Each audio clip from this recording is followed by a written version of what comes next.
officials and the Secretary of State's defense secretaries also tried to convince him to release that aid, but that they failed. The manuscript was given to the National Security Council and White House. That is protocol. Past administrations and officials do the same sort of thing, really a common practice, just to ensure that it doesn't jeopardize any kind of national security. As for right now, Amazon did do a pre-sale of this book, but it is set to be released for March 17th. The president is reacting to all of this now on social media, saying on his Twitter, "I never told John Bolton that the aid to Ukraine was tied to investigations into Democrats, including the Bidens. So if John said that, it was only to sell a book." Now, a lot of Democrats and people looking as we watch this impeachment trial on the Senate floor, what Republicans could possibly flip if we do end up getting then witnesses to testify like John Bolton. They're looking at Mitt Romney, who's saying that it's becoming increasingly apparent that we may need to hear from Bolton. A few other senators from Maine, Alaska, and Tennessee could be some Republicans to look to possibly flip their vote as well. Of course, today we still have the defense argument. They're going to wrap up today, likely. Then we'll get to some questions and answers. And then that will be the witness procedure vote, which we still need that simple majority. So go let us know on our WCNC app if you think that John Bolton should testify in this trial. And we'll get to those results in just a couple minutes, guys. It's so strange. In a perfect world, wouldn't it be so lovely if people just didn't stand on the side of their party, but just did what they thought was right? If Democrats, I'm sure there are some Democrats who do not agree with this process whatsoever. Sure. But they're afraid to say anything. And I'm sure there's some Republicans who do agree with it. I just think it's such a shame that we live in a world where everything is so party divided. My thing is the guy's going to make millions of dollars off his book. He That's can true. at least go testify in front of Congress. It's the least he can do. Rachel, thank you. Tell us what you really think. Larry, what's that one? Tracy, trending all over social media right now is the impeachment trial. But in fact, the top trending hashtag this morning is Right Matters. And that's coming after a speech by the impeachment manager, Adam Schiff, talking about, quote, if right doesn't matter, does the Constitution matter? We've pulled a clip of his speech that's going viral this morning. Here it is. If right doesn't matter, it doesn't matter how good the Constitution is. If right doesn't matter, we're lost. If the truth doesn't matter, we're lost. And so we'll continue to follow all of the latest highlights from even today's trial as we move forward. We want to know, our question on our WCNC app is, how much of the Senate trial are you watching? Some of it, all of it, none of it? You see the results there at the bottom of the screen. Go vote, and we'll get to them in just a minute. So a couple things that have really just taken the internet by storm are the different things that we're seeing the senators do to stay awake, to stay alert, to stay busy maybe. And that is this picture, too, that's really going viral. We have tons of comments on it and an article on our website, WCNC.com. So this is a fidget spinner, and this is North Carolina Senator Richard Burr. So a lot of people talking about that image, other senators doing the same, and then also the whole milk thing we'll get to in a second. Some comments I'm seeing really split. Sharon is saying she doesn't blame them. These are really long days maybe and getting a bit restless. However, Jean says this should not be tolerated. It's very unprofessional, and they're elected officials. So what is the history behind why they can only have milk and water, for instance? Well, it started back even into the 1950s. So when senators suffered from ulcers, it was thought to be that milk would help heal them, so they were allowed to drink milk in addition to water during the trial, and that is still a thing today. Now, as far as this candy desk, you've heard about the candy drawer inside the Senate chambers, right by one of the most heavily entered doors into the chambers. Well, it's been a thing since the 1960s, too, and for this impeachment trial, it's being filled by a senator from Pennsylvania who says that he is filling it with all of Pennsylvania's finest candies. So we'll continue to follow some of those highlights too, and continue to vote throughout the morning, letting us know what you think as well with the hashtag WakeUpCLT, guys. I mean, I would be going to that candy drawer. I'd just park myself in front of it. Right there, right? Some caffeine in that candy, too, Need a probably. little sugar. Yeah.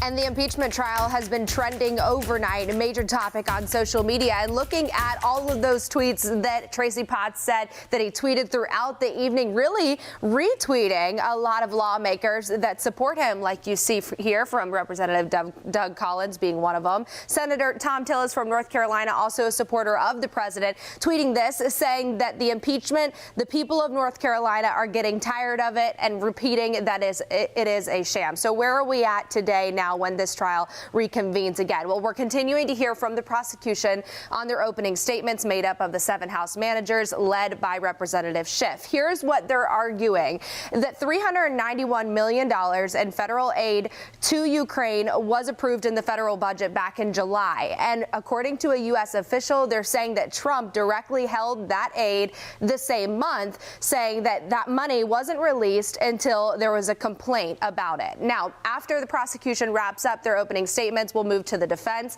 and then we'll have a couple days for questions and answers. A hot topic has been, will we be able to have witnesses in this Senate trial or not? So make sure you go vote on our WCNC app. Curious to know what you guys think as you watch our show this morning. This is the question: should witnesses be allowed in the impeachment trial? And remember, once we get to that simple majority vote, that's what's needed in order to allow them next week. Democrats are needing 4 Republicans to flip their vote in order to have them, guys.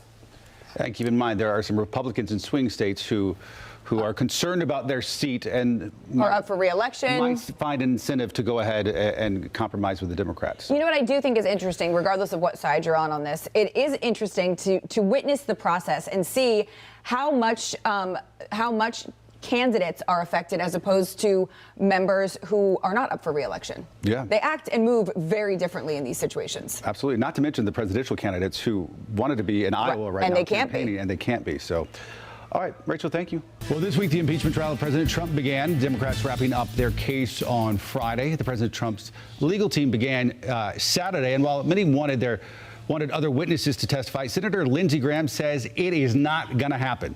I want to end this thing sooner rather than later. I don't want to turn it into a circus. Democrats believe some Republicans are convinced the president is guilty, but only time will tell if they actually vote reflecting that. All right. Andy, let me know, what do you think looking at this past week?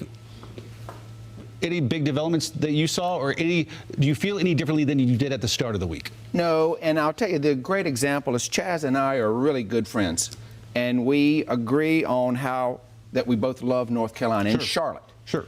But what he hears and what I hear are completely different things, even though they're the same words.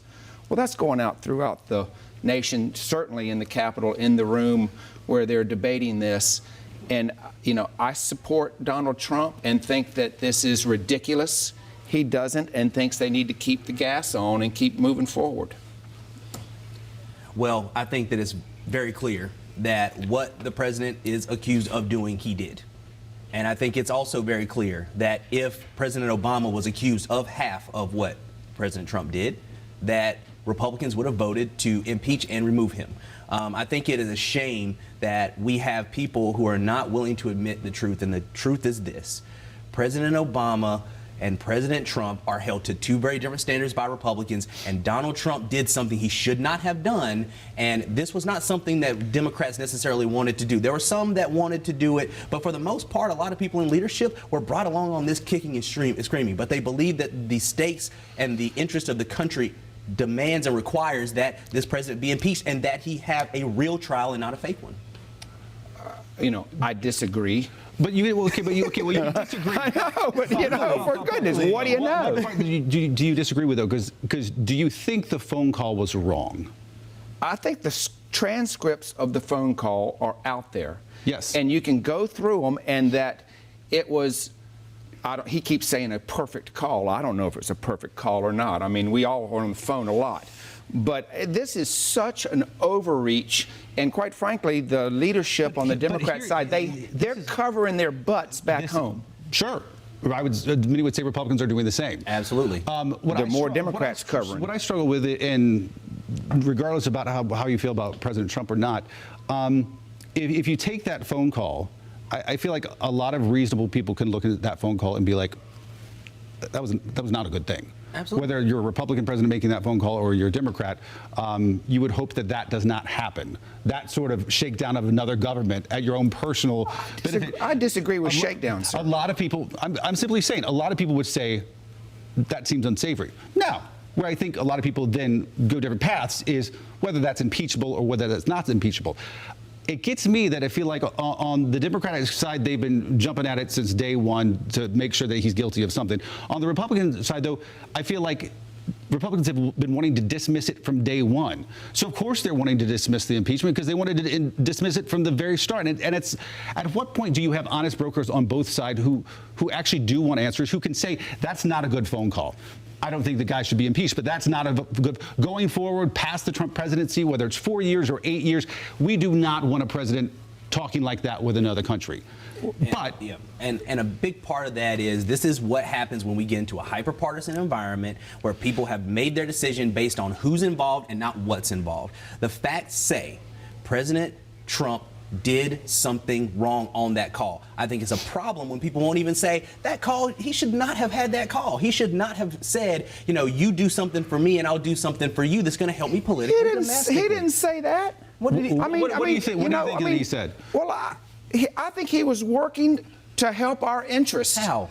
And so, I mean, here you go saying, I mean, you're like Schiff making stuff up as he's reading off of the He list. has multiple witnesses, which the Senate Republicans will not call. He has. The thing is, you don't even need the witnesses. Honestly, if you look at the transcript, I think you can look at the transcript and say, a president, don't say Donald Trump, a president doing something like that appears to unsavory. They make calls all the time. Sure they do. All day long. But presidents do not do this. Look, all of them I have my own criticisms of President Bush, but President Bush if you're right, if all presidents do this, if Barack Obama or George W. Bush or any of them actually are calling foreign entities, foreign companies, or foreign countries and asking them to investigate a political opponent, I would say that's problematic across the board. You know, Biden is out there. That's impeachable, but I'm saying it's problematic at least. Biden's out there holding back $1 billion to fire an attorney general in another country, and nobody says anything about it. And then he laughs about it. Oh man! But it seems like most of our intelligence agencies took issue with that attorney general, as you call, in Ukraine, and that's based on our own intelligence. Right. And the question is, who are you going to trust? I mean, there's so many things about this story that we have people on the other side of the aisle who are parroting talking points that the Kremlin has pushed out. That, to me, is very, very troubling. And the fact of the matter is, we shouldn't have a situation where there's one set of facts and another set of facts. The facts are the facts. And the fact is that President Trump was using his foreign power as president, his foreign policy power, to hold another country to account to get information on a political rival in the United States. That is bad. That is wrong. We have the exact same information, and we hear it completely differently. How many people on the campaign trail for lieutenant governor have asked you about impeachment? About impeachment? I mean, we get questions all the time. So people are talking about this. You can't help but discuss it. But the fact of the matter is, it's not even so much who's talking about it. It's about the fact that something wrong happened and Republicans in the Senate won't admit it. Just admit that it was wrong. Andy, what's your point? Is you're saying people aren't talking about it so people don't care? I don't think it doesn't affect the farmer in eastern North Carolina at this point. Now, I mean, nationally and internationally, turns out the tariffs do, and the trade deals do affect the farmer. 100%, especially those soybean farmers out there. Yes, sir. Then I say, from the Midwest. We can leave it here. We can leave it here, but I still say, what do we do going forward? If you say people don't care about something like this, whatever, then the next Democratic president, who's President Smith or whoever, who does something, what are we going to do then? That's going to be an entire episode of Flashpoint, is what are we going to do every single one of the president's telephone calls, whether it's Obama, Trump, or whoever, should not be scrutinized for the transcripts. There is a big difference between saying he didn't do anything wrong and he shouldn't be impeached, or he did something wrong and it's not impeachable or removable. Those are two different arguments. It seems like you're making the former and not the latter, which is a problem. Let me just transition. He's slightly. A lawyer, you know. Slightly. I mean, still on this point. Democratic House members presented their opening statements to the Senate. Some senators using different ways to pass the time. Take a look. North Carolina Senator Richard Burr handing out fidget spinners to several of his colleagues. The small toys spotted on many senators' desks, some even playing with them. Senator Burr also brought a stress ball into the chamber before the trial started. These could be considered violations of Senate rules, we should say, which say senators must sit silently and listen to arguments during an impeachment trial. I mean, I say good for the senator for making light of the situation, but I will take issue with part of it because I saw in some of our coverage of the media, the arduous task put in front of these senators to sit there and pay attention. And it sort of struck me as a bit off, just because I feel like these senators are paid handsomely to represent us up in D.C., to ask them to sit through a solemn process and pay attention, whether a Democrat or Republican, is not asking too much. And you saw this past week many of them stepping out, doing TV interviews, doing other things, rather than actual paying attention to the impeachment. And I don't think that's too much of us to ask of our elected officials. We ask for more from our everyday people who are on juries. Precisely. We ask for the city council sits there from 7 p.m. They go to dinner at 5 to 7. City council sits there from 7 until midnight, if that's how long it takes. State House, you go in at 6 o'clock in the evening and you're there till midnight a lot. People are in and out, but people are paying attention. So it's not too much to ask them to pay attention to the trial. Exactly. That's the way it goes. Hey, we all agreed. How about that? Oh, no, we'd find something. Yeah, there you go. More Flash One after this. And the impeachment trial has been a big trending topic all over social media as they reconvene at 1 p.m. today. Let's talk about the tentative possible schedule or calendar for the next couple weeks, what we're looking at here. So today, on Tuesday at 1 o'clock, they're going to vote on the rules, also start the opening arguments. As for the rules, there are some changes. They're similar but not identical to the format that was set for President Clinton's impeachment trial back in '99. These rules would eliminate about 4 hours of debate. Then moving to Wednesday and Tuesday and Thursday there, the prosecution will begin their arguments coming from the House managers. You can see the 7 here that House Speaker Nancy Pelosi decided on. Then Friday and Saturday will move to the defense arguments. Questions and answers starting next week, Monday and Tuesday, and a witness procedure vote on Wednesday. So they do need a simple majority to allow witnesses, which just means down the middle +1 there. They would need 4 Republicans to flip their vote in order to allow witnesses. Democrats potentially would call these 4 to testify here. John Bolton, former National Security Advisor, Mick Mulvaney, acting White House Chief of Staff, Robert Blair, Senior Advisor to Mulvaney, and then Robert Duffy from the Office of Management and Budget. And no word on exactly how long those testimonies would last. Now, for the president to actually be removed from office following this trial, they would need about 20 Republicans to flip their vote. Let us know if you support the impeachment proceedings. We've got this question live on our WCNC app right now. I know you guys have been voting over the course of the last couple hours. So what are the updated results at this point, guys? It's not on the screen. Oh. Right now. It was 50-50 just a second ago. No, right. Yep, Right, and you know, this goes to show that we do really want to know your opinion. You got to vote in this WCNC poll because it changed. Beginning 70% saying yes, 30% saying no, and now we're 50-50. By the way, I just want to say real quick, you were mentioning some of the Republicans that would have to switch over. Just keep your eye on our 2 Republican senators here in North Carolina. We're a swing state. Tom Tillis up for re-election this year, and also Richard Burr as well. So keep your eye on them because they'll be under pressure. I was just going to say the ones who are up for election are especially under pressure. Yeah. All right, Rachel, thanks. Today, for just the 3rd time only, an impeachment trial began for U.S. President. Senators are now determining the fate of President Trump. It comes just a month after the House voted to impeach him on charges of abuse of power and obstruction of Congress. The president's lead lawyer opened arguments saying the president did nothing wrong, while led the House manager Adam Schiff appealed to the Senate chamber to weigh the case fairly. We believe that once you hear those initial presentations, the only conclusion will be that the president has done absolutely nothing wrong, and that these articles of impeachment do not begin to approach the standard required by the Constitution, and in fact, they themselves will establish nothing beyond those articles. You look at those articles alone and you will determine that there is absolutely no case. When the founders wrote the impeachment clause, they had precisely this type of misconduct in mind. Conduct that abuses the power of his office for personal benefit, that undermines our national security, that invites foreign interference in our democratic process of an election. It is the trifecta of constitutional misconduct justifying impeachment. People across the country, including right here in our area, split about the impeachment process. We have been asking you all day if you support the impeachment proceedings. So you can still vote on our app or WCNC.com/vote. NBC Charlotte's Alex Shabbat has more on what people are saying locally.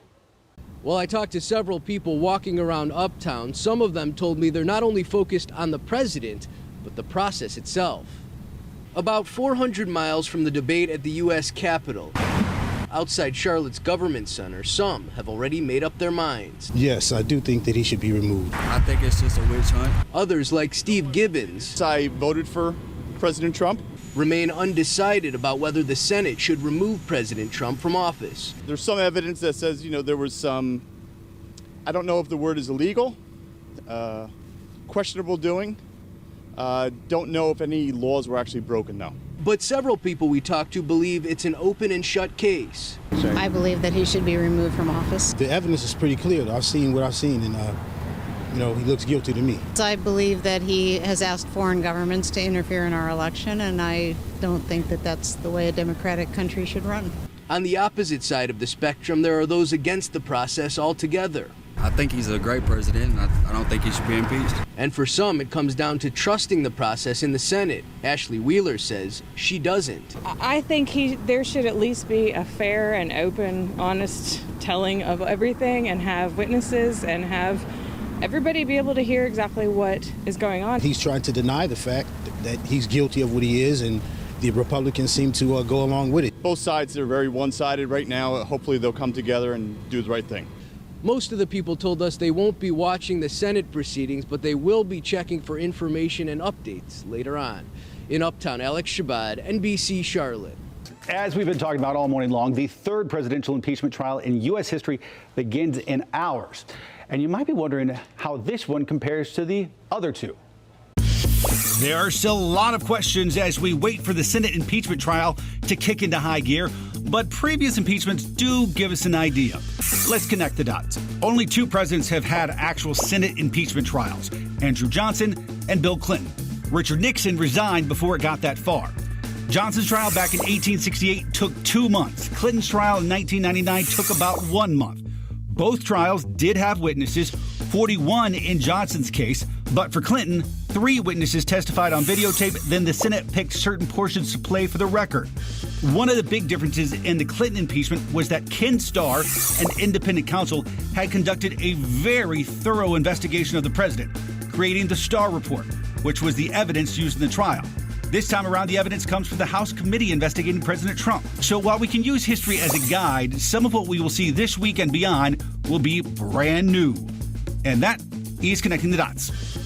It is day 3 of the impeachment trial into President Trump. Today is the final day of opening statements from House prosecutors. The focus will shift to the second charge, obstruction of Congress. This is centered on President Trump's alleged abuse of power and his dealings with Ukraine. NBC's Tracy Potts joins us now from Washington, where the defense is getting ready for each opening statements tomorrow. Tracy. Ben and Carolyn, good morning. Good morning, everyone. This is day 4 of the trial, and Democrats think they may be convincing some Republicans that the president's guilty.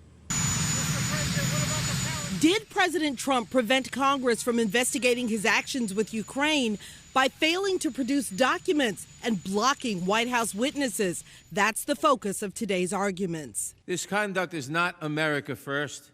It is Donald Trump first. On Thursday, House managers used Republicans' own words from the Clinton impeachment. Doesn't even have to be a crime.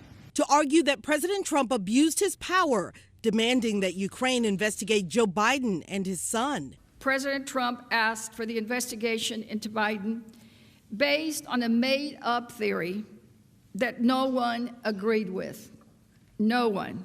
If you find him guilty, you must find that he should be removed. President Trump's legal team up tomorrow hinting that Hunter Biden's business in Ukraine will be part of their defense. They kind of opened the door for that response, so we'll determine as a defense team the appropriate way to do it. Senator Lindsey Graham says no to the Bidens or any witnesses. I want to end this thing sooner rather than later. I don't want to turn it into a circus. Democrats believe some Republicans are convinced the president is guilty. It may have planted the first seed in their minds that, yes, perhaps the president did something very wrong here. In my district, they're tuning this out. The other side is set to start tomorrow. Congressman Adam Schiff, in his closing, angered some Republicans by suggesting that they were part of a cover-up. The Chief Justice even jumped in to address that. In Washington, I'm Tracy Potts. Wake up, Charlotte. Tracy, thank you. A few big moments that have been trending on social media now. Hashtags like GOP cover-up were trending while you were likely sleeping the last few hours. Even impeachment trial, still a hashtag that's all over social media. A lot of people calling for North Carolina and local senators like Richard Burr and Tom Tillis to allow and stand up for witnesses and additional documents. Also seeing hashtags like impeachment hearings, saying that this is 100% waste of time and a waste of taxpayer money, and that this is just fueling the fire for re-election. So definitely, of course, seeing both sides of this debate here. This picture you're likely going to see if you hop on Twitter right now. It's the difference, people are saying, comparing the desk of the Democrats. You can see a ton of papers right there versus the president's defense team, nice and clean, no papers sprawled across that table there. This moment here with Representative Adam Schiff going viral as well. Hashtag I'm awake, taking off after this, saying it's about midnight, but I'm going to use all of my time to talk to ensure a fair trial here, even though a lot of people are sleeping. He was saying his people back in California likely were awake, and they then started the conversation saying hashtag I'm awake, I'm watching, and a lot of people across the country doing so as well, seeing memes there. So we'll continue to follow the big moments, guys. I know the last vote was just a few minutes before 2 a.m., and then they will reconvene this morning. Just to put a poll up on Twitter asking people if they have watched any of it so far. I'm interested to see if this has the attention of people or not. I mean, there are ways, things that are making it a little bit easier. I mentioned this earlier, but I was very surprised. I turned on Hulu, and Hulu has an entire section dedicated to the impeachment. I mean, you can go on our website and watch things that you missed. But yeah, it makes it a little more difficult when they are going until 2 in the morning. Well, I know people glaze over at some point when it comes to this stuff, but stuff is important. It's important, that's for sure. It matters. All right, Rachel, thank you. Team is breaking down the powers of the presidency. Viewer Loretta S. sent us this question. Quote, does the president have a kill switch in which he can stop the impeachment trial in its tracks? Thanks for the question, Loretta. Let's break this down. Our sources are the U.S. Constitution and U.S. Senate documents. Part of the reason impeachment is confusing is that there's not a lot about it in the Constitution itself. There's about 7 sentences, but they make a few things clear in Article 1. The House of Representatives has the sole power to impeach someone, and the Senate has the sole power to try that impeachment. The president and impeachment are only talked about in Article 2 and only when talking about presidential limits, like how the president can't pardon anyone who's impeached. Put simply, the president is given no constitutional powers when it comes to impeachment. That means we can verify the president of the United States has no constitutional powers to stop or kill the impeachment trial. But we can't stop there because of political parties. Republicans and Democrats aren't even mentioned in the Constitution, but they have plenty of real power. As a leader of the Republican Party, President Trump does have influence over the Republican senators who will try the impeachment. Now, that's not a kill switch, just possible influence. The only way the trial could be stopped in its tracks is if a majority of senators voted to end it. And it's important to point out that all senators have taken an oath to be impartial in the trial. Got any other questions as this continues? Send us an email with your verify. I'm Jason Puckett.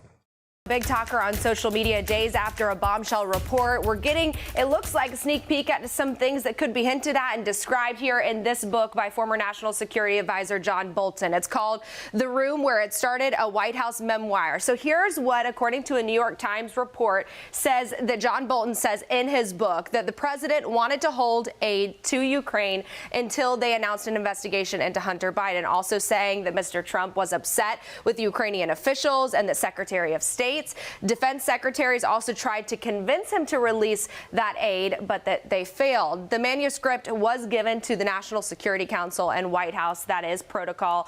Past administrations and officials do the same sort of thing. Really a common practice just to ensure that it doesn't jeopardize any kind of national security. As for right now, Amazon did do a pre-sale of this book, but it is set to be released for March 17th. The president is reacting to all of this now on social media, saying on his Twitter, I never told John Bolton that the aid to Ukraine was tied to investigations into Democrats, including the Bidens. So if John said that, it was only to sell a book. Now, a lot of Democrats and people looking as we watch this impeachment trial on the Senate floor, what Republicans could possibly flip if we do end up getting then witnesses to testify like John Bolton. They're looking at Mitt Romney, who's saying that it's becoming increasingly apparent that we may need to hear from Bolton. A few other senators from Maine, Alaska, and Tennessee. Could be some Republicans to look to possibly flip their vote as well. Of course, today we still have the defense argument. They're going to wrap up today, likely. Then we'll get to some questions and answers. And then that will be the witness procedure vote, which we still need that simple majority. So go let us know on our WCNC app if you think that John Bolton should testify in this trial. And we'll get to those results in just a couple minutes, guys. It's so strange. In a perfect world, wouldn't it be so lovely if people just didn't stand on the side of their party, but just did what they thought was right? If Democrats, I'm sure there are some Democrats who do not agree with this process whatsoever. Sure. But they're afraid to say anything. And I'm sure there's some Republicans who do agree with it. I just think it's such a shame that we live in a world where everything is so party divided. My thing is the guy's going to make millions of dollars off his book. He That's can true. at least go testify in front of Congress. It's the least he can do. Rachel, thank you. Tell us what you really think. Larry, what's that? Tracy, trending all over social media right now is the impeachment trial. But in fact, the top trending hashtag this morning is Right Matters. And that's coming after a speech by the impeachment manager, Adam Schiff, talking about, quote, if right doesn't matter, does the Constitution matter? We've pulled a clip of his speech that's going viral this morning. Here it is. If right doesn't matter, it doesn't matter how good the Constitution is. If right doesn't matter, we're lost. If the truth doesn't matter, we're lost. And so we'll continue to follow all of the latest highlights from even today's trial as we move forward. We want to know, our question on our WCNC app is, how much of the Senate trial are you watching? Some of it, all of it, none of it? You see the results there at the bottom of the screen. Go vote, and we'll get to them in just a minute. So a couple things that have really just taken the internet by storm are the different things that we're seeing the senators do to stay awake, to stay alert, to stay busy maybe. And that is this picture, too, that's really going viral. We have tons of comments on it and an article on our website, WCNC.com. So this is a fidget spinner, and this is North Carolina Senator Richard Burr. So a lot of people talking about that image, other senators doing the same, and then also the whole milk thing we'll get to in a second. Some comments I'm seeing really split. Sharon is saying she doesn't blame them. These are really long days maybe and getting a bit restless. However, Jean says this should not be tolerated. It's very unprofessional, and they're elected officials. So what is the history behind why they can only have milk and water, for instance? Well, it started back even into the 1950s. So when senators suffered from ulcers, it was thought to be that milk would help heal them, so they were allowed to drink milk in addition to water during the trial, and that is still a thing today. Now, as far as this candy desk, you've heard about the candy drawer inside the Senate chambers, right by one of the most heavily entered doors into the chambers. Well, it's been a thing since the 1960s, too, and for this impeachment trial, it's being filled by a senator from Pennsylvania who says that he is filling it with all of Pennsylvania's finest candies. So we'll continue to follow some of those highlights too, and continue to vote throughout the morning, letting us know what you think as well with the hashtag WakeUpCLT, guys. I mean, I would be going to that candy drawer. I'd just park myself in front of it. Right there, right? Some caffeine in that candy, too, Need a little probably. sugar. Yeah. And the impeachment trial has been trending overnight, a major topic on social media. And looking at all of those tweets that Tracy Potts said that he tweeted throughout the evening, really retweeting a lot of lawmakers that support him, like you see here from Representative Doug Collins being one of them. Senator Tom Tillis from North Carolina, also a supporter of the president, tweeting this, saying that the impeachment, the people of North Carolina are getting tired of it, and repeating that it is a sham. So where are we at today now when this trial reconvenes again? Well, we're continuing to hear from the prosecution on their opening statements made up of the 7 House managers led by Representative Schiff. Here's what they're arguing: that $391 million in federal aid to Ukraine was approved in the federal budget back in July. And according to a U.S. official, they're saying that Trump directly held that aid the same month, saying that that money wasn't released until there was a complaint about it. Now, after the prosecution wraps up their opening statements, we'll move to the defense, and then we'll have a couple days for questions and answers. A hot topic has been, will we be able to have witnesses in this Senate trial or not? So make sure you go vote on our WCNC app. Curious to know what you guys think as you watch our show this morning. This is the question: should witnesses be allowed in the impeachment trial? And remember, once we get to that simple majority vote, that's what's needed in order to allow them next week. Democrats are needing 4 Republicans to flip their vote in order to have them, guys.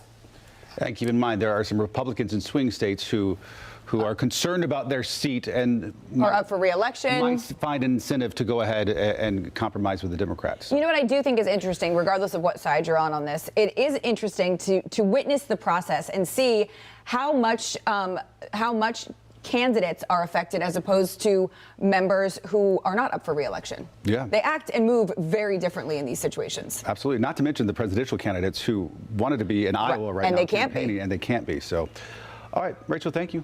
Well, this week, the impeachment trial of President Trump began. Democrats wrapping up their case on Friday. The President Trump's legal team began Saturday. And while many wanted other witnesses to testify, Senator Lindsey Graham says it is not going to happen. I want to end this thing sooner rather than later. I don't want to turn it into a circus. Democrats believe some Republicans are convinced the president is guilty, but only time will tell if they actually vote reflecting that. All right. Andy, let me know, what do you think? Looking at this past week, any big developments that you saw, or do you feel any differently than you did at the start of the week? No, and I'll tell you, the great example is Chaz and I are really good friends, and we agree on how that we both love North Carolina and Charlotte. Sure. But what he hears and what I hear are completely different things, even though they're the same words. Well, that's going out throughout the nation, certainly in the Capitol, in the room where they're debating this. And, you know, I support Donald Trump and think that this is ridiculous. He doesn't, and thinks they need to keep the gas on and keep moving forward. Well, I think that it's very clear that what the president is accused of doing, he did. And I think it's also very clear that if President Obama was accused of half of what President Trump did, that Republicans would have voted to impeach and remove him. I think it is a shame that we have people who are not willing to admit the truth, and the truth is this. President Obama and President Trump are held to two very different standards by Republicans, and Donald Trump did something he should not have done, and this was not something that Democrats necessarily wanted to do. There were some that wanted to do it, but for the most part, a lot of people in leadership were brought along on this kicking and screaming, but they believe that the stakes and the interest of the country demands and requires that this president be impeached and that he have a real trial and not a fake one. You know, I disagree. But you disagree. I know, but you know, for goodness, what do you know? What do you disagree with, though? Because do you think the phone call was wrong? I think the transcripts of the phone call are out there. Yes. And you can go through them, and that it was, he keeps saying a perfect call. I don't know if it's a perfect call or not. I mean, we all are on the phone a lot. But this is such an overreach, and quite frankly, the leadership on the Democrat side, they're covering their butts back home. Sure. Many would say Republicans are doing the same. Absolutely. There are more Democrats covering. What I struggle with, and regardless about how you feel about President Trump or not, if you take that phone call, I feel like a lot of reasonable people can look at that phone call and be like, that was not a good thing. Absolutely. Whether you're a Republican president making that phone call or you're a Democrat, you would hope that that does not happen. That sort of shakedown of another government at your own personal benefit. I disagree with shakedown, sir. A lot of people, I'm simply saying, a lot of people would say that seems unsavory. Now, where I think a lot of people then go different paths is whether that's impeachable or whether that's not impeachable. It gets me that I feel like on the Democratic side, they've been jumping at it since day one to make sure that he's guilty of something. On the Republican side, though, I feel like Republicans have been wanting to dismiss it from day one. So, of course, they're wanting to dismiss the impeachment because they wanted to dismiss it from the very start. And it's, at what point do you have honest brokers on both sides who actually do want answers, who can say that's not a good phone call? I don't think the guy should be impeached, but that's not a good. Going forward past the Trump presidency, whether it's 4 years or 8 years, we do not want a president talking like that with another country. And a big part of that is this is what happens when we get into a hyper-partisan environment where people have made their decision based on who's involved and not what's involved. The facts say President Trump did something wrong on that call. I think it's a problem when people won't even say that call, he should not have had that call. He should not have said, you know, you do something for me and I'll do something for you that's going to help me politically. He didn't say that. What do you think he said? Well, I think he was working to help our interests. How? And so, I mean, here you go saying, I mean, you're like Schiff making stuff up as he's reading off of the Schiff list. has multiple witnesses, which the Senate Republicans will not call. He has. The thing is, you don't even need the witnesses. Honestly, if you look at the transcript, I think you can look at the transcript and say, a president, don't say Donald Trump, a president doing something like that appears to unsavory. They make calls all the time. Sure they do. All day long. But presidents do not do this. Look, all of them. I have my own criticisms of President Bush, but President Bush if you're right, if all presidents do this, if Barack Obama or George W. Bush or any of them actually are calling foreign entities, foreign companies, or foreign countries and asking them to investigate a political opponent, I would say that's problematic across the board. You know, Biden is out there. That's impeachable, but I'm saying it's problematic at least. Biden's out there holding back $1 billion to fire an attorney general in another country, and nobody says anything about it. And then he laughs about it. Oh man! But it seems like most of our intelligence agencies took issue with that attorney general, as you call, in Ukraine, and that's based on our own intelligence. Right. And the question is, who are you going to trust? I mean, there's so many things about this story that we have people on the other side of the aisle who are parroting talking points that the Kremlin has pushed out. That, to me, is very, very troubling. And the fact of the matter is, we shouldn't have a situation where there's one set of facts and another set of facts. The facts are the facts. And the fact is that President Trump was using his foreign power as president, his foreign policy power, to hold another country to account to get information on a political rival in the United States. That is bad. That is wrong. We have the exact same information, and we hear it completely differently. How many people on the campaign trail for lieutenant governor have asked you about impeachment? About impeachment? I mean, we get questions all the time. So people are talking about this. You can't help but discuss it. But the fact of the matter is, it's not even so much who's talking about it. It's about the fact that something wrong happened and Republicans in the Senate won't admit it. Just admit that it was wrong. Andy, what's your point? Is you're saying people aren't talking about it so people don't care? I don't think it doesn't affect the farmer in eastern North Carolina at this point. Now, I mean, nationally and internationally, turns out the tariffs do, and the trade deals do affect the farmer. 100%, especially those soybean farmers out there. Yes, sir. Then I say from the Midwest. We can leave it here. We can leave it here. But I still say, what do we do going forward? If you say people don't care about something like this, whatever, then the next Democratic president, who's President Smith or whoever, who does something, what are we going to do then? That's going to be an entire episode of Flashpoint. Is what are we going to do? Every single one of the president's telephone calls, whether it's Obama, Trump, or whoever, should not be scrutinized for the transcripts. There is a big difference between saying he didn't do anything wrong and he shouldn't be impeached, or he did something wrong and it's not impeachable or removable. Those are two different arguments. It seems like you're making the former and not the latter, which is a problem. Let me just transition. He's slightly. A lawyer, you know. Slightly. I mean, still on this point. Democratic House members presented their opening statements to the Senate. Some senators using different ways to pass the time. Take a look. North Carolina Senator Richard Burr handing out fidget spinners to several of his colleagues. The small toys spotted on many senators' desks, some even playing with them. Senator Burr also brought a stress ball into the chamber before the trial started. These could be considered violations of Senate rules, we should say, which say senators must sit silently and listen to arguments during an impeachment trial. I mean, I say good for the senator for making light of the situation, but I will take issue with part of it because I saw in some of our coverage of the media, the arduous task put in front of these senators to sit there and pay attention. And it sort of struck me as a bit off just because I feel like these senators are paid handsomely to represent us up in D.C., to ask them to sit through a solemn process and pay attention, whether a Democrat or Republican, is not asking too much. And you saw this past week many of them stepping out, doing TV interviews, doing other things, rather than paying attention to the impeachment. And I don't think that's too much of us to ask of our elected officials. We ask for more from our everyday people who are on juries. Precisely. We ask for the city council sits there from 7 p.m. They go to dinner at 5 to 7. City council sits there from 7 until midnight, if that's how long it takes. State House, you go in at 6 o'clock in the evening and you're there till midnight a lot. People are in and out, but people are paying attention. So it's not too much to ask them to pay attention to the trial. Exactly. That's the way it goes. Hey, we all agreed. How about that? Oh, no, we'd find something. Yeah, there you go. More Flash One after this.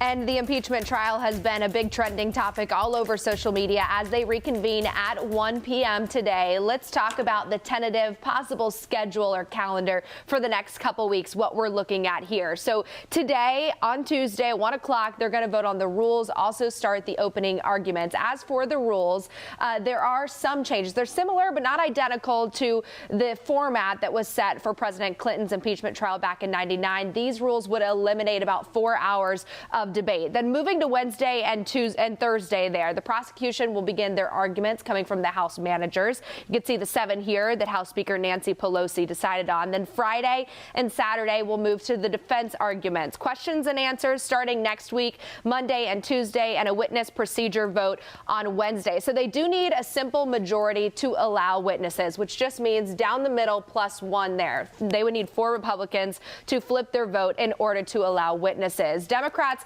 potentially would call these 4 to testify here. John Bolton, former National Security Advisor, Mick Mulvaney, acting White House Chief of Staff, Robert Blair, Senior Advisor to Mulvaney, and then Robert Duffy from the Office of Management and Budget. And no word on exactly how long those testimonies would last. Now, for the president to actually be removed from office following this trial, they would need about 20 Republicans to flip their vote. Let us know if you support the impeachment proceedings. We've got this question live on our WCNC app right now. I know you guys have been voting over the course of the last couple hours. So what are the updated results at this point, guys? It's not on the screen. Oh. Right now. It was 50-50 just a second ago. No, right. Yep, and you know, this goes to show that we do really want to know your opinion. You got to vote in this WCNC poll because it changed. Beginning 70% saying yes, 30% saying no, and now we're 50-50. By the way, I just want to say real quick, you were mentioning some of the Republicans that would have to switch over. Just keep your eye on our 2 Republican senators here in North Carolina. We're a swing state. Tom Tillis up for re-election this year, and also Richard Burr as well. So keep your eye on them because they'll be under pressure. I was just going to say the ones who are up for election are especially under pressure. All right, Rachel, thanks. Today, for just the 3rd time only, an impeachment trial began for U.S. President. Senators are now determining the fate of President Trump. It comes just a month after the House voted to impeach him on charges of abuse of power and obstruction of Congress. The president's lead lawyer opened arguments saying the president did nothing wrong, while led the House manager Adam Schiff appealed to the Senate chamber to weigh the case fairly. We believe that once you hear those initial presentations, the only conclusion will be that the president has done absolutely nothing wrong, and that these articles of impeachment do not begin to approach the standard required by the Constitution, and in fact, they themselves will establish nothing beyond those articles. You look at those articles alone and you will determine that there is absolutely no case. When the founders wrote the impeachment clause, they had precisely this type of misconduct in mind. Conduct that abuses the power of his office for personal benefit, that undermines our national security, that invites foreign interference in our democratic process of an election. It is the trifecta of constitutional misconduct justifying impeachment. People across the country, including right here in our area, split about the impeachment process. We have been asking you all day if you support the impeachment proceedings. So you can still vote on our app or WCNC.com/vote. NBC Charlotte's Alex Shabbat has more on what people are saying locally. Well, I talked to several people walking around Uptown. Some of them told me they're not only focused on the president, but the process itself. About 400 miles from the debate at the U.S. Capitol, outside Charlotte's Government Center, some have already made up their minds. Yes, I do think that he should be removed. I think it's just a witch hunt. Others, like Steve Gibbons, I voted for President Trump, remain undecided about whether the Senate should remove President Trump from office. There's some evidence that says, there was some, I don't know if the word is illegal, questionable doing. Don't know if any laws were actually broken, though. But several people we talked to believe it's an open and shut case. I believe that he should be removed from office. The evidence is pretty clear. I've seen what I've seen, and he looks guilty to me. I believe that he has asked foreign governments to interfere in our election, and I don't think that that's the way a democratic country should run. On the opposite side of the spectrum, there are those against the process altogether. I think he's a great president. I don't think he should be impeached. And for some, it comes down to trusting the process in the Senate. Ashley Wheeler says she doesn't. I think there should at least be a fair and open, honest telling of everything, and have witnesses and have everybody be able to hear exactly what is going on. He's trying to deny the fact that he's guilty of what he is, and the Republicans seem to go along with it. Both sides are very one-sided right now. Hopefully they'll come together and do the right thing. Most of the people told us they won't be watching the Senate proceedings, but they will be checking for information and updates later on. In Uptown, Alex Shabbat, NBC Charlotte. As we've been talking about all morning long, the third presidential impeachment trial in U.S. history begins in hours. And you might be wondering how this one compares to the other two. There are still a lot of questions as we wait for the Senate impeachment trial to kick into high gear, but previous impeachments do give us an idea. Let's connect the dots. Only two presidents have had actual Senate impeachment trials, Andrew Johnson and Bill Clinton. Richard Nixon resigned before it got that far. Johnson's trial back in 1868 took 2 months. Clinton's trial in 1999 took about 1 month. Both trials did have witnesses, 41 in Johnson's case, but for Clinton, 3 witnesses testified on videotape, then the Senate picked certain portions to play for the record. One of the big differences in the Clinton impeachment was that Ken Starr, an independent counsel, had conducted a very thorough investigation of the president, creating the Starr Report, which was the evidence used in the trial. This time around, the evidence comes from the House committee investigating President Trump. So while we can use history as a guide, some of what we will see this week and beyond will be brand new. And that is Connecting the Dots. It is day 3 of the impeachment trial into President Trump. Today is the final day of opening statements from House prosecutors. The focus will shift to the second charge, obstruction of Congress. This is centered on President Trump's alleged abuse of power and his dealings with Ukraine. NBC's Tracy Potts joins us now from Washington, where the defense is getting ready for each opening statements tomorrow. Tracy. Ben and Carolyn, good morning. Good morning, everyone. This is day 4 of the trial, and Democrats think they may be convincing some Republicans that the president's guilty. Did President Trump prevent Congress from investigating his actions with Ukraine by failing to produce documents and blocking White House witnesses? That's the focus of today's arguments. This conduct is not America first. It is Donald Trump first. On Thursday, House managers used Republicans' own words from the Clinton impeachment. Doesn't even have to be a crime. To argue that President Trump abused his power, demanding that Ukraine investigate Joe Biden and his son. President Trump asked for the investigation into Biden based on a made-up theory that no one agreed with. No one. If you find him guilty, you must find that he should be removed. President Trump's legal team up tomorrow hinting that Hunter Biden's business in Ukraine will be part of their defense. They kind of opened the door for that response, so we'll determine as a defense team the appropriate way to do it. Senator Lindsey Graham says no to the Bidens or any witnesses. I want to end this thing sooner rather than later.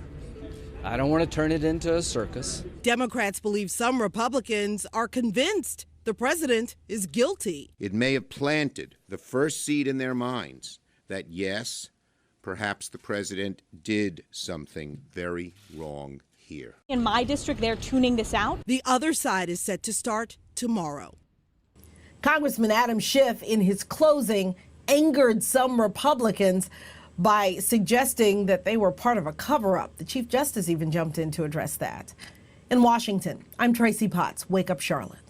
Tracy, thank you. A few big moments that have been trending on social media now. Hashtags like GOP cover-up were trending while you were likely sleeping the last few hours. Even impeachment trial, still a hashtag that's all over social media. A lot of people calling for North Carolina and local senators like Richard Burr and Tom Tillis to allow and stand up for witnesses and additional documents. Also seeing hashtags like impeachment hearings saying that this is 100% waste of time and a waste of taxpayer money, and that this is just fueling the fire for re-election. So definitely, of course, seeing both sides of this debate here. This picture you're likely going to see if you hop on Twitter right now. It's the difference, people are saying, comparing the desk of the Democrats. You can see a ton of papers right there versus the president's defense team, nice and clean, no papers sprawled across that table there. This moment here with Representative Adam Schiff going viral as well. Hashtag I'm awake, taking off after this, saying it's about midnight, but I'm going to use all of my time to talk to ensure a fair trial here, even though a lot of people are sleeping. He was saying his people back in California likely were awake, and they then started the conversation saying hashtag I'm awake, I'm watching, and a lot of people across the country doing so as well, seeing memes there. So we'll continue to follow the big moments, guys. I know the last vote was just a few minutes before 2 a.m., and then they will reconvene this morning. Just to put a poll up on Twitter asking people if they have watched any of it so far. I'm interested to see if this has the attention of people or not.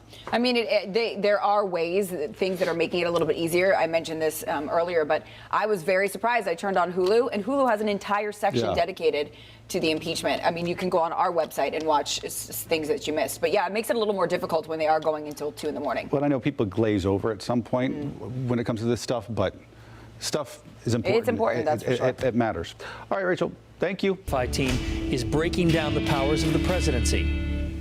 Viewer Loretta S. sent us this question. Quote, does the president have a kill switch in which he can stop the impeachment trial in its tracks? Thanks for the question, Loretta. Let's break this down. Our sources are the U.S. Constitution and U.S. Senate documents. Part of the reason impeachment is confusing is that there's not a lot about it in the Constitution itself. There's about 7 sentences, but they make a few things clear in Article 1. The House of Representatives has the sole power to impeach someone, and the Senate has the sole power to try that impeachment. The president and impeachment are only talked about in Article 2 and only when talking about presidential limits, like how the president can't pardon anyone who's impeached. Put simply, the president is given no constitutional powers when it comes to impeachment. That means we can verify the president of the United States has no constitutional powers to stop or kill the impeachment trial. But we can't stop there because of political parties. Republicans and Democrats aren't even mentioned in the Constitution, but they have plenty of real power. As a leader of the Republican Party, President Trump does have influence over the Republican senators who will try the impeachment. Now, that's not a kill switch, just possible influence. The only way the trial could be stopped in its tracks is if a majority of senators voted to end it. And it's important to point out that all senators have taken an oath to be impartial in the trial.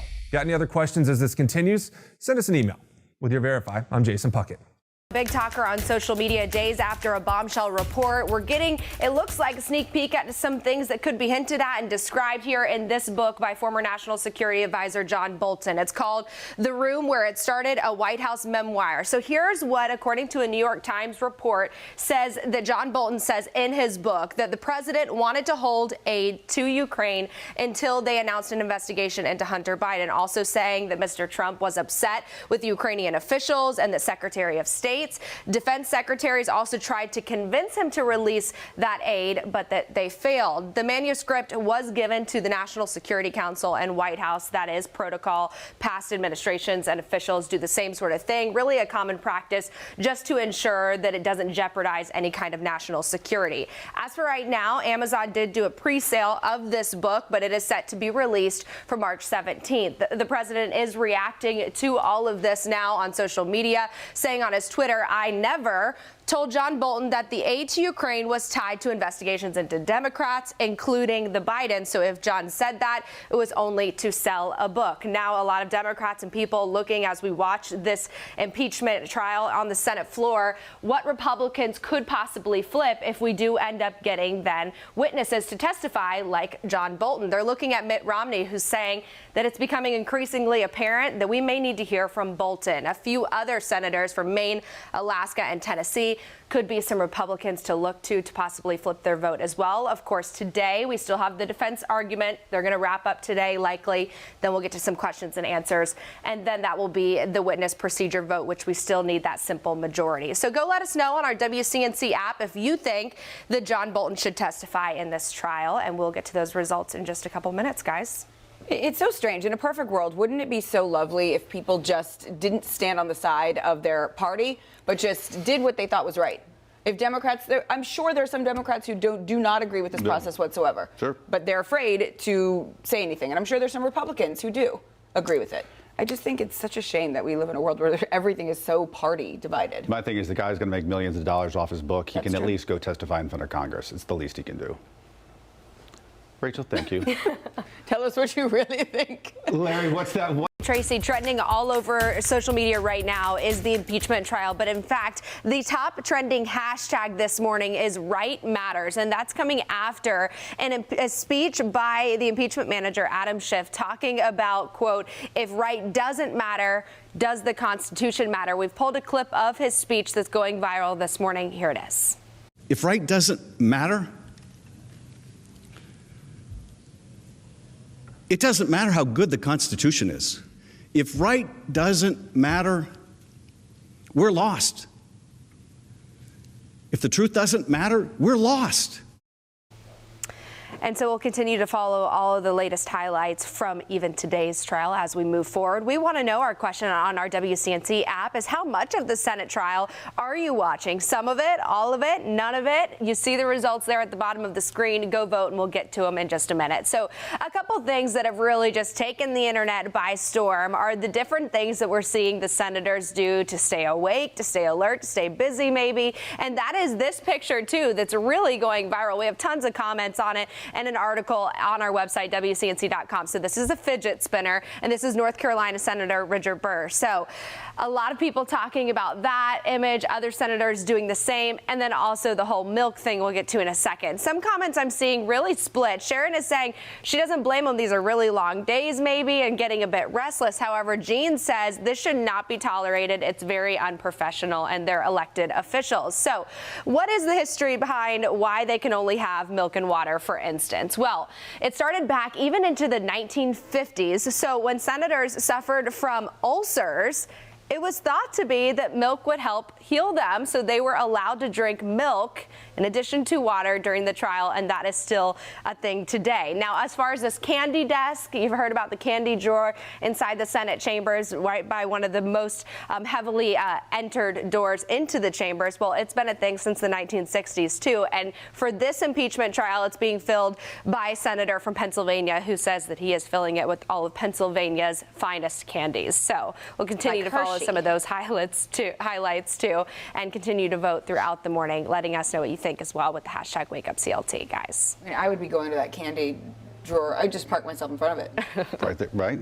Some caffeine in that candy, too, Need a probably. little sugar. Yeah.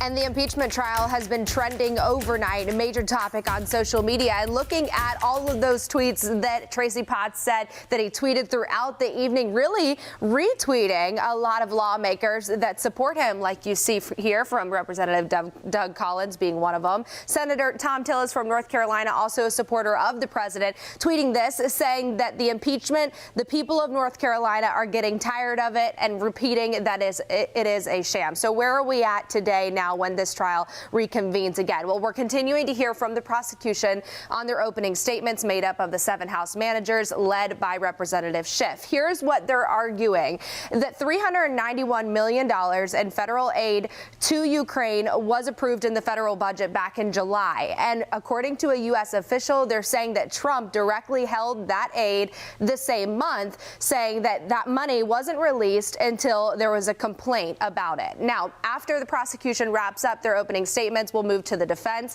and then we'll have a couple days for questions and answers. A hot topic has been, will we be able to have witnesses in this Senate trial or not? So make sure you go vote on our WCNC app. Curious to know what you guys think as you watch our show this morning.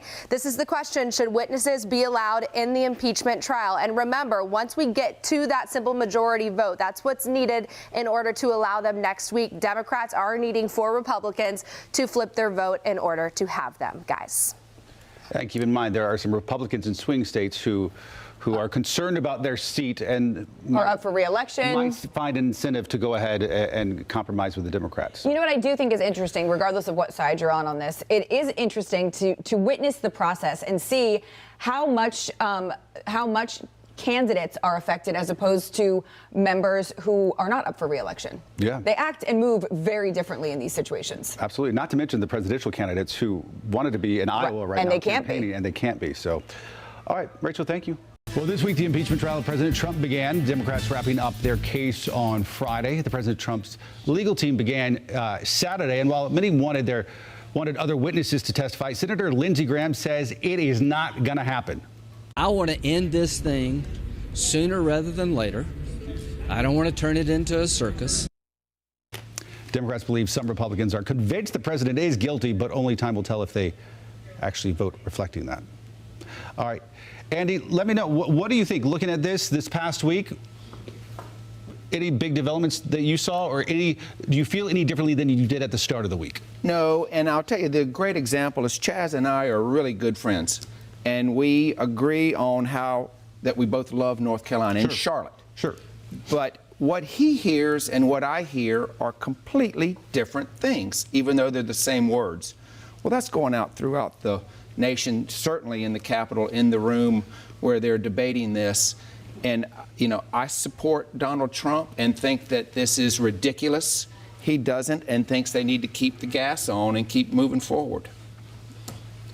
Well, I think that it's very clear that what the president is accused of doing, he did.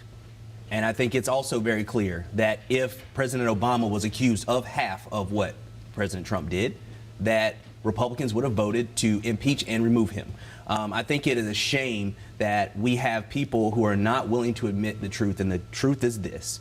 President Obama and President Trump are held to two very different standards by Republicans, and Donald Trump did something he should not have done, and this was not something that Democrats necessarily wanted to do. There were some that wanted to do it, but for the most part, a lot of people in leadership were brought along on this kicking and screaming, but they believe that the stakes and the interest of the country demands and requires that this president be impeached and that he have a real trial and not a fake one. You know, I disagree. But you disagree. I know, but you know, for goodness, what do you know? What part do you disagree with, though? Because do you think the phone call was wrong?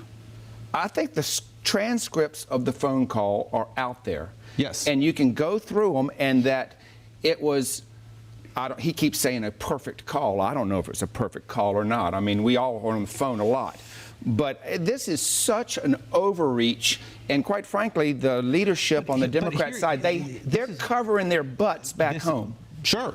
Many would say Republicans are doing the same. Absolutely. There are more Democrats covering. What I struggle with, and regardless about how you feel about President Trump or not, if you take that phone call, I feel like a lot of reasonable people can look at that phone call and be like, that was not a good thing. Absolutely. Whether you're a Republican president making that phone call or you're a Democrat, you would hope that that does not happen. That sort of shakedown of another government at your own personal benefit. I disagree with shakedowns, sir. A lot of people, I'm simply saying, a lot of people would say that seems unsavory. Now, where I think a lot of people then go different paths is whether that's impeachable or whether that's not impeachable.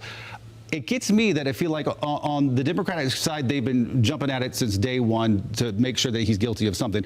On the Republican side, though, I feel like Republicans have been wanting to dismiss it from day one. So, of course, they're wanting to dismiss the impeachment because they wanted to dismiss it from the very start. And it's, at what point do you have honest brokers on both sides who actually do want answers, who can say that's not a good phone call? I don't think the guy should be impeached, but that's not a good. Going forward past the Trump presidency, whether it's 4 years or 8 years, we do not want a president talking like that with another country. And a big part of that is this is what happens when we get into a hyper-partisan environment where people have made their decision based on who's involved and not what's involved. The facts say President Trump did something wrong on that call. I think it's a problem when people won't even say that call, he should not have had that call. He should not have said, you know, you do something for me and I'll do something for you that's going to help me politically. He didn't say that. What did he? What do you think? What do you think that he said? Well, I think he was working to help our interests. How? And so, I mean, here you go saying, I mean, you're like Schiff making stuff up as he's reading off of the list. He has multiple witnesses, which the Senate Republicans will not call. He has. The thing is, you don't even need the witnesses. Honestly, if you look at the transcript, I think you could look at the transcript and say, a president. Don't say Donald Trump. A president doing something like that appears to unsavory. They make calls all the time. Sure, they do. All day long. But presidents do not do this. Look, all of them. I have my own criticisms of President Bush, but President Bush if you're right, if all presidents do this, if Barack Obama or George W. Bush or any of them actually are calling foreign entities, foreign companies, or foreign countries and asking them to investigate a political opponent, I would say that's problematic Well, across the board. You know, I'm not Biden here to is say out whether there. that's impeachable, but I'm saying it's problematic at least. Biden's out there holding back $1 billion to fire an attorney general in another country, and nobody says anything about it. And then he laughs about it. Oh man! But it seems like most of our intelligence agencies took issue with that attorney general, as you call, in Ukraine, and that's based on our own intelligence. Right. And the question is, who are you going to trust? I mean, there's so many things about this story that we have people on the other side of the aisle who are parroting talking points that the Kremlin has pushed out. That, to me, is very, very troubling. And the fact of the matter is, we shouldn't have a situation where there's one set of facts and another set of facts. The facts are the facts. And the fact is that President Trump was using his foreign power as president, his foreign policy power, to hold another country to account to get information on a political rival in the United States. That is bad. That is wrong. We have the exact same information, and we hear it completely differently. How many people on the campaign trail for lieutenant governor have asked you about impeachment? About impeachment? I mean, we get questions all the time. So people are talking about this. You can't help but discuss it. But the fact of the matter is, it's not even so much who's talking about it. It's about the fact that something wrong happened and Republicans in the Senate won't admit it. Just admit that it was wrong. Andy, what's your point? Is you're saying people aren't talking about it, so people don't care? I don't think it doesn't affect the farmer in eastern North Carolina at this point. Now, I mean, nationally and internationally, turns out the tariffs do, and the trade deals do affect the farmer. 100%, especially those soybean farmers out there. Yes, sir. Then I say from the Midwest. We can leave it here. We can leave it here. But I still say, what do we do going forward? If you say people don't care about something like this, whatever, then the next Democratic president, who's President Smith or whoever, who does something, what are we going to do then? That's going to be an entire episode of Flashpoint. Is what are we going to do? Every single one of the president's telephone calls, whether it's Obama, Trump, or whoever, should not be scrutinized for the transcripts. There is a big difference between saying he didn't do anything wrong and he shouldn't be impeached, or he did something wrong and it's not impeachable or removable. Those are two different arguments. It seems like you're making the former and not the latter, which is a problem. Let me just transition. He's slightly. A lawyer, you know. Slightly. I mean, still at this point, Democratic House members presented their opening statements to the Senate. Some senators using different ways to pass the time. Take a look. North Carolina Senator Richard Burr handing out fidget spinners to several of his colleagues. The small toys spotted on many senators' desks, some even playing with them. Senator Burr also brought a stress ball into the chamber before the trial started. These could be considered violations of Senate rules, we should say, which say senators must sit silently and listen to arguments during an impeachment trial. I mean, I say good for the senator for making light of the situation, but I will take issue with part of it because I saw in some of our coverage of the media, the arduous task put in front of these senators to sit there and pay attention.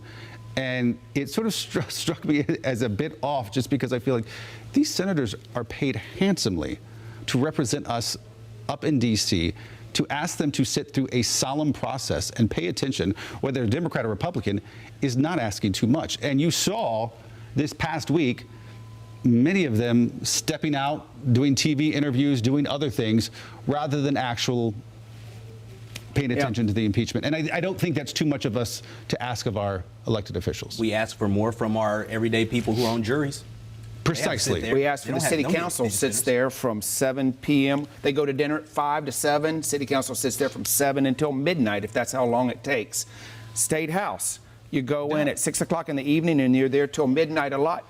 People are in and out, but people are paying attention. So it's not too much to ask them to pay attention to the trial. Exactly. That's the way it goes. Hey, we all agreed. How about that? I know we'd find something. Yeah, there you go. More Flash One after this. And the impeachment trial has been a big trending topic all over social media as they reconvene at 1 p.m. today. Let's talk about the tentative possible schedule or calendar for the next couple weeks, what we're looking at here. So today, on Tuesday at 1 o'clock, they're going to vote on the rules, also start the opening arguments. As for the rules, there are some changes. They're similar but not identical to the format that was set for President Clinton's impeachment trial back in '99. These rules would eliminate about 4 hours of of debate. Then moving to Wednesday and Tuesday and Thursday there, the prosecution will begin their arguments coming from the House managers. You can see the 7 here that House Speaker Nancy Pelosi decided on. Then Friday and Saturday will move to the defense arguments. Questions and answers starting next week, Monday and Tuesday, and a witness procedure vote on Wednesday. So they do need a simple majority to allow witnesses, which just means down the middle plus 1 there. They would need 4 Republicans to flip their vote in order to allow witnesses. Democrats potentially would call these 4 to testify here. John Bolton, former National Security Advisor, Mick Mulvaney, acting White House Chief of Staff, Robert Blair, Senior Advisor to Mulvaney, and then Robert Duffy from the Office of Management and Budget. And no word on exactly how long those testimonies would last. Now, for the president to actually be removed from office following this trial, they would need about 20 Republicans to flip their vote. Let us know if you support the impeachment proceedings. We've got this question live on our WCNC app right now. I know you guys have been voting over the course of the last couple hours. So what are the updated results at this point, guys? It's not on the screen. Right now. It was 50-50 just a second ago. Right. Yep. And you know, this goes to show that we do really want to know your opinion. You got to vote in this WCNC poll because it changed. Beginning 70% saying yes, 30% saying no, and now we're 50-50. By the way, I just want to say real quick, you were mentioning some of the Republicans that would have to switch over. Just keep your eye on our 2 Republican senators here in North Carolina. We're a swing state. Tom Tillis up for re-election this year, and also Richard Burr as well. So keep your eye on them because they'll be under pressure. I was just going to say the ones who are up for election are especially under pressure. All right, Rachel, thanks. Today, for just the 3rd time only, an impeachment trial began for U.S. President. Senators are now determining the fate of President Trump. It comes just a month after the House voted to impeach him on charges of abuse of power and obstruction of Congress. The president's lead lawyer opened arguments saying the president did nothing wrong, while led the House manager Adam Schiff appealed to the Senate chamber to weigh the case fairly. We believe that once you hear those initial presentations, the only conclusion will be that the president has done absolutely nothing wrong, and that these articles of impeachment do not begin to approach the standard required by the Constitution, and in fact, they themselves will establish nothing beyond those articles. You look at those articles alone and you will determine that there is absolutely no case. When the founders wrote the impeachment clause, they had precisely this type of misconduct in mind. Conduct that abuses the power of his office for personal benefit, that undermines our national security, that invites foreign interference in our democratic process of an election. It is the trifecta of constitutional misconduct justifying impeachment. People across the country, including right here in our area, split about the impeachment process. We have been asking you all day if you support the impeachment proceedings. So you can still vote on our app or WCNC.com/vote. NBC Charlotte's Alex Shabbat has more on what people are saying locally. Well, I talked to several people walking around Uptown. Some of them told me they're not only focused on the president, but the process itself. About 400 miles from the debate at the U.S. Capitol, outside Charlotte's Government Center, some have already made up their minds. Yes, I do think that he should be removed. I think it's just a witch hunt. Others, like Steve Gibbons, I voted for President Trump, remain undecided about whether the Senate should remove President Trump from office. There's some evidence that says, there was some, I don't know if the word is illegal, questionable doing. Don't know if any laws were actually broken, though. But several people we talked to believe it's an open and shut case. I believe that he should be removed from office. The evidence is pretty clear. I've seen what I've seen, and he looks guilty to me. I believe that he has asked foreign governments to interfere in our election, and I don't think that that's the way a democratic country should run. On the opposite side of the spectrum, there are those against the process altogether. I think he's a great president, and I don't think he should be impeached. And for some, it comes down to trusting the process in the Senate. Ashley Wheeler says she doesn't. I think there should at least be a fair and open, honest telling of everything, and have witnesses and have everybody be able to hear exactly what is going on. He's trying to deny the fact that he's guilty of what he is, and the Republicans seem to go along with it. Both sides are very one-sided right now. Hopefully they'll come together and do the right thing. Most of the people told us they won't be watching the Senate proceedings, but they will be checking for information and updates later on. In Uptown, Alex Shabbat, NBC Charlotte. As we've been talking about all morning long, the third presidential impeachment trial in U.S. history begins in hours. And you might be wondering how this one compares to the other two. There are still a lot of questions as we wait for the Senate impeachment trial to kick into high gear, but previous impeachments do give us an idea. Let's connect the dots. Only two presidents have had actual Senate impeachment trials, Andrew Johnson and Bill Clinton. Richard Nixon resigned before it got that far. Johnson's trial back in 1868 took 2 months. Clinton's trial in 1999 took about 1 month.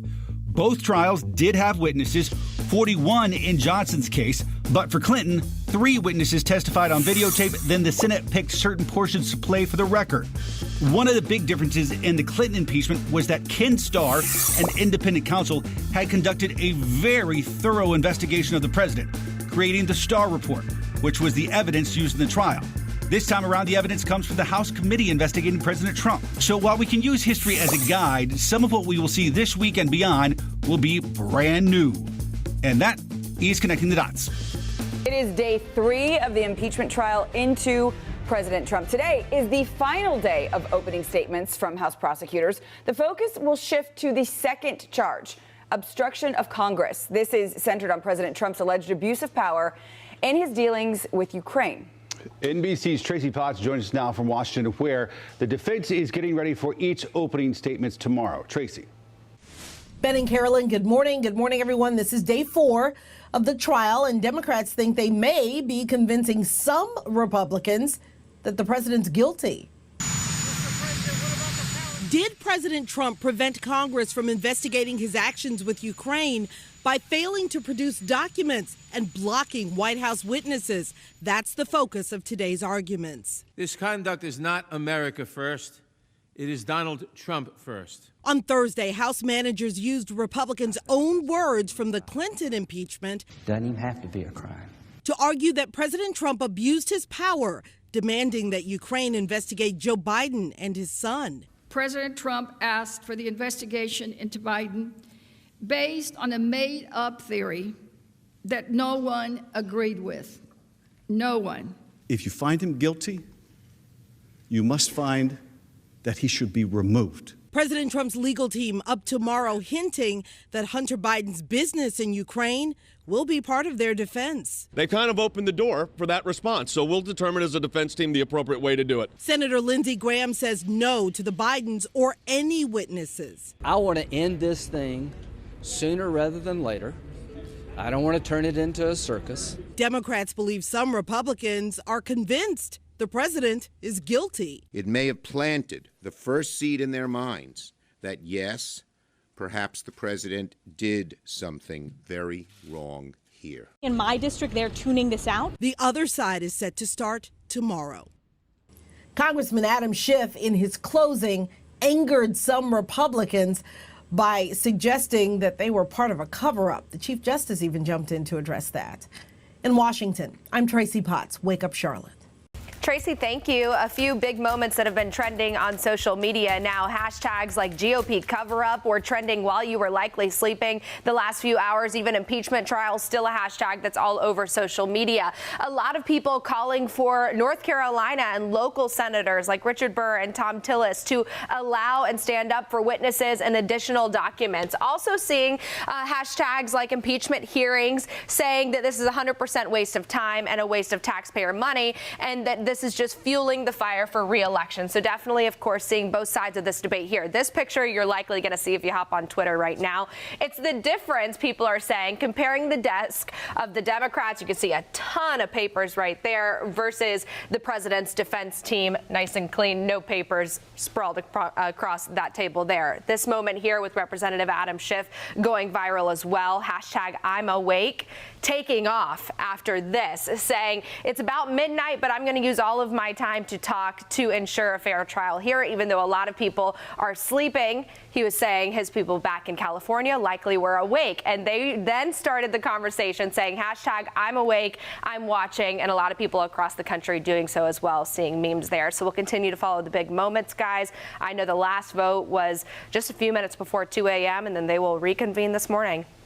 Just to put a poll up on Twitter asking people if they've watched any of it so far. I'm interested to see if this has the attention of people or not.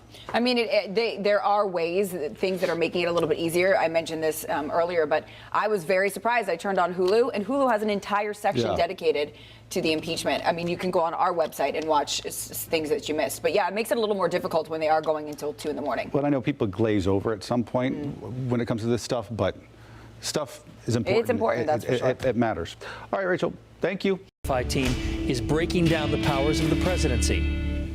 Viewer Loretta S. sent us this question. Quote, does the president have a kill switch in which he can stop the impeachment trial in its tracks? Thanks for the question, Loretta. Let's break this down. Our sources are the U.S. Constitution and U.S. Senate documents. Part of the reason impeachment is confusing is that there's not a lot about it in the Constitution itself. There's about 7 sentences, but they make a few things clear in Article 1. The House of Representatives has the sole power to impeach someone, and the Senate has the sole power to try that impeachment. The president and impeachment are only talked about in Article 2 and only when talking about presidential limits, like how the president can't pardon anyone who's impeached. Put simply, the president is given no constitutional powers when it comes to impeachment. That means we can verify the president of the United States has no constitutional powers to stop or kill the impeachment trial. But we can't stop there because of political parties. Republicans and Democrats aren't even mentioned in the Constitution, but they have plenty of real power. As a leader of the Republican Party, President Trump does have influence over the Republican senators who will try the impeachment. Now, that's not a kill switch, just possible influence. The only way the trial could be stopped in its tracks is if a majority of senators voted to end it. And it's important to point out that all senators have taken an oath to be impartial in the trial.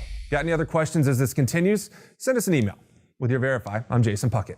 Big talker on social media days after a bombshell report. We're getting, it looks like, a sneak peek at some things that could be hinted at and described here in this book by former National Security Advisor John Bolton. It's called The Room Where It Started, a White House Memoir. So here's what, according to a New York Times report, says that John Bolton says in his book that the president wanted to hold aid to Ukraine until they announced an investigation into Hunter Biden, also saying that Mr. Trump was upset with Ukrainian officials and the Secretary of State. Defense secretaries also tried to convince him to release that aid, but that they failed. The manuscript was given to the National Security Council and White House. That is protocol. Past administrations and officials do the same sort of thing, really a common practice, just to ensure that it doesn't jeopardize any kind of national security.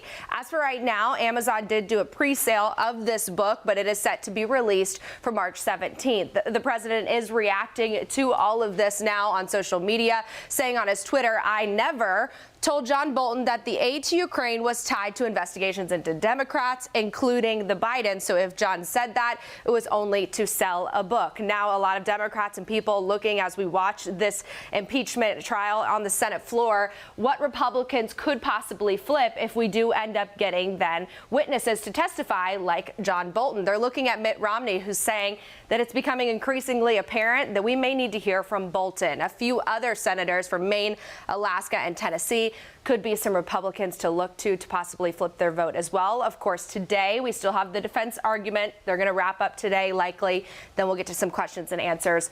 And then that will be the witness procedure vote, which we still need that simple majority. So go let us know on our WCNC app if you think that John Bolton should testify in this trial. And we'll get to those results in just a couple minutes, guys. It's so strange. In a perfect world, wouldn't it be so lovely if people just didn't stand on the side of their party, but just did what they thought was right? If Democrats, I'm sure there's some Democrats who do not agree with this process whatsoever. Sure. But they're afraid to say anything. And I'm sure there's some Republicans who do agree with it.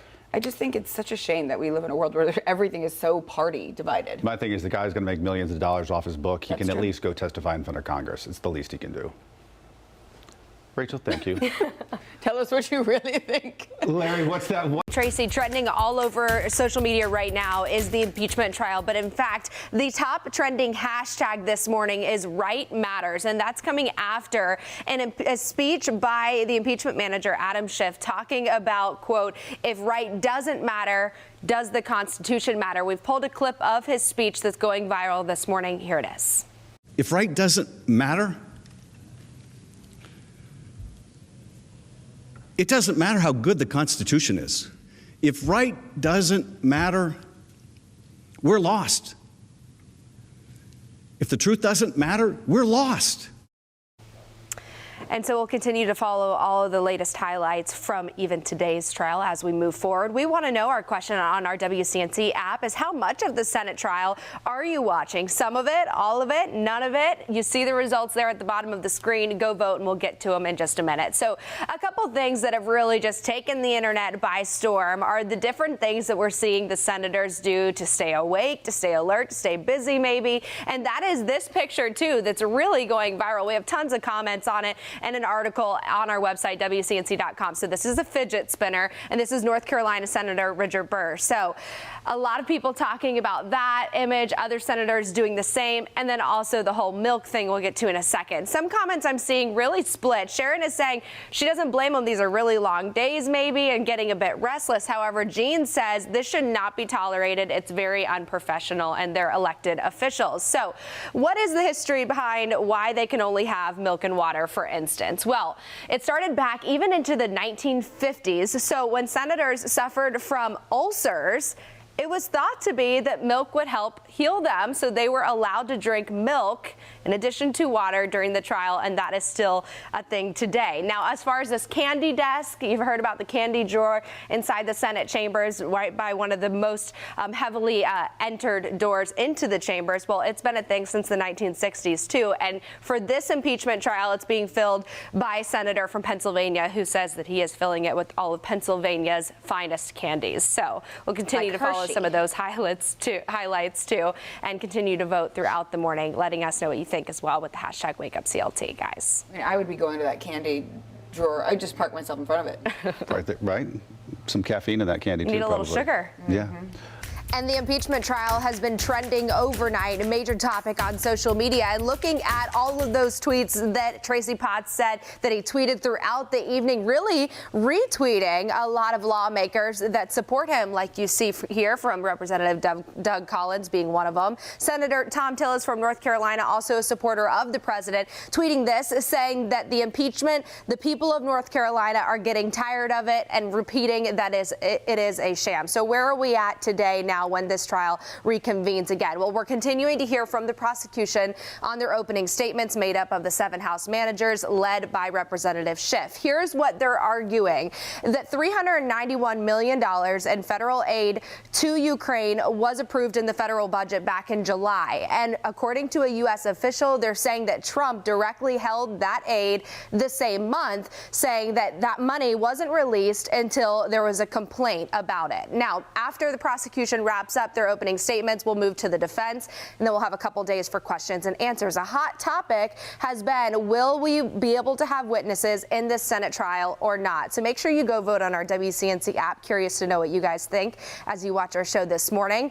This is the question: should witnesses be allowed in the impeachment trial? And remember, once we get to that simple majority vote, that's what's needed in order to allow them next week. Democrats are needing 4 Republicans to flip their vote in order to have them, guys.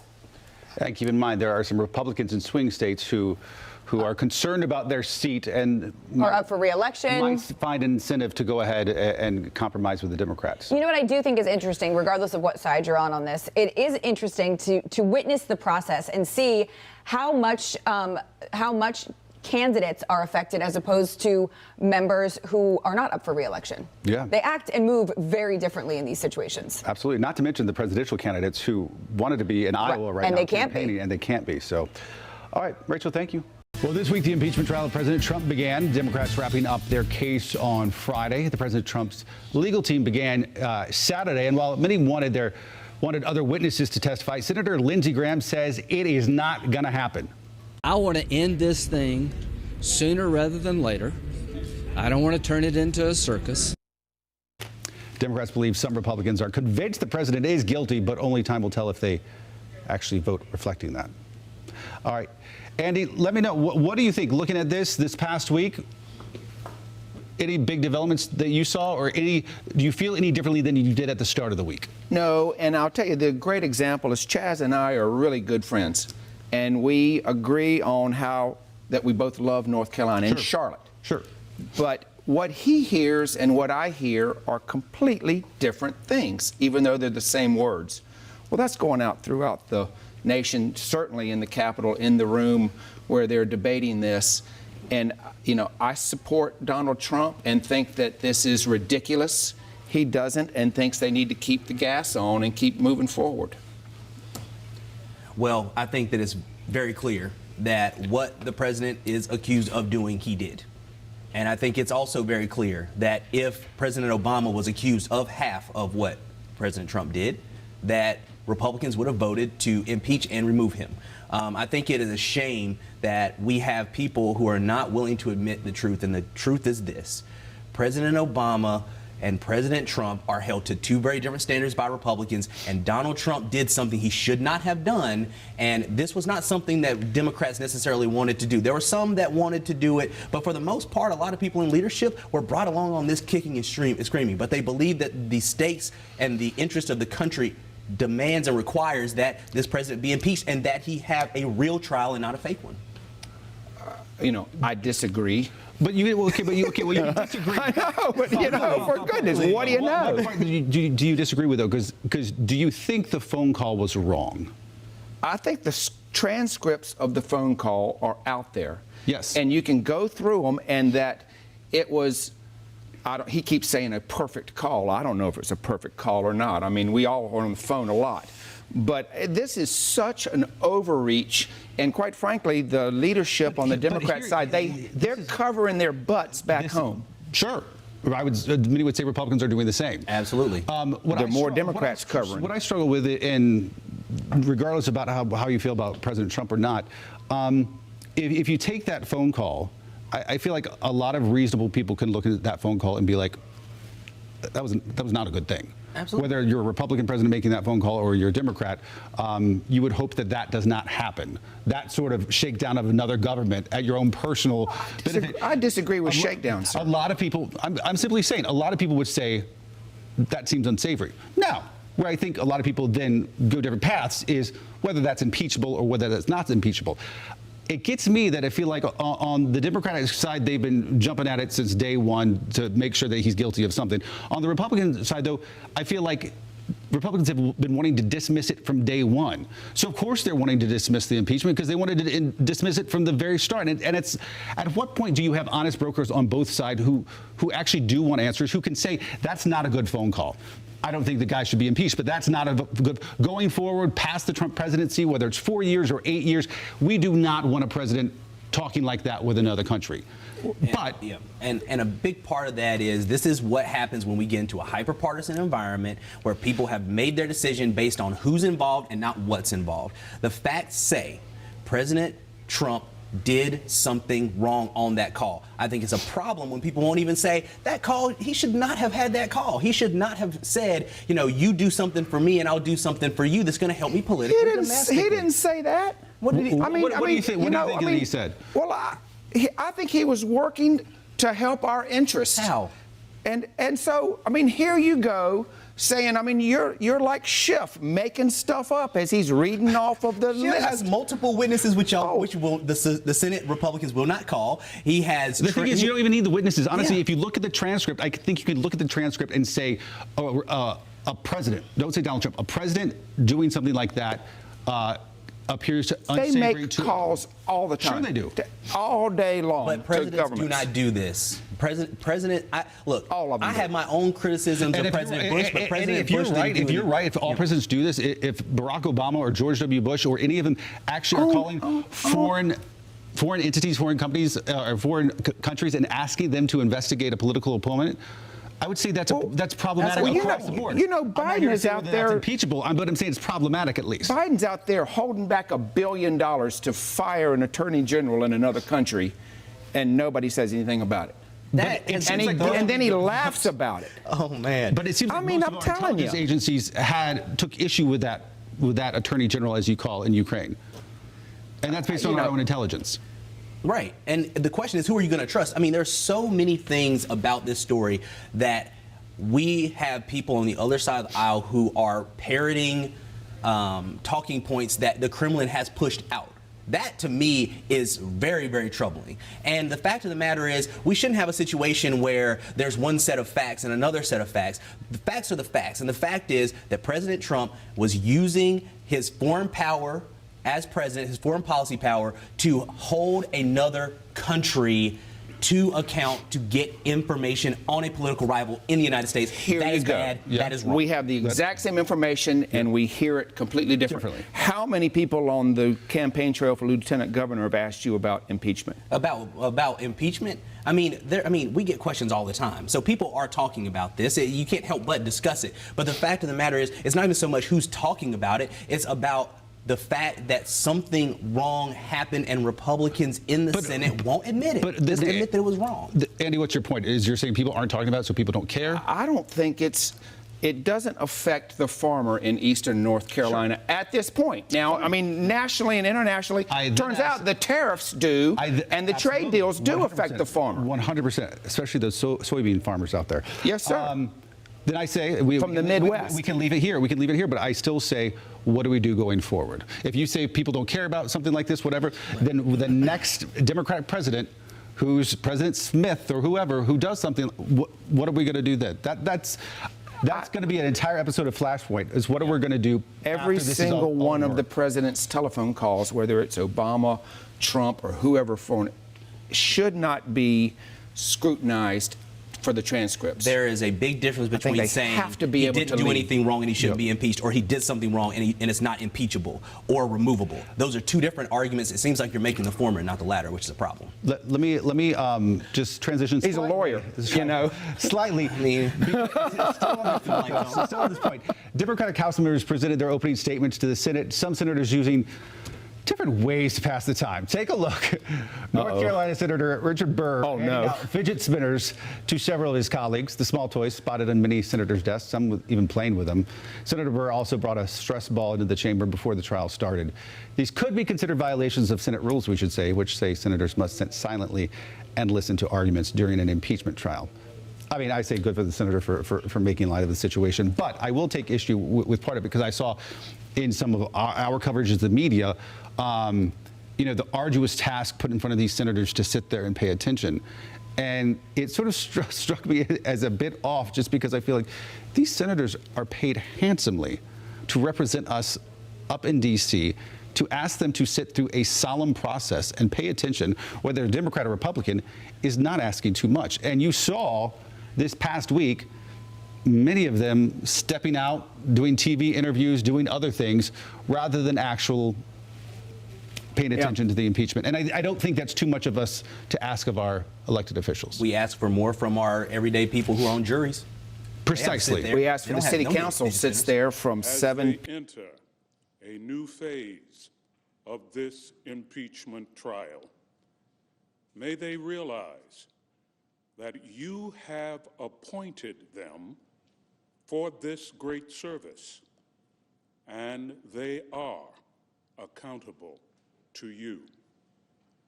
Lord, empower them to labor today with the dominant purpose of pleasing you, knowing that it is never wrong to do right. Give them resiliency in their toil as they remember your promise that they will reap a bountiful harvest if they don't give up. Help them to follow the road of humility that leads to honor as they find their safety in trusting you. We pray in your majestic name. Amen. Amen. Please join me in reciting the Pledge of Allegiance to the flag. I pledge allegiance to the flag of the United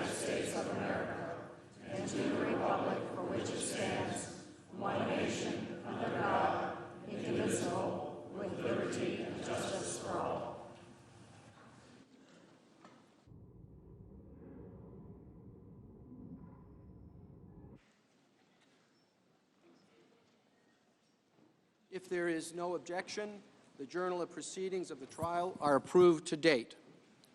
Without objection, so ordered. The Sergeant-at-Arms will make the proclamation.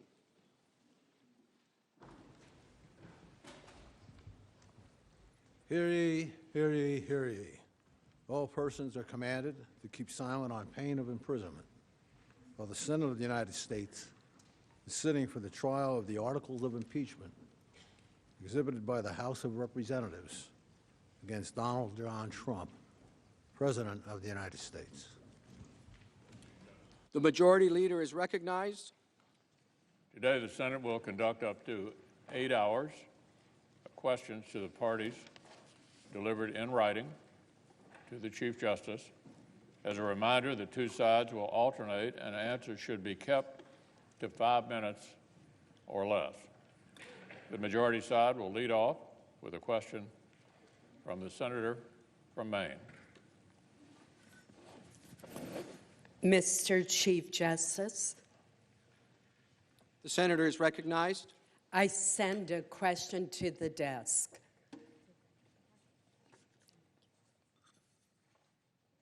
On behalf of myself, Senator Murkowski, and Senator Romney.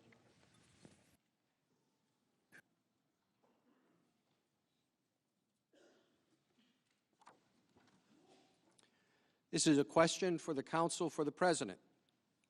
If President Trump had more than one motive for his alleged conduct, such as the pursuit of personal political advantage, rooting out corruption, and the promotion of national interests, how should the Senate consider more than one motive in its assessment of Article 1?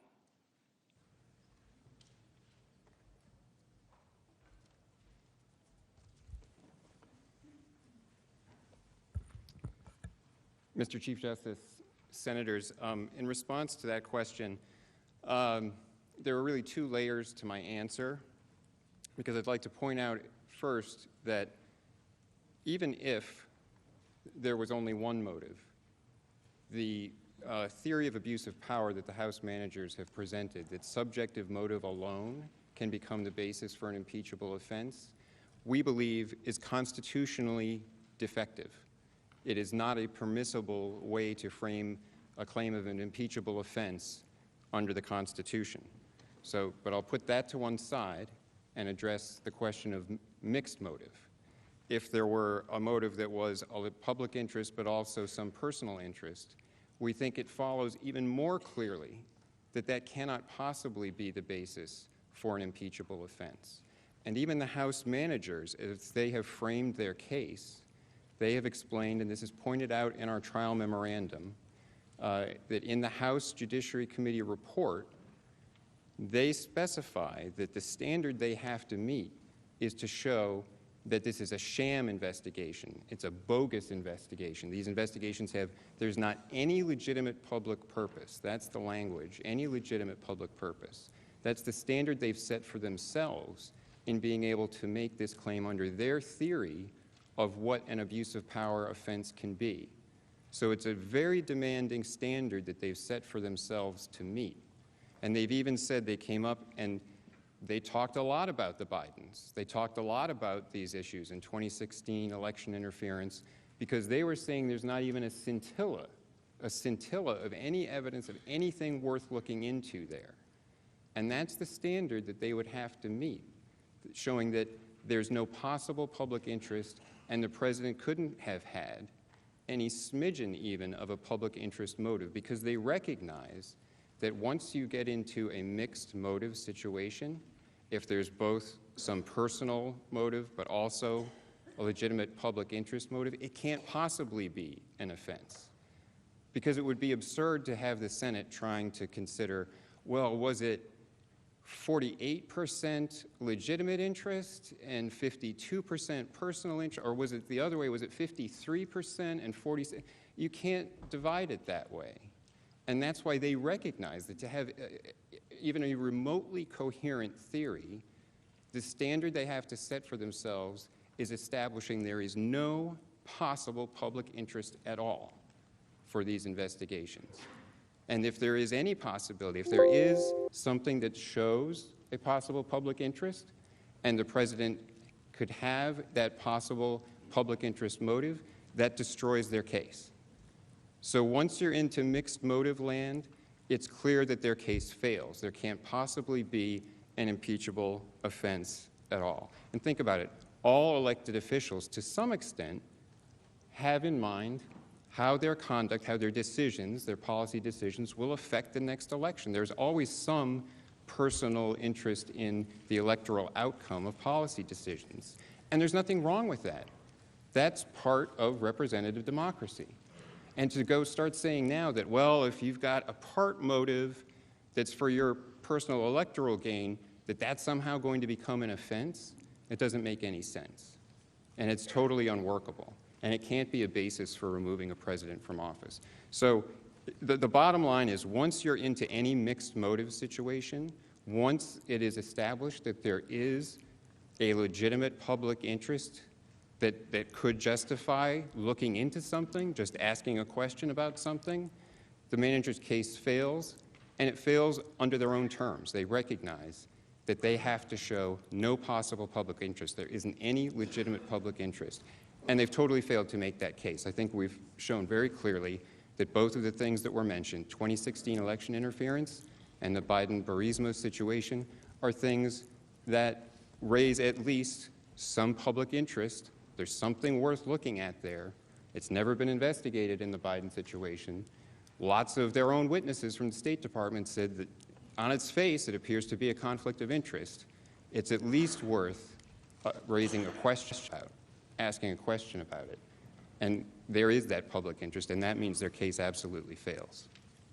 Thank you. Thank you, counsel. The Democratic leader is recognized.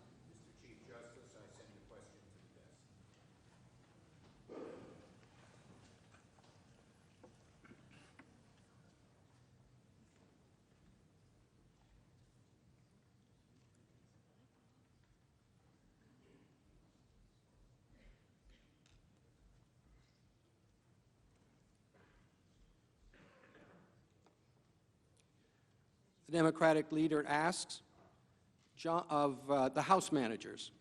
John R. Bolton's forthcoming book states that the president wanted to continue withholding $391 million in military aid to Ukraine until Ukraine announced investigations into his top political rival and the debunked conspiracy theory about the 2016 election.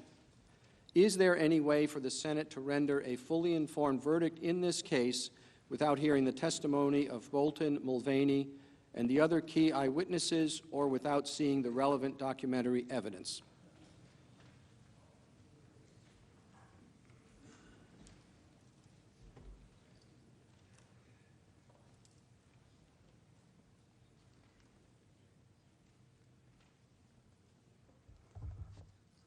Thank you, Mr. Chief Justice. The short answer to that question is no.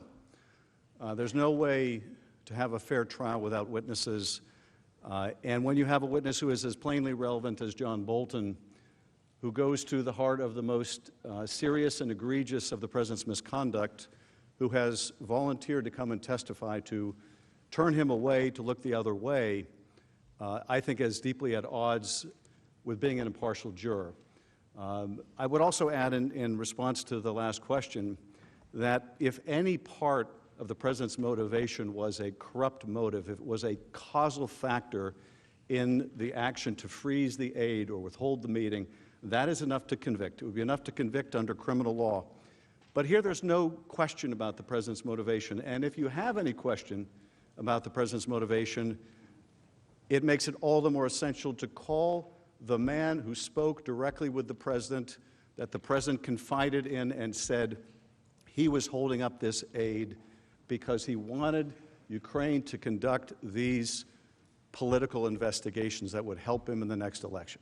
If you have any question about whether it was a factor, the factor, a quarter of the factor, all of the factor, there is a witness, a subpoena away who can answer that question.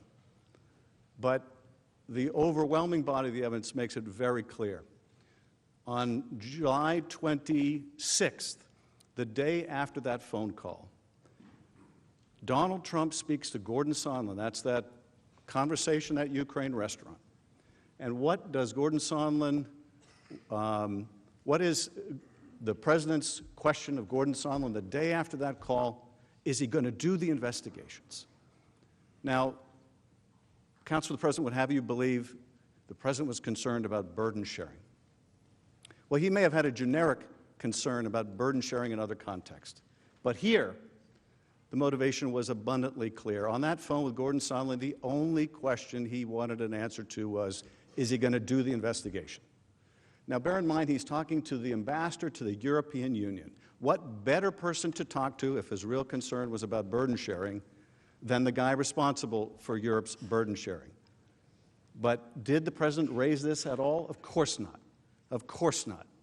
And if you have any question about it at all, you need to hear from his former national security advisor.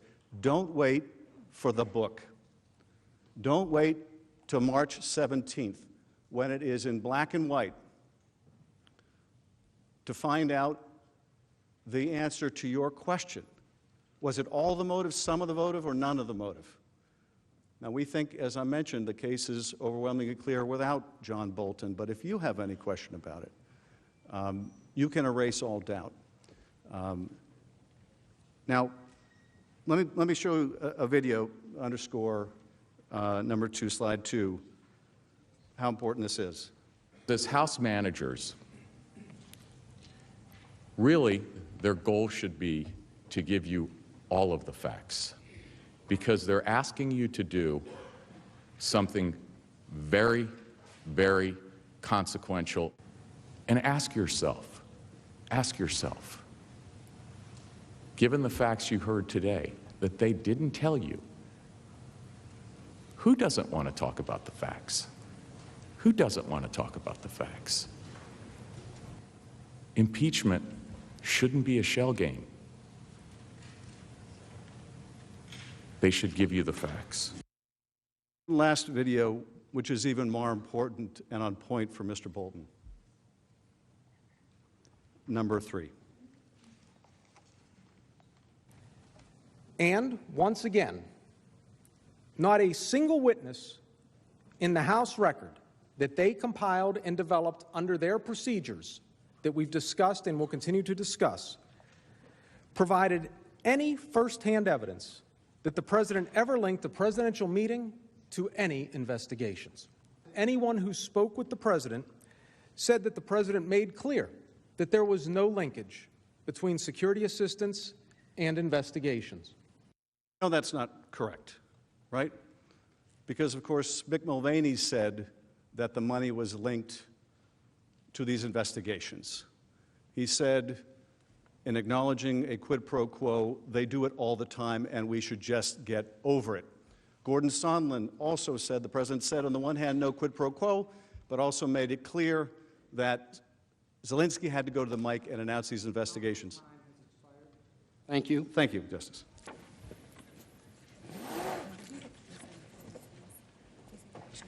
Mr. Chief Justice, Senator Thune. I have a question for the President's counsel.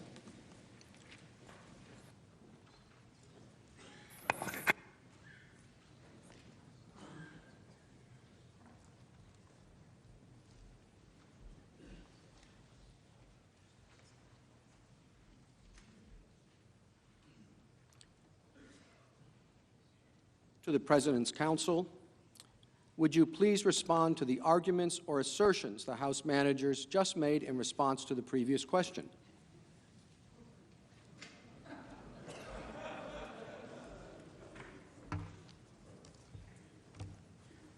Mr. Chief Justice, Senators, a couple of points that I'd like to make. Manager Schiff suggested that there was no evidence the president was actually interested in burden sharing because he didn't apparently, according to David Hale, raise it in the telephone conversation that he had with Gordon Sondland that Hale claims to have overheard at a restaurant in Kiev. But let's look at the real evidence. As we explained, on June 24th, there is an email in the record showing, it's an email from one person at the Department of Defense to another with a subject line of POTUS follow-up, President of the United States follow-up, asking specifically about burden sharing.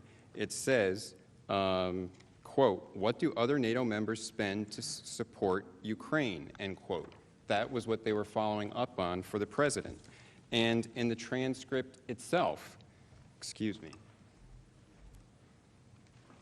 in the transcript of the July 25th call itself, the president asked, he said, we spend a lot of effort and a lot of time for Ukraine, much more than the European countries are doing, and they should be helping you more than we are. Germany does almost nothing for you. All they do is talk, and I think it's something you should really ask them about. And he goes on to say that he talks to Angela Merkel about it, and that they're not really doing as much as the United States is doing. He's raising burden sharing, and President Zelensky agreed with him. Now, Manager Schiff also suggested that there is evidence of some connection between the military assistance and investigations into 2016 election interference because of a statement that Acting Chief of Staff Mulvaney made at a press conference. But it's been clear in the record since that press conference that what he was saying was garbled and or misunderstood, and he immediately clarified and said on that day, quote, the president never told me to withhold any money until the Ukrainians did anything related to the server, end quote. And similarly, he issued a statement just the other day making clear again that he said, this is from his counsel, so it's phrased in the third person, nor did Mr. Mulvaney ever have a conversation with the president or anyone else indicating that Ukrainian military aid was withheld in exchange for Ukrainian investigation of Burisma, the Bidens, or the 2016 election. That is Mr. Mulvaney's statement. Lastly, onto the point of whether this chamber should hear from Ambassador Bolton. And I think it's important to consider what that means, because it's not just a question of, well, should we just hear one witness? That's not what the real question is going to be. For this institution, the real question is, what is the precedent that is going to be set for what is an acceptable way for the House of Representatives to bring an impeachment of a President of the United States to this chamber? And can it be done in a hurried, half-baked, partisan fashion without, they didn't even subpoena John Bolton below. They didn't even try to get his testimony. And to insist now that this body will become the investigative body, that this body will have to do all the discovery, and that this institution will be effectively paralyzed for months on end because it has to sit as a court of impeachment, while now discovery is done because it would be Ambassador Bolton, and if there are going to be witnesses, then the president would have to, in order, they said fair trial, fair adjudication, then the president would have to have his opportunity to call his witnesses. And there'd be depositions, and this would drag on for months. And then that's the new precedent. Then that's the way all impeachments operate in the future. The House doesn't have to do the work. They do it quick, they throw it over the transom, and this institution gets derailed and has to deal with it. And that should not be the way, that should not be the precedent that is set here for the way this body will have to handle all impeachments in the future, because if it becomes that easy for the House to do it, they'll be doing it a lot. Thank you. The senator from Massachusetts. Send a question to the desk.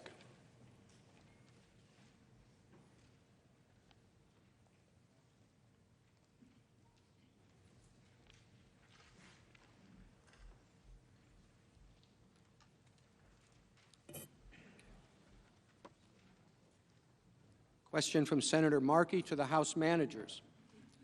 On Monday, President Trump tweeted, "The Democrat-controlled House never even asked John Bolton to testify." End quote. So that the record is accurate, did House impeachment investigators ask Mr. Bolton to testify?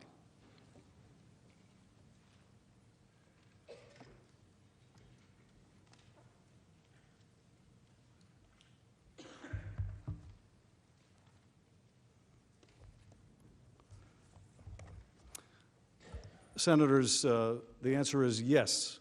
Of course, we asked John Bolton to testify in the House, and he refused. We asked his deputy, Dr. Kupperman, to testify, and he refused.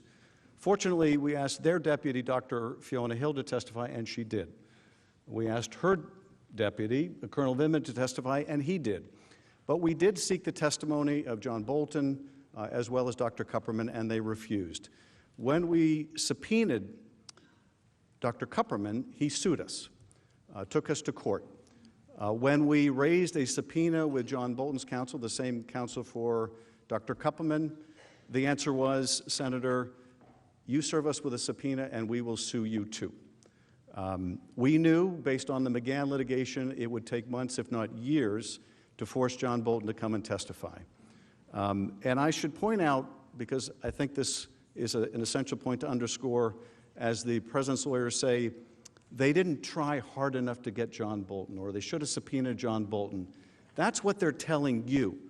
But let me show you what they're telling the court in the McGahn litigation. If we could pull up slide number 39. This is the president's lawyers in court in the McGahn litigation. In the Court of Appeals right now, quote, the committee, meaning our committee, lacks Article III standing to sue to enforce a congressional subpoena demanding testimony from an individual on matters related to duties as an executive branch official. I mean, it takes your breath away, the duplicity of that argument. They're before you saying they should have tried harder to get these witnesses, they should have subpoenaed, they should have litigated for years, and down the street in the federal courthouse, they're arguing, Judge, you need to throw them out. They have no standing to sue to force a witness to testify. Are we really prepared to accept that? Now, counsel says, think about the precedent that we would be setting if you allow a House to impeach a president and you permit them to call witnesses. Well, I would submit, think about the precedent you will be setting if you don't allow witnesses in a trial. That, to me, is the much more dangerous precedent here.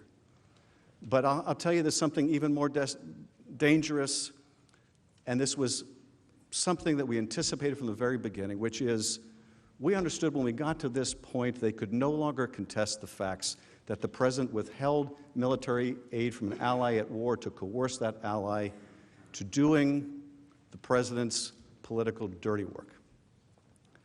So now they have fallen back on, you shouldn't hear any further evidence, any further witnesses on this subject. What's more, we're going to use the end-all argument, so what? A president is free to abuse their power. We're going to rely on a constitutional theory, a fringe theory, that even the advocate of which says is outside of the consensus of constitutional law, to say that a president can abuse his power with impunity. Now imagine where that leads. A president can abuse his power with impunity. Now, that argument made by Professor Dershowitz is at odds with the Attorney General's own expressed opinion on the subject, with Ken Starr's expressed opinion on the subject, with not only other counsel for the president, Jonathan Turley, who testified in the House, says that theory is constitutional, effectively nonsense. But even 60-year-old Alan Dershowitz doesn't agree with 81-year-old Alan Dershowitz. And for a reason, because where that conclusion leads us is that a president can abuse his power in any kind of way, and there's nothing you can do about it. Now, are we really ready to accept the position that this president or the next can withhold hundreds of millions of dollars in military aid to an ally at war unless they get help in their reelection? Would we say that you could, as president, withhold disaster relief from a governor unless that governor got his attorney general to investigate the president's political rival? That, to me, is the most dangerous argument of all. It's a danger to have a president who engage in this conduct. It's a danger to have a trial with no witnesses and set that precedent. But the biggest danger of all, I think, would be to accept the idea that a president can abuse his office in this way, and the Congress is powerless to do anything about it. That is certainly not what the founders intended.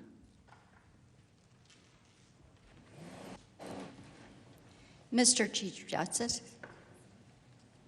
The senator from Tennessee. Thank you, Mr. Chief Justice. I send a question to the desk on my behalf and also joined by Senators Loeffler, Lee, Kramer, and McSally.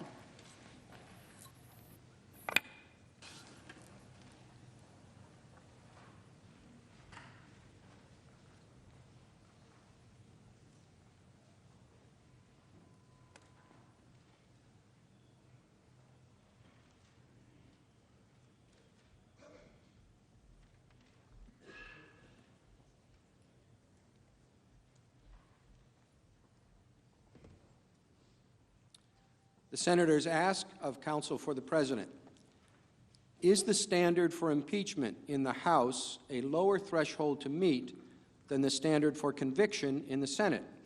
And have the House managers met their evidentiary burden to support a vote of removal?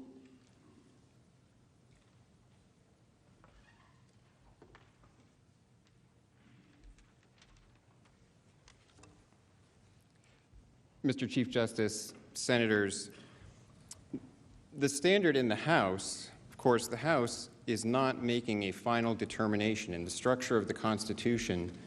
An impeachment is simply an accusation. And as in most systems where there is simply an accusation being made, the House does not have to adhere to the same standard that is used in the Senate. In most instances, House members have suggested in debates on articles of whether or not to approve articles of impeachment that they should have clear and convincing evidence in the view of the members voting on it that there was some impeachable offense, and that is all.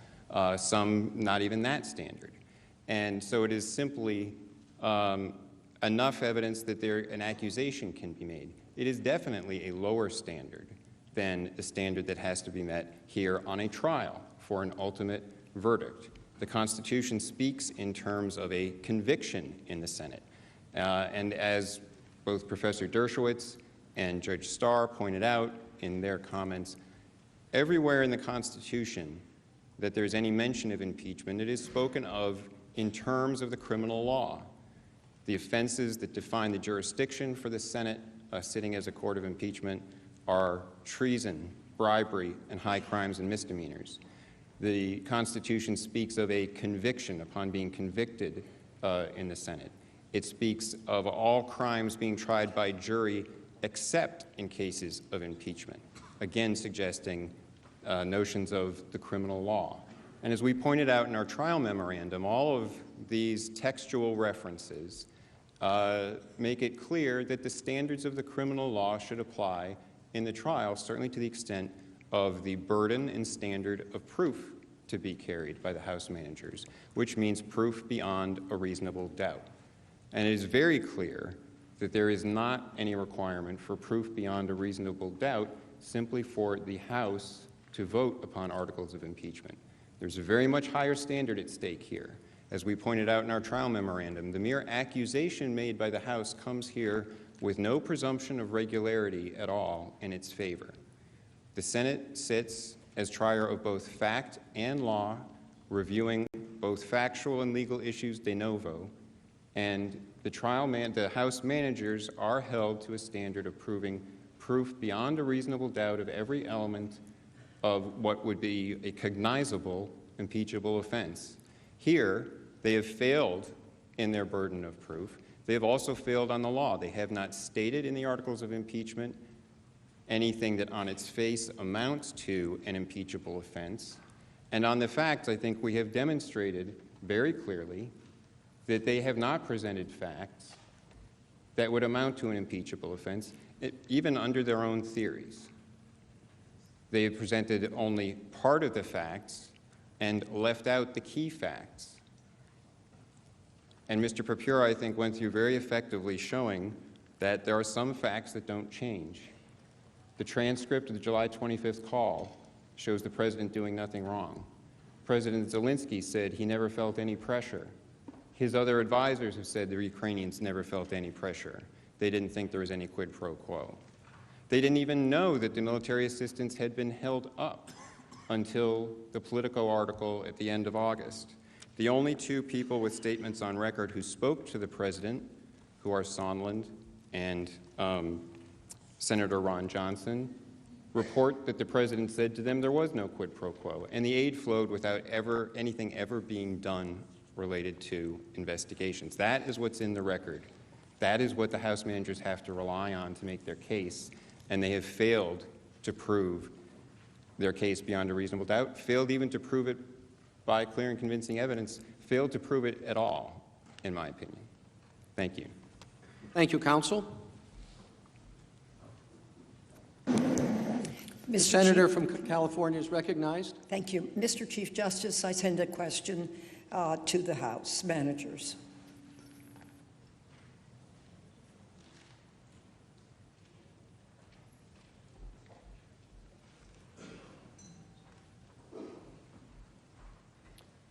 Senator Feinstein asks the House managers. The President's counsel stated that, quote, there is simply no evidence anywhere that President Trump ever linked security assistance to any investigations, end quote. Is that true?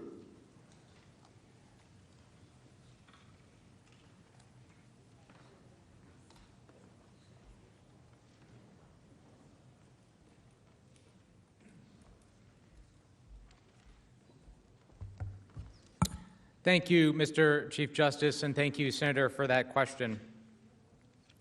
The President's counsel is not correct. There is, in fact, overwhelming evidence that the President withheld the military aid directly to get a personal political benefit to help his individual political campaign.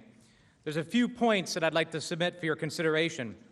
First, look no further than the words of the President's acting Chief of Staff, Mick Mulvaney, who on October 17th, 2019, during a national press conference, mentioned, quote, or he was asked about the direct connection between the aid, and he said, quote, did he, meaning President Trump, referring to he, quote, also mentioned to me in passing the corruption related to the DNC server? Absolutely, no question about it, but that's it. And that's why we held up the money, end quote. He was repeating the President's own explanation relayed directly to him. Second, Gordon Sondland testified he spoke by phone with President Trump on September 7th. The President denied there was a, quote, quid pro quo, but then outlined the very quid pro quo that he wanted from Ukraine. Then he told President Sondland to, quote, that President Zelensky should, quote, go to the microphone and announce the investigations. He should want to do it. Third, the President's own advisors, including the Vice President and Secretary Pompeo, were also aware of the direct connection. In Warsaw on September 1st, Ambassador Sondland told Vice President Pence that he was concerned the delay in security assistance had become, quote, tied to the issue of investigations. The Vice President simply nodded, tacitly acknowledging the conditionality of the aid. Fourth, we heard from Ambassador Taylor, who in direct emails and texts said it was crazy to tie the security assistance to the investigations. Five, we also know there's no other reason.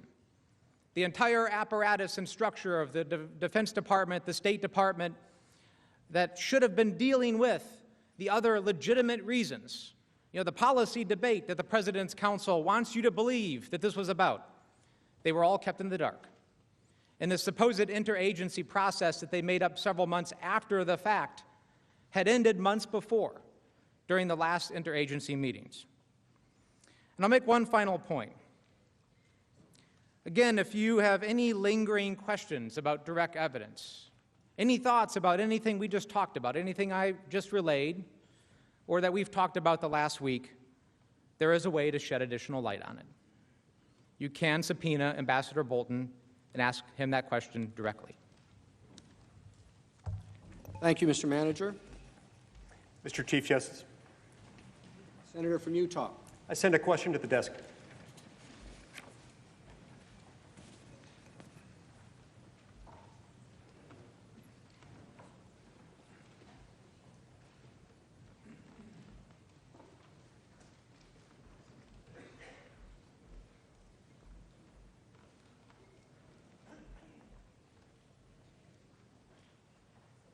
Senator Lee asks of counsel for the President.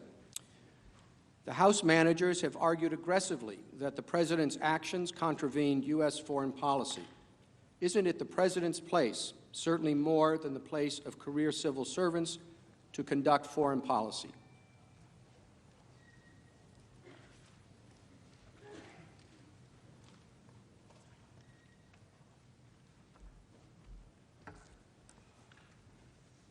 Thank you, Mr. Chief Justice, Senators, and thank you for that question. It is definitely the President's place to set U.S. foreign policy, and the Constitution makes this clear.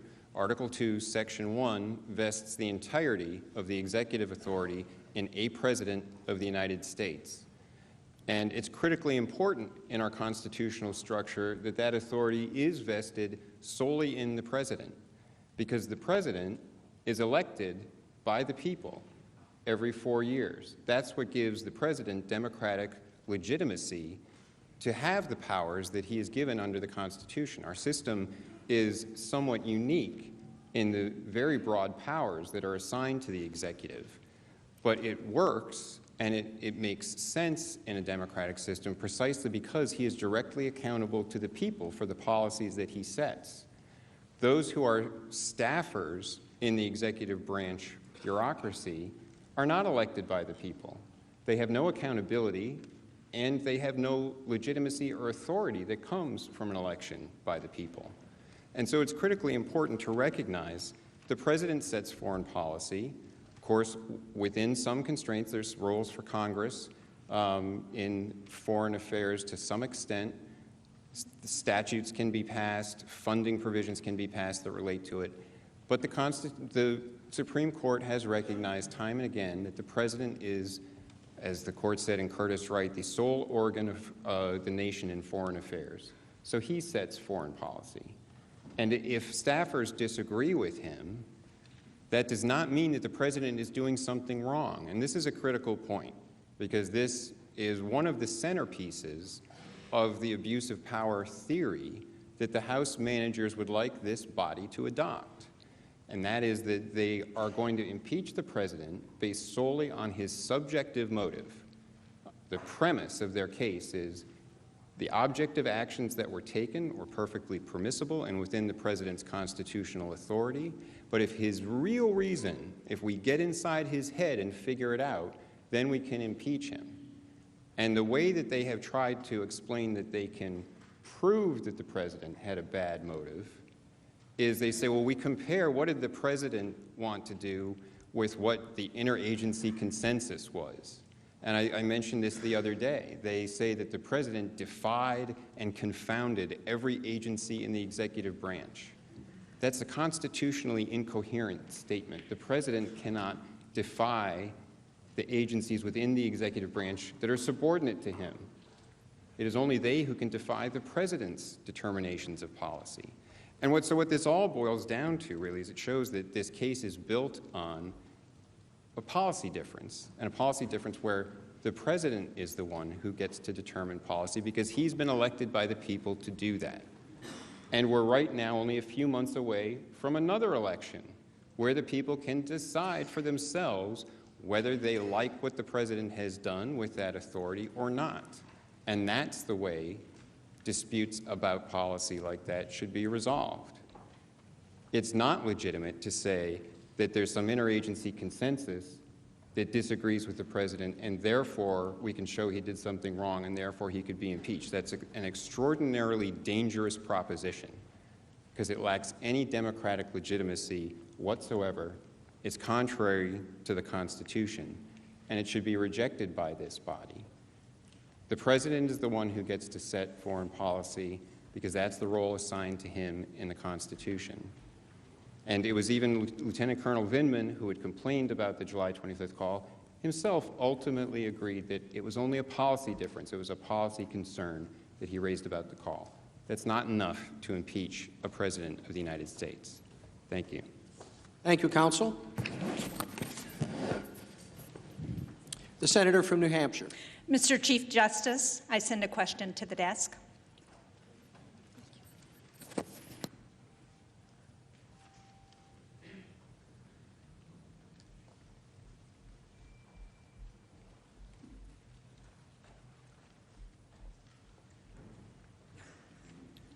Senator Shaheen asks the House managers.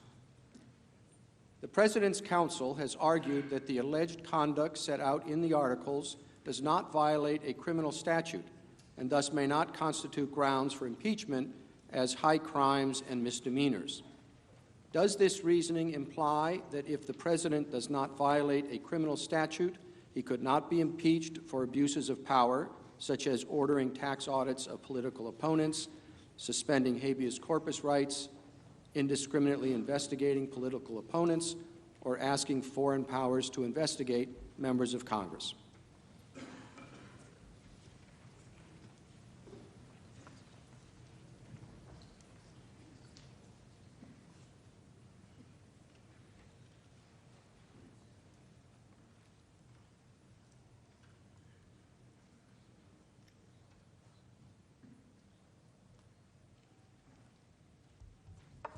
Mr. Chief Justice, Senators, I appreciate the question. The simple answer is that a president can be impeached without a statutory crime being committed. That was the position, and the question was rejected in President Nixon's case and rejected again in President Clinton's case. It should be rejected here in President Trump's case. The great preponderance of legal authority confirms that impeachable offenses of legal authority confirms that it is not defined in criminal conduct. This authority includes nearly every legal scholar to have studied the issue, multiple Supreme Court justices who addressed it in public remarks, and prior impeachments in the House. This conclusion follows that constitutional history, text, and structure, and reflects the absurdities and practical difficulties that would result were the impeachment power confined to indictable crimes. As slide 35 shows, first, the plain text of the Constitution does not require that an offense be a crime in order for it to be impeachable. Alexander Hamilton explained that impeachable offenses, high crimes, and misdemeanors are defined fundamentally by the abuse or violation of some public trust. Some public trust. They are political as they relate chiefly to injuries done immediately to the society itself. Offenses against the Constitution are different than offenses against the criminal code. Some crimes, like jaywalking, are not impeachable, and some forms of misconduct often offend both offend the Constitution and the criminal law. Impeachment and criminality must therefore be assessed separately, even though the President's commission of indictable crimes may further support a case of impeachment and removal. The American experience with impeachment confirms this. A strong majority of impeachments voted by the House since 1789 have included one or more allegations that did not charge a violation of criminal law. Although President Nixon resigned before the House could consider the articles of impeachment against him, the Judiciary Committee's allegations encompass many, many non-criminal acts. And in President Clinton's case, the Judiciary Committee report accompanying the articles of impeachment to the House floor stated that, quote, the actions of President Clinton do not have to rise to the level of violating the federal statute regarding articles obstruction of justice in order to justify impeachment. The framers intended impeachment to reach the full spectrum of presidential misconduct that threatened the Constitution. They also intended that our Constitution endure throughout the ages. In other words, if they named 1, 2, and 3, but new ones came up, you had to keep up with the times, so it was better to have the full spectrum of presidential misconduct. Because they could not anticipate and specifically prohibit every single threat a president might someday pose, the framers adopted a standard sufficiently general and flexible to meet unknown future circumstances. This standard was meant, as Mason put it, to capture all manner of great and dangerous offenses incompatible with the Constitution. When the president uses the powers of his high office to benefit himself while injuring or ignoring the American people he is duty-bound to serve, he has committed an impeachable offense.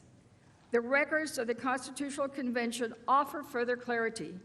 At the Constitutional Convention itself, no delegate linked impeachment to the technicalities of criminal law. Instead, the framers principally intended impeachment for three forms of presidential wrongdoing, the ABCs of impeachment. A, abuse of power. B, betrayal of the national interest through foreign entanglements. And C, corruption of office and elections. When a president abuses his power to obtain illicit help in his election from a foreign power and undermine our national security and election integrity, it is a trifecta. Thank you. Thank you, counsel. Thank you. The senator from Louisiana. Mr. Chief Justice, along with Senator Blackburn and Senator Cornyn, I send a question to the desk for the House managers and for counsel for the President.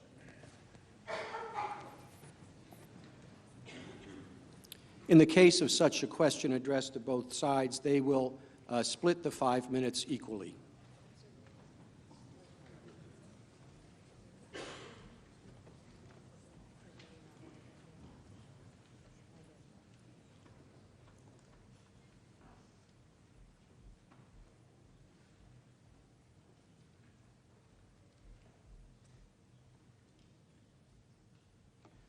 The senators ask, why did the House of Representatives not challenge President Trump's claims of executive privilege and/or immunity during the House impeachment proceedings?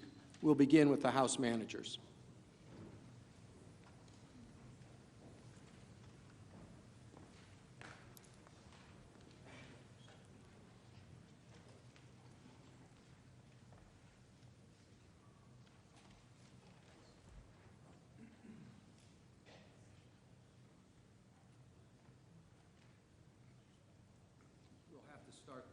Clock soon.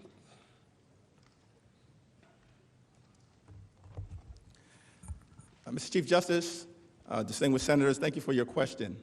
The answer is simple.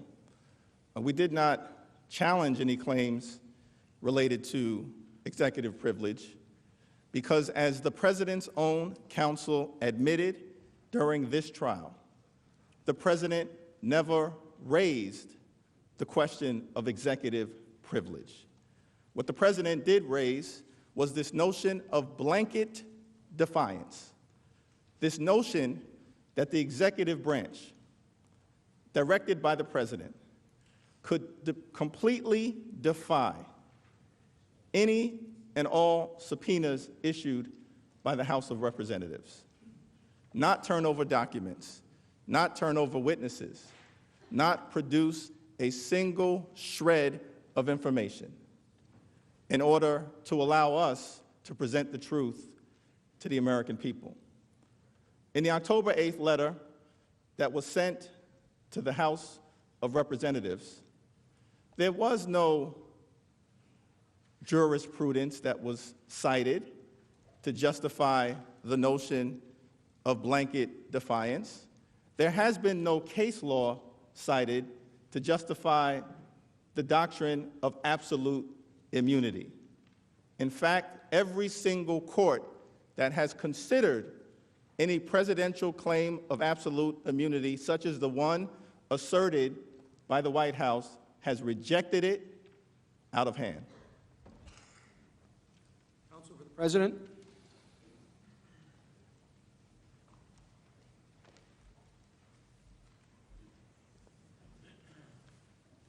Mr. Chief Justice, Senators, thank you for that question.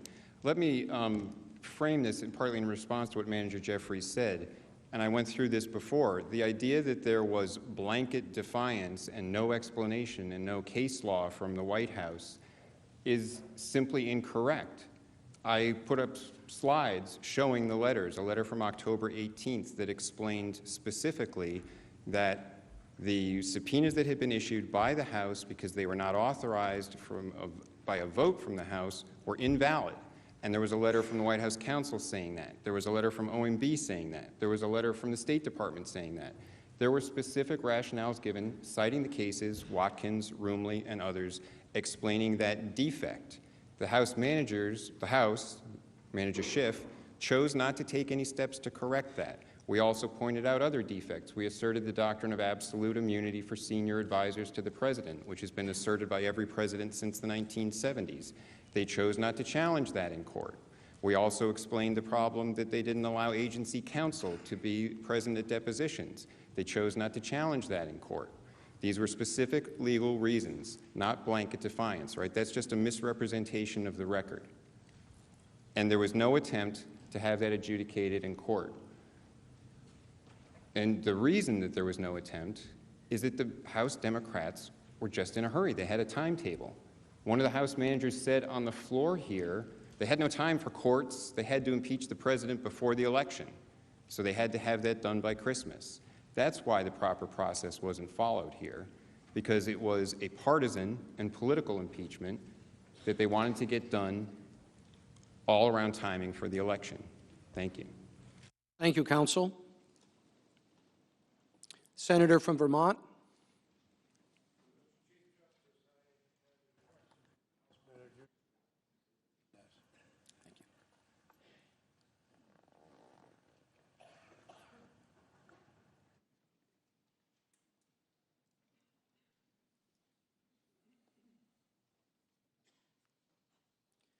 Senator Leahy asks the House managers, the President's counsel argues that there was no harm done, that the aid was ultimately released to Ukraine, the President met with Zelensky at the UN in September, and that this President has treated Ukraine more favorably than his predecessors. What is your response?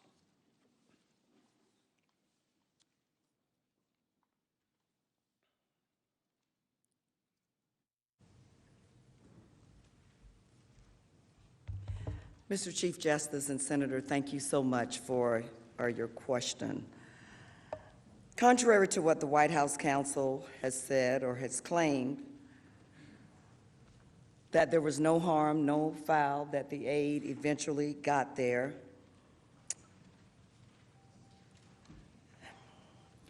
we promised Ukraine in 2014 that if they gave up their nuclear arsenal, that we would be there for them, that we would defend them, that we would fight along beside them.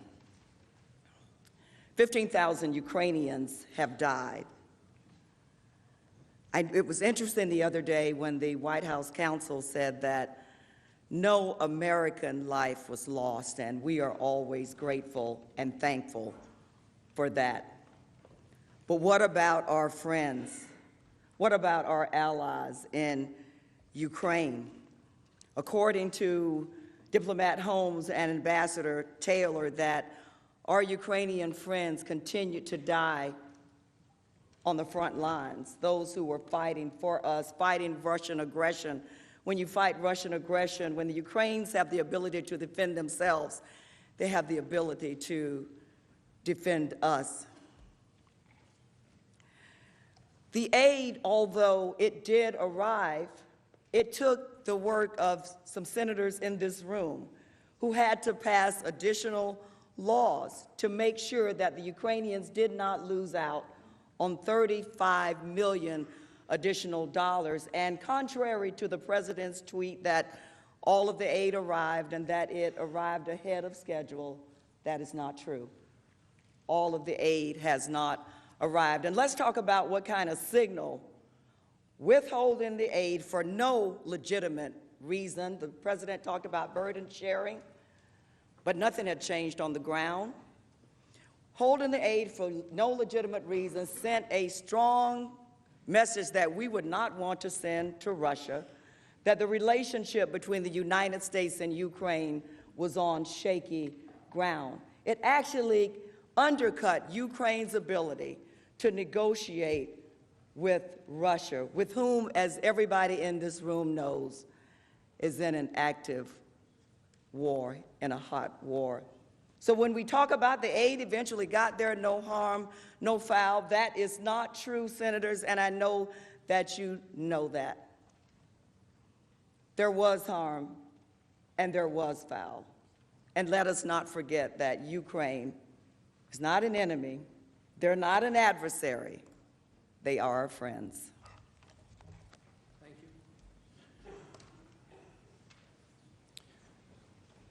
Senator Cruz. Mr. Chief Justice, I send a question to the desk.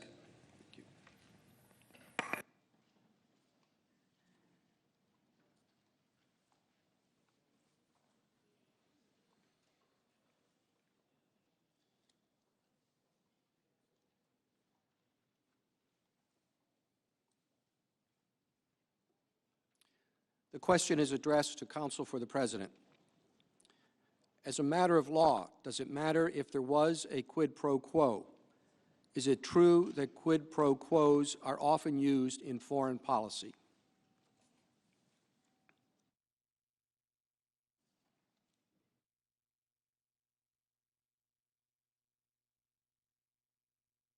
Chief Justice, thank you very much for your question. Yesterday, I had the privilege of attending the rolling out of a peace plan by the President of the United States regarding the Israel-Palestine conflict. And I offered you a hypothetical the other day. What if a Democratic president were to be elected and Congress were to authorize much money to either Israel or the Palestinians, and the Democratic president were to say to Israel, no, I'm going to withhold this money unless you stop all settlement growth, or to the Palestinians, I will withhold the money Congress authorized to you unless you stop paying terrorists. And the president said, quid pro quo. If you don't do it, you don't get the money. If you do it, you get the money. There's no one in this chamber that would regard that as in any way unlawful. The only thing that would make a quid pro quo unlawful is if the quo were in some way illegal. Now, we talked about motive. There are three possible motives that a political figure can have. One, a motive in the public interest, and the Israel argument would be in the public interest. The second is in his own political interest, and the third, which hasn't been mentioned, would be in his own financial interest, his own pure financial interest, just putting money in the bank. I want to focus on the second one for just one moment. Every public official that I know believes that his election is in the public interest. And mostly you're right.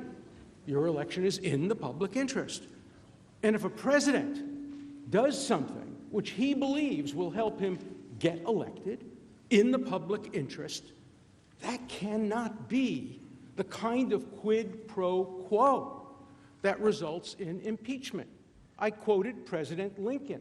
When President Lincoln told General Sherman to let the troops go to Indiana so that they can vote for the Republican Party, let's assume the president was running at that point, and it was in his electoral interest to have these soldiers put at risk the lives of many, many other soldiers who would be left without their company. Would that be an unlawful quid pro quo? No, because the president, A, believed it was in the national interest, but B, he believed that his own election was essential to victory in the Civil War. Every president believes that. That's why it's so dangerous to try to psychoanalyze a president, to try to get into the intricacies of the human mind. Everybody has mixed motives. And for there to be a constitutional impeachment based on mixed motives would permit almost any president to be impeached. How many presidents have made foreign policy decisions after checking with their political advisors and their pollsters? If you're just acting in the national interest, what do you need pollsters? What do you need political advisors? Just do what's best for the country.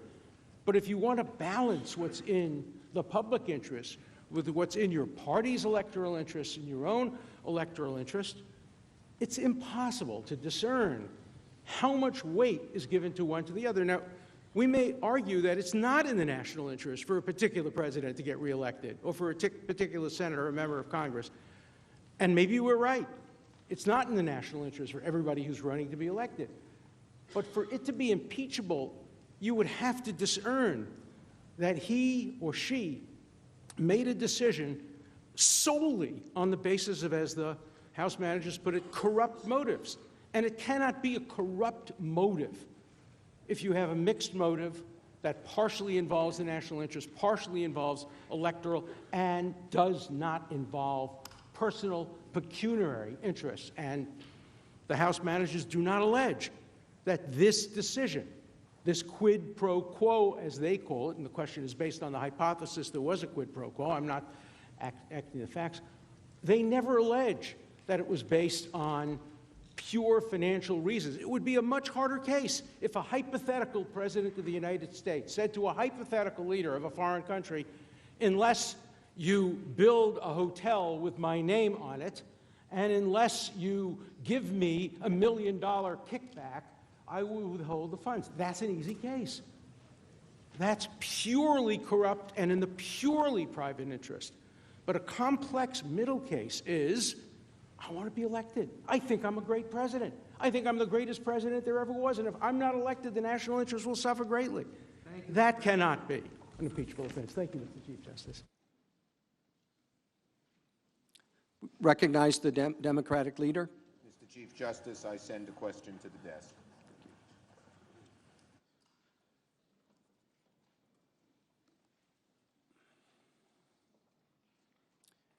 The question is for the House managers. Would you please respond to the answer that was just given by the President's counsel?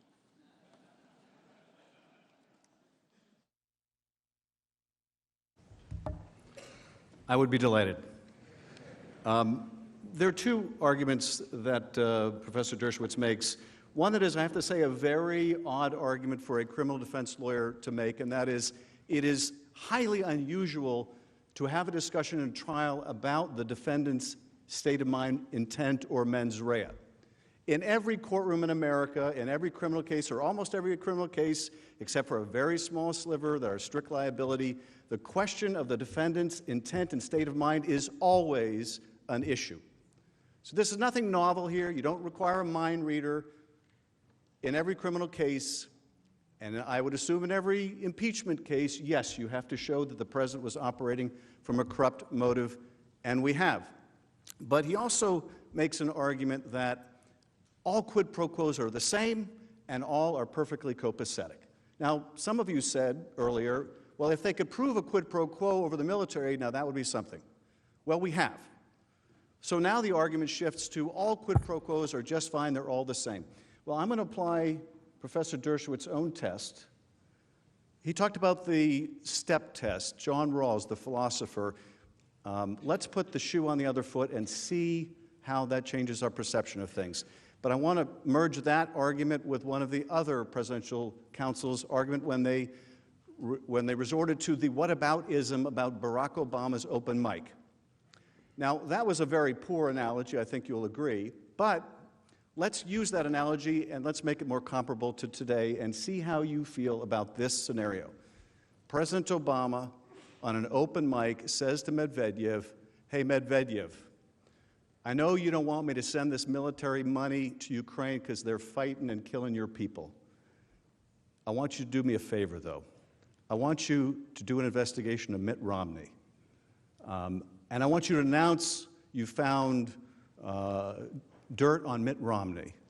And if you're willing to do that, quid pro quo, I won't give Ukraine the money they need to fight you on the front line. Do any of us have any question that Barack Obama would be impeached for that kind of misconduct? Are we really ready to say that that would be okay if Barack Obama asked Medvedev to investigate his opponent and would withhold money from an ally that it needed to defend itself to get an investigation of Mitt Romney?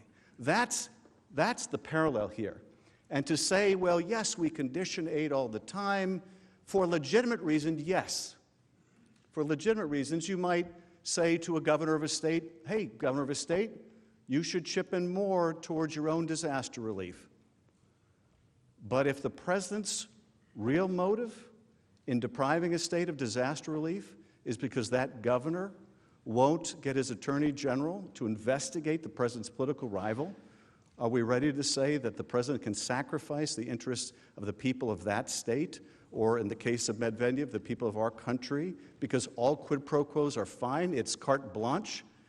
Is that really what we're prepared to say with respect to this president's conduct or the next? Because if we are, then the next president of the United States can ask for an investigation of you. They can ask for help in their next election from any foreign power. And the argument will be made, nope, Donald Trump was acquitted for doing exactly the same thing, therefore it must not be impeachable. Now, bear in mind that efforts to cheat an election are always going to be in proximity to an election. And if you say you can't hold a president accountable in an election year where they're trying to cheat in that election, then you are giving them carte blanche. So all quid pros are not the same. Some are legitimate and some are corrupt, and you don't need to be a mind reader to figure out which is which. For one thing, you can ask John Bolton. Thank you, Mr. Manager. Mr. Chief Justice, Senator from Iowa. I send a question to the desk.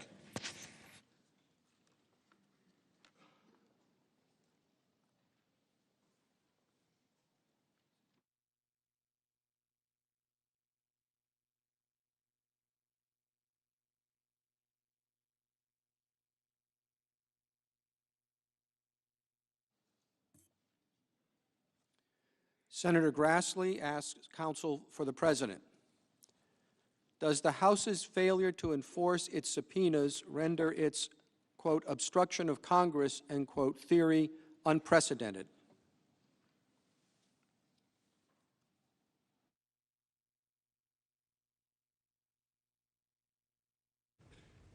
Mr. Chief Justice, Senators, the answer is yes. As far as I am aware, there has never been a prior instance in which there's been an attempt, even in the House, as in the Nixon proceeding, never mind in the Clinton proceeding, which actually left the House and came to the Senate, to suggest that there can be obstruction of Congress when there hasn't been anything beyond simply issuing a subpoena, getting resistance, and then throwing up your hands and giving up and saying, oh, well, that's obstruction. In the Clinton situation, most of the litigation was with the independent counsel, and there were privileges asserted and litigation again and again. But the point is that the issues about the privileges were all litigated, and they were resolved before things came to this body. Similarly, in the Nixon impeachment proceeding within the House, a lot of investigation had been done by the special counsel, and there was litigation over assertions of privileges there in order to get at the tapes, and some tapes or transcripts had already been turned over. But again, there was litigation about the assertion of the privilege in response to the grand jury subpoena that then fed into the House's proceedings.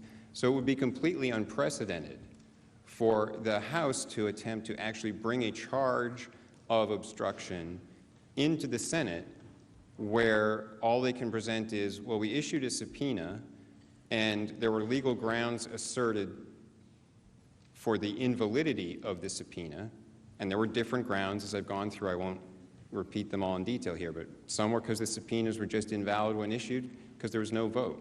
Some is that the subpoenas for witnesses were invalid because senior advisors to the president had absolute immunity from compulsion. Some were that they were forcing executive branch officials to testify without the benefit of agency counsel and executive branch counsel with them. So various reasons asserted for the invalidity and the defects in various subpoenas, and then no attempt to enforce them, no attempt to litigate out what the validity or invalidity might be, but just bring it here as an obstruction charge is unprecedented.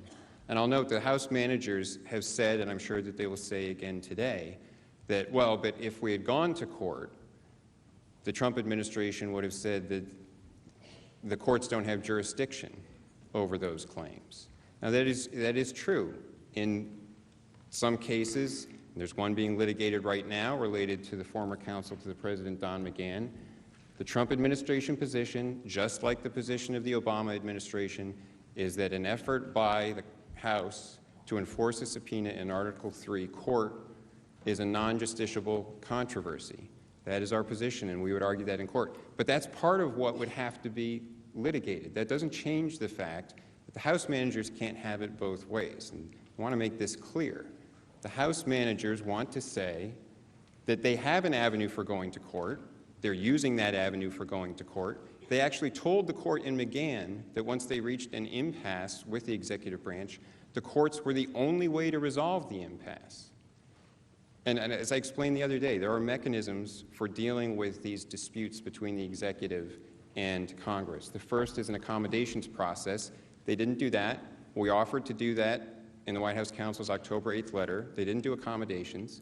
If they think they can sue, they have to take that step because the Constitution, the courts have made clear, require incrementalism in disputes between the executive and the legislative branch. So if they think that the courts can resolve that dispute, that's the next step. They should do that and have that litigated. And then things can proceed on to a higher level of confrontation. But to jump straight to impeachment, to the ultimate constitutional confrontation, doesn't make sense. It's not the system that the Constitution requires, and it is unprecedented in this case. Thank you. Thank you, counsel. The senator from Michigan. Thank you, Mr. Chief Justice. I send a question to the desk.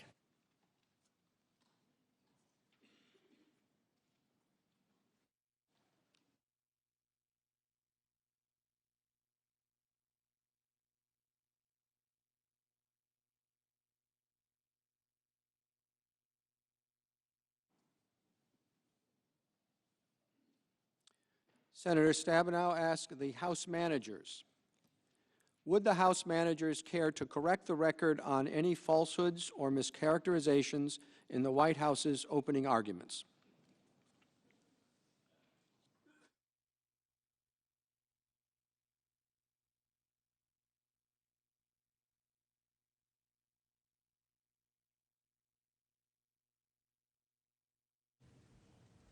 Mr. Chief Justice and Senators, thank you for that question. We believe that the President's team has claimed basically there were 6 facts that have not been met and will not change, and all 6 of those so-called facts are incorrect.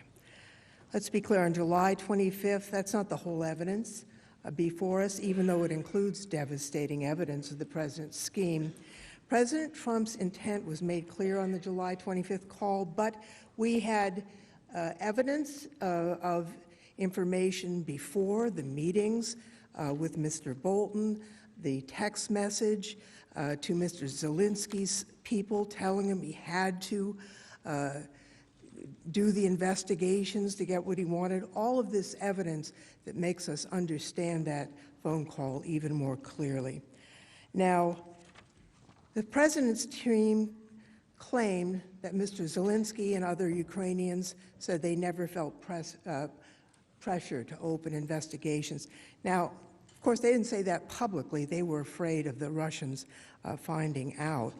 But Zelensky said privately that he didn't want to be involved in U.S. domestic politics. He resisted announcing the investigations. He only relented and scheduled the CNN meeting after it became clear that he was not going to receive the support that he needed and that Congress had provided in our appropriations. That's the definition of pressure.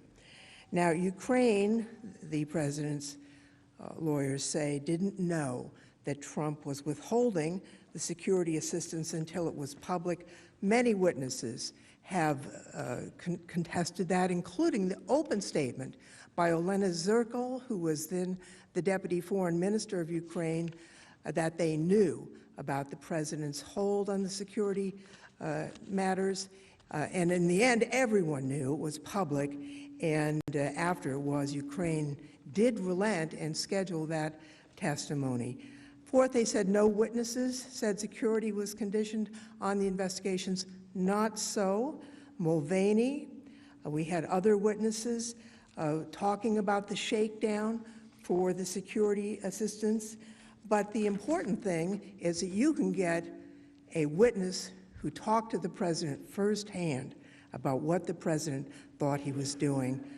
Ultimately, of course, the funds, or at least some of them, were released. But the White House meeting that the president promised 3 different times still has not occurred. So, and we still don't have the investigation of the Bidens. Getting caught doesn't mitigate the wrongdoing.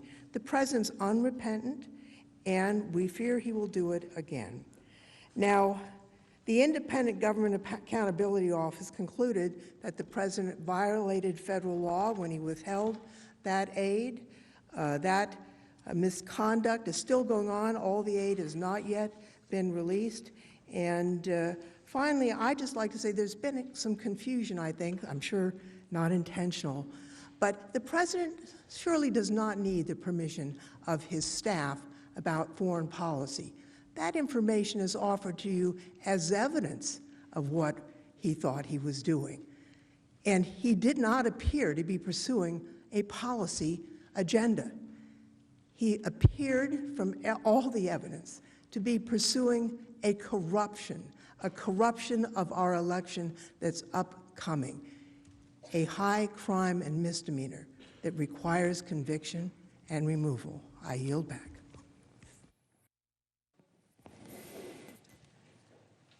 Mr. Chief Justice. The senator from Arkansas. I send a question to the desk for the President's Counsel on behalf of myself and Senators Bozeman, McSally, Blackburn, Kennedy, and Toomey.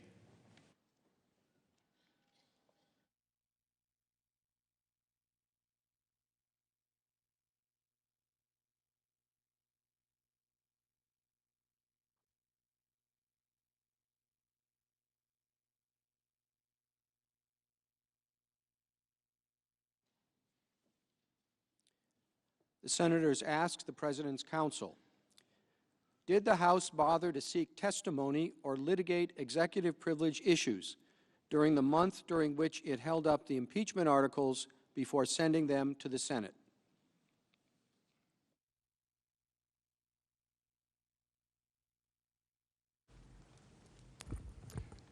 Mr. Chief Justice, Senators, no, the House did not seek to litigate any of the privilege issues during that time. In fact, they filed no lawsuits arising from this impeachment inquiry to seek to contest the bases that the Trump administration gave for resisting the subpoenas, the basis for why those subpoenas were invalid.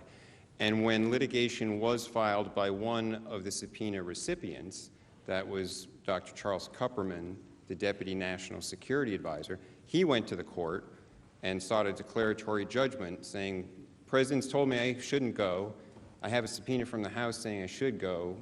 Please, courts, tell me what are my obligations. And that was filed, I believe, around October 25th. It was towards the end of October. Very shortly, within a few days, the court had set an expedited briefing schedule and scheduled a hearing for December 10th that was supposed to hear both preliminary motions to dismiss, but also the merits issues. So they were going to get a decision after a hearing on December 10th that would go to the merits of the issue. The House managers withdrew the subpoena. The House of Representatives decided they wanted to moot out the case so they wouldn't get a decision.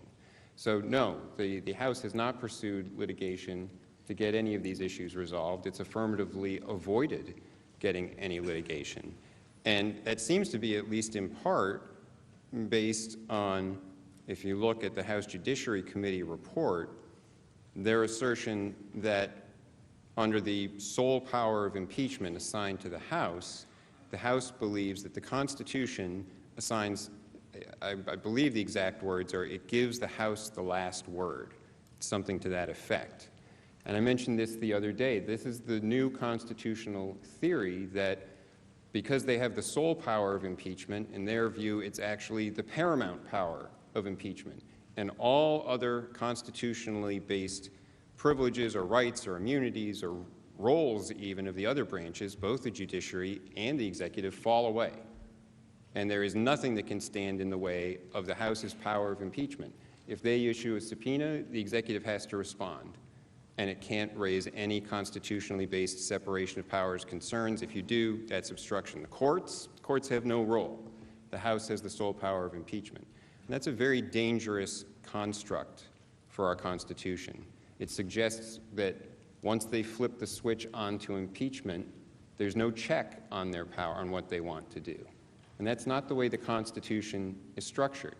The Constitution requires, when there are interbranch conflicts, that there be an accommodation process, that there be attempts to address the interests of both branches. And the House has taken the position, and in other litigation, the McGahn litigation, they're telling the courts are the only way to resolve these issues. And they brought that case in August. They already have a decision from the district court. They have an appeal in the D.C. Circuit. It was argued on January 3rd. A decision could come any day. That's pretty fast for litigation. But they've decided in this impeachment they don't want to do litigation. And again, it's because they had a timetable. One of the House managers admitted on this floor they had to get the president impeached before the election. They had no time for the courts, for anyone telling them what the rules were. And they had to get it done by Christmas, and that's what they did. And then they waited around for the month before bringing it here. And I think that shows you what's really behind the claims of, oh, it's urgent, then it's not urgent. It's urgent when it's our timetable to get done by Christmas. It's not so urgent when we can wait for a month because we want to tell the Senate how to run things. It's all a political charade. And that's part of the reason, a major reason, that the Senate should reject these articles of impeachment. Thank you. Thank you, counsel. Justice. The senator from New Mexico. Thank you for the recognition, Mr. Chief Justice. I send a question to the desk.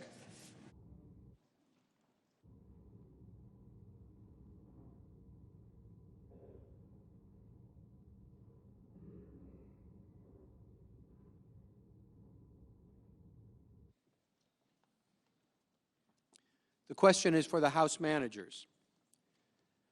Please address the President's counsel's argument that House managers seek to overturn the results of the 2016 election and that the decision to remove the President should be left to the voters in November.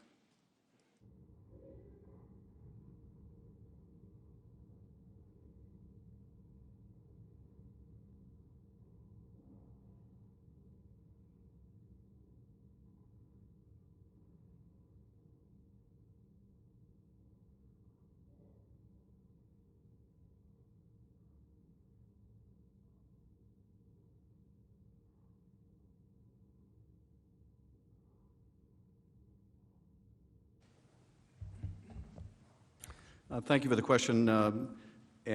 First I just want to respond to something counsel just said. 9 months is pretty fast for litigation in the courts. Sadly, I agree with that. 9 months is pretty fast in the McGahn case, and we still don't have a decision yet.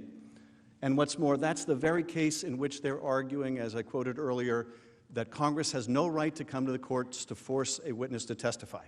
So here we are 9 months later in that litigation that they said we're compelled under the Constitution to bring, and they're saying in court, you can't bring this, and it's 9 months, and we still don't have a decision. I think that tells you just where they're coming from. It all goes back to the President's directive, fight all subpoenas, and they are.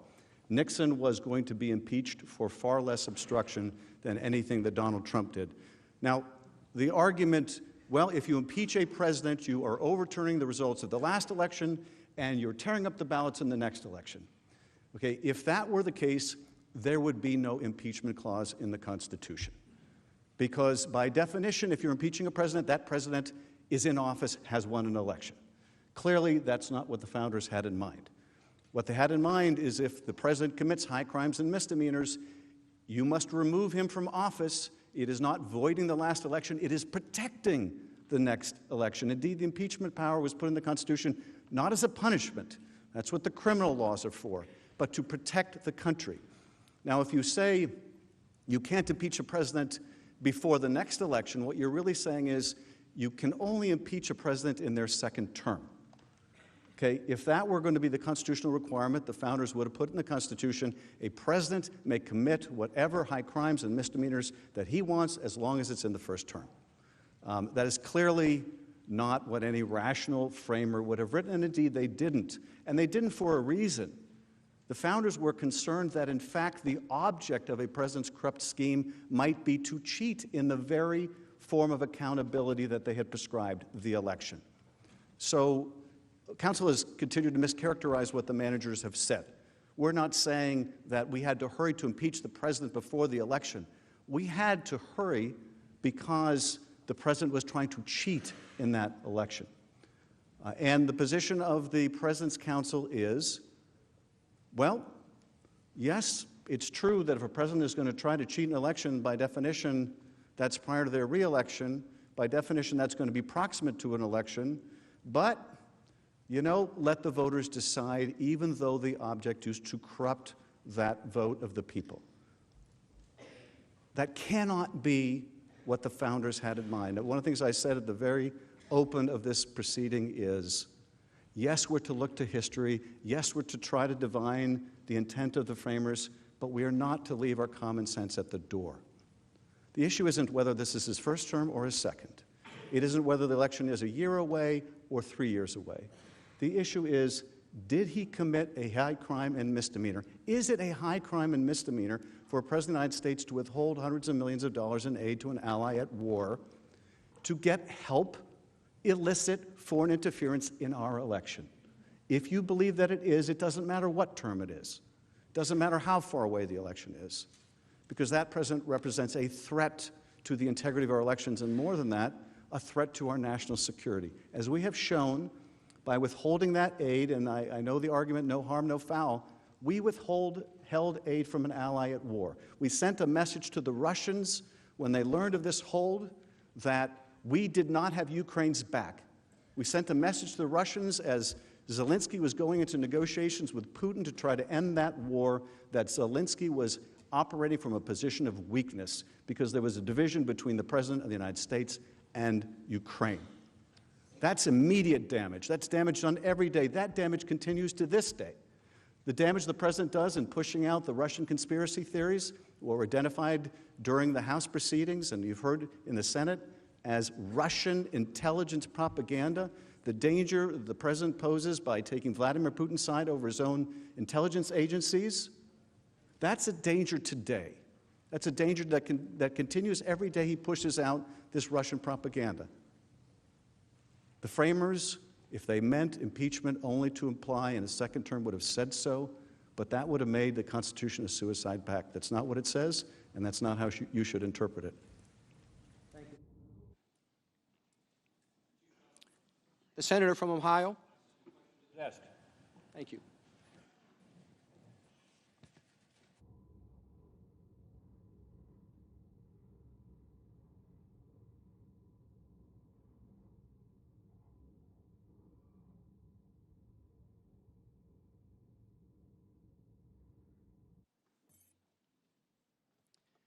The question is directed to counsel for the President. Given that impeachment proceedings are privileged in the Senate and largely prevent other work from taking place while they are ongoing, please address the implications of allowing the House to present an incomplete case to the Senate and request the Senate to seek testimony from additional witnesses.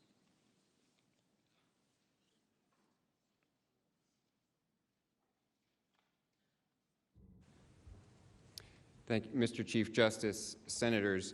I think this is one of the most important issues that this body faces, given these calls to have witnesses, because the House managers try to present it as if it's just a simple question, how can you have a trial without witnesses?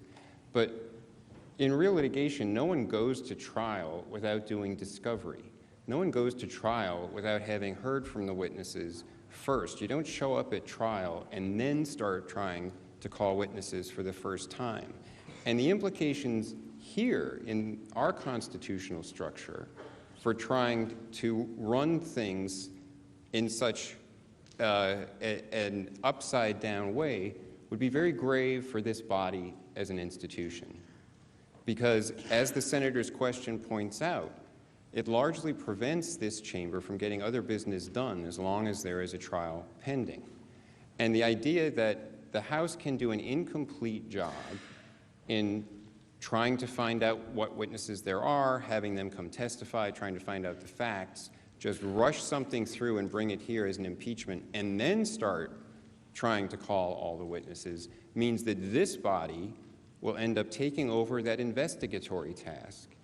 And all of the regular business of this body will be slowed down, hindered, or prevented while that goes on. And it's not a question of just one witness.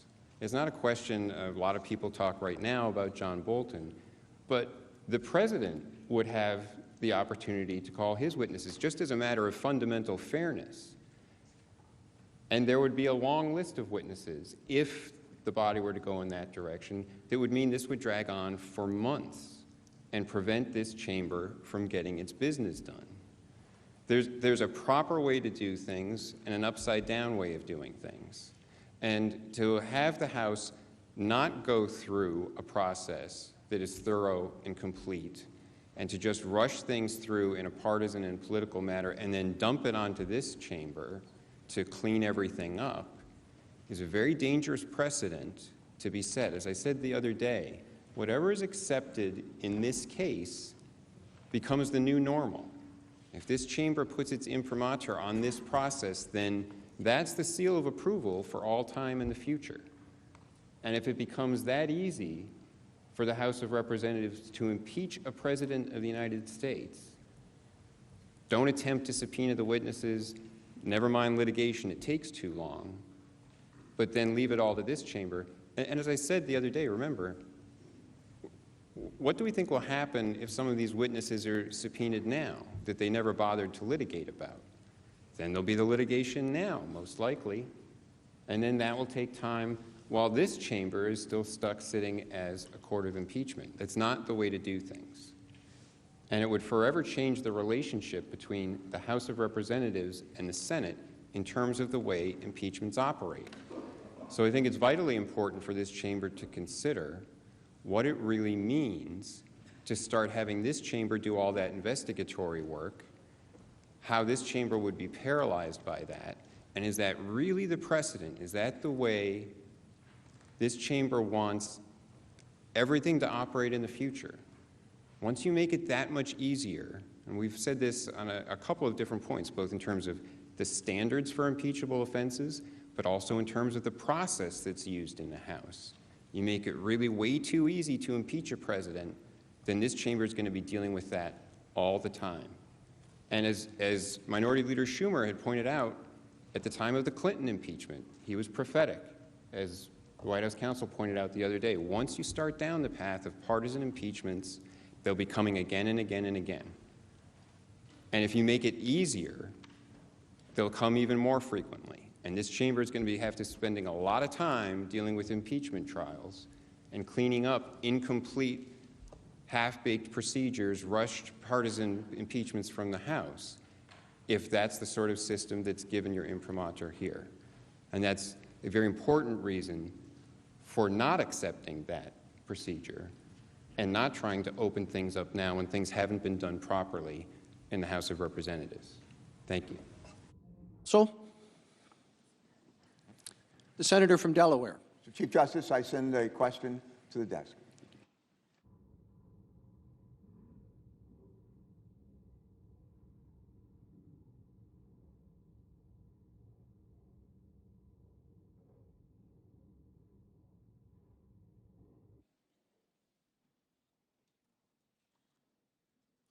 The question is for the House managers.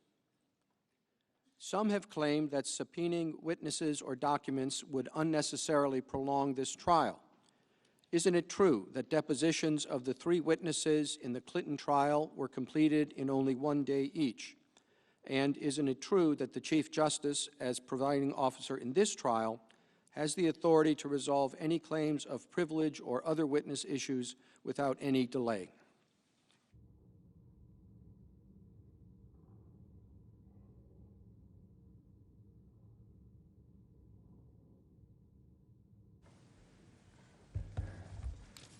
Mr. Chief Justice, the answer is yes.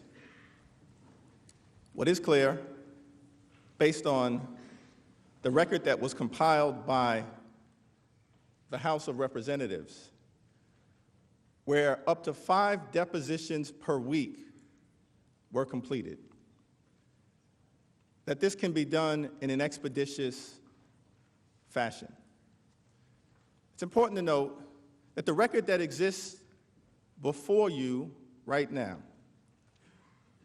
contains strong and uncontroverted evidence that President Trump pressured a foreign government to target an American citizen for political and personal gain as part of a scheme to cheat in the 2020 election and solicit foreign interference. That is evidence from witnesses who came forward from the Trump administration, including individuals like Ambassador Bill Taylor, West Point graduate, Vietnam War hero, including individuals like Ambassador Sondland, who gave $1 million to President Trump's inauguration, respected national security professionals like Lieutenant Colonel Alexander Vindman, as well as Dr. Fiona Hill. 17 different witnesses, Trump administration employees, troubled by the corrupt conduct that took place as alleged and proven by the House of Representatives. But to the extent that there are ambiguities in your mind, this is a trial. A trial involves witnesses. A trial involves documents. A trial involves evidence. That is not a new phenomenon for this distinguished body. The Senate in its history has had 15 different impeachment trials. In every single trial, there were witnesses. Every single trial. Why should this president be treated differently, held to a lower standard at this moment of presidential accountability? And in fact, in many of those trials, there were witnesses who testified in the Senate who had not testified in the House. That was the case most recently in the Bill Clinton trial. It certainly was the case in the trial of President Johnson. 37 out of the 40 witnesses who testified in the Senate were new.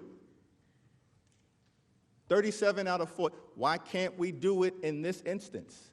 When you have such highly relevant witnesses like John Bolton, who had a direct conversation with President Trump, indicating that President Trump was withholding the aid because he wanted the phony investigations.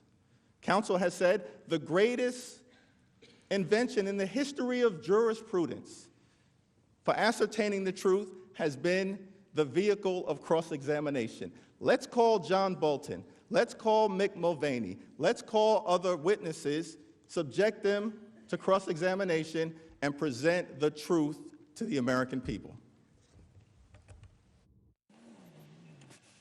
Mr. Chief Justice. The senator from Texas. Mr. Chief Justice, I have to send a question to the desk. Thank you.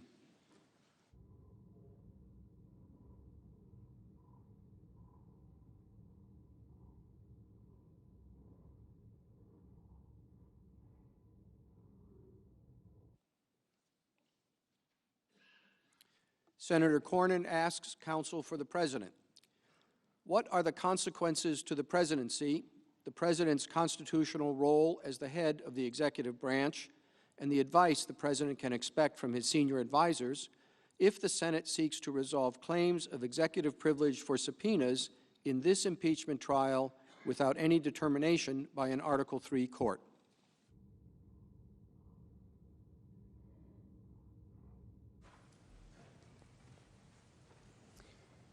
Mr. Chief Justice, and thank you, Senator, for the question. The Supreme Court has recognized that the confidentiality of communications with the President is essential. Keeping those communications confidential is essential for the proper functioning of government. In Nixon versus the United States, the Court explained that this privilege is grounded in the separation of powers and essential for the functioning of the executive for this reason. In order to receive candid advice, the president has to be able to be sure that those who are speaking with him have the confidence that what they say is not going to be revealed, that their advice can remain confidential. If it's not confidential, they would temper what they're saying. They wouldn't be candid with the president. And they wouldn't be able, the president then would not be able to get the best advice. And it's the same concern that underpins the deliberative process aspect of executive privilege. Even if it's not a communication directly with the president, if it's the deliberative process within the executive branch, people have to be able, before coming up with a decision, to discuss alternatives, to probe what other ways might work to address a problem, and to discuss them candidly and openly, not with the feeling that the first thing they say is going to be on the front page of the Washington Post the next day. Because if you don't have the confidence that what you're saying is going to be kept confidential, you won't be candid, you won't give your best advice. And that damages decision-making. That's bad for the government, and it's bad for the people of the United States, because it means the government and the executive branch can't function efficiently.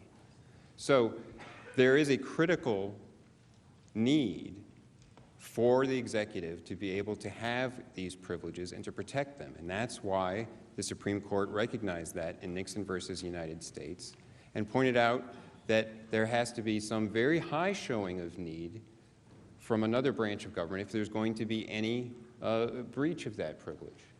And that's why there is an accommodations process. While the courts have said that when the Congress, when the legislature seeks information from the executive, and the executive has confidentiality interests, both branches are under an obligation to try to come to some accommodation to address the interests of both branches.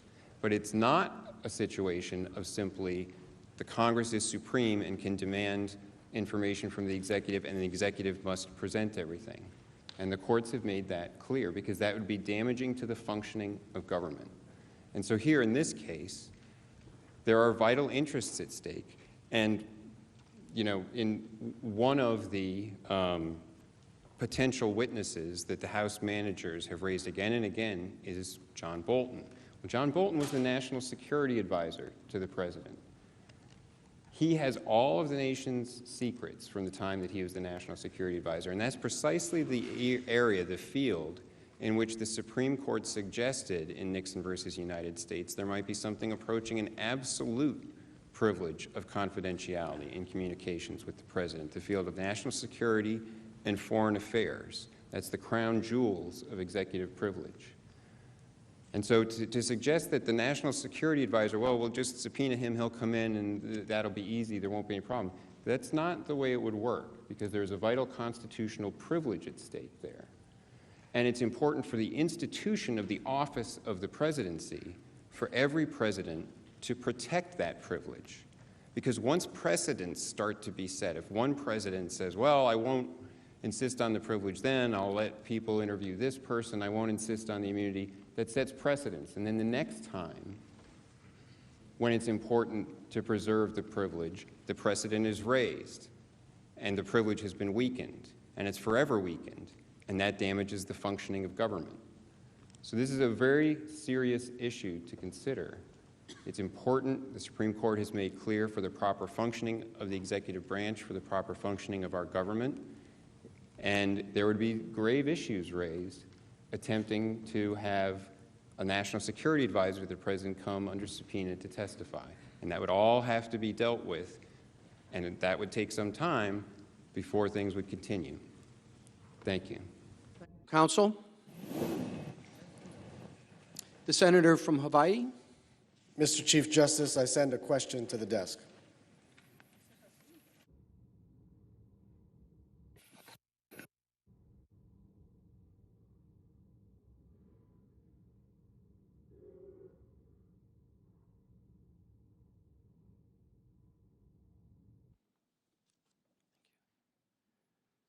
The question from Senator Schatz is directed to the House managers.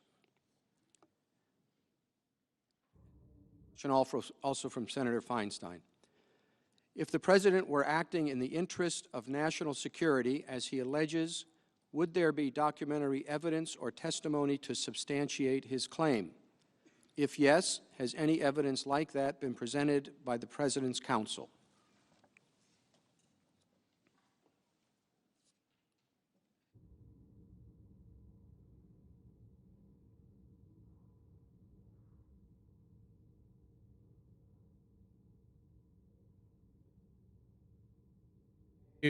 Thank you, Mr. Chief Justice. Thank you, Senators, for the question.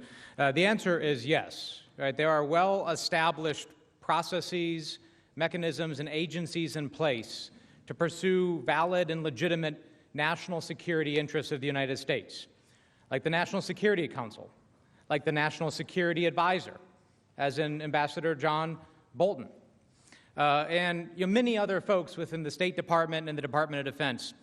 And as we have well established over the last week, none of those folks, none of those agencies that would have been involved in having that deliberation, reviewing that evidence, having that discussion, were incorporated into any type of interagency review process during the vast majority of the time that we are talking about here. From the time of the President's call on July 25th to the time the hold was lifted, those individuals, those agencies were in the dark. They didn't know what was happening. And more so, not only were they in the dark, but the President violated the law by violating the Impoundment Control Act to execute his scheme. None of that suggests a valid, legitimate policy objective. More so,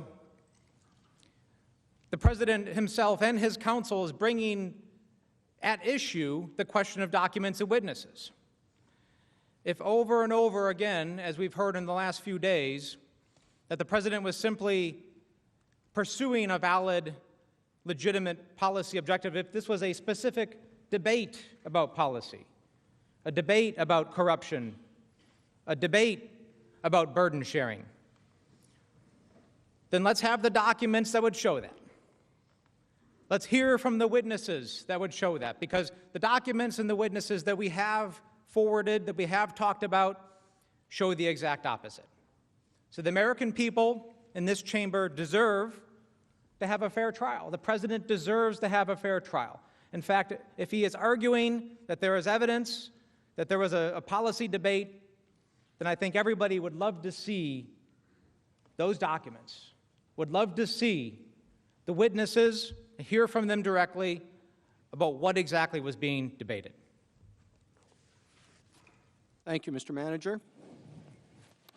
Mr. Chief Justice, The Senator from South Carolina. I send a question to the desk for myself and Senator Cruz. Thank you.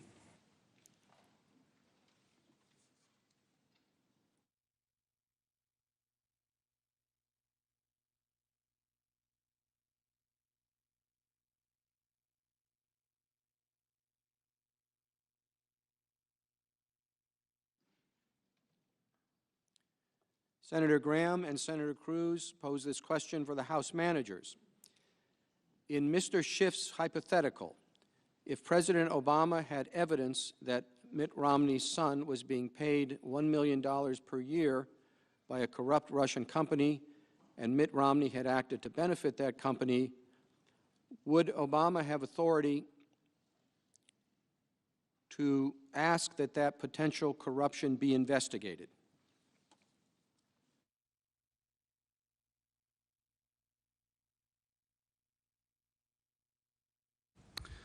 Well, first of all, the hypothetical is a bit off because it presumes that in that hypothetical that President Obama was acting corruptly, or there was evidence he was acting corruptly with respect to his son. But nonetheless, let's take your hypothetical on its terms. Would it have been impeachable if Barack Obama had tried to get Medvedev to do an investigation of Mitt Romney, whether it was justified or unjustified? The reality is, for a president to withhold military aid from an ally, or in the hypothetical, to withhold it to benefit an adversary, to target their political opponent is wrong and corrupt, period. End of story. And if you allow a president to rationalize that conduct, rationalize jeopardizing the nation's security to benefit himself because he believes that his opponent should be investigated by a foreign power, that is impeachable. Now, if you have a legitimate reason to think that any U.S. person has committed an offense, there are legitimate ways to have an investigation conducted. There are legitimate ways to have the Justice Department conduct an investigation. I would suggest to you that for a president to turn to his Justice Department and say, I want you to investigate my political rival, taints whatever investigation they do. Presidents should not be in the business of asking even their own Justice Department to investigate their rivals. The Justice Department ought to have some independence from the political desires of the president. And one of the deeply troubling circumstances of the current presidency is you do have a president of the United States speaking quite openly, urging his Justice Department to investigate his perceived enemies. That should not take place either. But under no circumstances do you go outside of your own legitimate law enforcement process to ask a foreign power to investigate your rival, whether you think there's cause or you don't think there's cause. And you certainly don't invite that foreign power to try to influence an election to your benefit. It's remarkable to me that we even have to have this conversation. I mean, our own FBI director has made it abundantly clear, and it shouldn't require an FBI director to say this, that if we were approached with an offer of foreign help, we should turn it down. We should, of course, certainly not solicit a foreign country to intervene in our election. And whether we think there's grounds or we don't, the idea that we would hold our own country's security hostage by withholding aid to a nation at war to either damage our ally or help our adversary because they will conduct an investigation into our opponent, I can't imagine any circumstance where that's justified. And I can't imagine any circumstance where we would want to say the President of the United States can target his rival, can elicit foreign help in an election, can help him cheat, and that's okay. Because that will dramatically lower the bar for what we have a right to expect in the President of the United States, and that is they're acting in our interests. So I would say it's wrong for President of the United States to be asking for political prosecutions by his own Justice Department. I would say it's wrong for President of the United States to ask a foreign power to engage in an investigation of his political rival, but particularly where, as we have shown here, there is no merit to that investigation is even more egregious. And you know there's no merit to it because he didn't even want the investigation. And the more accurate parallel, Senator, would be if Barack Obama said, I don't even need you, Russia, to do the investigation. I just want you to announce it. Because that betrays the fact there was no legitimate basis, because the president didn't even need the investigation done. He just wanted it announced. And there is no legitimate explanation for that except he wanted their help in cheating in the next election. Thank you, Mr. Manager. The senator from Michigan. Mr. Chief Justice, I send a question to the desk. Thank you.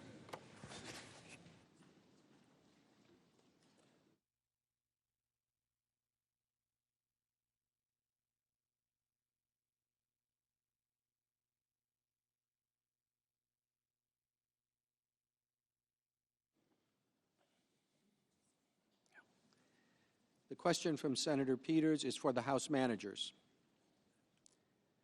Does the phrase "or other high crimes and misdemeanors" in Article 2, Section 4 of the Constitution require a violation of the U.S. Criminal Code, or is a breach of public trust sufficient? Please explain.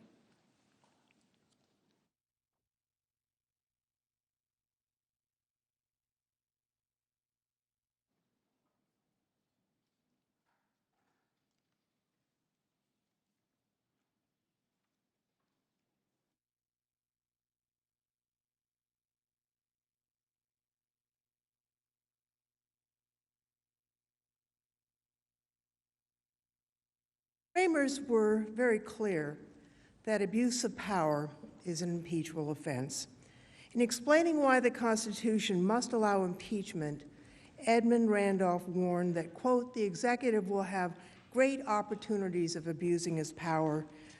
Alexander Hamilton described high crimes and misdemeanors as offenses which proceed from the abuse or violation of some public trust. The framers also described what it meant.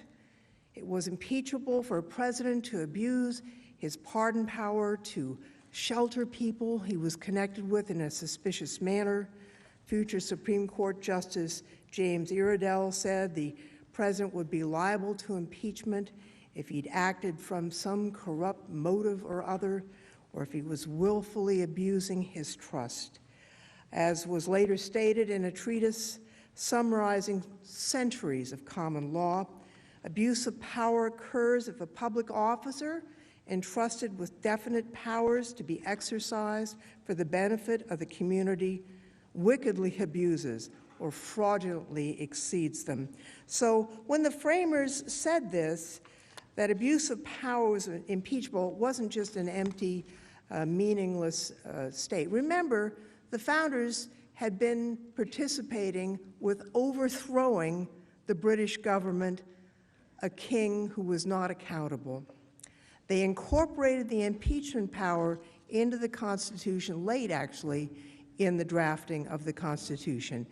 They knew that they were giving the president many powers, and they specified if he abused them, that those powers could be taken away. Now, the prior articles that the Congress has had on impeachment did not include specific crimes. President Nixon was charged with abusing his power, targeting political opponents, engaging in a cover-up. Now, there was conduct specified. Some of it was clearly criminal, some of it was not. But it was all impeachable because it was corrupt and it was abusing his power. In the House Judiciary Committee, we had witnesses called by both Republicans and Democrats, and the Republican-invited constitutional law expert, Jonathan Turley, testified unequivocally that it is possible to establish a case for impeachment based on a non-criminal allegation of abuse of power. Every presidential impeachment, including this one, has included conduct that violated the law, but each presidential impeachment has included the charges directly under the Constitution. It's important to note that a specific criminal law violation was not in the minds of the founders, and it wouldn't make any sense today. You could have a criminal law violation, you could deface a post office box. That would be a violation of federal law. We would laugh at the idea that that would be a basis for impeachment. That is not abuse of presidential powers. It might be a crime. And yet you could have activities that are so dangerous to our Constitution that are not a crime that would be charged as an impeachable offense because they are an abuse of power. That's what the framers worried about. That's why they put the impeachment clause in the Constitution. And frankly, they opined that because of the impeachment clause, no executive would dare exceed their powers. Regrettably, that prediction did not prove true, which is why we are here today with President Trump having abused his broad powers to the detriment of our national interest for a corrupt purpose, his own personal interests. Thank you. Thank you, counsel. Mr. Chief Justice. Oh, Senator, thank you. Thank you, Mr. Chief Justice. I send a question to the desk on behalf of myself and Senator Murkowski. Thank you, Senator.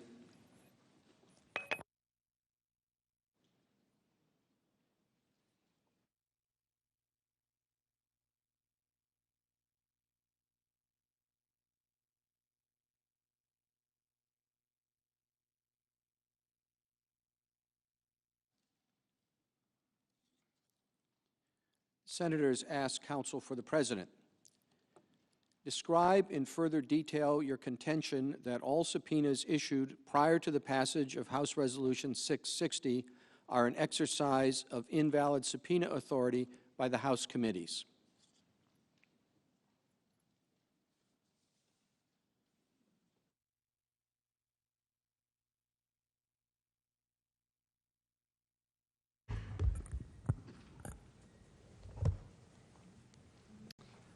Mr. Chief Justice, thank you, Senators, for that question. As I explained the other day, this contention is based on a principle that has been laid out in several Supreme Court cases, explaining that the Constitution assigns powers to each house of the legislative branch, to the House of Representatives or to the Senate. And in particular, the language of the Constitution is clear in Article 1 that the sole power of impeachment is assigned to the House. That's to the House of Representatives as a body. It's not assigned to any committee, to a subcommittee, or to any particular member of the House. And in cases such as Roomley versus United States and the United States versus Watkins, the court has been called, there are disputes about subpoenas. They're not specifically in the impeachment context, but they establish a general rule, a principle, that whenever a committee of either body of Congress issues a subpoena to someone and that person resists the subpoena, the courts will examine what was the authority of that committee or subcommittee to issue that subpoena. And it has to be traced back to some authorizing rule or resolution from the House of Representatives itself, for example, in a House subcommittee. And the courts will examine, the Supreme Court has made clear that that is the charter of the committee's authority. It gets its authority solely from an action by the House itself. That requires a vote of the House, either to establish the committee by resolution or to establish by rule the standing authority of that committee. And if the committee cannot trace its authority to a rule or a resolution from the House, then its subpoena is invalid. And the Supreme Court's made clear in those cases such subpoenas are null and void because they're ultra vires. They are beyond the power of the committee to issue. They can't be enforced. And our point here is very simple. There is no standing rule in the House that provides the committees that were issuing subpoenas here under the leadership of Manager Schiff the authority to use the impeachment power to issue subpoenas. Rule 10 of the House defines the legislative jurisdiction of committees. It doesn't mention the word impeachment even once.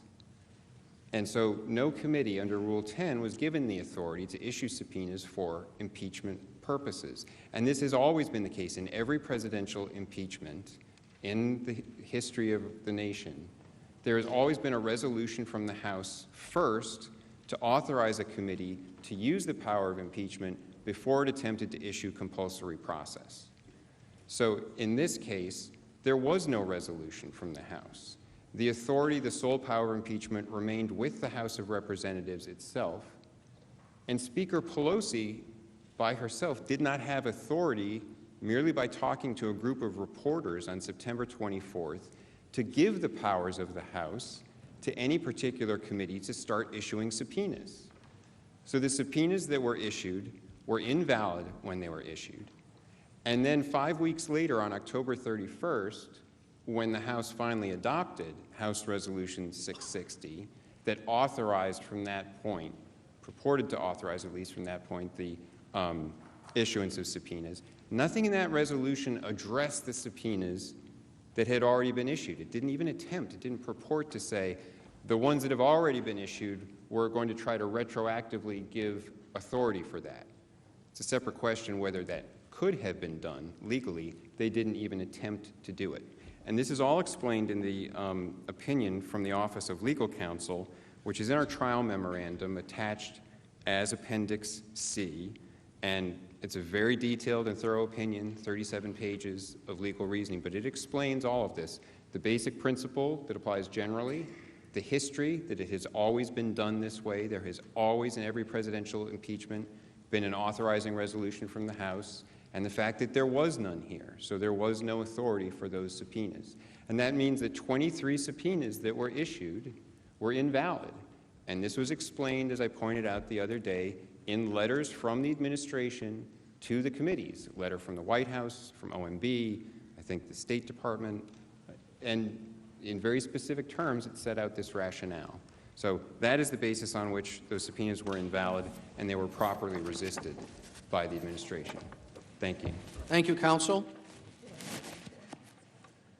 The senator from Pennsylvania. Mr. Chief Justice, I send a question to the desk. Thank you.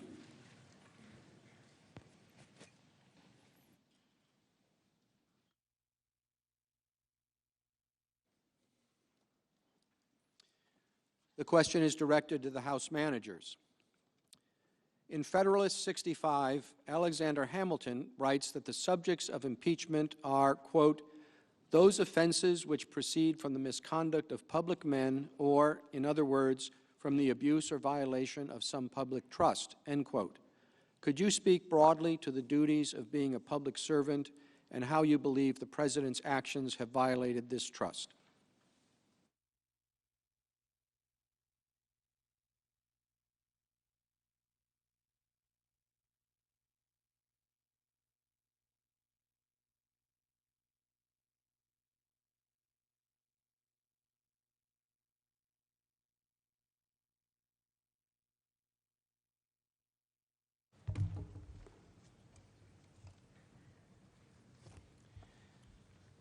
Mr. Chief Justice, members of the Senate, President Trump used the powers of his office to solicit a foreign nation to interfere in our elections for his own benefit. Then he actively obstructed Congress in his attempts to investigate his abuses of power. These actions are clearly impeachable. The key purpose of the impeachment clause is to control abuses of power by public officials, that is to say, conduct that violates the public trust. Since the founding of the Republic, all impeachments have been based on accusations of conduct that violates the public trust.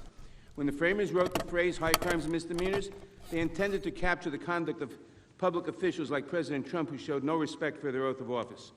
President Trump ignored the law and the Constitution in order to gain a political favor. The Constitution and his oath of office prohibited him from using his official favor to corruptly benefit himself rather than the American people. That's exactly what the President did, illegally withholding military aid and a White House meeting until the President of Ukraine committed to announcing an investigation of President Trump's opponent. In the words of one constitutional scholar, if what we're talking about is not impeachable, then nothing is impeachable. This is precisely the misconduct that the framers created the Constitution, including impeachment, to protect against. And now I want to add, in reference to some of the comments that were made by some of the President's counsel a few minutes ago. They talk about the subpoena power, about the failure of the House to act properly in the subpoena power, because they said the House did not delegate by rule, have a resolution authorizing the committees to offer subpoena power.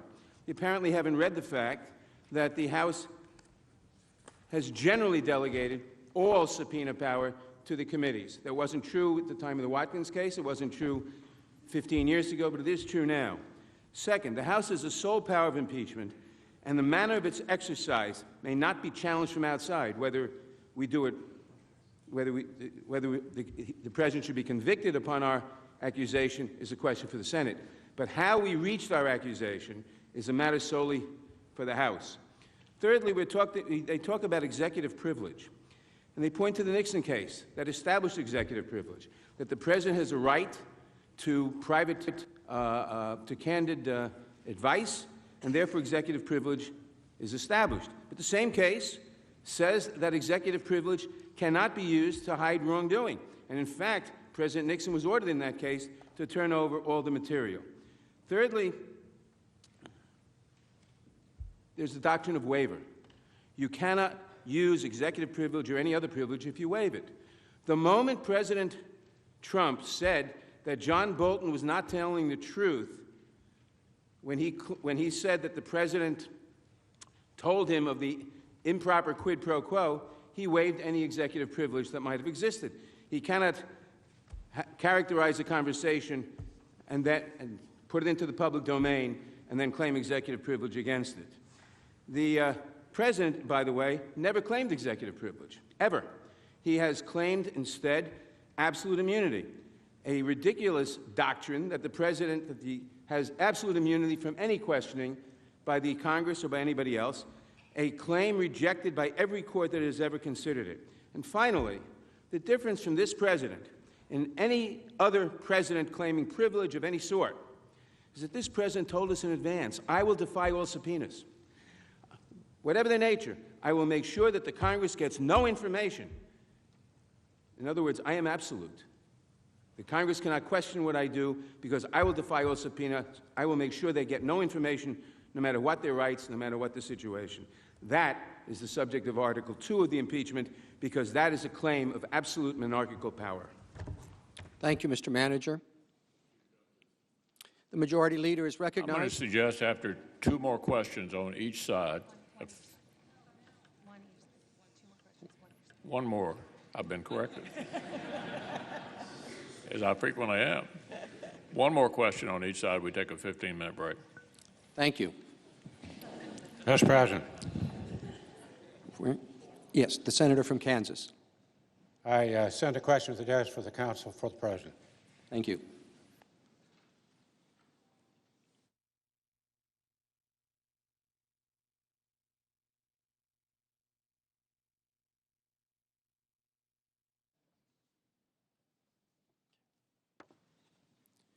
Senator Roberts asks, would you please respond to the arguments or assertions the House managers made in response to the previous questions?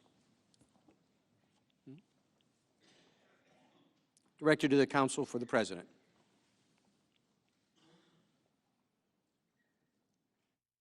Mr. Chief Justice, members of the Senate, I want to respond to a couple. First, with regard to the question or the issues that have been raised as it relates to witnesses. It's important to note that in the Clinton impeachment proceeding, the witnesses that actually gave deposition testimony were witnesses that had either been interviewed by deposition in the House proceedings, grand jury proceedings, and it was specifically, it was Sid Blumenthal, Verdun Jordan, and Monica Lewinsky. The new witnesses were not being called. That's because the House, in their process, move forward with a full investigation. That did not happen here. There was another statement that was raised by Mr. Chairman Schiff, Manager Schiff, regarding the Chief Justice could make the determination on executive privilege. And again, with no disrespect to the Chief Justice, the idea that the presiding officer of this proceeding could determine a waiver or the applicability of executive privilege would be quite a step. There's nothing historic precedent, there's no historic precedent that would justify it. But there's something else. If we get to the point of witnesses, then, for instance, if one of the witnesses to be called were by the President's lawyers was Adam Schiff, in the role basically of Ken Starr. Ken Starr presented the report, made the presentation before the House of Representatives, had about 12 hours of questioning, I believe, is what Judge Starr had. If Representative Schiff was called as a witness, would in fact then issues of speech and debate clause privilege be litigated and decided by the presiding officer, or would it go to court, or maybe they would waive it? But those would be the kind of issues that would be very, very significant. Senator Graham presented a hypothetical which Manager Schiff said, well, that's not really the hypothetical, but hypotheticals actually are that. They're hypotheticals. But I'll give you, to use Manager Schiff's words, he talked about it would be wrong if the FBI or the Department of Justice was starting a political investigation of someone's political opponent. And I'm thinking to myself, but isn't that exactly what happened? The Department of Justice and the FBI engaged in an investigation of the candidate for President of the United States when they started their operation called Crossfire Hurricane. He said it would be targeting a rival. Well, that's what that did. He said it would be calling for foreign assistance in that? Well, in the particular facts of Crossfire Hurricane, it has been well established now that, in fact, Fusion GPS utilized the services of a former foreign intelligence officer, Christopher Steele, to put together a dossier, and that Christopher Steele relied on his network of resources around the globe, including in Russia and other places, to put together this dossier, which then James Comey said was unverified and salacious, but yet it was the basis upon which the Department of Justice and the FBI obtained FISA warrants, and this was in 2016, against a rival campaign. So we don't have to do hypotheticals. That's precisely the situation. But to take it an additional step, this idea that a witness will be called, if this body decides to go to witnesses, that a witness will be called, would be a violation of fundamental fairness. Of course, if witnesses are called by the House managers through that motion, well, the President's counsel would have the opportunity to call witnesses as well, which we would. Thank you, Mr. Chief Justice. Thank you, counsel. Oh, Senator? Mr. Chief Justice, I send a question to the California, desk. of course. Thank you.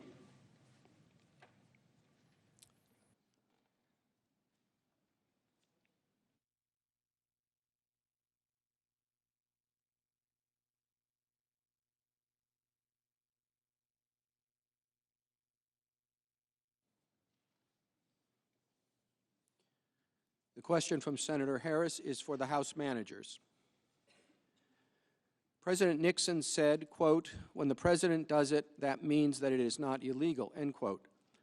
Before he was elected, President Trump said, quote, "When you're a star, they let you do it. You can do anything," end quote.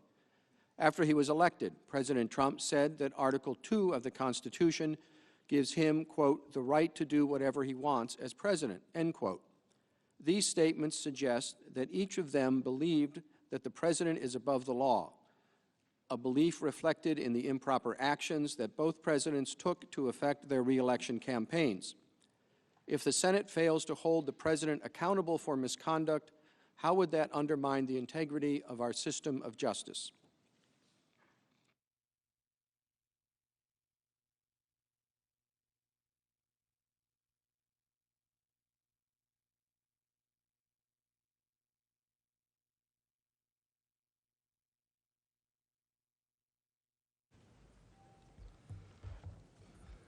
Mr. Chief Justice, Senators, I think this is exactly the fear. I think if you look at the pattern in this president's conduct and his words, what you see is a president who identifies the state as being himself. When the president talks about people that report his wrongdoing, for example, when he describes a whistleblower as a traitor or a spy, the only way you can conceive of someone who reports wrongdoing as committing a crime against the country is if you believe that you are synonymous with the country, that any report of wrongdoing against the president, the person of the president, is a treasonous act. It is the kind of mentality that says, under Article 2, I can do whatever I want, that I'm allowed to fight all subpoenas. Now, counsel has given a variety of explanations for the fighting of all subpoenas. They might have a plausible argument if the administration had given hundreds of documents but reserved some and made a claim of privilege, or the administration has said, we'll allow these witnesses to testify, but with these witnesses, with these particular questions, we want to assert a privilege. But of course, that's not what was done here. What we have instead is a shifting series of rationales and explanations and duplicitous arguments, some made in court and some made here. You have the argument that the subpoenas aren't valid before the House resolution, and then with respect to subpoenas issued after the House resolution, like to Mulvaney, well, those are no good either. You have the argument made that we have absolute immunity, and the court that addresses this says, no, you don't. You're not a king. That argument may be thought of with favor by various presidents over history. It has never been supported by any court in the land. There's no constitutional support for that either.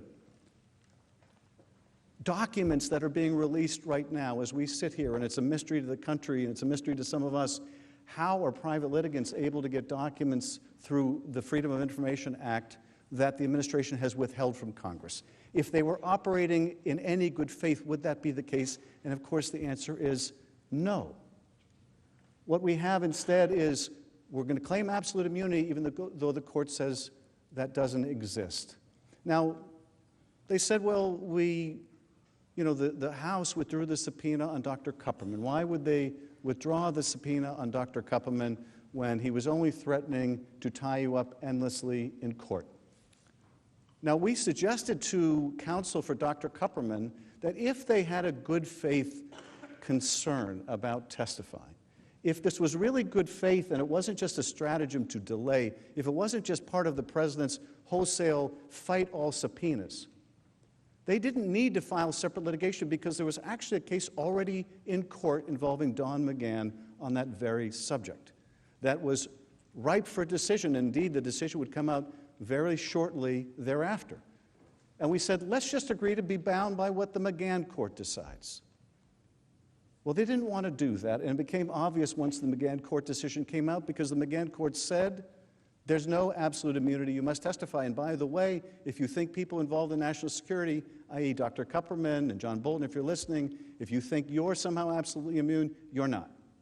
So did Dr. Kupperman said, well, now I have the comfort I needed because the court has weighed in? The answer is, of course not.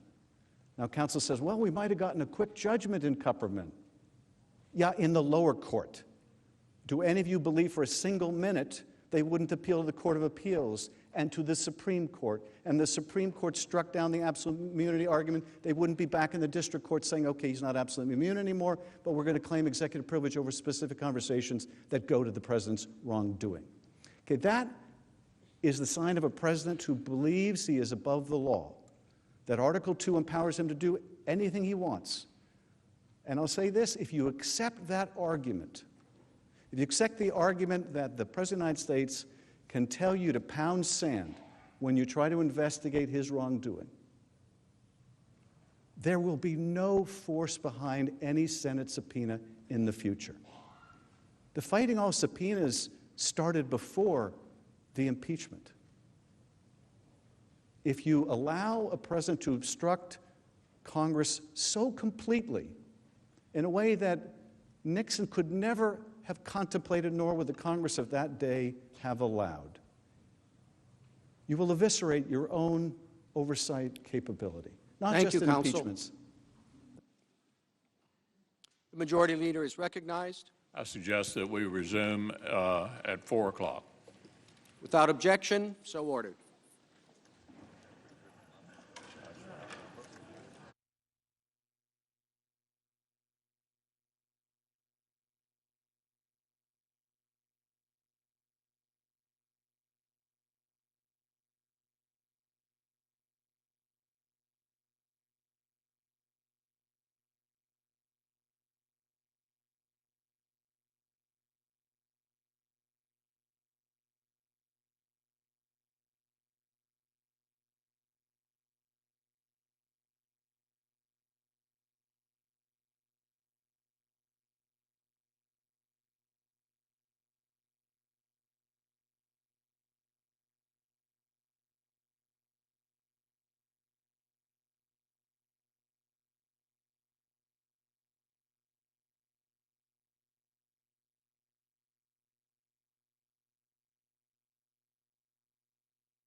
It has been a fairly informative day, listening to the back and forth conversations through questions of senators, but we're happy to answer some questions. Do Republicans have the votes to oppose calling witnesses in the trial? You know, I think you saw yesterday in the papers all over the country that the answer is not yet. I think the questions that you heard today, led off by Susan Collins, is seeking more information that may help us get to the place where there may not be witnesses. But at this point, it's obvious that we don't have the votes yet. But what about a scenario where you could have enough votes for witnesses, but then it turns into where Senator Romney, Senator Collins are both set a 1-on-1 or 2-on-2, which Democrats don't want? Could we be into a scenario then where you say, oh, we want witnesses, and then nothing ends up happening, both sides sort of get what they want at the end? I think you're going to have 51 senators will make the decision on whether or not we have witnesses, and those 51 senators will have to be thoroughly invested in that position. So I don't think you'll have folks who are vacillating back and forth. Senator, most of your colleagues, with few exceptions, have been directing questions to the president's attorneys, but no one has appeared to challenge any of the facts laid down by the House managers. Is there going to be more of an attempt to poke holes in their case, or should we expect to hear just more and more questions eliciting many of the things that the President's counsel said over the past few days? Okay, so I was among the group that got together on trying to see what we were going to do with questions in the first place. And I think, first of all, we just had 2 hours of 16. So you'll see that this will probably evolve and it'll focus in on maybe what you're talking about. And you've noticed, almost without exception, any question from one side has been aimed at their side. And only a time or two was it the opposite. And that is simple, just like it would be in any debate or any type of courtroom consideration. You want to control the dynamic. I think that could change as we go on. But so far, that's what you've seen, and that's why. I think it's highly unlikely that you'll see either side asking questions of the other side. The truth of the matter is you don't want to give someone an opportunity just to drone on forever without actually answering the question. So that even if you have a question for the House managers and you're a Republican, the chances are very high you're going to ask the President's team. So you're not really interested Yes, in sir. hearing from them? I'm sorry, I forgot your link. On motive, does motive matter at all? Well, I think Ron did a very good job of talking through Alan Dershowitz's argument as it relates to quid pro quo and creating the 3 tranches. So motive does matter. The question is, how do you factor in the president's unspoken motive? That's once again, we're going into reading minds, and that's what the House managers have tried to do. And it also begs the question of, was there corruption in Ukraine that the Bidens were involved with that gets dismissed as debunked and handled before the president was elected? So I think that all is intertwined. And his point is that how would you ever determine where one starts and the other one finishes or starts? You know, that's a spectrum that would be difficult to separate the two. Senator Scott, can I ask you one more question? You said that they're trying to put some of your vulnerable colleagues in a tough spot. Is it unhelpful when one of your colleagues says essentially Senator Romney is trying to appease the left by voting for witnesses? I think Senator Romney is trying to find a fact pattern that helps him come to the conclusion that's important to him.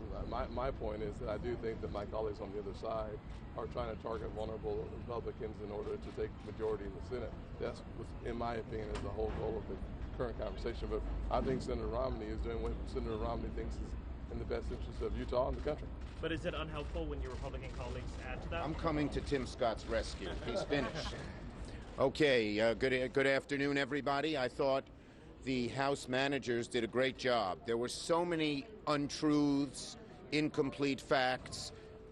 Folks, there were so many untruths, incomplete facts in the president's lawyers' cases and in their presentations. And the House managers had a good chance to rebut them, and rebut them very strongly. The need for witnesses just came out even stronger as you heard the back and forth between the questioners and the managers and the president's counsel. And a number of arguments were just decimated. Dershowitz's argument that you had to break the law was totally put to rest when Zoe Lofgren outlined how many of the founders said it shouldn't be just a criminal violation. And when she gave all the examples and abuse of power, Dershowitz's argument was just false. And it was totally out of touch with almost every constitutional expert, and he couldn't answer it very well. That's why I inserted the question to let them rebut it, and rebut it they did. How about the argument that, oh, all quid pro quos are okay? The House managers made it very clear. It depends what the quo is. If the quo is something legal, that's fine. But if the quo is saying interfere in the elections in America, that is an abuse of power if there ever was one. How about the idea of the motivation? They said, well, there might be several motivations, and you have to judge if one was okay. And the answer, which loomed large, you want to hear what the motivations are? Call the eyewitnesses. Call Mr. Bolton. Call Mr. Mulvaney. No one will better understand the president's motivation than they would. So we thought it was a good morning, a good afternoon for us, and we have a lot of faith that the House managers will continue to do a very good job. Senator, Well, not this gentleman. Most of your colleagues and yourself were directing questions only to the House managers, and the same dynamic existed on the Republican side. Why is there not so far more of an attempt to? Well, I think you'll see more of that. The reason we directed so much of our questions to the House managers is because they needed the chance to rebut the false arguments, the fallacious reasoning, the half-truths, and even no truths that the 3 days of the President's Council made, and this was their first chance to do it. Go ahead, Kane. No, one question. Risk of a Harvard law symposium. The Harvard law professor seems to say that motive doesn't matter, or if it's mixed, if there's a lot of personal motive but some policy motive, it doesn't matter. Makes no sense whatsoever. I would say the student decimated the professor. Adam Schiff said mens rea is the heart of the criminal law. What your motivation was, what made you do the crime. Did you have intent, criminal intent, which carries over with impeachment? I thought Dershowitz's arguments were weak the other night, and they were just decimated by both Schiff and Lofgren. Senator Schumer, what did you think of Patrick Philbin's argument about executive privilege? He was answering Cornyn's question. Again. And he talked about how it would be not so easy to subpoena John Bolton because the foreign policy and national security are, he said, the crown jewels of Yeah, well, if John Bolton wanted to come testify and it was a subpoena signed by the Chief Justice, passed in a bipartisan way, he'd be here in a day. He could go to court, but he'd be testifying in a day. And I don't think any of his claims would stand up. So I think the issue of timing, our Republican friends, the President, Mitch McConnell, keep coming up with new excuses. How about the timing argument? When we wanted to do witnesses and documents at the beginning, they said, oh no, let's wait and hear the arguments. And we said, after we hear the arguments, you're going to say there's no time to do it. Well, hello, that's just what they did. We could get the whole thing done in a week or two. And in the sacredness and importance of gaining the facts, of figuring out this very weighty, solemn process, to say we can't wait a week when some people think the president wants it for his own purposes once again, to do it before X or to do it before Y, makes no sense in a constitutional and historical sense. Thank you, everybody. I should answer that question. How confident am I on witnesses? That's a good question. Well, you got your question. Okay. Even though you're over my shoulder, I would say this.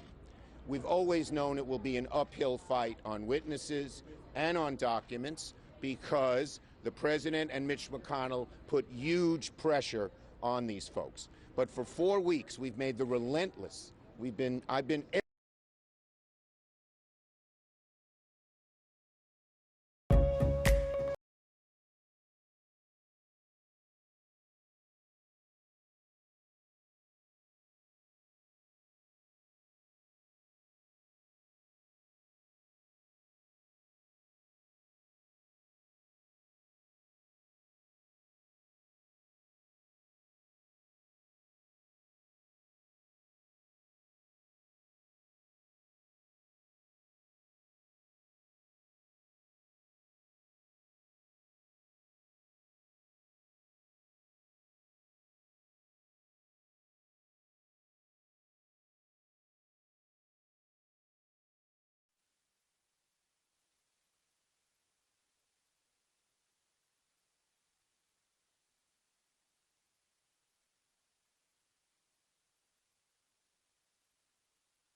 Senate will come to order.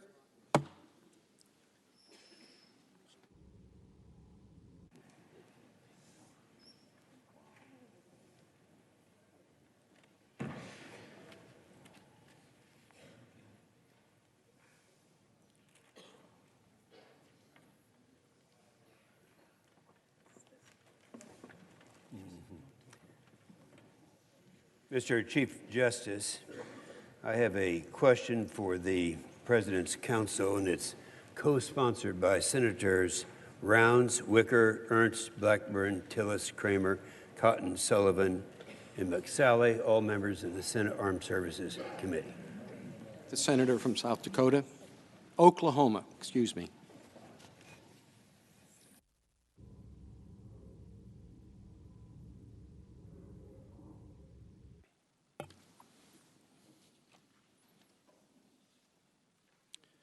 The senators ask the following question of the counsel for the president.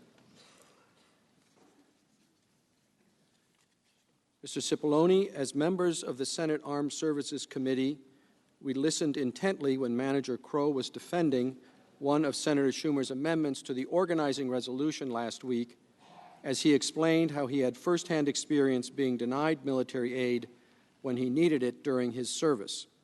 As you know, David Hale, Undersecretary of State for Political Affairs, confirmed that the lethal aid provided to Ukraine last year was future aid. Which would you say had the greater military impact?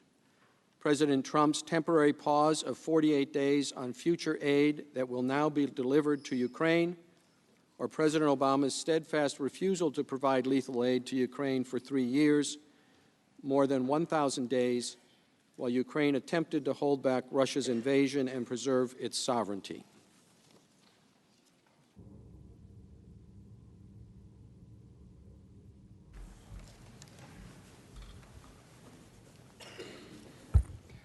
Mr. Chief Justice, thank you, senators, for that question. And I think it was far more serious and far more jeopardy for the Ukrainians, the decision of the Obama administration to not use the authority that was given by Congress, that many of you all and many members of the House of Representatives voted for, giving the U.S. government the authority to provide lethal aid to the Ukrainians, and the Obama administration decided not to provide that aid. And multiple witnesses who were called in the House by the House Democrats testified that the United States policy towards Ukraine got stronger under the Trump administration, in part largely because of that lethal aid. Ambassador Yovanovitch, Ambassador Volker, others also testified that U.S. policy in providing that aid was greater support for Ukraine than what was provided in the Obama administration, particularly the provision of Javelin anti-tank missiles, which they explained were lethal and would kill Russian tanks and change the calculus for aggression for the Russians in the Donbass region in the eastern portion of Ukraine, where that conflict is still ongoing. In terms of the pause, the temporary pause on aid here, the testimony in the record, put aside what the House managers have said about their speculation, and they know what it's like to be denied aid. The testimony in the record is that this temporary pause was not significant. Ambassador Volker testified that the brief pause on releasing the aid was, quote unquote, not significant. And Undersecretary of State for Political Affairs David Hale explained that, quote, this was future assistance, not to keep the Army going now. So in other words, this isn't money that had to flow every month in order to fund current purchases or something like that. It was money, it's 5-year money. Once it's obligated, it's there for 5 years. And it usually takes quite a bit of time to spend all of it. So the idea somehow that during the couple of months in July, August, and up till September 11th, 55 to 48 days, depending on how you count it, that this was somehow denying critical assistance to the Ukrainians on the front lines right then. It's simply not true. And now the House managers have tried to pivot away from that because they know it's not true, and to say, no, it was the signal to the Russians. It was the signal of lack of support that the Russians would pick up on. But here again, it's critical. Even the Ukrainians didn't know that the aid had been paused. And part of the reason was they never brought it up in any conversations with representatives of the U.S. government. And as Ambassador Volker testified, representatives of the U.S. government didn't bring it up to them because they didn't want anyone to know. They didn't want to put out any signal that might be perceived by the Russians or by the Ukrainians as any sign of lack of support. It was kept internal to the U.S. government. They've pointed to some emails that someone at the Department of Defense or Department of State, Laura Cooper, received from unnamed embassy staffers suggesting that there was a question about the aid. But her testimony was she couldn't even remember what the question really was, and she didn't want to speculate. There's not evidence that any decision makers in the Ukraine government knew about the pause. And just the other day, another article came out, I believe it was from at the time, the Foreign Minister Daniluk, explaining that when the Politico article was published on August 28th, there was panic in Kiev because it was the first time they realized there was any pause on the aid. So that was not something that was providing any signal either to the Ukrainians or the Russians because it wasn't known. It was 2 weeks later, after it became public, that the aid was released. The testimony in the record is that the pause was not significant. It was future money, not for current purchases, and it was released before the end of the fiscal year. They point out that some of it wasn't out the door by the end of the fiscal year. That happens every year. There's some percentage that doesn't make it out the door by the end of the year. And again, it's 5-year money. It's not like it's all going to be spent in the next 30, 60, 90 days anyway. So the fact that there was a little fix, Congress passed a fix to allow that $35 million to be spent. Something similar happens for some amount almost every year, and it was not affecting current purchases. It wasn't jeopardizing anything at the front lines. There's no evidence about that in the record. The evidence is to the contrary. Thank you. Thank you, counsel. Mr. Chief Justice.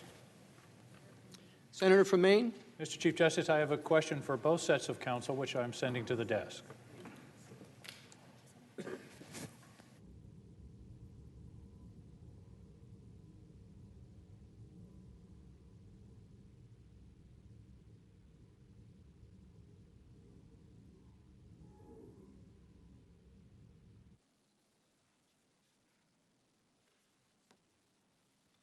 The question from Senator King is for both counsel to the President and the House managers.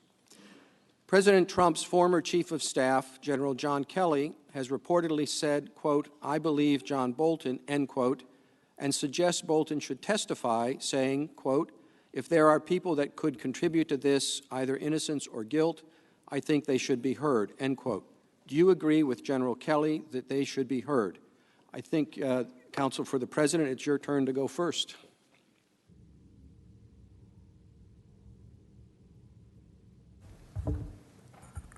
Thank you, Mr. Chief Justice, members of the Senate.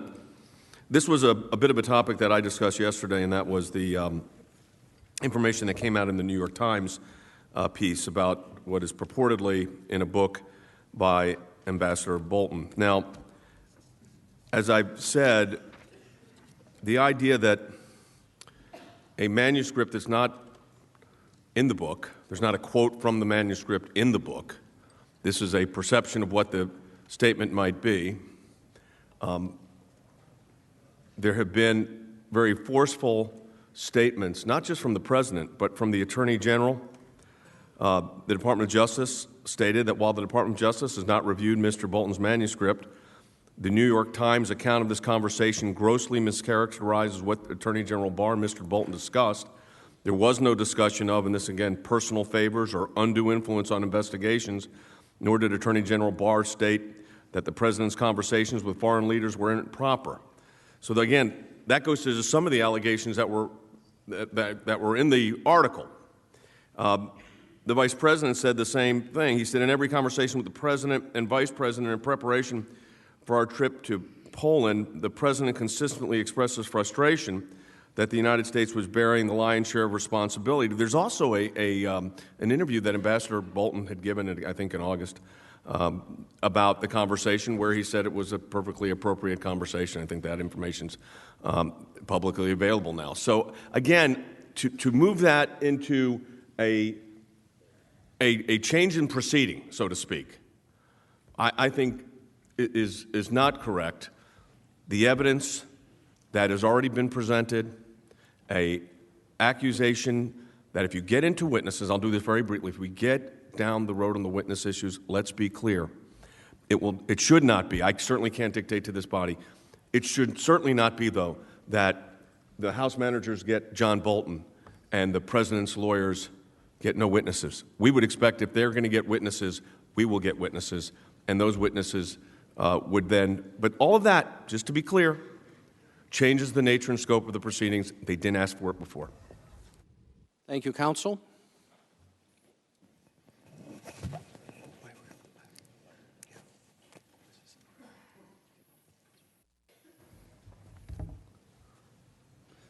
Senator, Justice, what's the significance of the President's former Chief of Staff saying that he believes John Bolton and implicitly does not believe the President, that Bolton should testify? It's really, at the end of the day, not whether I believe John Bolton or whether General Kelly believes John Bolton, but whether you believe John Bolton. Whether you'll have an opportunity to hear directly from John Bolton, whether you have the opportunity to evaluate his credibility for yourself. Now, there are a few arguments made against this. Some are rather extraordinary. It would be unprecedented, the suggestion, I think, is to have witnesses in a trial. What an extraordinary idea. But as my colleagues have said, it would be extraordinary not to. This will be the first impeachment trial in history that involves no witnesses if you decide you don't want to hear from any, that you simply want to rely on what was investigated in the House. That would be unprecedented.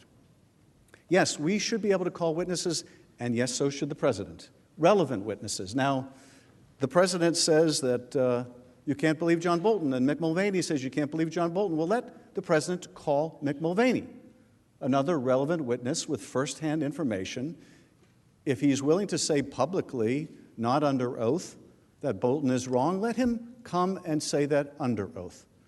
Yes, we're not saying that just one side gets to call witnesses, both sides get to call relevant witnesses. Now, they also make the argument implicitly, well, this is going to take long. Senator's got to warn you, if you run a real trial, it's going to require witnesses, and that's going to take time. And I think the underlying threat, and I don't mean this in a harsh way, but is we're going to make this really time-consuming. The deposition took place very quickly in the House. We have a perfectly good Chief Justice behind me that can rule on evidentiary issues. What's more, the President has waived and waived and waived any claim about national security here by talking about himself, by declassifying the call record. We're not interested in asking John Bolton about Venezuela or other places or other countries, just Ukraine. And if there's any question about it, the Chief Justice can resolve. These are relevant questions to the matter at hand. What you cannot do is use privilege to hide wrongdoing of an impeachable kind and character. Thank you, Mr. Manager. The Senator from Utah. I send a question to the desk on behalf of myself and Senators Cruz and Hawley.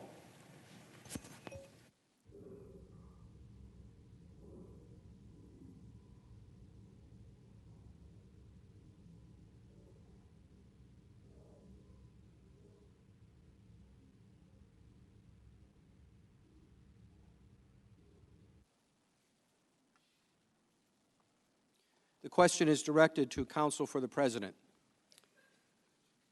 Is it true that Sean Misko, Abigail Grace, and the alleged whistleblower were employed by or detailed to the National Security Council during the same time period between January 20, 2017 and the present? Do you have reason to believe that they knew each other? Do you have any reason to believe that the alleged whistleblower and Misko coordinated to fulfill their reported commitment to, quote, do everything we can to take out the President, end quote?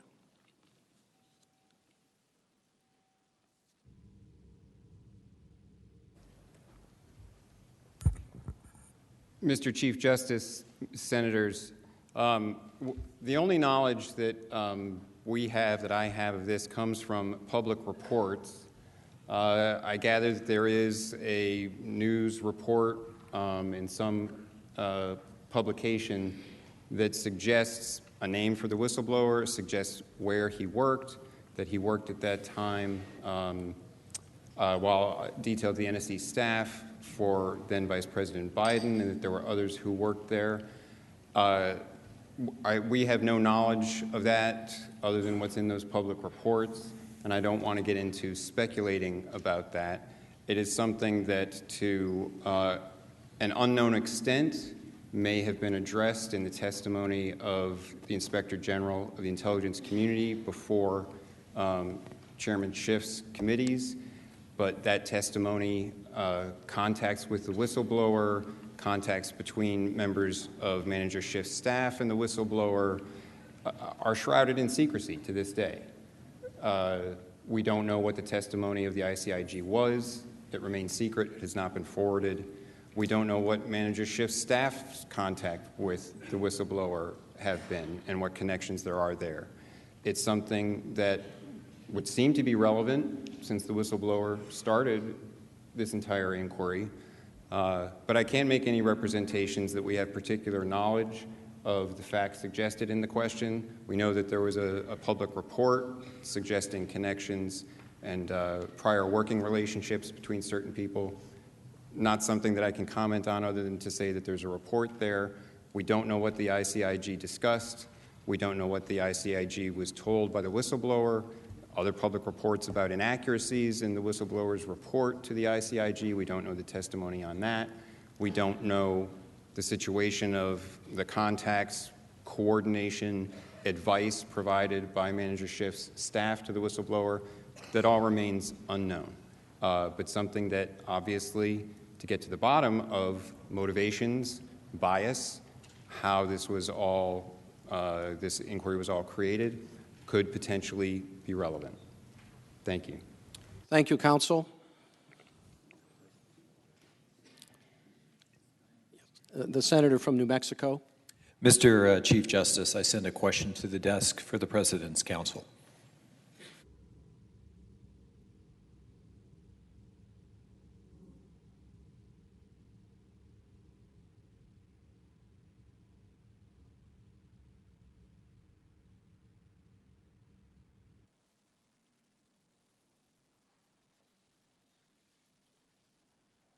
When did the President's counsel first learn that the Bolton manuscript had been submitted to the White House for review, and has the President's counsel or anyone else in the White House attempted in any way to prohibit, block, disapprove, or discourage John Bolton or his publisher from publishing his book?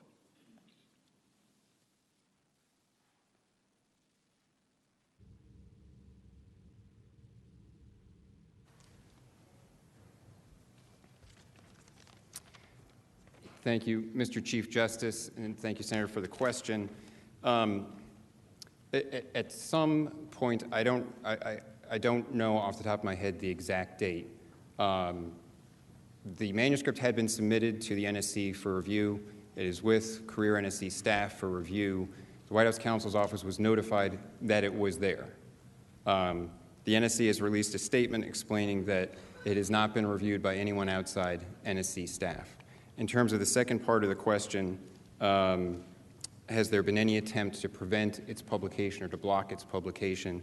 I think that there was some misinformation put out into the public realm earlier today, and I can read for you a relatively short letter that was sent from NSC staff to Charles Cooper, who is the attorney for Mr. Bolton, on January 23rd, which was last week. Which says, "Dear Mr. Cooper, thank you for speaking yesterday by telephone. As we discussed, the National Security Council Access Management Directorate has been provided the manuscript submitted by your client, former Assistant to President John Bolton, for pre-publication review. Based on our preliminary review, the manuscript appears to contain significant amounts of classified information. It also appears that some of this classified information is at the top secret level, which is defined by Executive Order 13526 as information that, quote, reasonably could be expected to cause exceptionally grave harm to the national security of the United States if disclosed without authorization. Under federal law and the non-disclosure agreements your client signed as a condition for gaining access to classified information, the manuscript may not be published or otherwise disclosed without the deletion of this classified information. The manuscript remains under review in order for us to do our best to assist your client by identifying the classified information within the manuscript, while at the same time ensuring the publication does not harm the national security of the United States. We will do our best to work with you to ensure your client's ability to tell his story in a manner that protects U.S. national security. We will be in touch with you shortly with additional, more detailed guidance regarding next steps that should enable you to revise the manuscript and move forward as expeditiously as possible. Sincerely, and then the signature of the career official. So it is with the NSC doing their pre-publication review.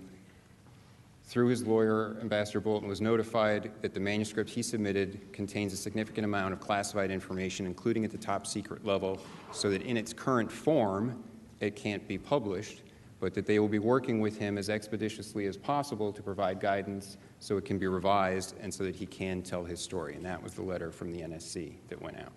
Thank you. Thank you, counsel. Mr. Chief Justice. The senator from Iowa. Mr. Chief Justice, I send a question to the desk on behalf of myself and Senators Burr, McSally, Daines, Moran, Young, and Sass.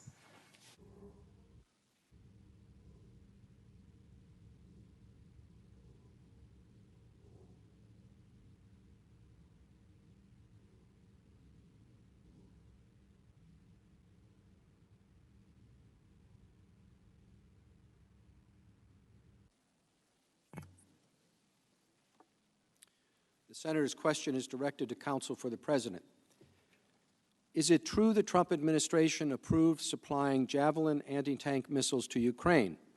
Is it also true this decision came on the heels of a nearly 3-year debate in Washington over whether the United States should provide lethal defense weapons to counter further Russian aggression in Europe? By comparison, did President Obama refuse to send weapons or other lethal military gear to Ukraine? Was this decision against the advice of his defense secretary and other key military leaders in his administration?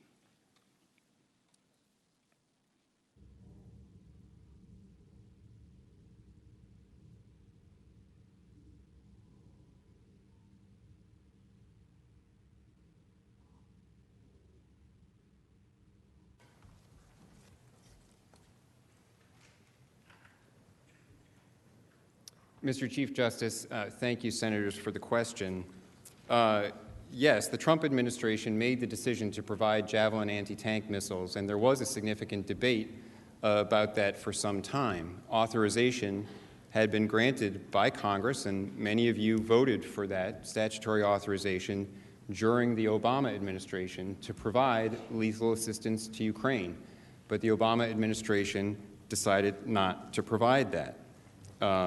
It was only the Trump administration that made that lethal assistance available.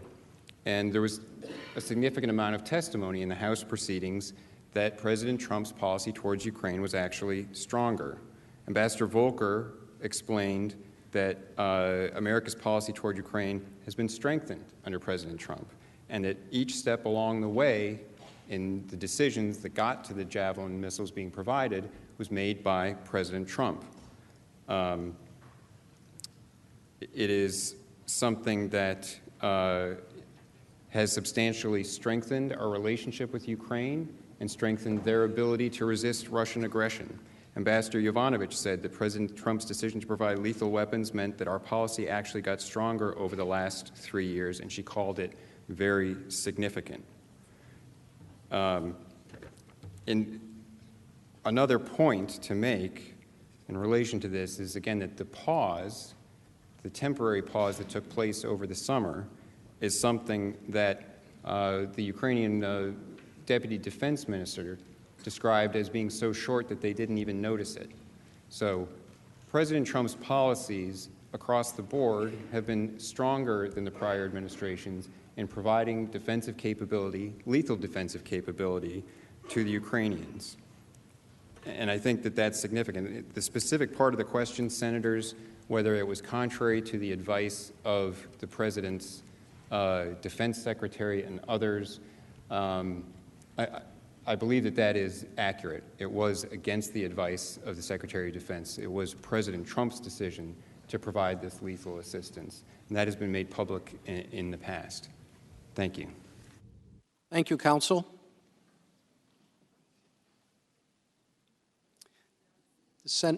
Senator Feinstein. Thank you, Mr. Chief Justice. I send a question to the desk on behalf of Senator Carper, Coons, Hirono, Leahy, Tester, Udall, to the House managers, and on behalf of myself. Thank you.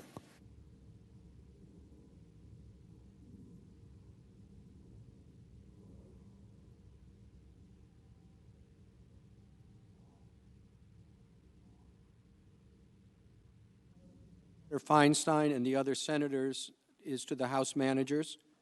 The President has taken the position that there should be no witnesses and no documents provided by the executive branch in response to these impeachment proceedings. Is there any precedent for this blanket refusal to cooperate, and what are the consequences if the Senate accepts this position here?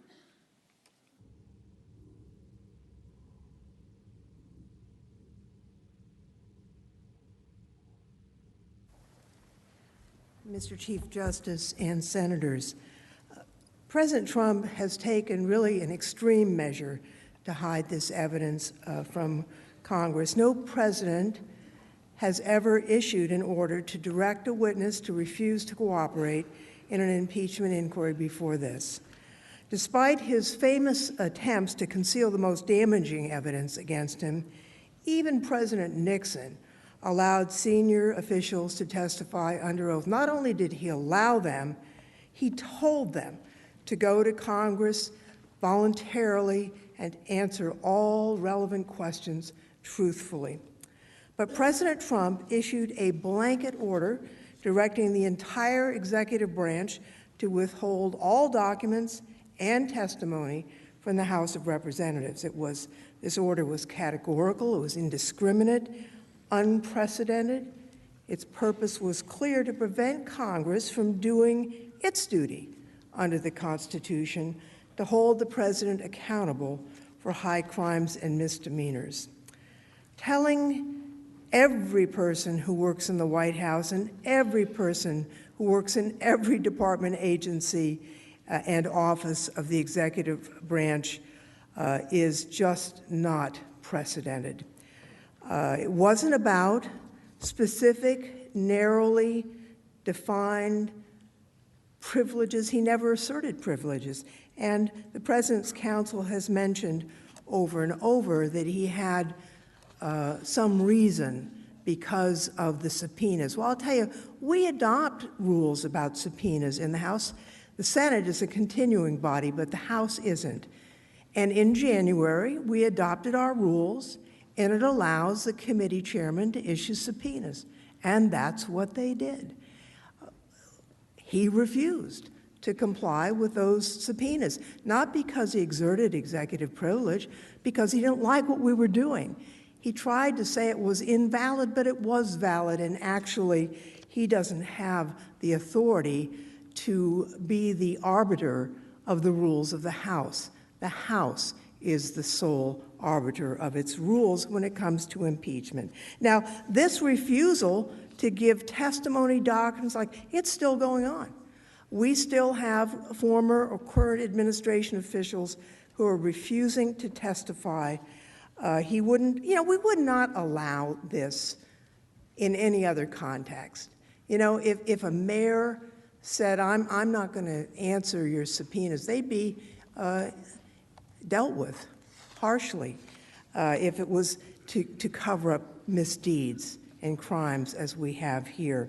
So mayors have actually gone to jail for doing that.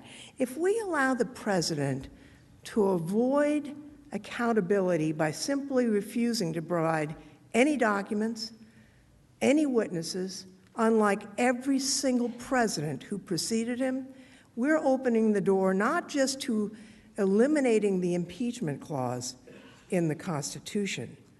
Try doing oversight. Try doing oversight, senators, and we're thinking about that in the House. If the president can just say, we're not sending any witnesses, we're not sending any documents, we don't have to, we don't like your processes, we have a wholesale rejection of what you're doing.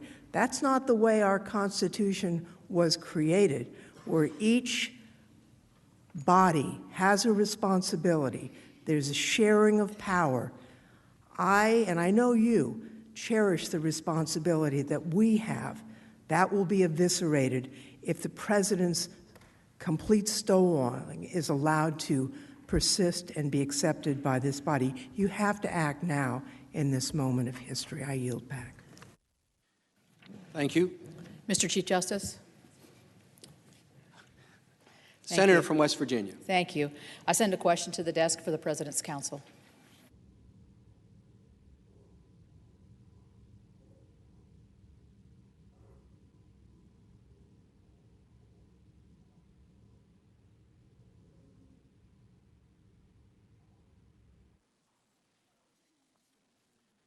The senator's question is for counsel for the president. You said that Ukrainian officials didn't know about the pause on aid until August 28, 2019, when it was reported in Politico. But didn't Laura Cooper, the Deputy Assistant Secretary of Defense for Russia, say that members of her staff received queries about the aid from the Ukrainian embassy on July 25? Does that mean that Ukrainian officials knew about the hold on aid earlier than the Politico article?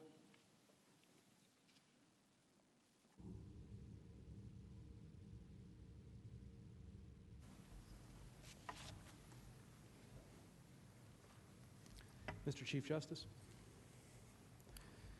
Members of the Senate, Senator, thank you for your question. It does not mean that.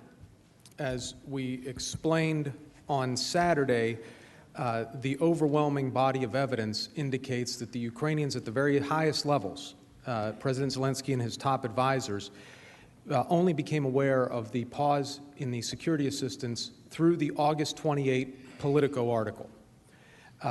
I addressed on Saturday, and so those comments will stand, the emails from the Deputy Assistant Secretary of Defense, Laura Cooper, testified about previously. What she had said was that her staff had gotten emails from someone at the State Department who had had some sort of conversation with Ukrainian officials here that somehow related to the aid at a time prior to August 28.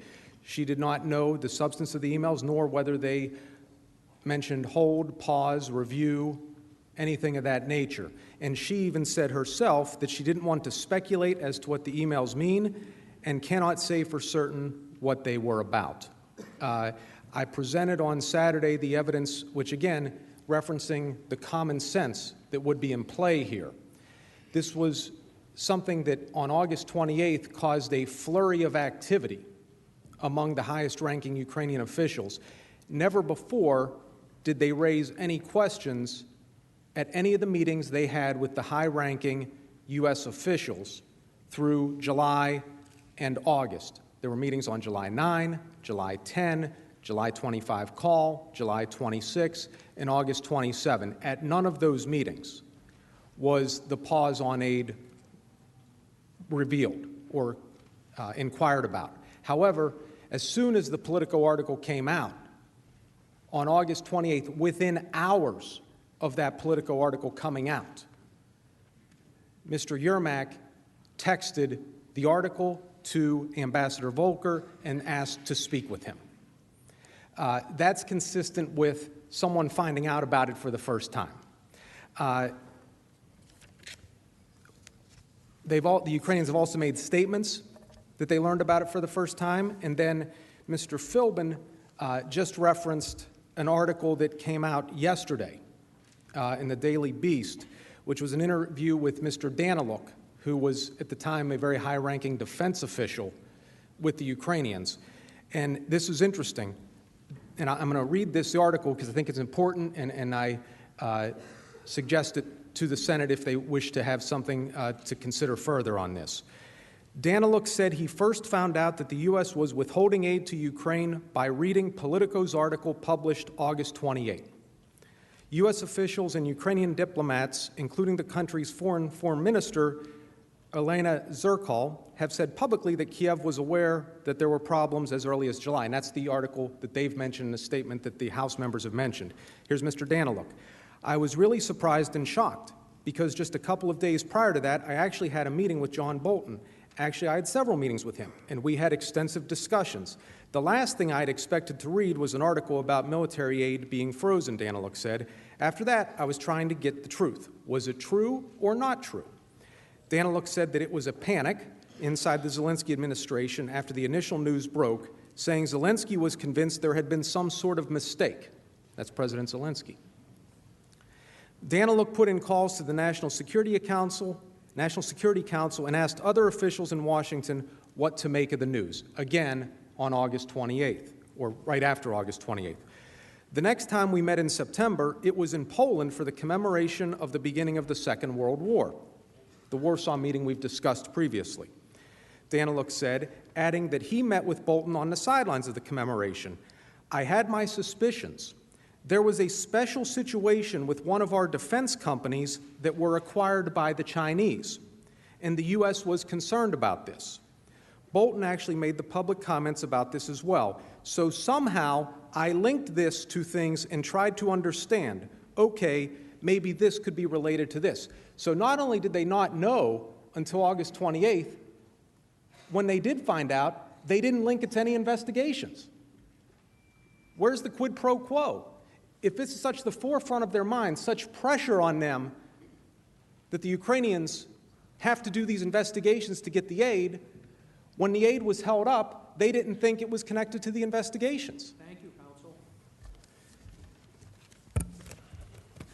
Thank you, Mr. Chief Justice. The senator from Maryland. Mr. Chief Justice, I have a question on behalf of Senator Baldwin and myself I sent to the desk.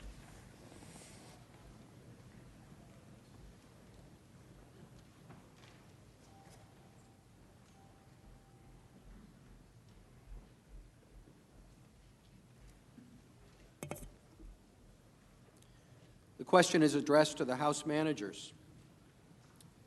Is the White House correct in its trial memorandum and in presentations of its case that, quote, President Zelensky and other senior Ukrainian officials did not even know that the security assistance had been paused, end quote, before seeing press reports on August 28, 2019, which was more than a month after the July 25 phone call between Presidents Zelensky and Trump?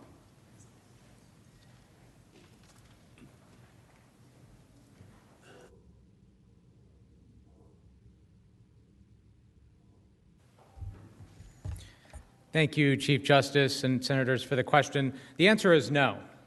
The evidence does not show that. We know that Defense Department official Laura Cooper testified that her staff received 2 emails from the State Department on July 25th revealing that the Ukrainian embassy was, quote, asking about security assistance. And in fact, counsel for the president brought up these emails just now. So I would propose that the Senate subpoena those emails so we can all see for ourselves what exactly was happening. We also know that career diplomat Catherine Cross stated that she was, quote, very surprised at the effectiveness of my Ukrainian counterparts' diplomatic tradecraft, as in to say they found out very early on or much earlier than I expected them to, end quote. And that Lieutenant Colonel Alex Vindman testified that by mid-August he was getting questions from Ukrainians about the status of security assistance. So the evidence shows over and over again from the House inquiry that there was a lot of discussion, and there should be. Because we also know that delays matter. They matter a lot. And you don't have to take my word for it. You know, this is not just about a 48-day delay. The Ukrainians were consistently asking about it because it was urgent. They needed it. They needed it, and who else was asking for it was American businesses. The contractors who are going to be providing this were also making inquiries about it because there's a pipeline. And as my esteemed Senate Armed Services colleagues know very well, that providing aid is not like turning on and off a light switch. You have to hire employees. You have to get equipment. You've got to ship it. It takes a long time for that pipeline to go. And in fact, I had to come together as a Congress to pass a law to extend that timeline because we were at risk of losing it. And to this day, $18 million of that aid have still not been spent. But let's just assume for a minute, also broadly speaking, that the President's Council's argument that support for Ukraine has never been better than it is today. That under the Trump administration, they are the strongest ally the Ukraine has seen in years. So just assuming for a minute that argument to be true, it kind of makes our own argument. It kind of makes our argument. Then why hold the aid? Why hold the aid? Because nothing had changed in 16, nothing had changed in 17, nothing had changed in 18. One thing had changed in 19, and that was Vice President Biden was running for president. Lastly, the question before by my Senate Armed Services colleagues framed this in terms of the military impact. And they asked what was greater in terms of military impact, not providing lethal aid or a 48-day delay. Let's not forget the reason for the delay, because there's a lot of discussion today about the technicalities of the delay, and that the president's mentality, his mindset doesn't matter. It doesn't matter what he intended to do. But I would posit that's exactly why we're here.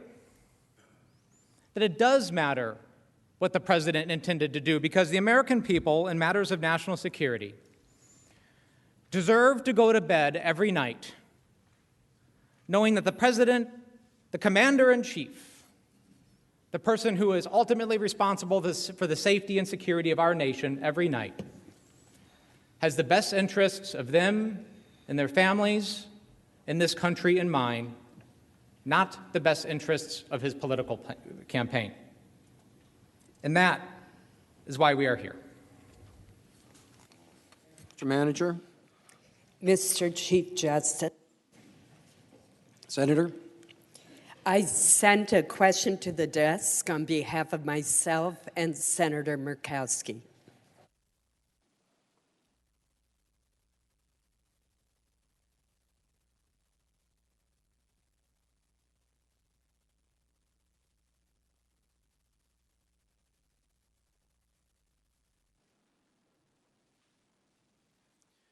The question is to counsel for the President. Witnesses testified before the House that President Trump consistently expressed the view that Ukraine was a corrupt country. Before Vice President Biden formally entered the 2020 presidential race in April 2019, did President Trump ever mention Joe or Hunter Biden in connection with corruption in Ukraine to former Ukrainian President Poroshenko or other Ukrainian officials, President Trump's cabinet members or top aides, or others? If so, what did the President say to whom and when?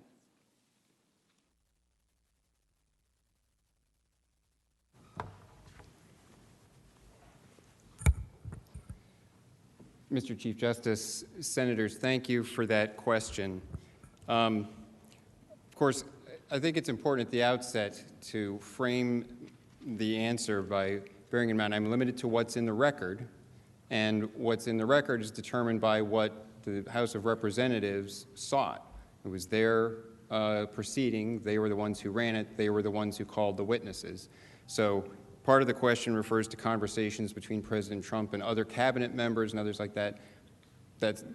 There's not something in the record on that. It wasn't thoroughly pursued in the record.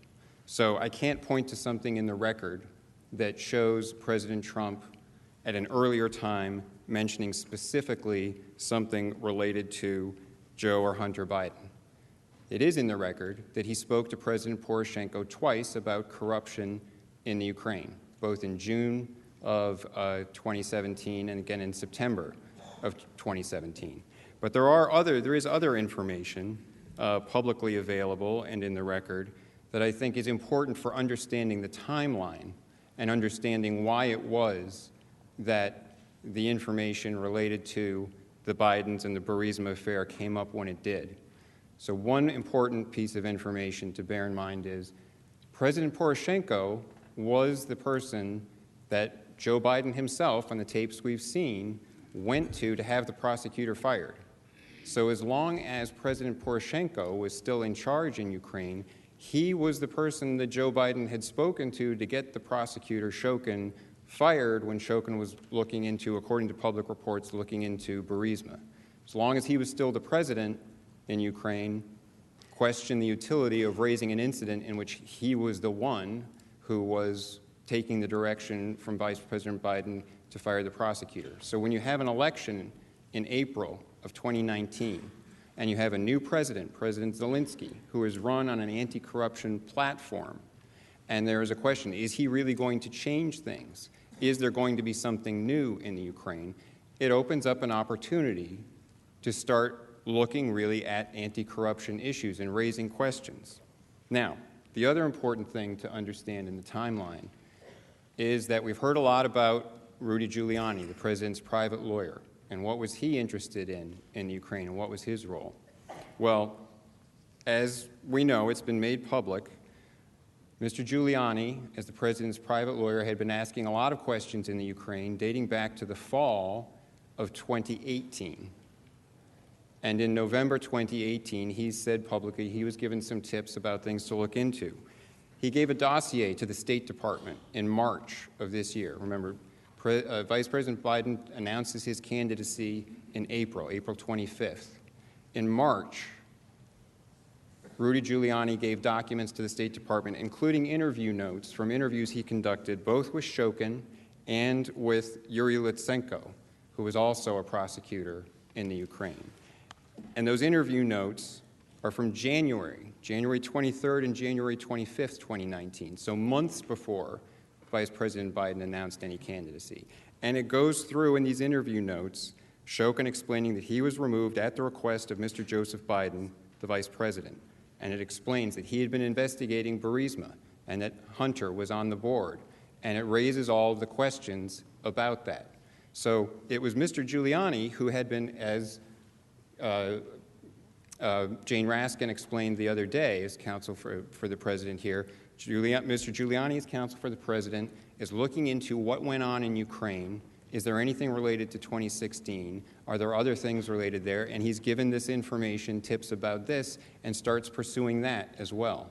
And he's digging into that in January of 2019.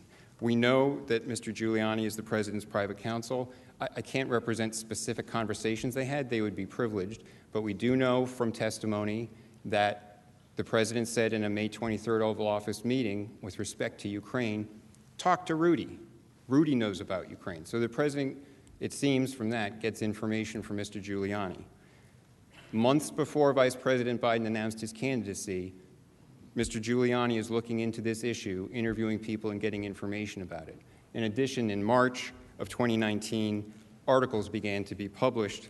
Then 3 articles were published by ABC, by The New Yorker, and by The Washington Post before the July 25th call. Washington Post on July 22nd, 3 days before the call, has an article specifically about the Bidens and Burisma.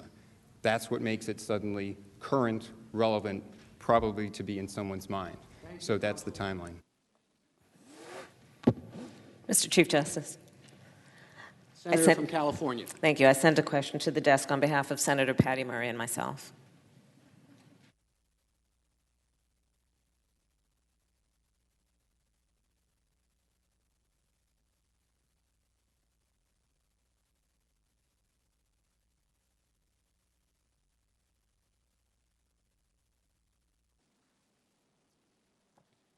Senator Harris and Murray ask the House managers. The House of Representatives is now in possession of a tape of President Trump saying of Ambassador Maria Yovanovitch, quote, "Get rid of her, get her out tomorrow. I don't care, get her out tomorrow. Take her out, okay, do it," end quote. President Trump gave this order to Lev Parnas and Igor Fruman, 2 men who carried out Trump's pressure campaign in Ukraine at the direction of Rudy Giuliani. Does the discovery of this tape suggest that if the Senate does not pursue all relevant evidence, including witnesses and documents, That new evidence will continue to come to light after the Senate renders a verdict.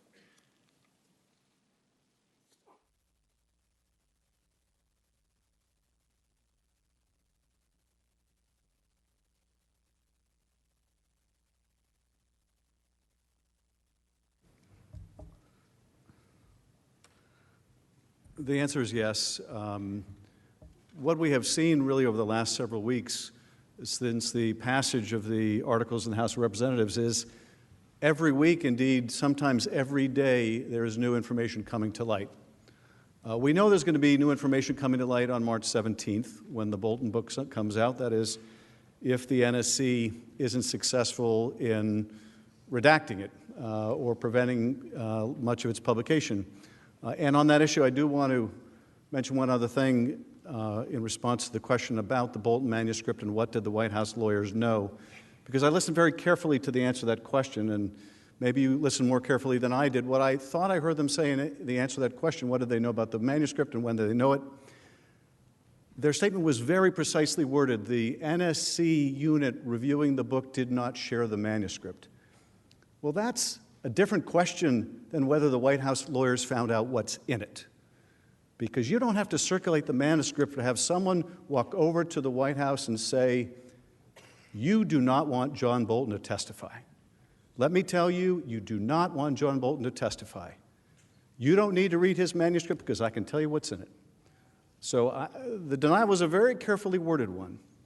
I don't know what the White House lawyers knew and when they knew it, but they did represent to you repeatedly that the president never told a witness that he was freezing the aid to get Ukraine to do these investigations. And we know that's not true. You know that from the witnesses we've already heard from, but we also know, at least if the reporting is correct, and you should find out if it is, that John Bolton tells a very different story. So there are going to continue to be revelations, and members of this body on both sides of the aisle are going to have to answer a question each time it does, why didn't you want to know that when it would have helped inform your decision? In every other trial in the land, you call witnesses to find out what you can. Again, we're not a court of appeals here. We are the trial court. We're not confined to the record below. There is no below. Counsel says, in answer to the senator's question about whether Donald Trump ever brought up the Hunter Biden problem with President Poroshenko in the past, and says, well, we're confined to the record before us. You're not confined to the record in the House, nor is the president. The president could call witnesses if they existed. There's nothing to prevent them from saying, as a matter of fact, tomorrow we're going to call such and such, and they're going to testify that indeed Donald Trump brought up Hunter Biden to President Poroshenko.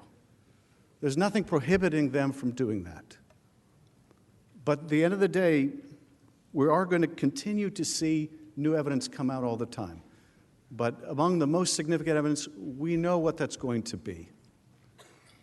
And, you know, the effort to suggest that, well, because this president was stronger on javelins than his predecessor, when we know from the July 25th call, the moment that Zelensky brings up the javelins, what's the very next thing the president says? He wants a favor. The question is, why did he stop the aid? Why did he stop the aid this year and no prior year? Was it merely a coincidence? Are we to believe it was merely a coincidence that it was the year that Joe Biden was running for president? Are we to believe that of all the companies and all the land, of all the gin joints and all the land in Ukraine, that it was just Hunter Biden walking into this one? That was the reason why that he was interested in Burisma, was just a coincidence that involved the son of his opponent. But look, more and more is coming out. Let's make sure that you learn whatever you feel you need to know to render a judgment now, when it can inform your decision, and not later. Thank you, Mr. Manager. Mr. Chief Justice, The senator from Nebraska. I send a question to the desk on behalf of myself, Senator Crapo, and Senator Risch. Thank you.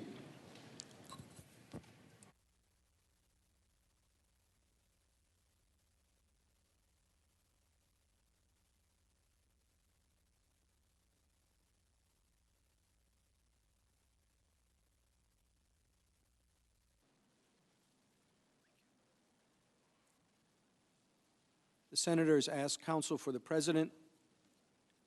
The President's counsel has underscored the administration's ongoing anti-corruption focus with our allies. At what point did the United States government develop concerns about Burisma in relation to corruption and concerns with Russia?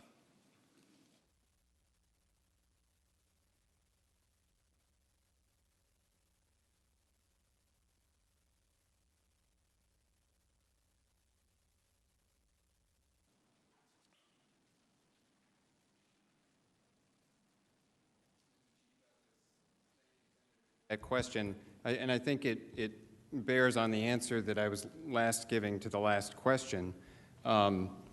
This is something that became, of course, President Trump, in his conversation with President Zelensky in the July 25th call, as the transcript shows us, brought up a couple of things. He brought up burden sharing specifically, and he raised the issue of corruption in two specifics.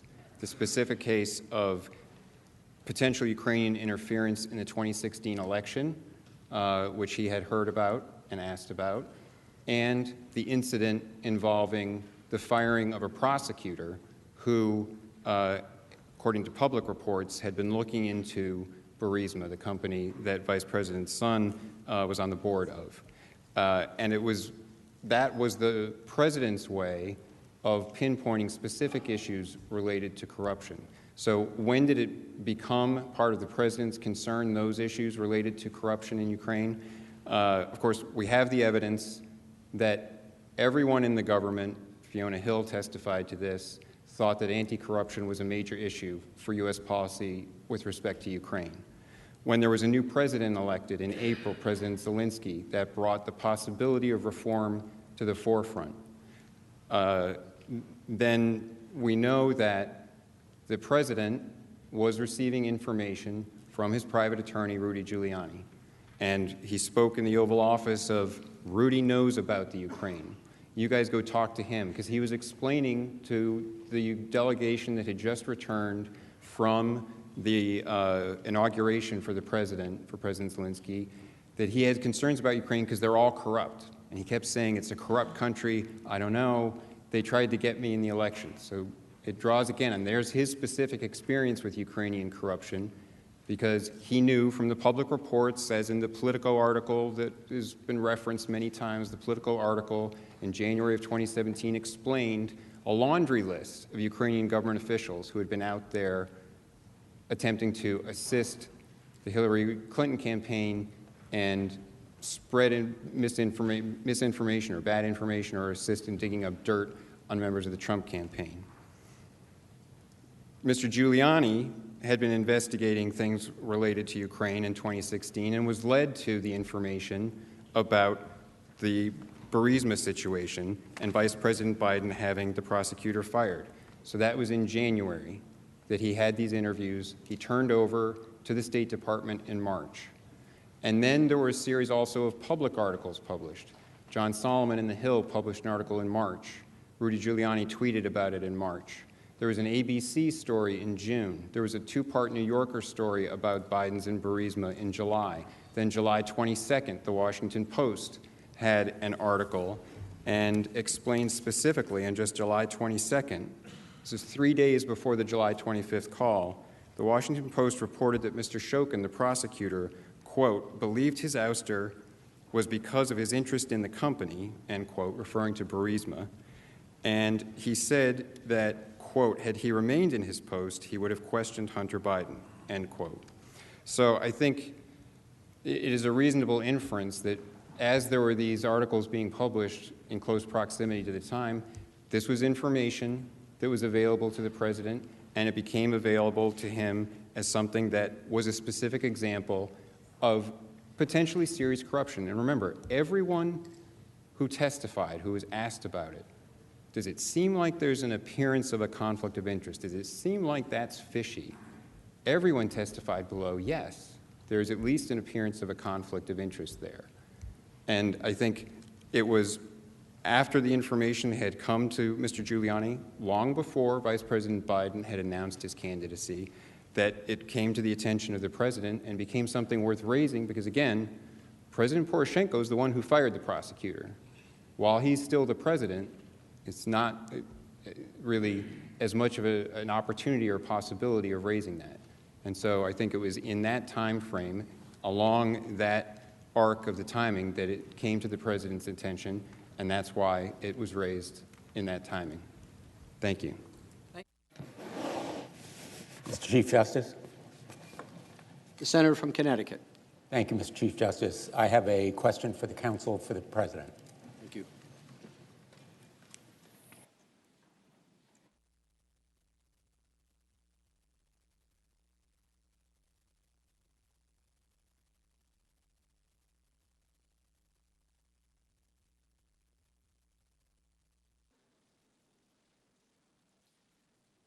Senator Blumenthal asks, did anyone in the White House or outside the White House tell anyone in the White House counsel's office that publication of the Bolton book would be politically problematic for the president?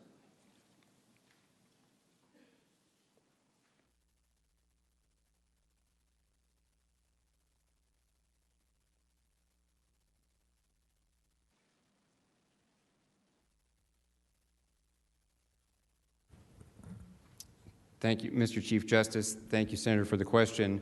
No one from inside the White House or outside the White House told us that the publication of the book would be problematic for the president.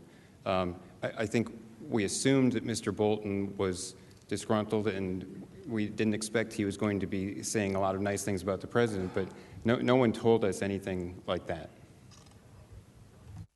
Counsel? Mr. The Chief senator Justice, from Texas. I sent a question to the desk on behalf of myself and Senators Moran and Hawley. It is a question for the House managers. Thank you.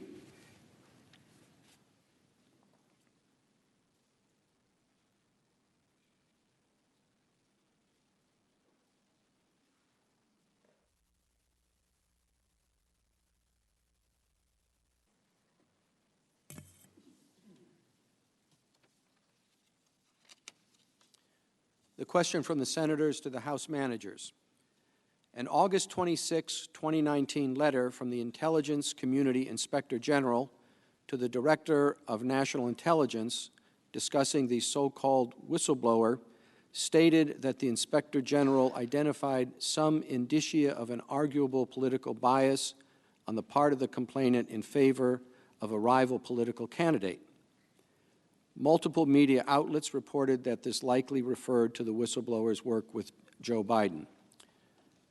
Did the so-called whistleblower work at any point for or with Joe Biden? If so, did he work for or with Joe Biden on issues involving Ukraine? And did he assist in any material way with the quid pro quo in which then Vice President Biden has admitted to conditioning loan guarantees to Ukraine on the firing of the prosecutor investigating Burisma?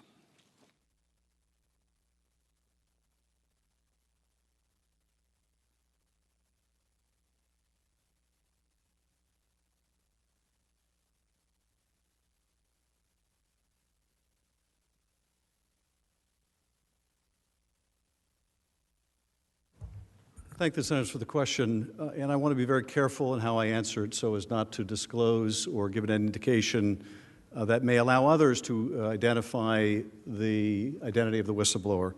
But first I want to talk about why we're making such an effort to protect the identity of the whistleblower. If you could put up slide 48.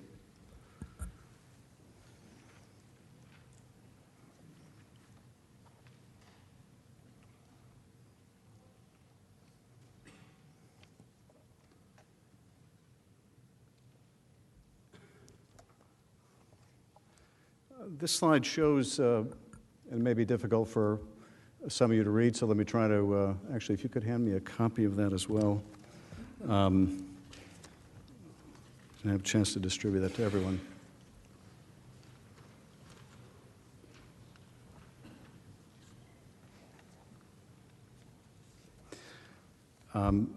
It's not just that we view the protection of whistleblowers as important. Members of this body have also made strong statements about just how important it is to protect whistleblowers. Senator Grassley said this person appears to have followed the whistleblower protection laws and ought to be heard out and protected. We should always work to respect whistleblowers' requests for confidentiality. Senator Romney, whistleblowers should be entitled to confidentiality and privacy because they play a vital function in our democracy. Senator Burr, we protect whistleblowers, we protect witnesses in our committee. Even my colleague, the ranking member, Mr. Nunes, we want people to come forward, and we will protect the identity of those at all cost. This has been a bipartisan priority and one that we have done our best to maintain. So I want to be very careful, but let me be clear about several things about the whistleblower. First of all, I don't know who the whistleblower is. I haven't met them or communicated with them in any way. The committee staff did not write the complaint or coach the whistleblower what to put in the complaint. The committee staff did not see the complaint before it was submitted to the Inspector General. The committee, including its staff, did not receive the complaint until the night before Acting Director of National Intelligence. We had an open hearing with the Acting Director on September 26, more than 3 weeks after the legal deadline by which the committee should have received the complaint. In short, the conspiracy theory, which I think was outlined earlier, that the whistleblower colluded with the Intel Committee staff to hatch an impeachment inquiry, is a complete and total fiction. This was, I think, confirmed by the remarkable accuracy of the whistleblower complaint, which has been corroborated by the evidence we subsequently gathered in all material respects. So I'm not going to go into anything that could reveal or lead to the revelation of the identity of the whistleblower, but I can tell you, because my staff's names have been brought into this proceeding, that my staff acted at all times with the most complete professionalism. I am very protective of my staff, as I know you are. And I'm grateful that we have such bright, hardworking people working around the clock to protect this country and who have served our committee so well. And it really grieves me to see them smeared, and some of them mentioned here today have concerns about their safety, and there are online threats to members of my staff as a result of some of the smears that have been launched against them. I can tell you there's no one who can understand the plight of Ambassador Yovanovitch more than some of my staff who have been treated to the same kind of smears and now have concerns over their own safety. They acted at all times with the utmost propriety and integrity. Your Senate Intelligence Committee and your chairman and vice chairman can tell you, encourage whistleblowers to come to their committee, and so do we. And when they do, we try to figure out, is their complaint within the scope of jurisdiction of the intelligence community? And if it is, then we suggest they get a lawyer. We suggest they talk to the Inspector General, which is what happened here. The whistleblower did exactly what they should, except for the president. That's unforgivable, because the whistleblower exposed the wrongdoing of the president. In the president's view, that makes him or her a traitor or a spy. And as the president tells us, there's a way we used to treat traitors and spies. You wonder why we don't want to call the whistleblower? Well, first of all, we know firsthand what the whistleblower wrote secondhand in that complaint. There's no need for that whistleblower anymore, except to further endanger that person's life. That, to me, does not seem a worthwhile object for anyone in this chamber, on the other side of this building, in the Oval Office, or anywhere else. Thank you, Mr. Manager. Senator from Rhode Island. Mr. Chief Justice, on my own behalf and on behalf of Senators Blumenthal, Booker, Coons, Klobuchar, Leahy, Markey, Peters, and Udall, I send a question to the desk.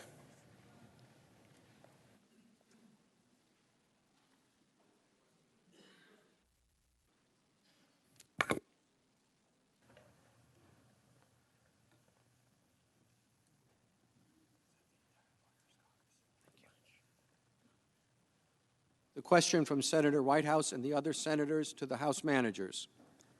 The missing witness rule, which dates back to 1893 Supreme Court case Graves versus United States, allows one party to obtain an adverse inference against the other for failure to produce a witness under that party's control with material information.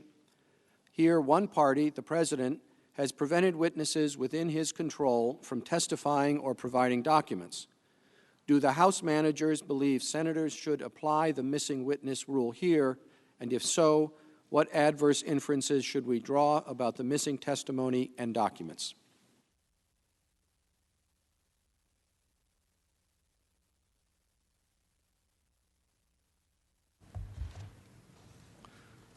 Mr. Chief Justice, Senators, we do believe that you should draw an adverse inference against the party resisting the testimony of these witnesses like John Bolton.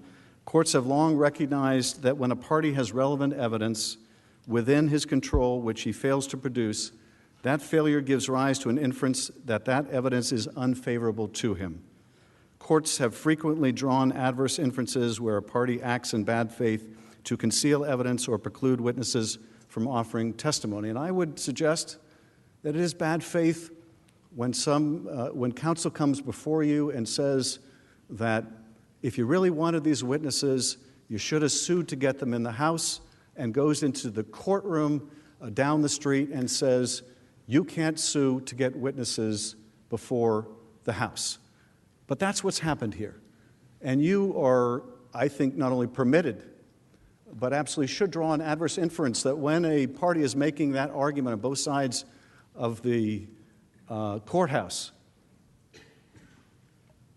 that the evidence those witnesses would provide runs against them. Now, the administration hasn't produced a single document, not one, a single document. That's extraordinary. They can argue executive privilege and absolute immunity. Most of that has nothing to do with the overwhelming majority of these documents, not a whit. There's no absolute immunity from providing documents. The vast, vast majority don't have anything to do with privilege, and if they did, they would be redactions, very specific redactions. None of that happened.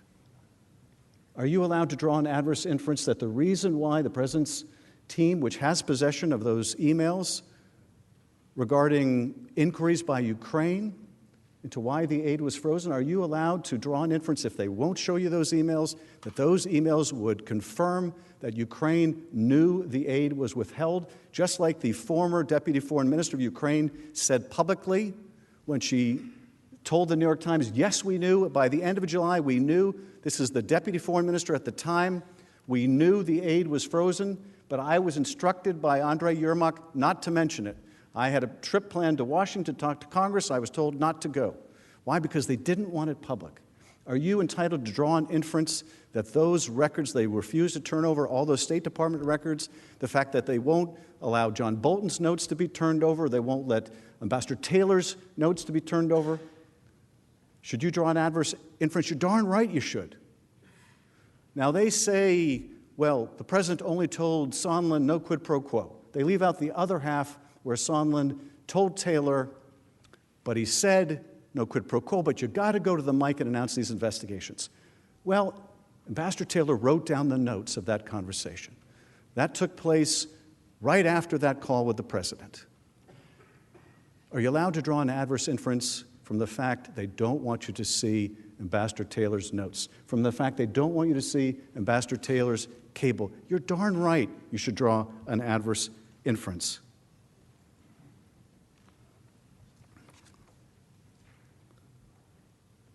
And finally, with respect to who has become a central witness here, I think the adverse inference screams at you as to why they don't want John Bolton. But you shouldn't rely on an inference here, not when you have a witness who's willing to come forward. There is no need for inference here. There's just a need for a subpoena. Thank you, Mr. Manager. Mr. Chief Justice. Yes, the Senator from South Dakota. I have a question to send to the desk. Thank you.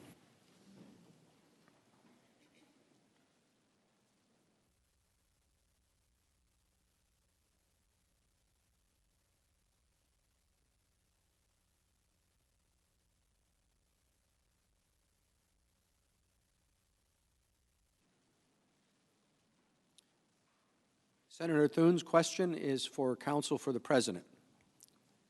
Would you please respond to the arguments or assertions the House managers just made in response to the previous questions?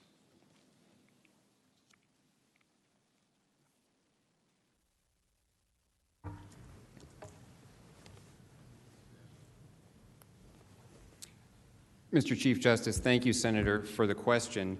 I haven't read recently the case that was cited about the missing witness rule, so I can't say specifically what's in it, but I am willing to bet that the missing witness rule does not apply when there's been a valid assertion of a privilege or other immunity for keeping the witness out of court. So, for example, if they tried to subpoena the defendant's lawyer and the defendant said, wait, I have attorney-client privilege, you can't subpoena him, they're not going to be able to get an adverse inference from that. And that's critical because, as I've gone through multiple times, and we keep going back and forth on this, they keep representing that there was a blanket defiance and there was no explanation and there was no legal basis for what the president was doing. And it's just not true. There were letters back and forth. I put them up on the screen. There were specific immunities asserted.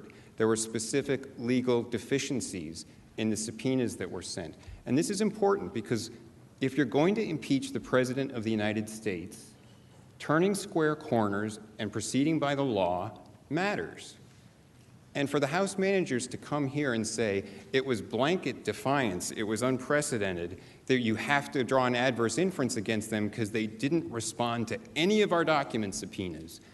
All of the document subpoenas were issued without authorization. Maybe they disagree with us, but they can't just say we provided no rationale and you have to draw an adverse inference. There was a specific legal rationale provided. And they didn't try to engage in the accommodation process, and they didn't try to go to court. And now, yes, it's true. Our position is that when they go to the court, Article III courts don't have jurisdiction over that. Their position is Article III courts do have jurisdiction over that. They believe that they can get a court order to require us to comply with a valid subpoena. But they never tried to establish in court that their subpoenas were valid. We have an assertion of a legal deficiency on one side. They think it's different. They don't want to go to court to get it resolved. We have the assertion of absolute immunity from congressional compulsion for senior advisors to the president. It's been asserted by virtually every president since Nixon.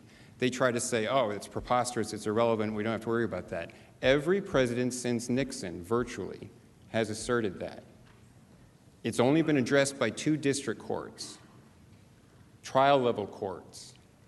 The first one rejected it, and its decision was stayed by the appellate court, which means the appellate court thought, probably you got it wrong, or at a minimum, it's a really difficult question, we're not sure about that.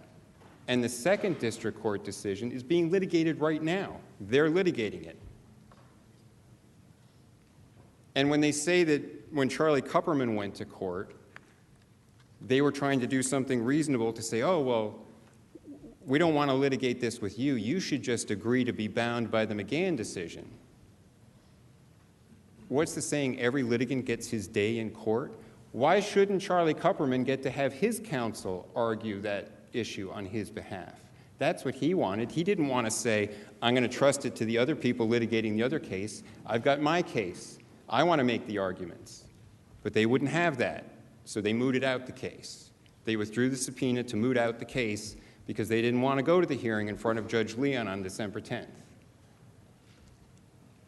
They've also pointed out, as if it's some outrage, that documents have been more readily produced under FOIA than in response to their subpoenas.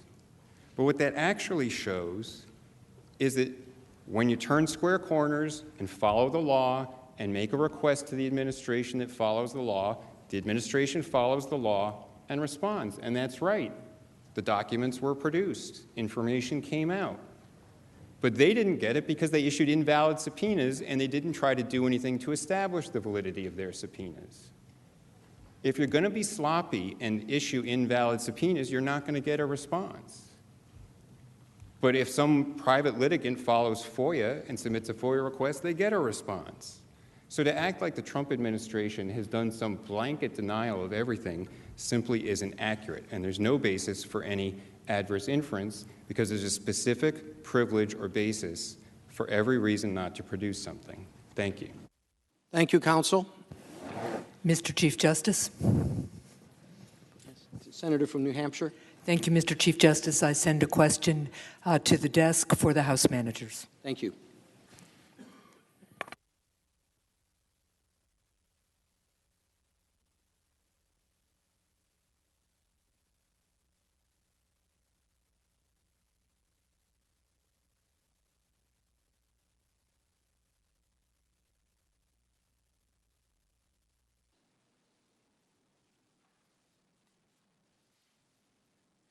The question is for the House managers. Did Acting Chief of Staff Mick Mulvaney waive executive privilege in his October 17 press conference in which he stated that there was, quote, political influence, end quote, in the Trump administration's decision to withhold aid to Ukraine?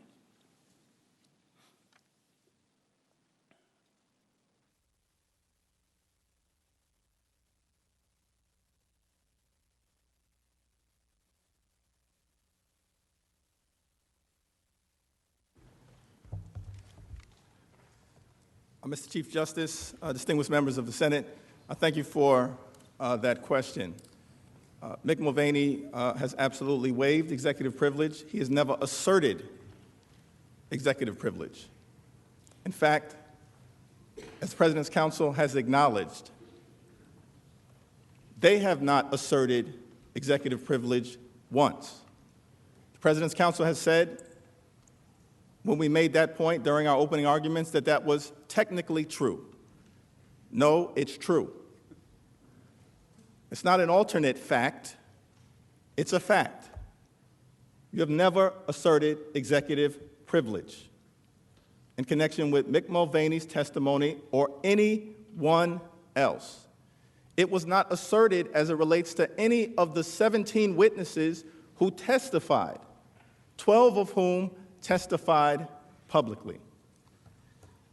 The other phony arguments that have been articulated respectfully are that the House needed to vote in order for the subpoenas to be valid. There is nothing in the Constitution that required the full House to vote, nothing in Supreme Court precedent, nothing under federal law, nothing under the House rules. It was a phony argument. Yet the House, after the initial stages of the investigation, did fully vote and fully voted on October 31st. Interestingly enough, Mick Mulvaney was subpoenaed thereafter, not before, thereafter, after the House had voted. Subpoenaed on November 7th. Here it is. The next day, the White House responded. It responded with a 2-page letter dated November 8th.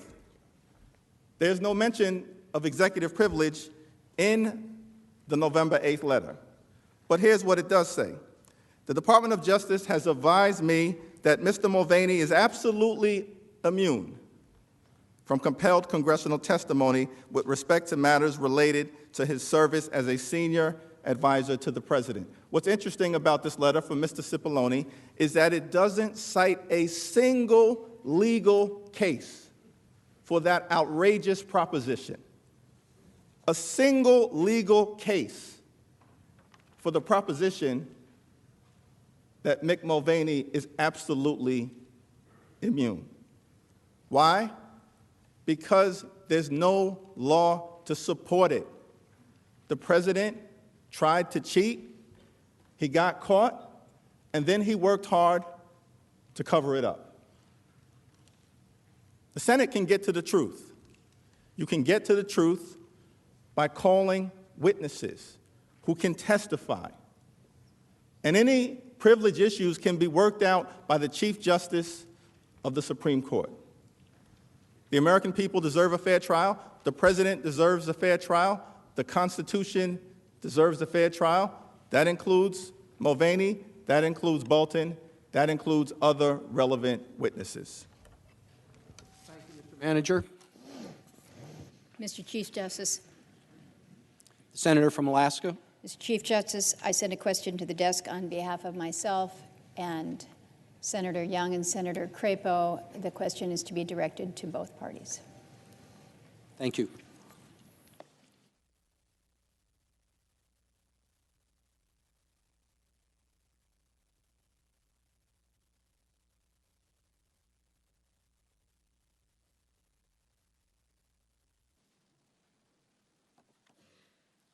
The question directed to Counsel for the President and the House Managers.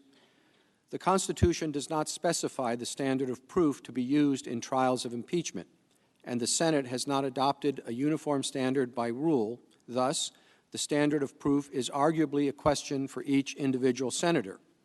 In the Clinton trial, and now with President Trump, it appears that Republicans and Democrats apply different standards depending on whether the president is a member of their party. What standard of proof should be used in trials of impeachment? Preponderance of the evidence, clear and convincing, beyond a reasonable doubt, and why? I think it's the turn of the House Managers to go first.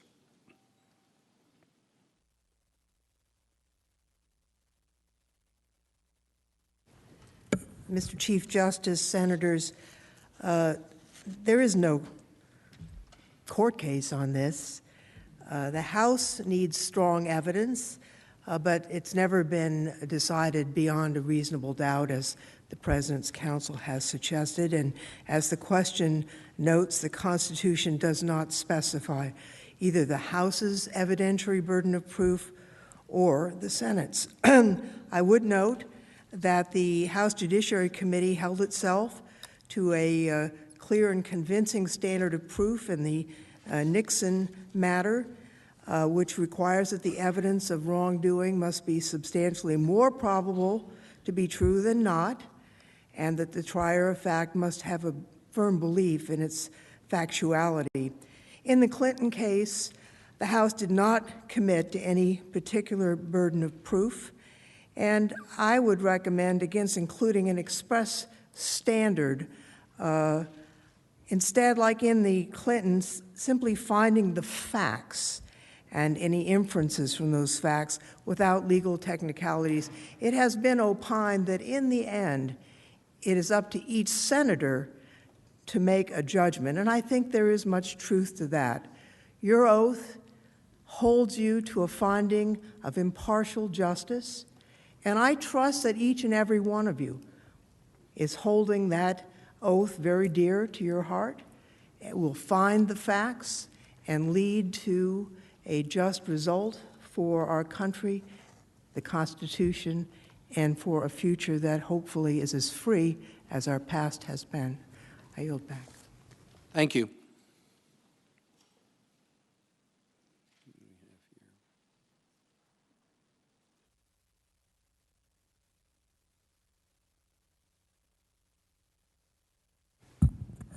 Mr. Chief Justice, Senators, thank you for the question. I think that the Constitution makes it clear in the terms that it speaks of impeachment are all related to the criminal law. It speaks of an offense, it speaks of conviction, it speaks of a trial, in saying that crimes shall be tried by jury except in the case of impeachment. And both that and the gravity of a presidential impeachment, which is an issue of breathtaking importance for the country and could cause tremendous disruption to our government, both counsel in favor of the traditional criminal standard of proof beyond a reasonable doubt. And in the Clinton impeachment, senators, both Republicans and Democrats, repeatedly advocated in favor of that standard. Senator Russ Feingold then said that, quote, "In making a decision of this magnitude, it is best not to err at all. If we must err, however, we should err on the side of respecting the will of the people." Similarly, Senator Barbara Mikulski then said, quote, "The U.S. Senate must not make the decision to remove a president based on a hunch that the charges may be true. The strength of our Constitution and the strength of our nation dictate that the Senate be sure beyond a reasonable doubt." The preponderance standard is wholly insufficient. That means just 50.1%. You think it's a little more likely than not. That's not sufficient to remove the president. Even clear and convincing evidence is not. It has to be beyond a reasonable doubt. As Senator Rockefeller explained at the time of the Clinton impeachment, that means, quote, "It is proven to a moral certainty the case is clear." That is the standard that the senators should apply, because the gravity of the issue before you would not permit applying any lesser standard. Thank you. Counsel?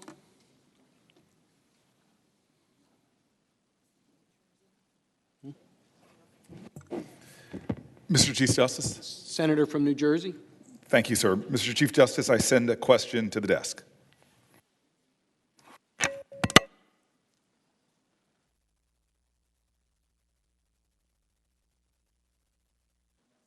Manager. Thank you.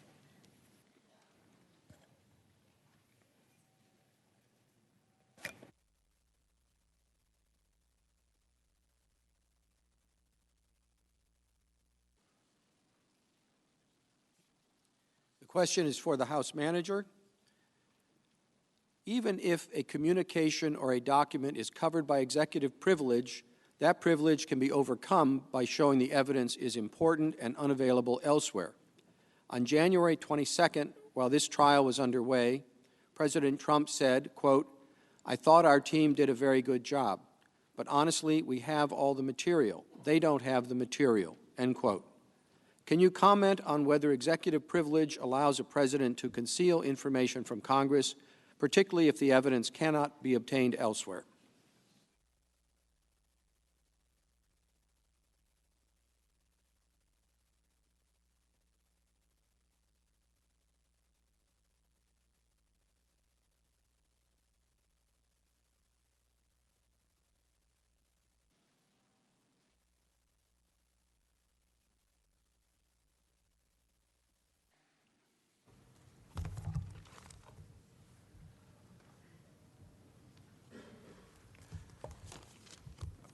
Thank you, Mr. Chief Justice, and I thank the distinguished senator from New Jersey for his question.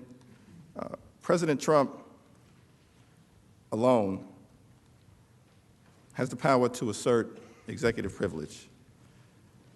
And as counsel admitted on Saturday, the president has not formally invoked it over any document requested in this impeachment inquiry. It's not been asserted as it relates to any single document. Now, executive privilege gives President Trump a qualified form of confidentiality when he does get advice from his aides in order to carry out the duties of his office. And as I know you are all aware, it is often the case in congressional investigations that a president will claim executive privilege over a very small subset of materials.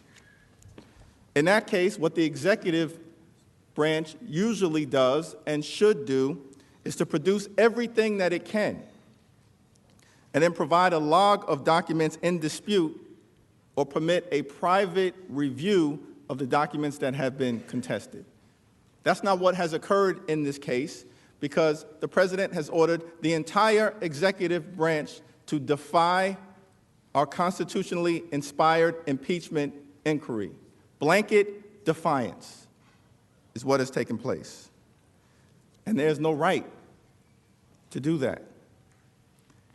Every court that has considered the matter has asserted that the president cannot assert a privilege to protect his own misconduct, to protect wrongdoing, to protect evidence that the Constitution may have been violated.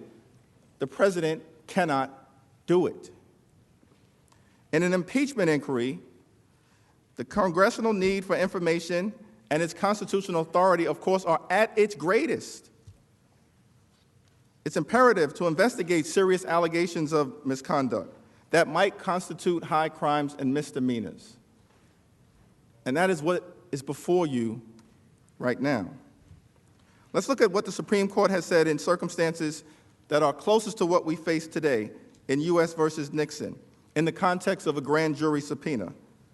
The Supreme Court found that President Nixon's generalized assertion of privilege must yield to the demonstrated need for evidence in the pending trial. And the federal court here in D.C. has recognized that Congress's need for information and for documents during an impeachment inquiry is particularly compelling. Turning to the facts of this matter briefly, any argument that every single document requested by Congress is subject to privilege or some form of absolute immunity is absurd. There are calendar invitations, scheduling emails, photographs, correspondence with outside parties like Rudolph Giuliani. These are all important pieces of evidence for you to consider and are not the type of materials subject to any reasonable claim of executive privilege. If you want a fair trial, it should involve documents. Given the nature of these proceedings, documents like Ambassador Bolton's notes, Lieutenant Colonel Vindman's presidential decision memo should also be provided to you so you can seek the truth, the whole truth, and nothing but the truth. Thank you. Mr. Manager. Mr. Chief Justice. Senator from Louisiana.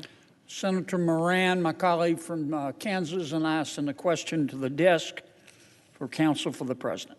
Thank you.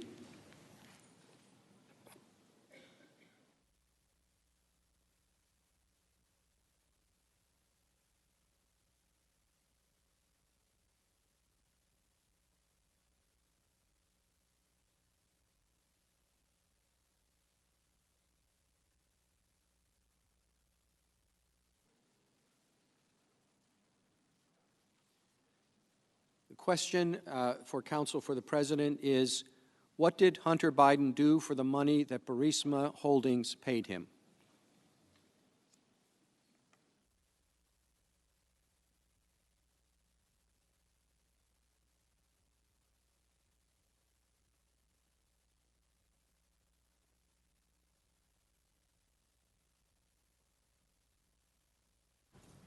Thank you for the question. Chief Justice, Senators, as far as we know, Hunter Biden has said he, quote, attended a couple board meetings a year, end quote. Here's what we do know. Hunter Biden did attend one board meeting in Monaco. Now, we also heard that when Zlochevsky, the owner of Burisma, fled the Ukraine, he was living in Monaco. So Hunter Biden did attend a board meeting in Monaco. We also know that Hunter Biden went to Norway on a fishing trip, and he took his daughter and his nephew. So he took two of Joe Biden's children with him on a fishing trip to Norway with Zlochevsky, and that is as much as we know, other than his statement that he attended one or two board meetings. Factually, that is what he said, and the timeline shows that, again, Devin Archer was on the board with him, and then Hunter Biden remained on the board, but factually in the record, that is as much as we know that he did involving Burisma and Zlochevsky. The Norway trip was June of 2015. He remained on the board until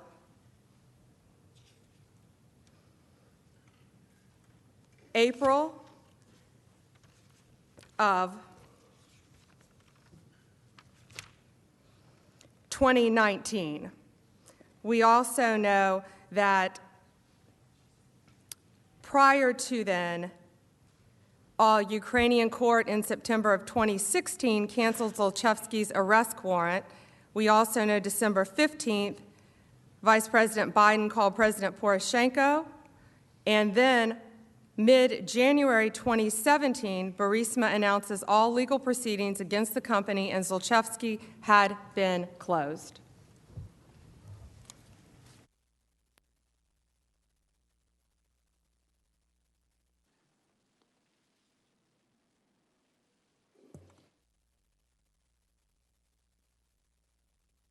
Democratic leader is recognized.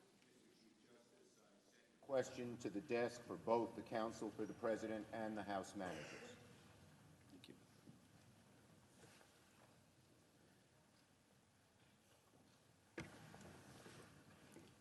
The question reads as follows. The House managers say the president demands absolute immunity. The president's counsel disputes this. Can either of you name a single witness or document to which the president has given access to the House when requested? I believe it's time for counsel for the president to go first.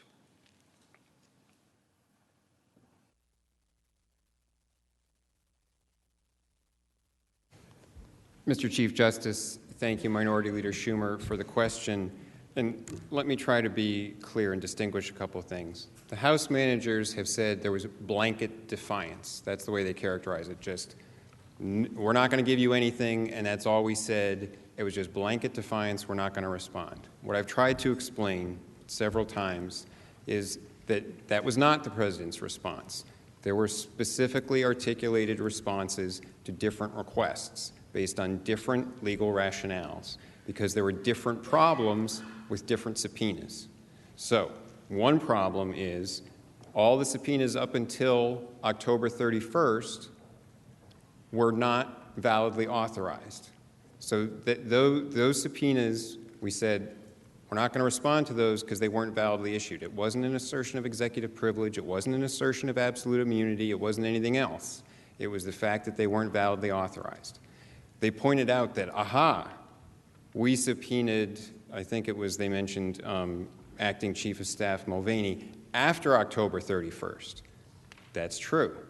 We didn't rely on the fact that the subpoena was not authorized. We pointed out the doctrine of the absolute immunity of senior advisors to the president.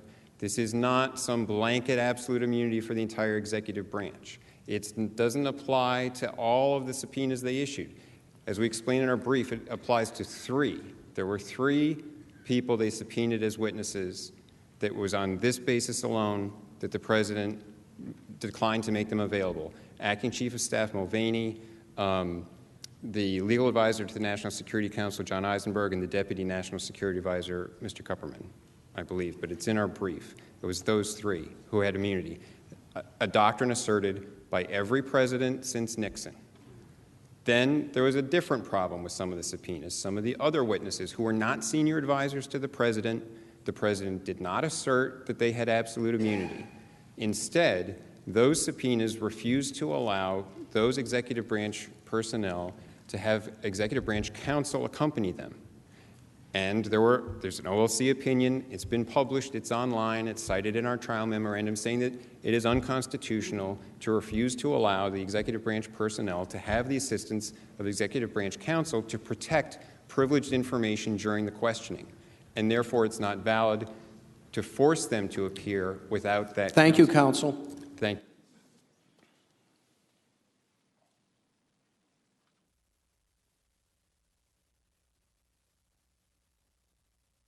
Mr. Chief Justice and Senators, you know, we've received nothing as part of our impeachment inquiry. It's worth pointing out that the House committees that subpoenaed before the House vote had standing authority under the House rules. And they were the Oversight Committee, which has, under its standard authority, to investigate any matter at any time, as well as the Foreign Affairs Committee. They had the authority under the rules of the House adopted January 11th to issue subpoenas. They did, and they were defied. The idea of absolute immunity has never been upheld by any court, and it's really incomprehensible to think that somehow this concept of absolute immunity has lurked in hiding for centuries for presidents to use it in this day. It's when you think of the two cases, the Myers case and the McGahn case, courts completely rejected the idea of absolute immunity. On slide 38, if you could, there is a decision recently made in the McCann case, and here's what it says. Stated simply, the primary takeaway from the past 250 years of recorded American history is that presidents are not kings. That's the judge's words, not mine. Compulsory appearance by dint of a subpoena is a legal construct, not a political one, and per the Constitution, no one is above the law. The president is not permitted by the Constitution or by the law to assert any kind of absolute immunity. That does not exist in America. And as the judges pointed out, that would be something that a king would assert. I'm not saying that, but I will say this. It's something our founders set up our checks and balances to prevent. Nobody has absolute power in our system of government, not the Senate and House, not the president, not the judiciary. This is unprecedented and just wrong as a matter of law and as a matter of the Constitution. Thank you. Thank you. Justice. Senator from Georgia. Thank you, Mr. Chief Justice. I send a question to the desk for both the Counsel of the President and the House managers on behalf of Senator Cruz and myself. Thank you.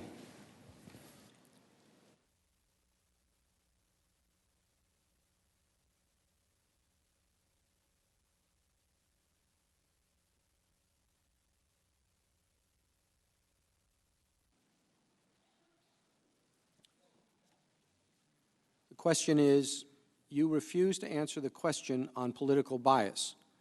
Are the House managers refusing to tell the Senate whether or not the so-called whistleblower had an actual conflict of interest? There are 7 billion people on planet Earth. Almost all had no involvement in Biden's quid pro quo. Are the House managers unwilling to say whether the so-called whistleblower was a fact witness who directly participated in and could face criminal or civil liability for Joe Biden's demanding Ukraine fire the prosecutor who was investigating Burisma? And why did you refuse to transmit to the Senate the Inspector General transcript? Which side is, it's addressed to both sides. I think perhaps the House managers could go first.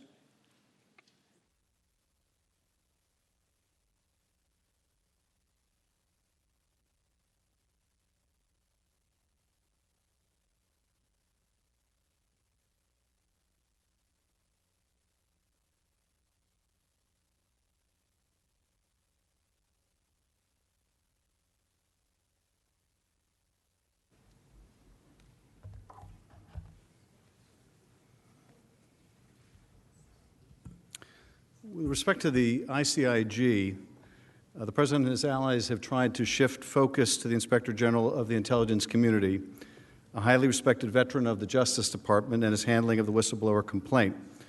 There was an effort to insinuate wrongdoing on the part of the whistleblower, and there's been an effort to insinuate wrongdoing on behalf of the Inspector General. The briefings that we had with the ICIG related to the unusual and problematic handling of this particular whistleblower complaint within the executive branch, which diverged sharply from any prior whistleblower complaint by anyone within the intelligence community. The Intelligence Committee is continuing its ongoing oversight to determine why and how this complaint was initially concealed from the committee in violation of the law. ICIG Michael Atkinson continues to serve admirably and independently as he is supposed to do. Like the Senate Intelligence Committee, the House Intelligence Committee does not release the transcripts of its engagements with inspector generals on sensitive matters, because doing so risks undercutting an important mechanism for the committee to conduct oversight. The transcripts remain properly classified in conformity with IC requirements to protect sensitive information. The ICIG made every effort to protect the whistleblower's identity and briefed us with the expectation that it would not be made public, and we are trying to honor that expectation. With respect to allegations of bias on the part of the whistleblower, let me just refer you to the conclusion of the Inspector General, which is, after examining the whistleblower's background, any potential allegations of any bias, the whistleblower drew two conclusions. The whistleblower was credible, meaning that whatever issue, perceived or real, the Inspector General found that whistleblower credible. The Inspector General also found that the whistleblower's complaint was urgent and that it needed to be provided to Congress. The Inspector General further found that it was withheld from Congress in violation of the law, in violation of the statute, and for that, he is being attacked. Now, counsel for the President rely on an opinion of the Office of Legal Counsel as its justification for violating the Whistleblower Protection Act and not transmitting the complaint to Congress. Thank you, Mr. Manager.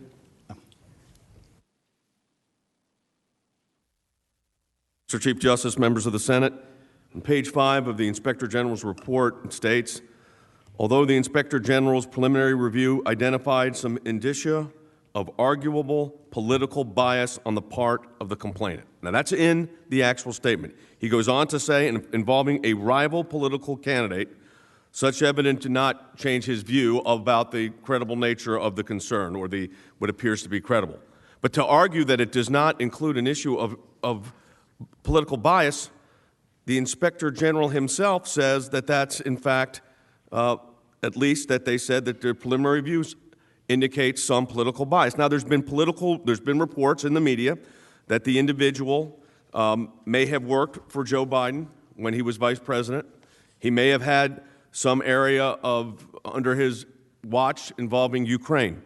But I also thought it was just interesting that managership just talked about the importance of how they control the process as it relates to whistleblower reports because of the sensitive nature of those. Do we not think that the sensitive nature of information shared by the President's most senior advisors should not be subject to the same type of protections? Well, of course, it has to be. Thank you. Thank you, counsel.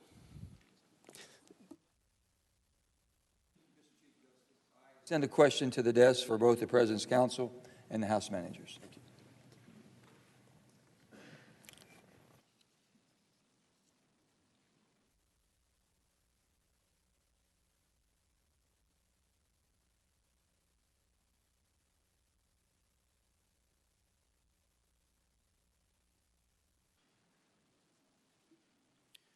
The question from Senator Manchin reads as follows. The framers took the words high crimes and misdemeanors straight out of English law, where it had been applied to impeachments for 400 years before our Constitution was written. The framers were well aware when they chose those words that Parliament had impeached officials for high crimes and misdemeanors that were not indictable as crimes. The House has repeatedly impeached and the Senate has convicted officers for high crimes and misdemeanors that were not indictable crimes. Even Mr. Dershowitz said in 1998 that an impeachable offense, quote, certainly doesn't have to be a crime, end quote. What has happened in the past 22 years to change the original intent of the framers and the historic meaning of the term high crimes and misdemeanors? It's counsel for the President's turn. What happened since 1998 is that I studied more, did more research, read more documents, and like any academic, altered my views. That's what happens. That's what professors ought to do. And I keep reading more, and I keep writing more, and I keep refining my views. In 1998, the issue before this Senate was not whether a crime was required. It was whether the crime that Clinton was charged with was a high crime. When this impeachment began, the issue was whether a crime is required. Actually, 2 years earlier in a book, and then in an op-ed, I concluded, not on partisan grounds, on completely academic grounds, that you could not impeach for abuse of power and that a technical crime was not required, but criminal-like behavior was required. I stand by that view. The framers rejected maladministration. That was a prime criteria for impeachment under British law. Remember, too, the British never impeached prime ministers. They only impeached middle-level and low-level people. So the framers didn't want to adopt the British approach. They rejected it by rejecting maladministration. And what's a metaphor or what's a synonym for maladministration? Abuse of power. And when they rejected maladministration, they rejected abuse of power. Mr. Congressman Schiff asked a rhetorical question, can a president engage in abuse of power with impunity? In my tradition, we answer questions with questions, and so I would throw the question back. Can a president engage in maladministration with impunity? That's a question you might have asked James Madison had you been at the Constitutional Convention. And he would say, no, a president can't engage in that with impunity, but it's not an impeachable crime. Maladministration is not impeachable, and abuse of power is not impeachable. The issue is not whether a crime is required. The issue is whether abuse of power is a permissible constitutional criteria, and the answer from the history is clearly, unequivocally no. If that had ever been put to the framers, they would have rejected it with the same certainty they rejected maladministration.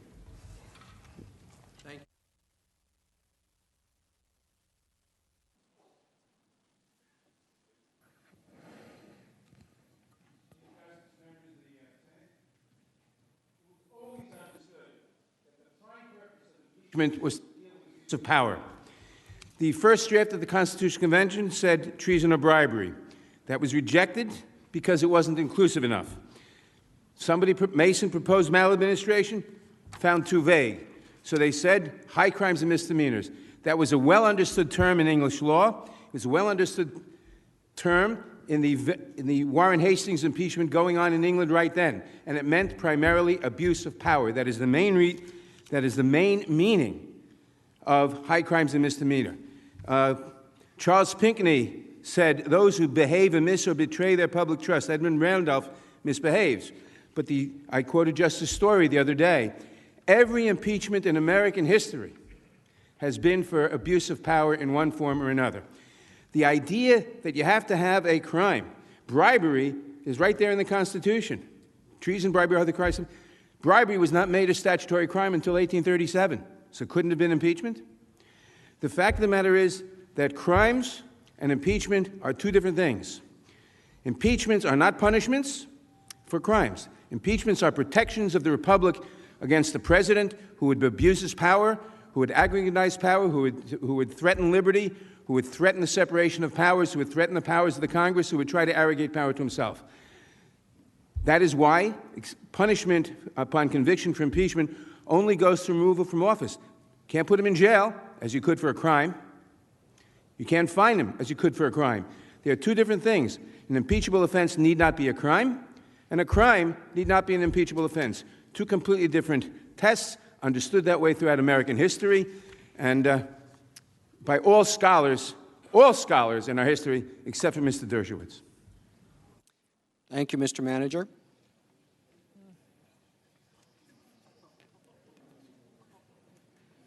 The senator from North Carolina. Mr. Chief Justice, I send a question to the desk for the counsel of the President.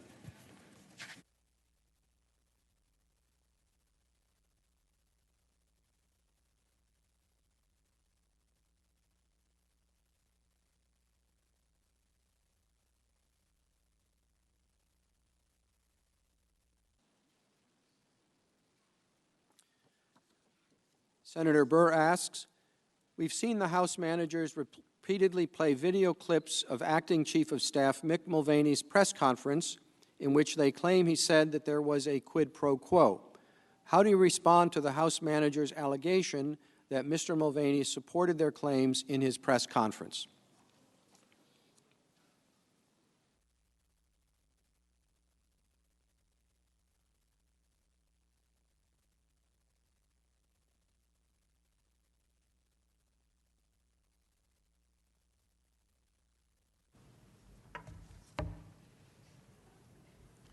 Mr. Chief Justice.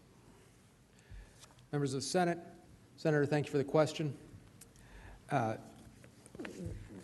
We respond as Mr. Philbin did earlier today with that, which is Mr. Mulvaney has issued two statements, one after his press conference, and then one Monday after the New York Times article concerning Mr. Bolton's alleged statements in his manuscript. So I think the easiest thing is just to read them, to understand what he said and to put it into context for everyone in the chamber. This is the day of the press conference. Once again, the media has decided to misconstrue my comments to advance a biased and political witch hunt against President Trump. Let me be clear. There was absolutely no quid pro quo between Ukrainian military aid and any investigation into the 2016 election. The president never told me to withhold any money until the Ukrainians did anything related to the server. The only reasons we were holding the money was because of concern about lack of support from other nations and concerns over corruption.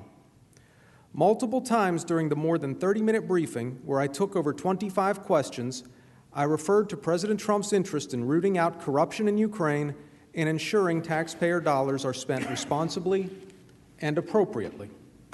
There was never any connection between the funds and the Ukrainians doing anything with the server. This was made explicitly obvious by the fact that the aid money was delivered without any action on the part of the Ukrainians regarding the server. There was never any condition on the flow of the aid related to the matter of the DNC server. Then, on January 27th, which was Monday, there was a statement from Bob Driscoll, who is Mr. Mulvaney's attorney. And I'll read it in its full. The latest story from the New York Times, coordinated with a book launch, has more to do with publicity than the truth. John Bolton never informed Mick Mulvaney of any concerns surrounding Bolton's purported August conversation with the president. Nor did Mr. Mulvaney ever have a conversation with the president or anyone else indicating that Ukrainian military aid was withheld in exchange for a Ukrainian investigation of Burisma, the Bidens, or the 2016 election.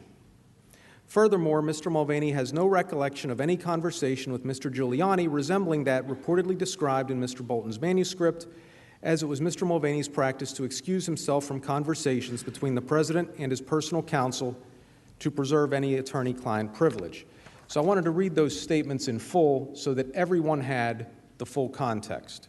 Even after Mr. Philbin referenced the statement after the press conference, the House managers again came back and said Mr. Mulvaney indicated or admitted there was a quid pro quo. That's not true. If Mr. Mulvaney misspoke or if the words were garbled, he corrected it that day and has been very clear. Thank you. Thank you, Mr. Chief Justice. So, Mr. Chief Justice. the senator from Maryland. Mr. Chief Justice, I send a question to the desk for the President's counsel and the House managers.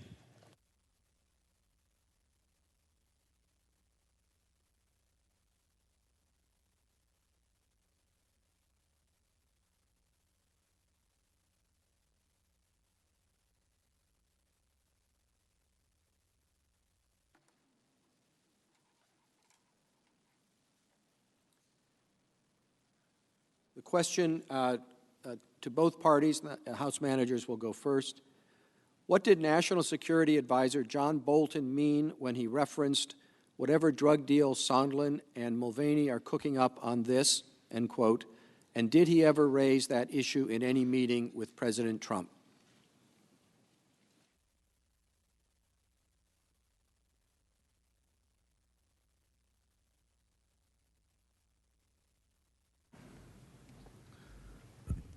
Mr. Chief Justice, Senators, when John Bolton, and this is according to Dr. Hill's testimony, brought up the drug deal, it was in the context of a July 10th meeting at the White House. There were two meetings that day.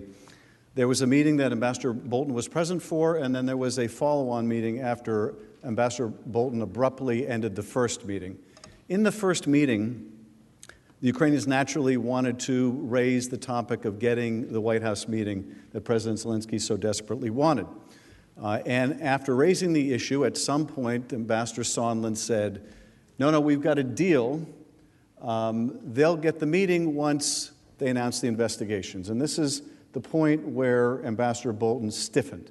Now, you can look up Dr. Hill's exact words. I'm paraphrasing here. But this is the point where Ambassador Bolton stiffens and he ends the meeting. Hill then follows Sondland and the delegation into another part of the White House where the meeting continues between the American delegation and the Ukrainian delegation. And there it's even more explicit, because in that second meeting, Sondland brings up the Bidens specifically. Hill then goes to talk to Bolton and informs him what's taken place in the follow-on meeting. And Bolton's response is, go talk to the lawyers and let them know I don't want to be part of this drug deal that Sondland and Mulvaney have got cooking up. So at that point, that specific conversation is a reference to the quid pro quo over the White House meeting. Now, we know, of course, from other documents and testimony about the quid pro quo about the White House meeting and all the efforts by Giuliani to make sure that the specific investigations are mentioned in order to make this happen. But don't take my word for it. We can bring in John Bolton and ask him exactly what he was referring to when he described the drug deal. Now, did Bolton describe and discuss this drug deal with the president? Well, it certainly appears from what we know about this manuscript that they did talk about the freeze-on aid. And whether John Bolton understood and at what point he understood that the drug deal was even bigger and more pernicious than he thought, that involved not just the meeting, but it involved the military aid, there's one way to find out. And I would add this in terms of Mr. Mulvaney.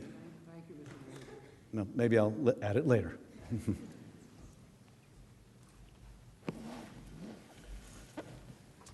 Mr. Chief Justice. As 2.5 minutes. Thank you, Mr. Chief Justice. Thank you, Senator, for the question. The question asks about what Ambassador Bolton meant in a comment that is reported as hearsay by someone else saying what he supposedly said. What we know is that there are conflicting accounts of the July 10th meeting at the White House. Dr. Hill says that she heard Ambassador Sondland say one thing. He denies that he said that. Dr. Hill says she went and talked to Ambassador Bolton, and Bolton said something to her about what was said in the meeting where he wasn't there, but he was saying something about it, calling it a drug deal. And what he meant by that, I'm not going to speculate about. It's a hearsay report of something that he said about a meeting that he wasn't in, characterizing it some way. And I'm not going to speculate about what he meant by that. Thank you. The senator from North Dakota. Thank you, Mr. Chief Justice. I have a question for myself, also for Senator Portman and Senator Bozeman. And it's for the President's Counsel, and I'm sending it to the desk.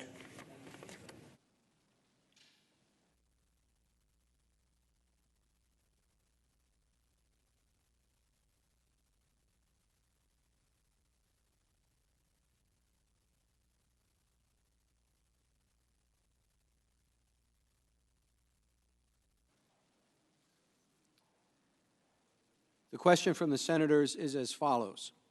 In September of 2019, the security assistance aid was released to Ukraine. Yet the House managers continue to argue that President Trump conditioned the aid on an investigation of the Bidens. Did the Ukrainian president or his government ultimately meet any of the alleged requirements in order to receive the aid?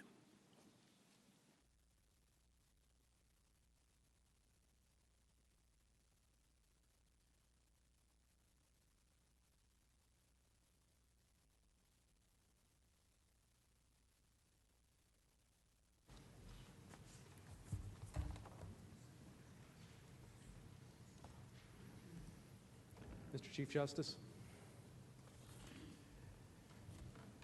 Thanks, Senator, for the question. And the very short answer is no. But I'll explain. And I think that's clear. And I think we demonstrated in our presentations on Friday and Monday that the aid was released, the aid flowed. There was a meeting at the UN General Assembly. There was a meeting previously scheduled in Warsaw, precisely as President Zelensky had suggested, and there was never any announcement of any investigations undertaken regarding the Bidens, Burisma, the 2016 election. No statements made, no investigations announced began by the Ukrainian government. Thank you. Thank you, counsel. Mr. Chief Justice. The senator from Virginia. Mr. Chief Justice, I send a question to the desk for the House managers.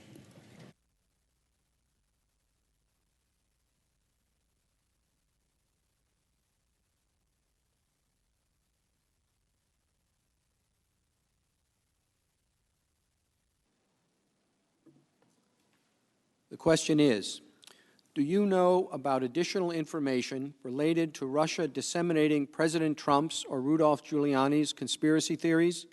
Should the Senate have this information before we deliberate on the articles of impeachment?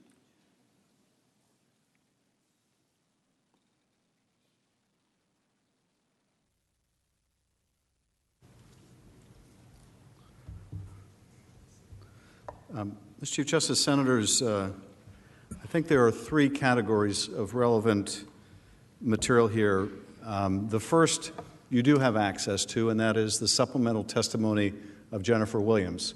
And I would encourage you all to read it. I think it sheds light very specifically on the Vice President and what he may or may not know vis-a-vis this scheme. So I would encourage you to read that submission. There is a second body of intelligence that the committees have been provided that is relevant to this trial that you should also read. And we should figure out the mechanism that would permit you to do so because it is directly relevant to the issues we are discussing and pertinent.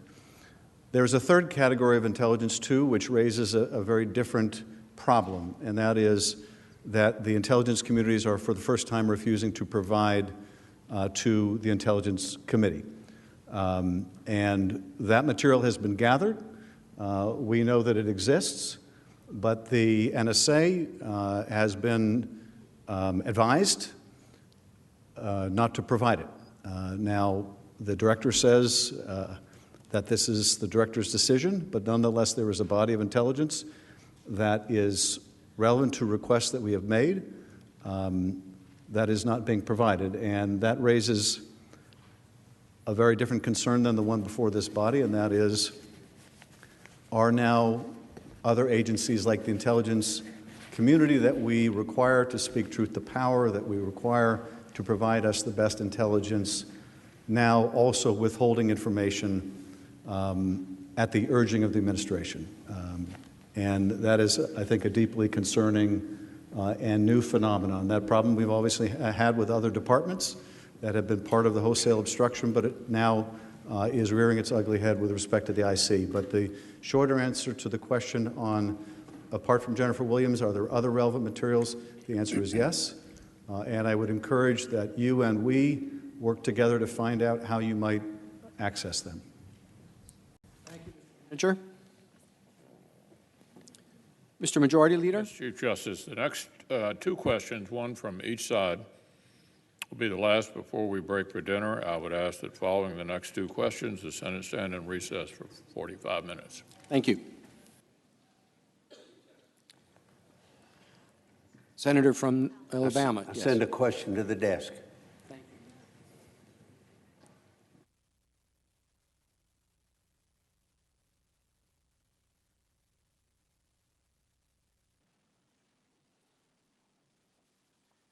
Question is directed to counsel for the President. How does the non-criminal abuse of power standard advanced by the House managers differ from maladministration, an impeachment standard rejected by the framers? Where is the line between such an abuse of power and a policy disagreement?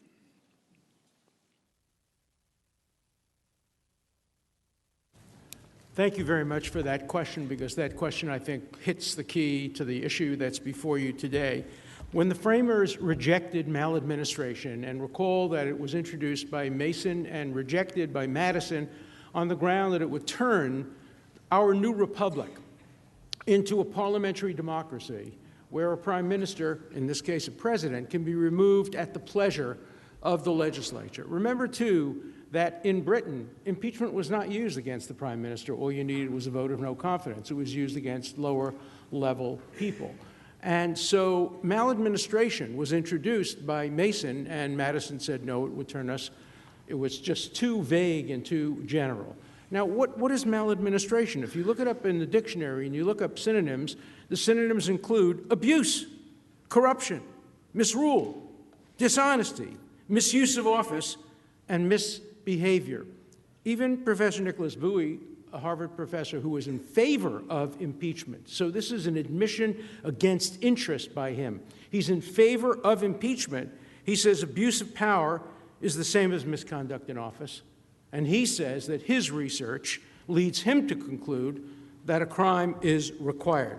By the way, the congressman was just completely wrong when he said, I'm the only scholar who supports this position. In the 19th century, which is much closer in time to when the framers wrote, Dean Dwight of the Columbia Law School wrote that the weight of authority, by which he meant the weight of scholarly authority and the weight of judicial authority, this is 1867, the weight of authority is in favor of requiring a crime. Justice Curtis came to the same conclusion. Others have come to a similar conclusion. You asked what happened between 1998 and the current to change my mind. What happened between the 19th century and the 20th century to change the mind of so many scholars? Let me tell you what happened. What happened is that the current president was impeached. If, in fact, President Obama or President Hillary Clinton had been impeached, the weight of current scholarship would be clearly in favor of my position, because these scholars do not pass the shoe on the other foot test. These scholars are influenced by their own bias, by their own politics, and their views should be taken with that in mind. They simply do not give objective assessments of the constitutional history. Professor Tribe suddenly had a revelation himself. At the time when Clinton was impeached, he said, oh, the law is clear. You cannot charge a president with a crime while he's the sitting president. Now we have a current president. Professor Tribe got woke. And with no apparent new research, he came to the conclusion, oh, but this president can be charged while sitting in office. That's not the kind of scholarship that should influence your decision.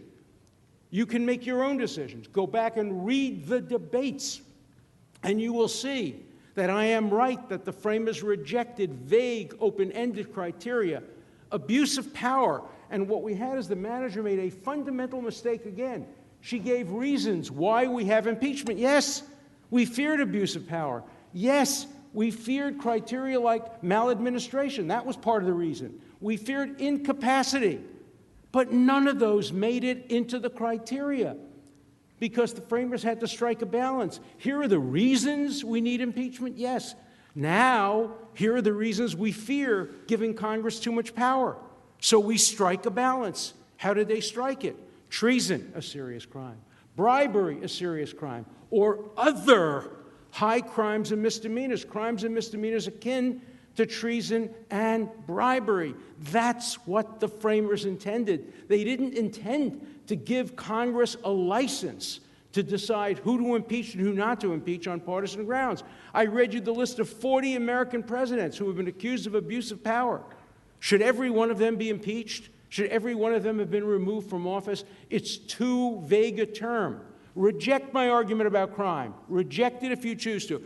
Do not reject my argument that abuse of power would destroy the impeachment criteria of the Constitution and turn it, in the words of one of the senators of the Johnson trial, to make every president, every member of the Senate, every member of Congress be able to define itself from within their own bosom. We heard from the other side that every senator should decide whether you need proof beyond a reasonable doubt or proof by a preponderance. Now we hear that every senator should Thank you, decide what counsel. abuse of power. Thank you, Mr. Thank you. Chief Justice. President, Mr. Chief Justice. Senator from Maryland. Chief Justice, I have a question on behalf of Senator Markey and myself that I send to the desk for the House managers.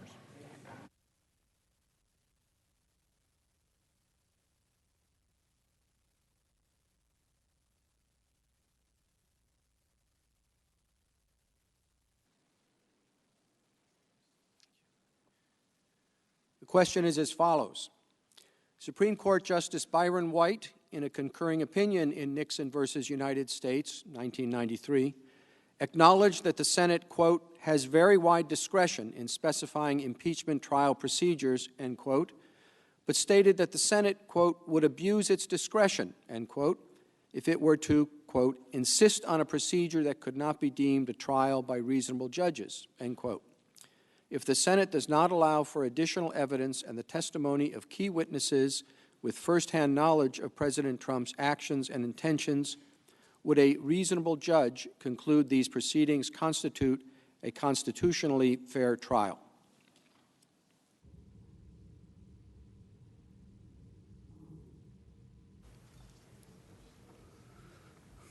I think the answer is yes.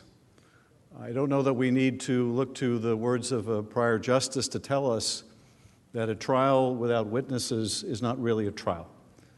It's certainly not a fair trial if the House moves forward with impeachment and comes before the Senate and wants to call witnesses and wants to make its case and is told, thou shalt not call witnesses. That's not a fair trial.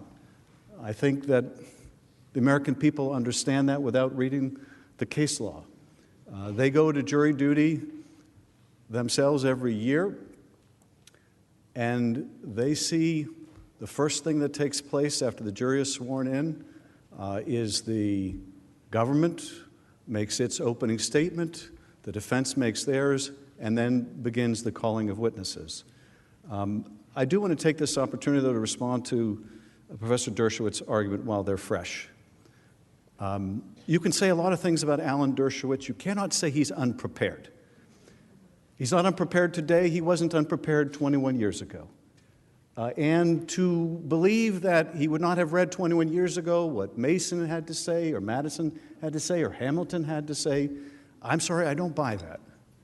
I think 21 years ago he understood that maladministration was rejected, but so was a provision that confined the impeachable offenses to treason and bribery alone was rejected.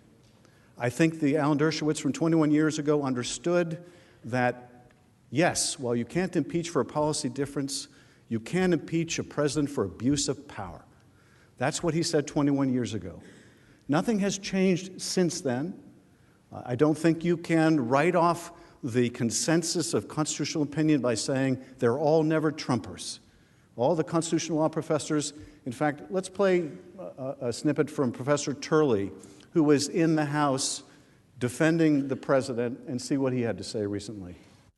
On abuse of power, in my view, it's clear. You can impeach a president for abuse of power. You can impeach a president for non-criminal conduct. Okay, now, we can't argue plausibly that his position is owing to some political bias, right? I mean, just a few weeks ago, he was in the House arguing the case for my GOP colleagues that the president shouldn't be impeached.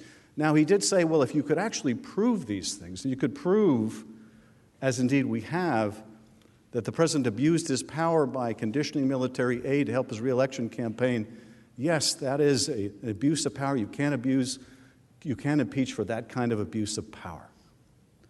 And that's exactly what we have here. We're not required to leave our common sense at the door. If we're to interpret the Constitution now as saying that a president can abuse their power, and I think the professor suggested before the break that he can abuse his power in a corrupt way to help his reelection, and you can't do anything about it. You can't do anything about it because if he views it as in his personal interest, that's just fine. He's allowed to do it. None of the founders would have accepted that kind of reasoning. In fact, the idea that the core offense that the founders protected against, that core offense is abuse of power, is beyond the reach of Congress through impeachment, would have terrified the founders. I mean, you can imagine any number of abuses of power. A president who withholds aid from another country at war as a thank you for that adversary allowing him to build a Trump Tower in that country.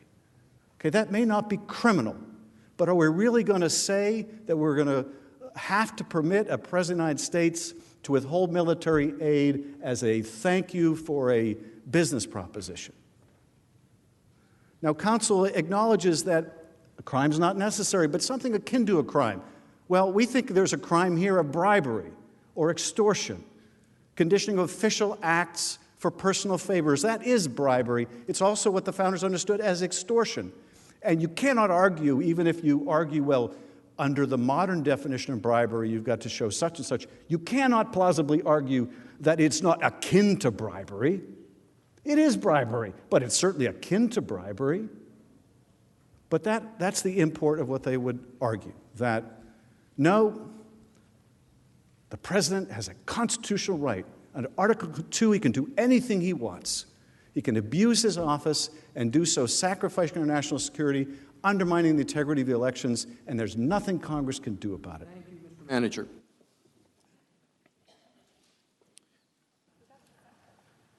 We're in recess.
The Senate will come to order.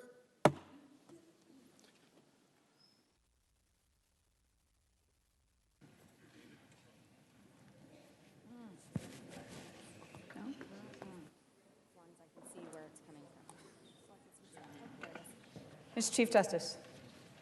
Oh, the Senator from Arizona. I send a question to the desk on behalf of myself and Senator Scott of Florida, Hawley, and Hoven. Thank you.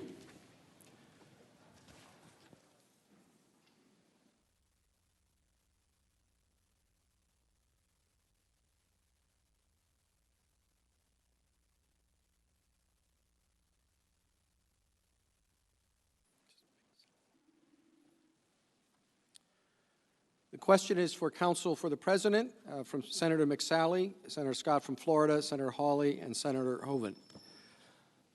Chairman Schiff just argued that, quote, we think there's a crime here of bribery or extortion, or, quote, something akin to bribery, end quote.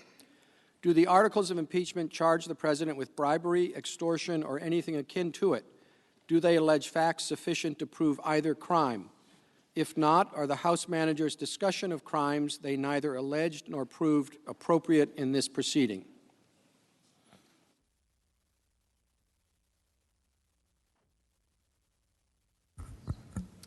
Mr. Chief Justice, Senators, thank you for that question.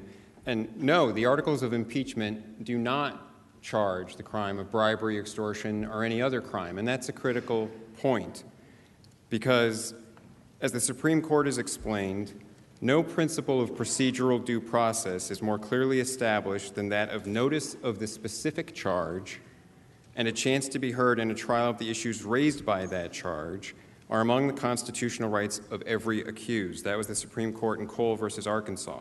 And the court has also explained that for over 130 years, a court cannot permit, it has been the rule that a court cannot permit a defendant to be tried on charges that are not made in the indictment against him. That is the rule in the criminal law, and it is also the case for impeachments. It is the House's responsibility to make an accusation, and a specific accusation in articles of impeachment. The House had the opportunity to do that, and they did that. And the charges that they put in the articles were abuse of power on a vague standard that they made up and obstruction of Congress. They put some discussion about other things in a House Judiciary Committee report, but they did not put that in the articles of impeachment.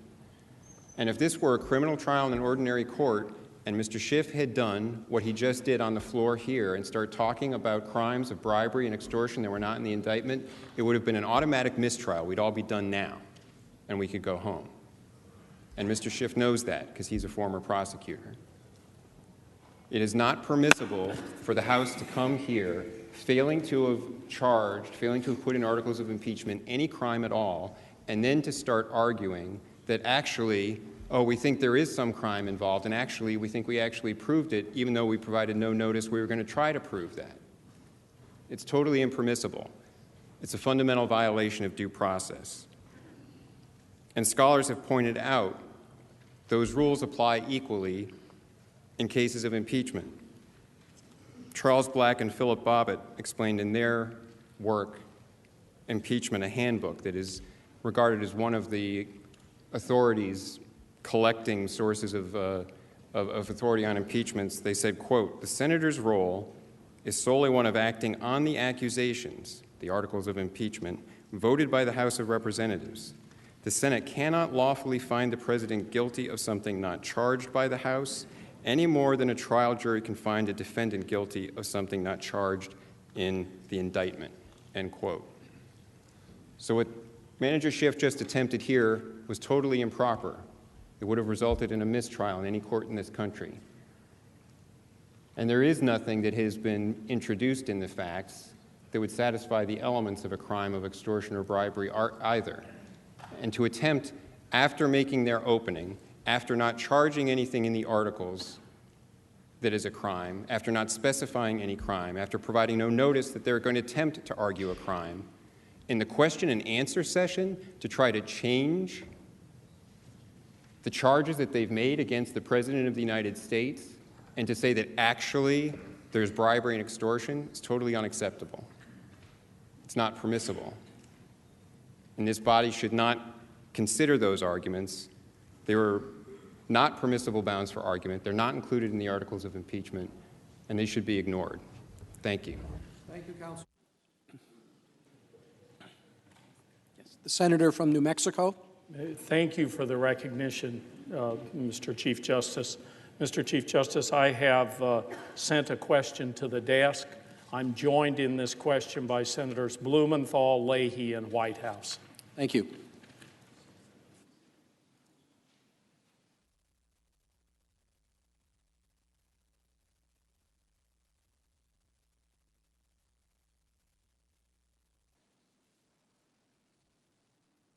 The question from Senator Udall, joined by Senators Blumenthal, Leahy, and Whitehouse, is to the House managers. The President's counsel has argued that Hunter Biden's involvement with Burisma created a conflict of interest for his father, Joe Biden. President Trump, the Trump Organization, and his family, including those who serve in the White House, maintain significant business interests in foreign countries and benefit from foreign payments and investments.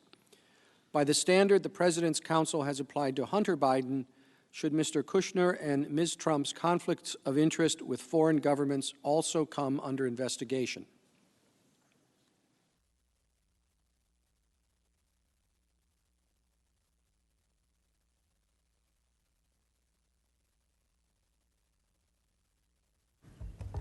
Mr. Chief Justice, and to the senators, thank you so much for that question.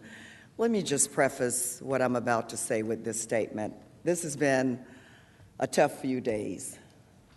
It's been a trying time for each of us and for our nation. But I just want to say this in response to the question that has been posed. I stand before you as the mother of 3 sons. I'm sure that many of you in this chamber have children, sons and daughters, and grandchildren that you think the world of. My children's last name is Demings. And so when they go out to get a job, I wonder if there are people who associate my sons with their mother and their father. I just believe as we go through this very tough, very difficult debate about whether to impeach and remove the President of the United States, that we stay focused. The last few days, we've seen many distractions. Many things have been said to take our minds off of the truth, off of why we're really here. In my former line of work, I used to call it working with smoke and mirrors. Anything that will take your attention off of what's painfully obvious, what's there in plain view. The reason why we're here has nothing to do with anybody's children, as we've talked about.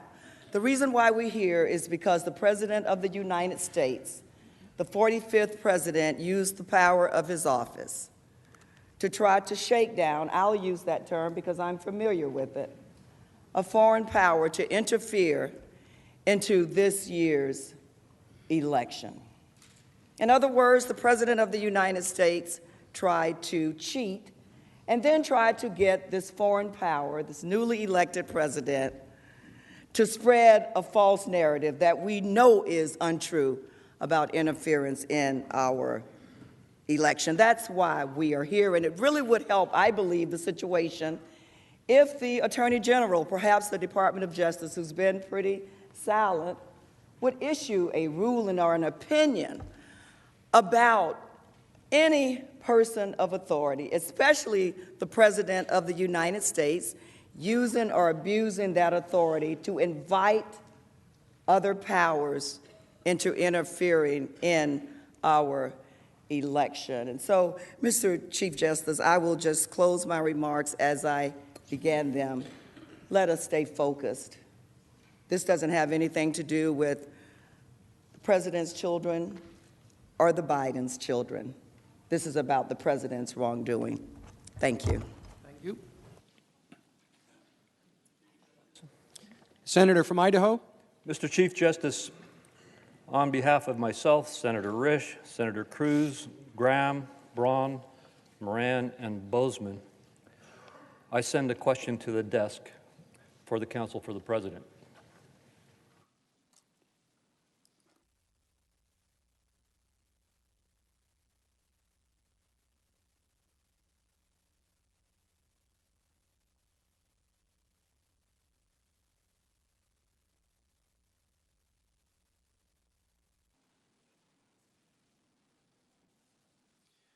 question from Senator Crapo and the other senators for the counsel for the president.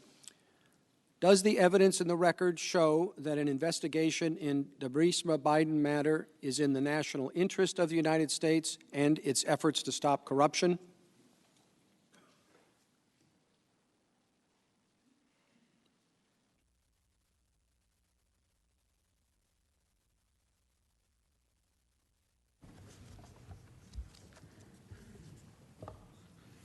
Mr. Chief Justice, Senators, thank you for that question.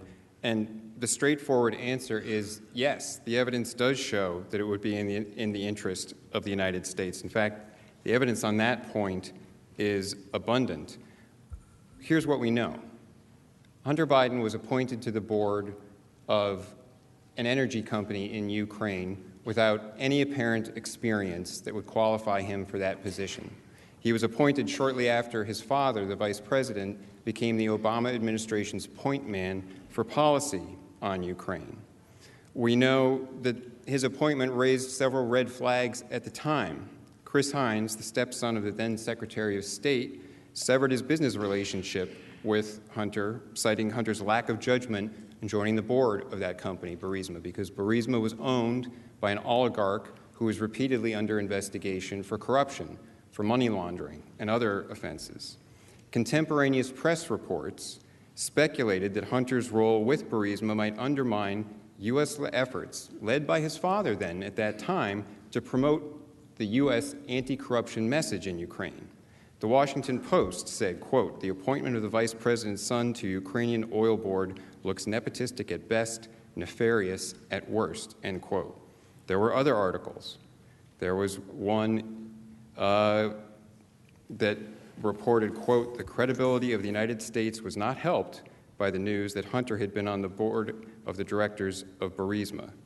There was another article saying, "Sadly, the credibility of Mr. Biden's message may be undermined by the association of his son with the Ukrainian natural gas company, Burisma Holdings, which is owned by a former government official suspected of corrupt practices."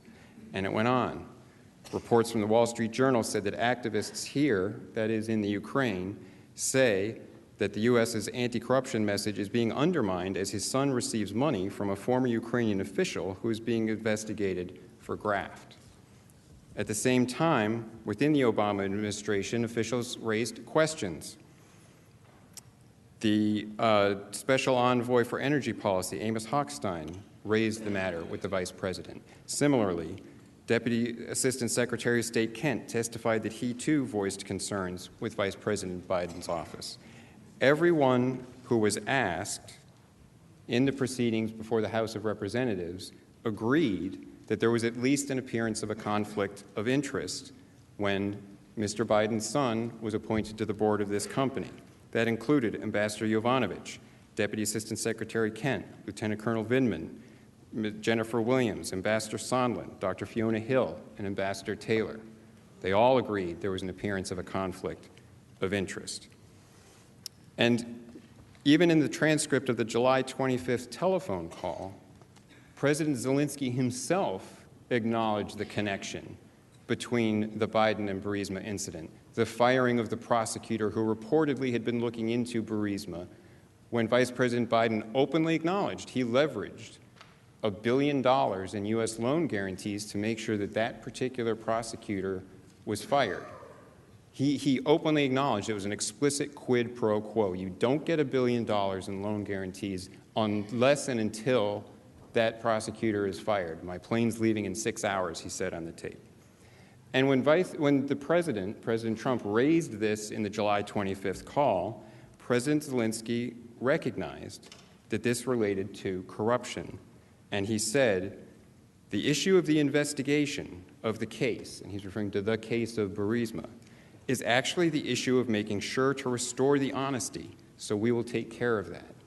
And he later said in an interview that he recognized that President Trump had been saying to him, things are corrupt in Ukraine, and he was trying to explain, no, we're going to change that. There's not going to be corruption.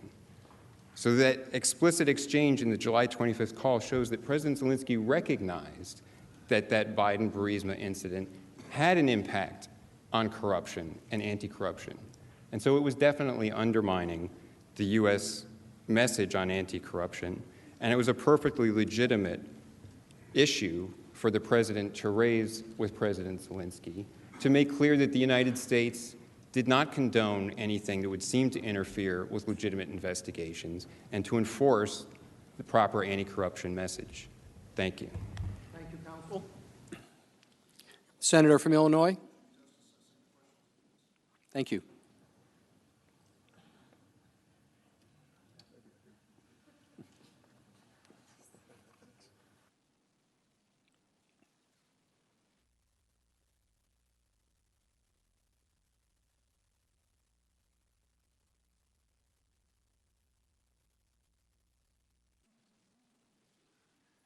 Senator Durbin's question is directed to the House managers. Would you please respond to the answer that was just given by the President's counsel?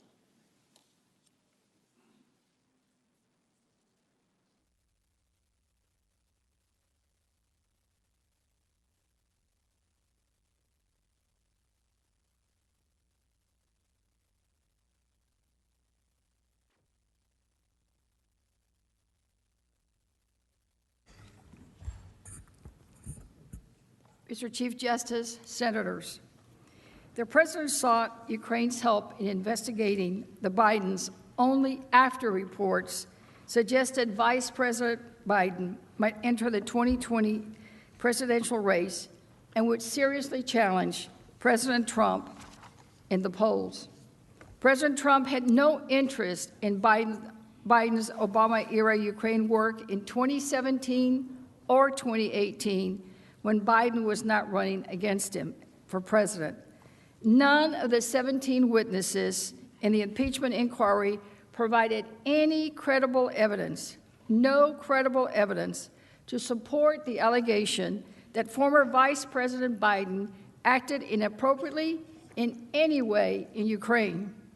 Instead, witnesses testified that the former Vice President was carrying out official U.S. policy in coordination with the international community when he advocated for the ouster of a corrupt Ukrainian official. In short, the allegations are simply unfounded. President Trump's own handpicked special envoy to Ukraine Ambassador Kurt Volker knew they were unfounded too. He testified that he confronted the president's attorney, Mr. Giuliani, about these conspiracy theories and told him that, quote, "It is simply not credible to me that Joe Biden would be influenced in his duties as vice president by money or things for his son or anything like that. I've known him for a long time.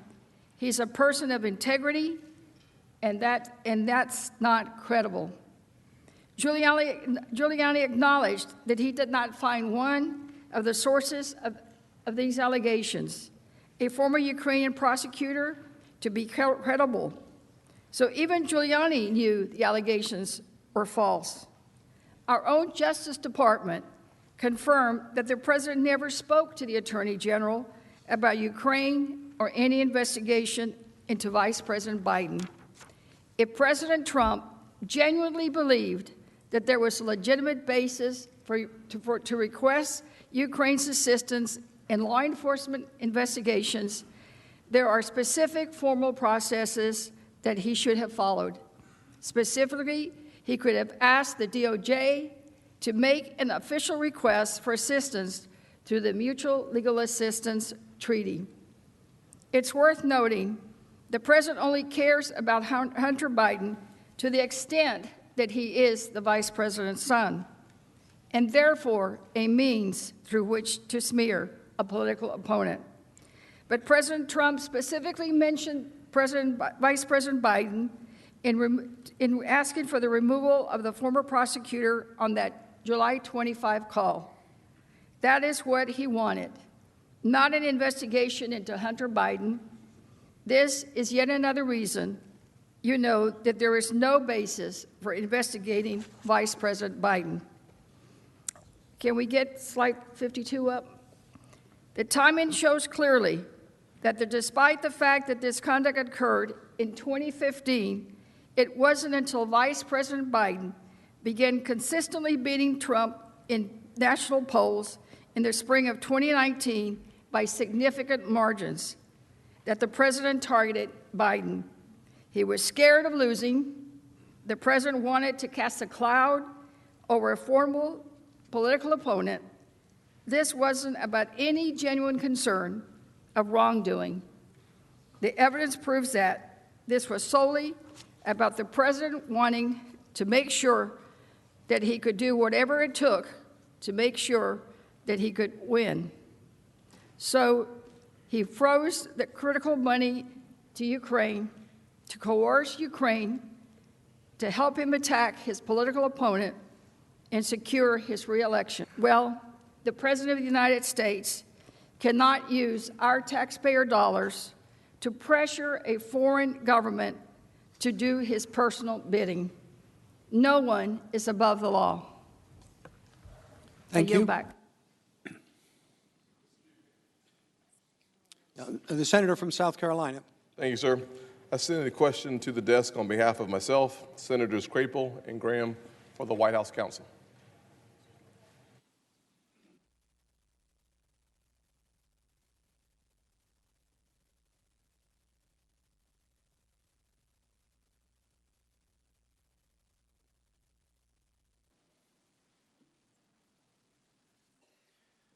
The question is from Senator Scott to the White House Counsel. House managers claim that the Biden-Burisma affair has been debunked. What agency within the government or independent investigation led to the debunking?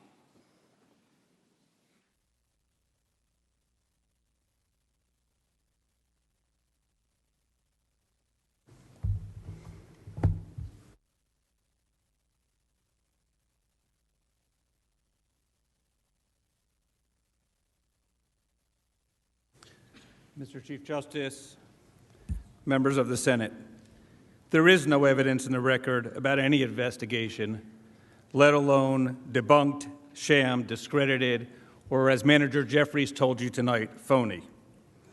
The House managers haven't cited any evidence in the record because none exists. A couple of days ago, I read to you a quote and statements from Vice President Biden dealing with corruption in Ukraine. What I didn't tell you was he made those statements before the Ukrainian parliament directly. He spoke about the historic battle of corruption. He spoke about fighting corruption, specifically in the energy sector. He spoke about no sweetheart deals.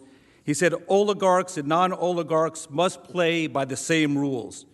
Corruption siphons away resources from the people. It blunts economic growth, and it affronts the human dignity. Those were Vice President Biden's words. So the real question is this. Is corruption related to the energy sector in Ukraine run by a corrupt Ukrainian oligarch who was paying our Vice President's son and his son's business partner millions of dollars for no apparent legitimate reason, while his father was overseeing our country's relationship with Ukraine, merit any public inquiry, investigation, or interest? The answer is yes. And simply by saying it didn't happen is ridiculous. And with all due respect to the House managers inciting to our children, the message to our children, especially when you're overseeing a corruption and trying to root it out in another country, is to make sure your children aren't benefiting from it. That's what should be happening. Not to sit there and say that it's okay. The House managers don't deny that there's a legitimate reason to do an investigation. They just say it was debunked, it's a sham, it's illegitimate, but they don't tell you when it happened. And we all remember the email that Chris Hines sent. Keep this in mind. He is the stepson of the then Secretary of State, John Kerry. He sends an official email to the State Department, to the Chief of Staff, to John Kerry, and his special assistant. The subject is Ukraine. There's no question when you look at that email that it's a warning shot to say, I don't know what they're doing, but we're not invested in it. He's taking a giant step back. And think about the words, and remember the video that we saw about Hunter Biden. What did he say? I'm not going to open my kimono. I'm not going to open my kimono when he was asked how much money he was making. In 1 month alone, Hunter Biden and his partner made almost as much as every senator and congressman, just in 1 month alone, what you earn in a year. And you don't think that merits inquiry? Does anyone here think, when they say it's a debunked investigation that didn't happen, that we wouldn't remember if there was testimony of Hunter Biden, Joe Biden, Secretary of State John Kerry, his stepson, their business partner, his chief of staff, and his special assistant? How can you tell the American people it doesn't merit inquiry when our vice president's son is supposedly doing this for corporate transparency in Ukraine? He's going to oversee the legal department of a Ukrainian company? He's going to help them, and if you look at his statement that I read to you beforehand, there's another part of it from October of 2019. If you want to know whether he thought it dealt with outside of Ukraine in just the Burisma, he says he was advising Burisma on its corporate reform initiatives, an important aspect of fueling Burisma's international growth and diversity. And listen to this statement by Hunter Biden's attorney. Vibrant energy production, particularly natural gas, was central to Ukraine's independence and to stemming the tide of Vladimir Putin's attack on the principles of a democratic Europe. Do you think he understood when he was getting the millions of dollars what his father was doing? The only problem is that statement didn't come out till October of 2019. Only when the news story started to break, only when the House managers raised these issues did people start to talk about it. Tell us where we saw Joe Biden, Hunter Biden, John Kerry testify about it. Tell us where you did it when you did your impeachment hearings. I don't remember seeing that testimony. I don't remember seeing the bank records. We put the bank records in front of you, and the people are entitled to know what exactly was going on. Thank you, counsel. The senator from Oregon. Thank you, Mr. Chief Justice. On behalf of the senator from New Mexico, Martin Heinrich, and myself, I have a question to send to the desk. Thank you.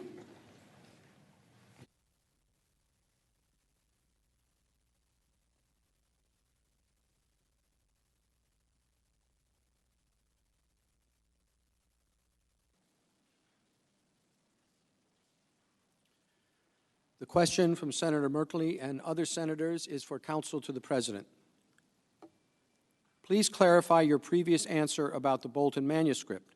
When exactly did the first person on the President's defense team first learn of the allegations in the manuscript? Secondly, Mr. Bolton's lawyer publicly disputes that any information in the manuscript could reasonably be considered classified.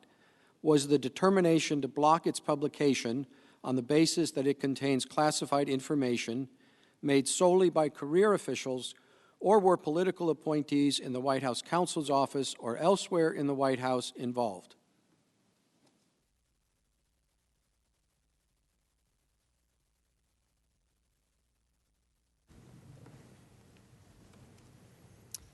Mr. Chief Justice, Senator, to address your question specifically, the allegation that came out in the New York Times article about a conversation that is allegedly reported in the manuscript between the President and Ambassador Bolton, officials, lawyers in the White House counsel's office learned about that allegation for the first time on Sunday afternoon when the White House was contacted by the New York Times.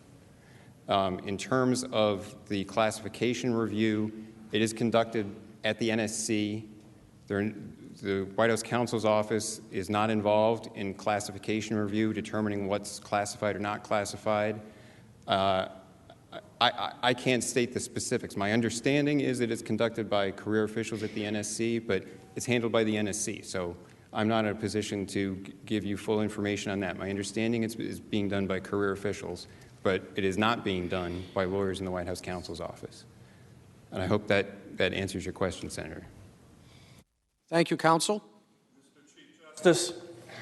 Senator from Alaska.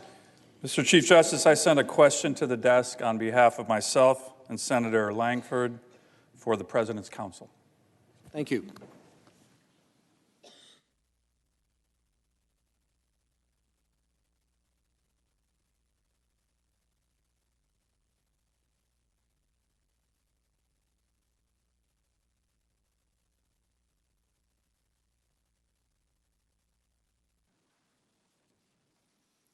Question from Senator Sullivan and Langford to the Counsel for the President. There has been conflicting testimony about how long the Senate might be tied up in obtaining additional evidence. At the beginning of this trial, the minority leader offered 11 amendments to obtain additional evidence in the form of documents and depositions from several federal agencies. If the Senate had adopted all 11 of these amendments, how long do you think this impeachment trial would take? Mr. Chief Justice, members of the Senate, it would take a long time. It would take a long time just to get through those motions. But there have been 17 witnesses. We're talking about now additional witnesses that the managers have put forward and that Democratic Leader Schumer has discussed. He's discussed 4 witnesses in particular, as if this body would, if it were to grant witnesses, would say, yes, you get those 4 witnesses, and the White House and the President's Counsel gets what? Whatever I want. That's what he said, Mr. Schumer, whatever I want. Here's who I want. I want Adam Schiff. I want Hunter Biden. I want Joe Biden. I want the whistleblower. I want to also understand there may be additional people within the House Intelligence Committee that have had conversations with that whistleblower. I get anybody we want. By the way, if we get anybody we want, we will be here for a very long time. The fact of the matter is, we're not here to argue witnesses tonight, but it obviously is an undercurrent. But to say that this is not going to extend this proceeding, months. Because understand something else. Despite the executive privilege and other nonsense, I suspect Manager Schiff, smart guy, he's going to say, wait a minute, I got some speech and debate privileges that may be applicable to this. I'm not saying that they are, but they may raise it, be legitimate to raise it. So this is a process that this would be the first of many weeks. I think we've got to be clear. They put this forward in an aggressive and fast-paced way. And now they're saying, now we need witnesses. After 31 or 32 times you said you proved every aspect of your case. That's what you said. Well, you didn't. You said he just said he did. Well, then I don't think we need any witnesses. Thank you. Thank you, Counsel. Yeah, the Senator from New Jersey.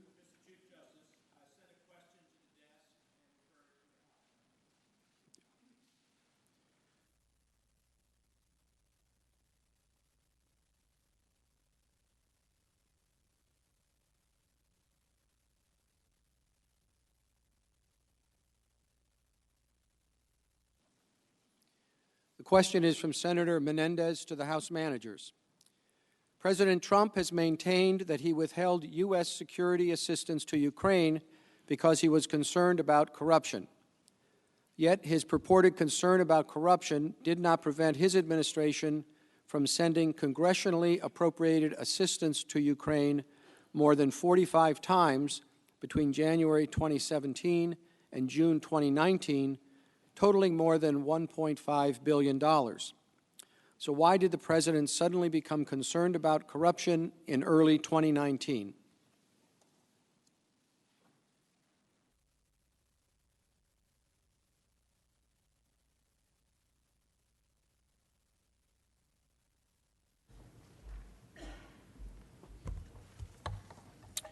Mr. Chief Justice, Senator, thank you for the question. He became concerned about corruption, supposedly, in early 2019 because Vice President Biden was running for election for the presidency. That is what the overwhelming amount of the evidence shows, because there's no other legitimate reason, as your question points out. First, the publicly released records of President Trump's April 21 and 25 calls with President Zelensky never mentioned the word corruption, despite the fact that the talking points for these calls prepared by his own staff listed corruption. Second, in May 2019, the State and Defense Department certified to Congress Ukraine had, quote, taken substantial actions for the purposes of decreasing corruption, end quote, and met the anti-corruption benchmarks this very body has established when it appropriated $250 million of those funds. Third, by the time of the July 25th call, President Zelensky had already established his anti-corruption bona fides, having introduced a number of reform bills in Ukraine. Fourth, on July 26th, the day after his call with President Zelensky, President Trump spoke to Ambassador Sondland, who was in Ukraine. The one question the president asked Ambassador Sondland was not about corruption, but about whether or not President Zelensky was going to do the investigations. Fifth, the released aid, as your question points out, Senator, the president released the aid in 2017 and in 2018. And he released it in 2019 only after having gotten caught. In the words of Lieutenant Colonel Vindman and other witnesses, the conditions on the ground had not changed. So, we're hearing a lot tonight about the concerns about corruption, Burisma, Russia. But the facts still matter here. We are here for one reason and one reason only. The President of the United States withheld foreign aid that he was happy to give in the 2 prior years, that suddenly we are to believe something changed, the conditions on the ground changed, and he had an epiphany about corruption within a week of Vice President Biden announcing his candidacy. It doesn't make any sense. And one other thing I will say with regard to the aid is this assertion that President Trump has been the strongest supporter of Ukraine. And I talked about this earlier. Let's just assume that to be the case. And if it is the case, as the President's counsel has contended over and over again, then there is, of course, no reason to withhold the aid because nothing has changed. This leads us inevitably only to one conclusion, and that is that the President of the United States used taxpayer dollars, the American people's money, to withhold aid from an ally at war to benefit his political campaign. Do not be distracted by Russian propaganda, by conspiracy theories, by people asking you to look in other directions. That is what this is about. That will not change. The facts will continue to come out, whether this body subpoenas them or not. The facts will come out. The question now is, will they come out in time, and will you be the ones asking for them when you are going to be making the decision in a couple of days to sit in judgment? Mr. Manager. Mr. Chief Justice. Senator from Wisconsin. I sent a question to the desk for the President's counsel. Thank you.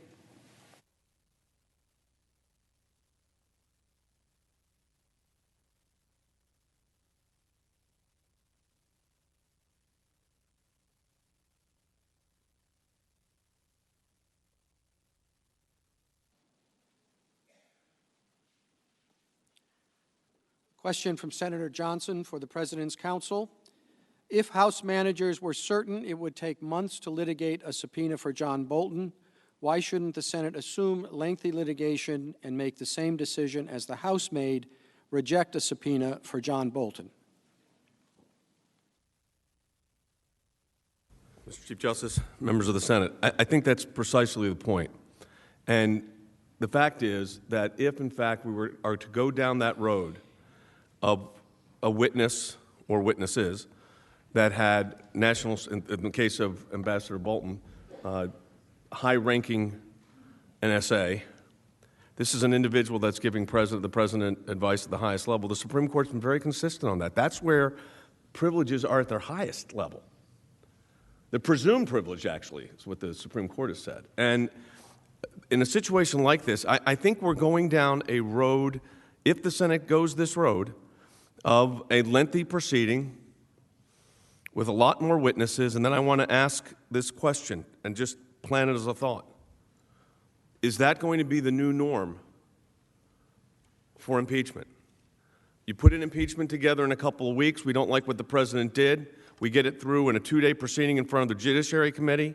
We wrap it up and we send it up here and say, now go figure it out.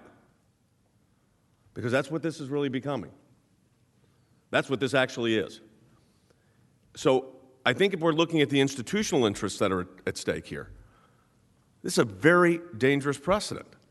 Because what they're doing, what they're saying is basically, well, we have enough to prove our case. That's what managership says, but not really. So we really need more evidence, not because we need it, because we want it.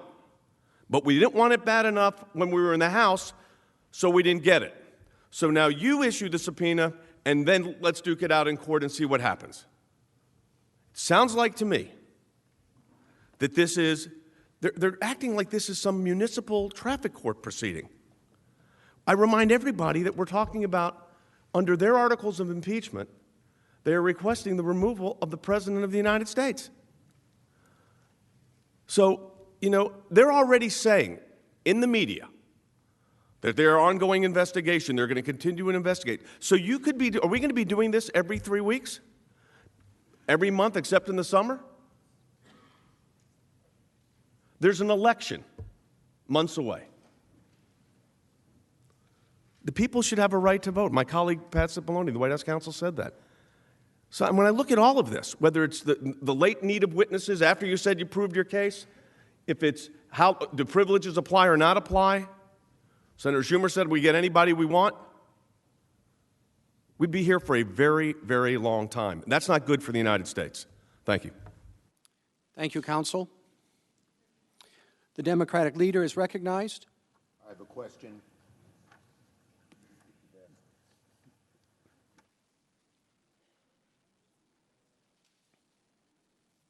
The question is for the House managers. Would you please respond to the answer that was just given by the President's counsel?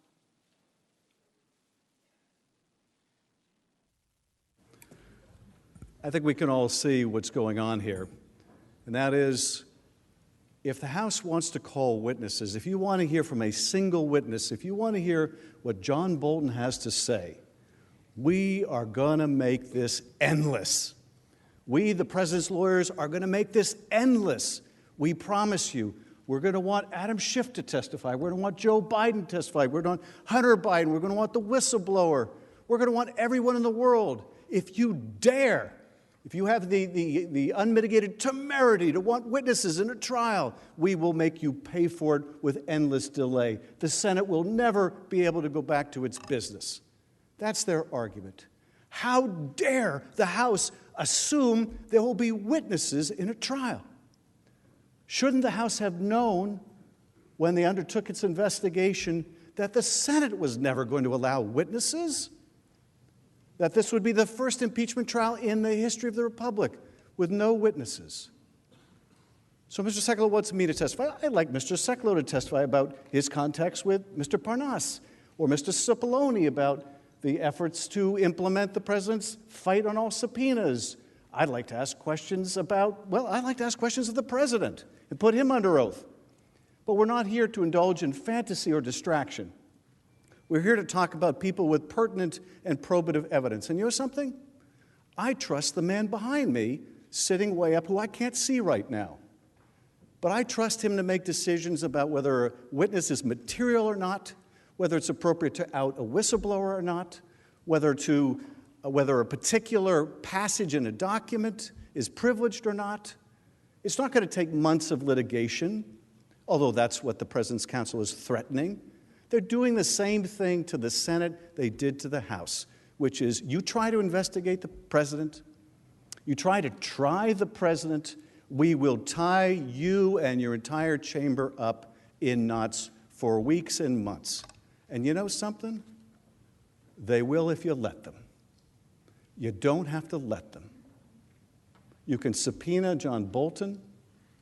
You can allow the Chief Justice to make a determination in camera whether something is relevant, whether it deals with Ukraine or Venezuela, whether it's privileged or it isn't, whether it's the privilege is being misapplied to hide criminality or wrongdoing. We don't have to go up and down the courts. We've got a perfectly good Chief Justice sitting right behind me who can make these decisions in real time. So don't be thrown off by this claim, oh, if you even think about it, we are going to make you pay with delays like you've never seen. We're going to call witnesses that will turn this into a circus. It shouldn't be a circus. It should be a fair trial. You can't have a fair trial without witnesses. I think when I was asked that Question before I answered the affirmative when it meant the negative. You can't have a fair trial without witnesses. And you shouldn't presume that when a House impeaches, the Senate trials from now on will be witness-free, will be evidence-free. That's not what the founders intended. If it was, they would have made you the Court of Appeals, but they didn't. They made you the triers of fact. They expected you to hear for witness. They expected you to evaluate their credibility. Don't take my word for it about John Bolton. Look, I'm no fan of John Bolton, although I like him a little more than I used to. But you should hear from him. You should want to. Don't take General Kelly's view for it. Make up your own mind, whether you believe him or Mick Mulvaney, whether you believe John Bolton or the president. Make up your own mind. Yes, we proved our case, counsel.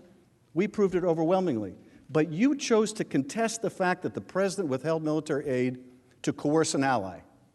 You chose to contest it. You chose to make John Bolton's testimony relevant, pertinent. If you had stipulated the president did as he is charged, then you might make the argument that you're making here. But you haven't. You've contested it. And now you want to say, but the Senate shall not hear from this witness. That's not a fair trial. It's not even the appearance of fairness. You can't have a fair trial without basic fairness. Thank you, Mr. Manager. Mr. Chief Justice. The senator from Louisiana. I send a question to the desk on behalf of myself and Senator Risch.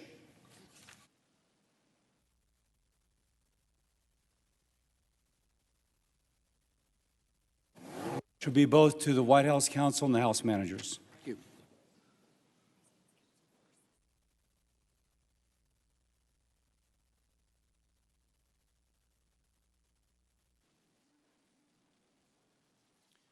Question from Senator Cassidy and Senator Risch for both parties, beginning with the President's counsel first. We saw a video of Mr. Nadler saying, quote, "There must never be a narrowly voted impeachment or an impeachment supported by one of our major political parties and opposed by the other. Such an impeachment will lack legitimacy, will produce divisiveness and bitterness in our politics for years to come, and will call into question the very legitimacy of our political institutions," end quote. Given the well-known dislike of some House Democrats for President Trump and the stated desire, of some to impeach before the president was inaugurated, and the strictly partisan vote in favor of impeachment, do the current proceedings typify that which Mr. Nadler warned against 20 years ago?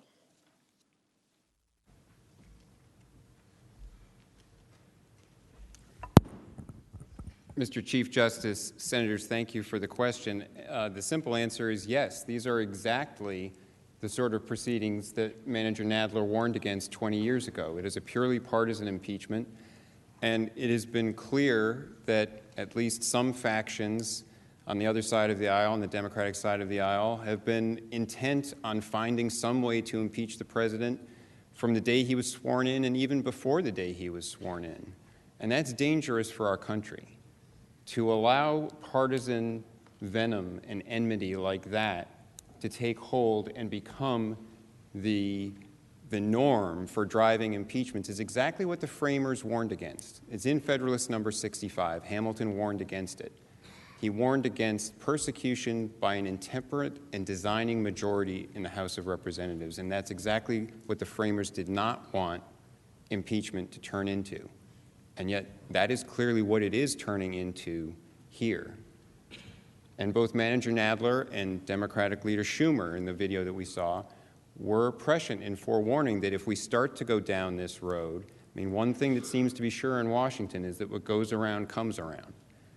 If it's done once to one party, it'll happen again from the other party to the other party once the office of the presidency change hands. And then we'll be in a cycle. It'll get worse and worse, and there'll be more and more.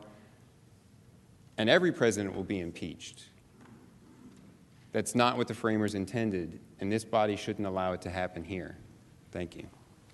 Counsel?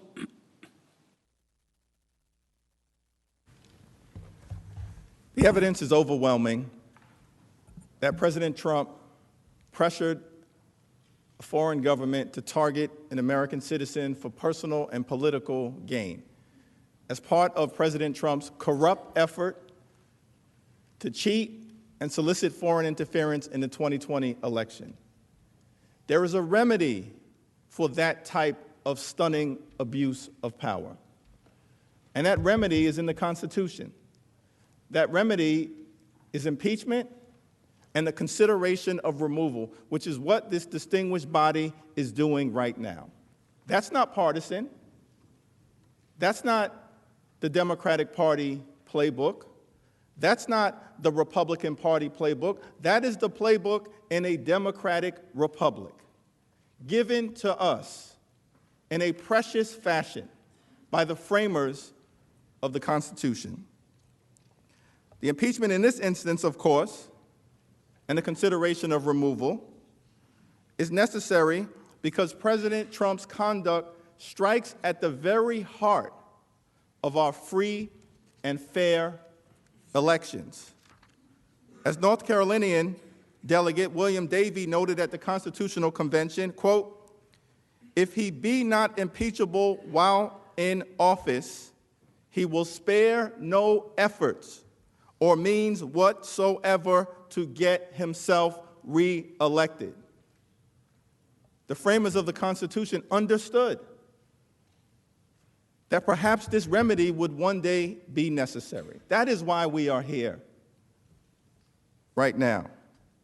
The American people should decide an American election, not the Ukrainians, not the Russians, not the Chinese, the American people.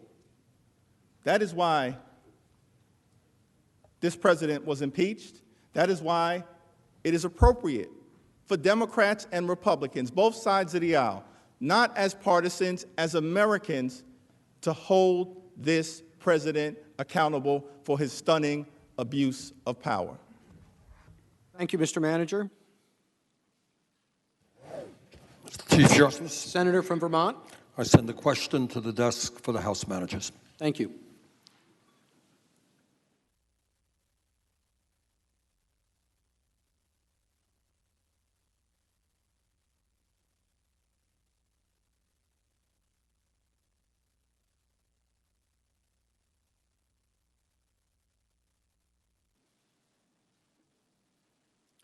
Senator Sanders asks the House managers, Republican lawyers have stated on several occasions that two people, Senator Johnson and Ambassador Sondland, were told directly by President Trump that there was no quid pro quo in terms of holding back Ukraine aid in exchange for an investigation into the Bidens. Given the media has documented President Trump's thousands of lies while in office, more than 16,200 as of January 20th, why should we be expected to believe that anything President Trump says has credibility?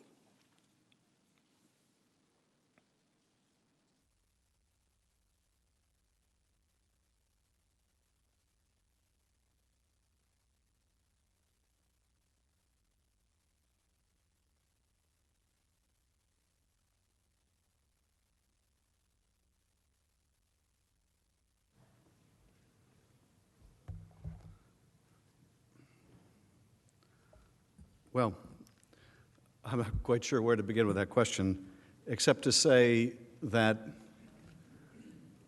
if every defendant in a trial could be exonerated just by denying the crime, there would be no trial. It doesn't work that way. I think it's telling that when Ambassador Sondland spoke with President Trump, the first words out of his mouth, according to Sondland, were no quid pro quo. That's the kind of thing you do. You blurt out when you've been caught in the act and you say, it wasn't me. I didn't do it. But even then, the president couldn't help himself, because the other half of that conversation was no quid pro quo, but Zelensky needs to go to the mic, and what's more, he should want to. No quid pro quo, but quid pro quo. Now, this reminds me of something that came up earlier. Why would the president, when he's on the call on July 25th, knowing that there are other people listening, why on earth would the president engage in this kind of shakedown with others within earshot. You know, and I think this question comes up in almost every criminal trial. Why would the defendant do that? And sometimes it's very hard to fathom. Sometimes just people make mistakes, but I think in the case of this president, he truly believes that he's above the law. He truly believes that he's above the law. It doesn't matter who's listening. It doesn't matter who's listening. If it's good for him, this is, I guess, a version of the Dershowitz argument. If it's good for him, it's good for the state, because he is the state. If it helps his reelection, it's good for America. And whatever means he needs to effectuate his election, whether it's withholding military aid or what have you, as long as it helps him get elected, well, it's good for America because he is the state. This is why I think he is so irate when people come forward and blow the whistle. Not just the whistleblower, but people like John Bolton or General Kelly. And you might ask the question, why do so many people who leave this administration, why do they walk away from this president with such a conviction that he is undermining our security, that you cannot believe what he says? I mean, think about this. The president's now former chief of staff, General Kelly, doesn't believe the President of the United States. He believes John Bolton. I mean, can everybody be disgruntled? Can it all be a matter of bias? I think we know the answer. I think we know the answer. I mean, how do you believe a president that the Washington Post has documented so many false statements? The short answer is you can't. And I remember early in this presidency, many of us talked about how once as president you lose your credibility. Once as president, your country or your friends or allies around the world cannot rely on your word. Just how destructive and dangerous it is to the country. And so we can't accept the denial. It's a false denial. And indeed, if you look at that Wall Street Journal article that Senator Johnson was interviewed in when he had that conversation with Sondland and had that sinking feeling because he didn't want those two things tied together, everyone understood they were tied together. It was as simple as 2 + 2 = 4. So can you rely on a false exculpatory? You can't with this president any more than you can with any other accused. And probably, given the president's track record, a lot less than other accused. But at the end of the day, we have people with firsthand knowledge. You don't have to rely on his false exculpatory. You don't have to rely on Mick Mulvaney's recanting what you all saw so graphically on TV. How does someone who say, without a doubt, this was a factor, this is why he did it? And by the way, Alan Dershowitz lost a criminal case in which he argued that if a corrupt motive was only part of the motive, you can't convict, and the court said, oh, yes, you can. If a corrupt motive is any part of it, you can convict. So he's lost that argument before. He makes that argument again before this court. It shouldn't be any more availing here than it was there. At the end of the day, though, there's no more interested party here than the President of the United States. And I think we have seen he will say whatever he believes suits his interest. Let's instead rely on the evidence and rely on others. And one is just a subpoena away. Thank you, Mr. Manager. Senator from Colorado. I send the question to the desk. Thank you.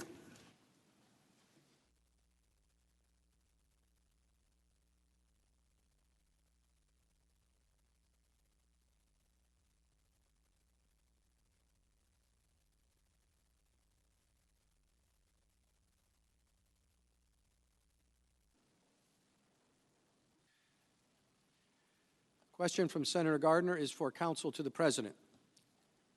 Arguments have been made that any assertion of protection from disclosure is indicative of guilt and that the House's assertion of impeachment power cannot be questioned by the executive.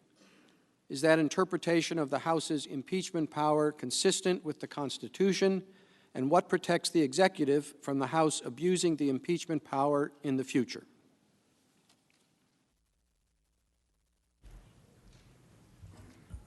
Mr. Chief Justice and Senators, thank you for that question.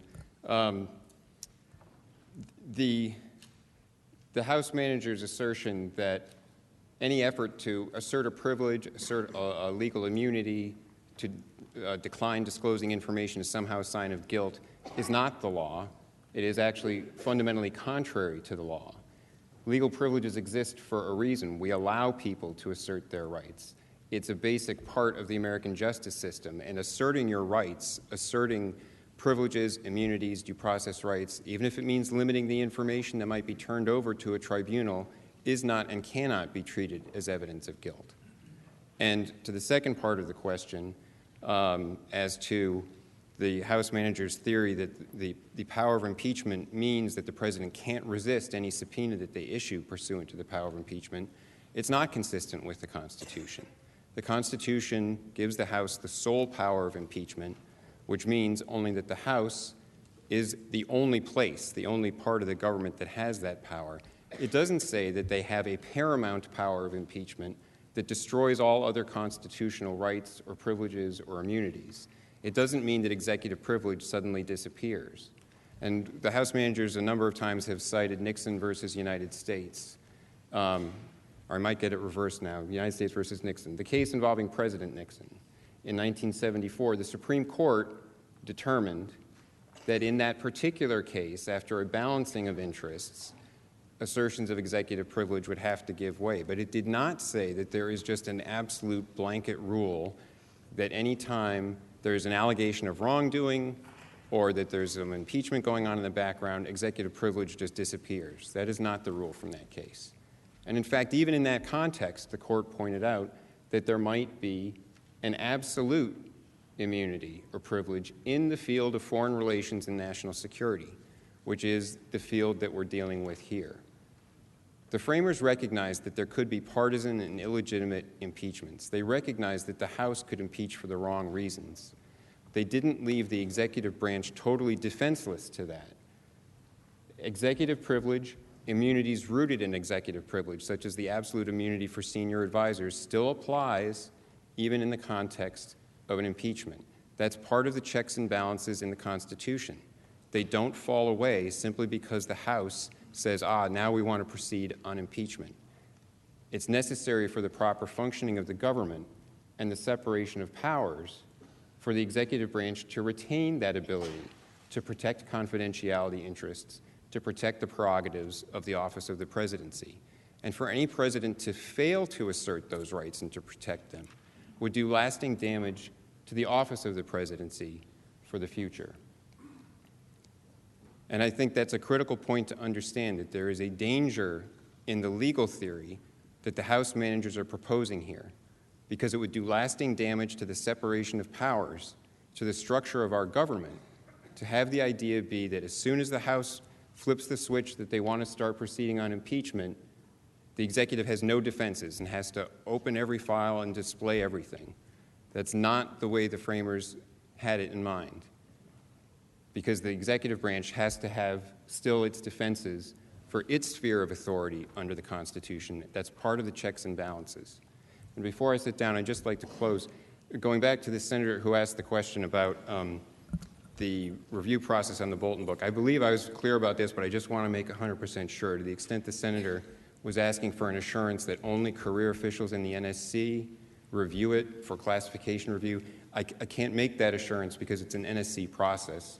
And I'm not sure at the levels of the process there might be other reviews. So I didn't intend to give, and I don't want it to be understood as giving that assurance to you. Thank you. Thank you, counsel. The senator from Massachusetts. Mr. Chief Justice, I send a question to the desk for House managers and counsel to the President. Thank you.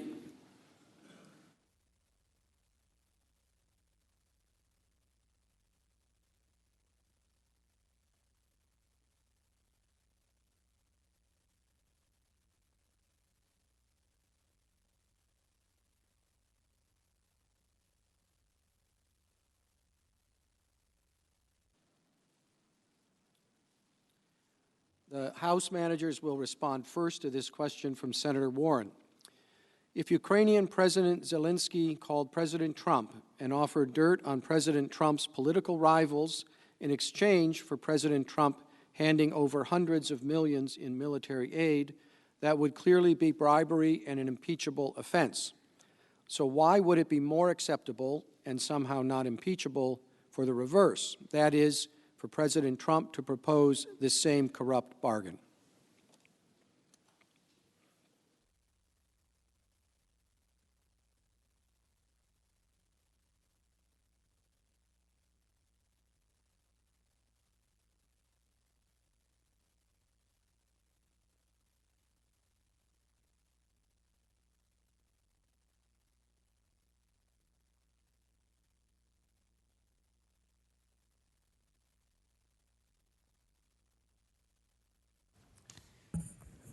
Bribery is obviously an impeachable offense. Bribery is contained within the accusation that the House leveled of abuse of power. We explained in the Judiciary Committee report the practice of impeachment in the United States has tended to envelop charges of bribery within the broader standard of other high crimes and misdemeanors. That's the historical standard. The elements of bribery are clearly established here. The abuse of power is clearly established when the President of the United States offers something of, extorts a foreign power to get a benefit for himself, withholds military aid in order to get that foreign power to do something that will help him politically. That is clearly bribery, it's clearly an abuse of power, and there's no question about it. Now, by the way, the question was raised earlier as to what the proper standard of proof is. People pointed out the Constitution doesn't say. But the highest standard of proof is beyond a reasonable doubt, and these facts have been proven not beyond a reasonable doubt, beyond any doubt.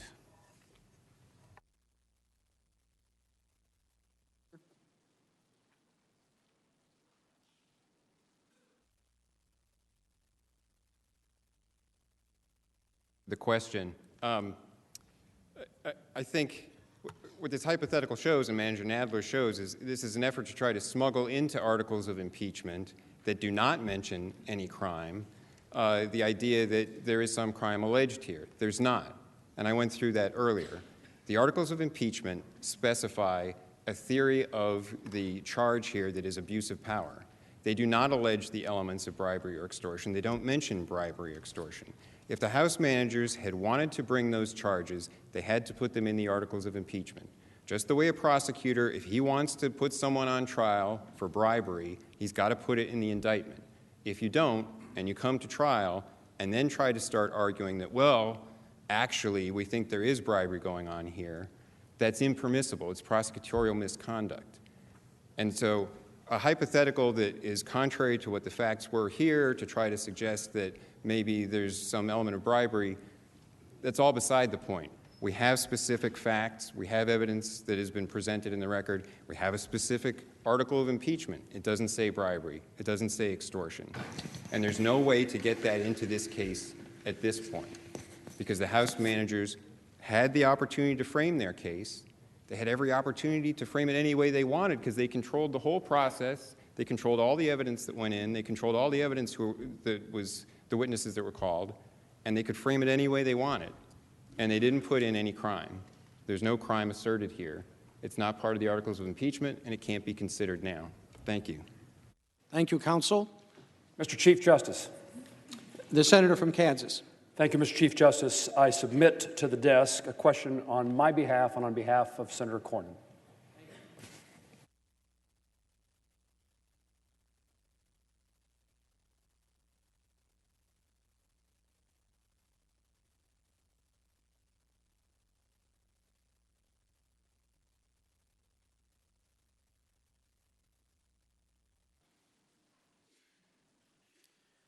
The question from Senator Moran and Senator Cornyn is for counsel to the President. Is it true that in these proceedings that the Chief Justice can rule on the issue of production of exhibits and the testimony of witnesses over the objection of either the managers or the President's counsel? Would a determination by the Chief Justice be subject to judicial review?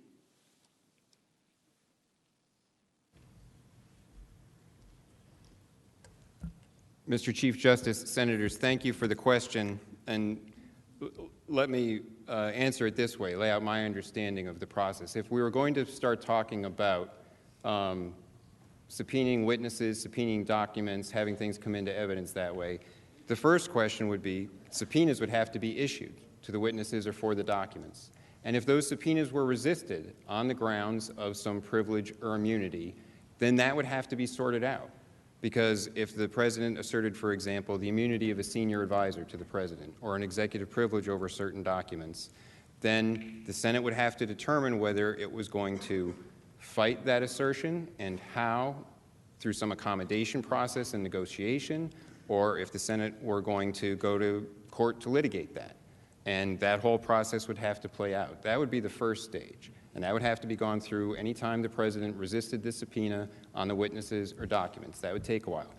That's what the House managers decided not to do in the House of Representatives.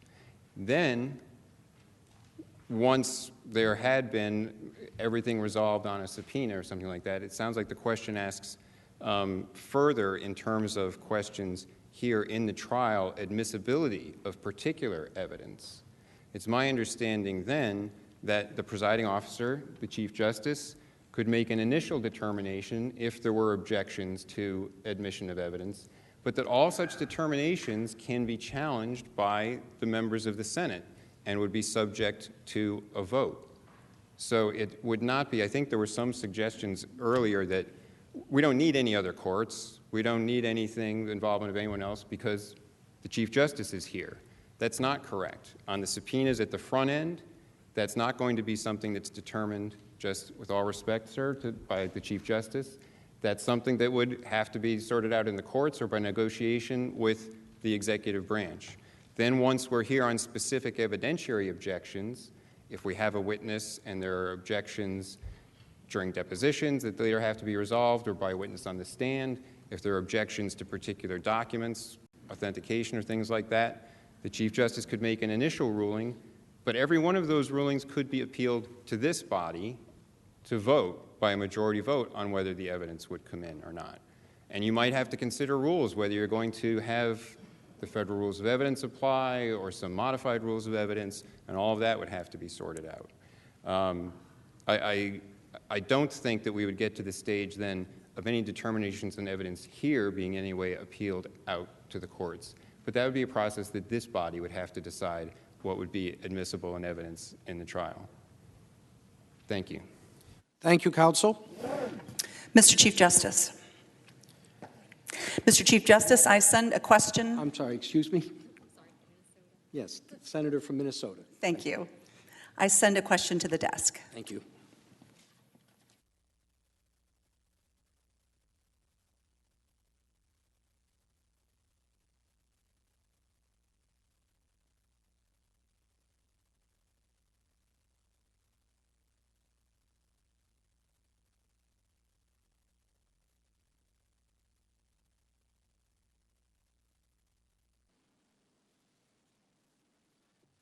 The question from Senator Smith is to the House managers. The President has stated multiple times in public that his actions were perfect, yet he refuses to allow Bolton, Mulvaney, and others to testify under oath. If the President's actions are so perfect, why wouldn't he allow fact witnesses to testify under oath about what he has said publicly?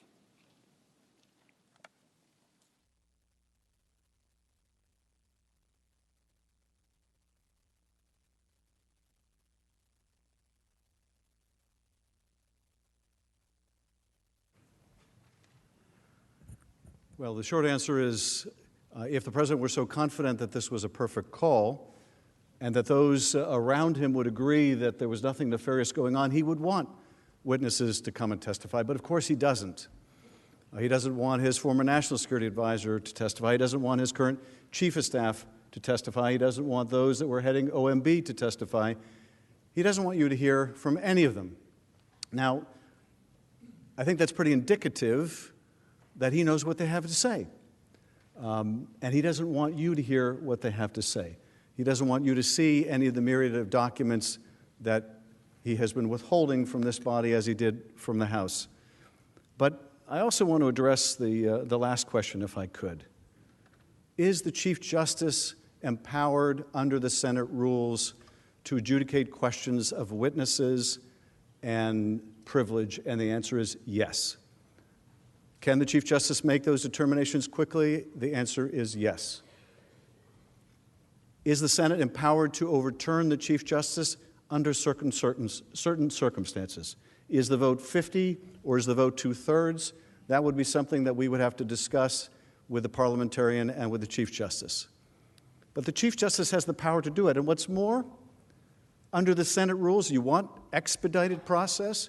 We are here to tell you we will agree with the Chief Justice's ruling on witnesses, on their materiality, on the application or non-application of privilege.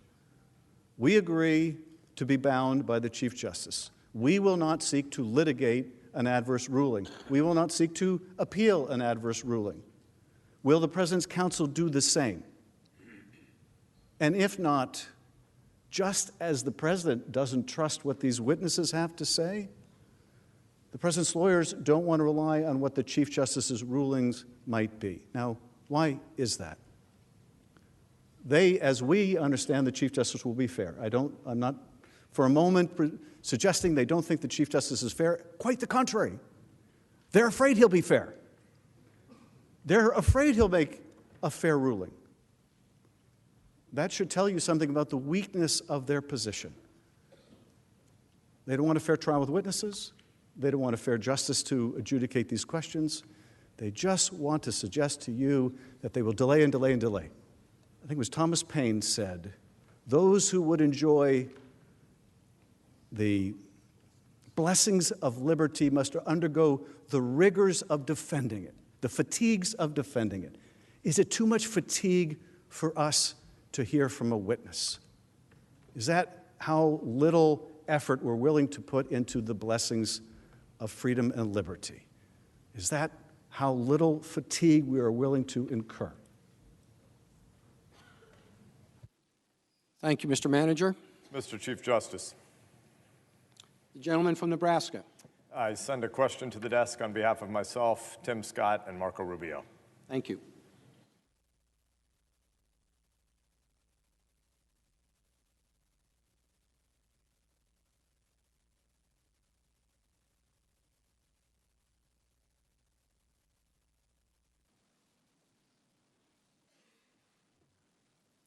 Question from Senator Sass, and also on behalf of Senator Scott from South Carolina and Mr. Rubio.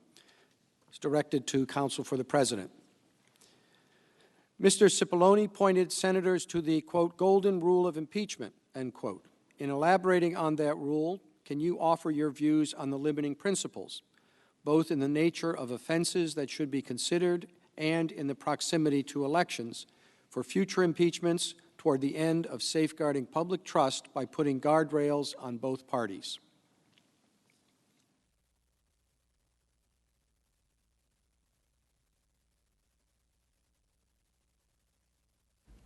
Thank you, Mr. Chief Justice, members of the Senate. In elaborating on the golden rule of impeachment, I would say principle number one, if we listen to what the Democratic senators said in the past and the House managers and other members of the House, that should guide us. And that principle is, and it's a principle based in precedent, that you shouldn't have a partisan impeachment. If you have a partisan impeachment, that in and of itself is a danger sign. Because that means that there's not the bipartisan support that even the Speaker of the House has said you would need to even begin to consider the impeachment of a president, because it is the overturning of an election. They don't dispute that. It is the overturning of an election. In addition, it is the removal of this president from an election that's occurring in just months from now, which I think is another important principle. I think the other important fact here is that there's actually bipartisan opposition to this impeachment. Democrats voted against it in the House of Representatives. That's an important principle. The other principle would be that if you have a process that's unprecedented, that should be something that ought to be considered. Always in the past, there's been a vote authorizing an impeachment. Why? Because they say the House is the sole authority of an impeachment, but that's the House, not the Speaker of a House at a press conference. That's another important consideration. Another important consideration is all of the historical precedents related to rights given to a president in a process have been violated. We haven't seen anything like that in our history. The President's counsel wasn't able to attend, wasn't allowed to cross-examine witnesses, wasn't allowed to call witnesses. And they're coming here and basically asking you, number one, to call witnesses that they refuse to pursue.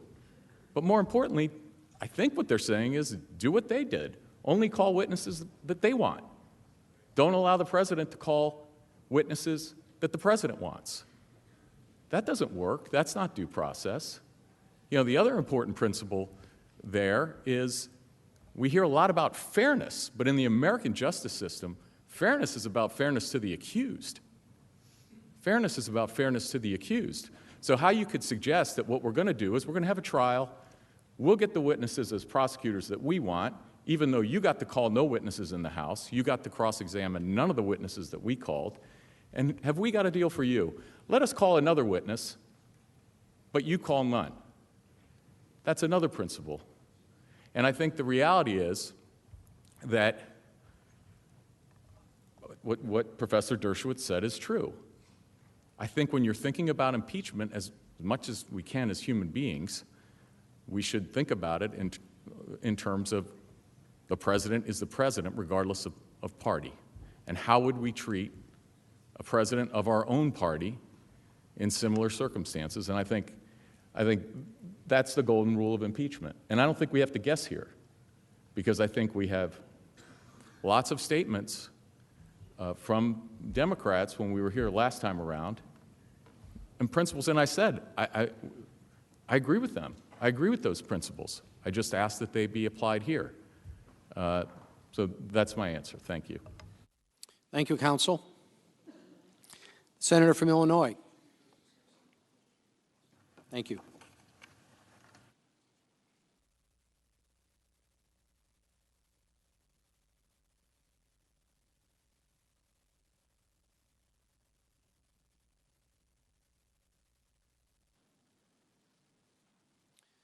Senator Durbin asked the House managers, if President Trump were to actually invoke executive privilege in this proceeding, wouldn't he be required to identify the specific documents or communications containing sensitive material that he seeks to protect?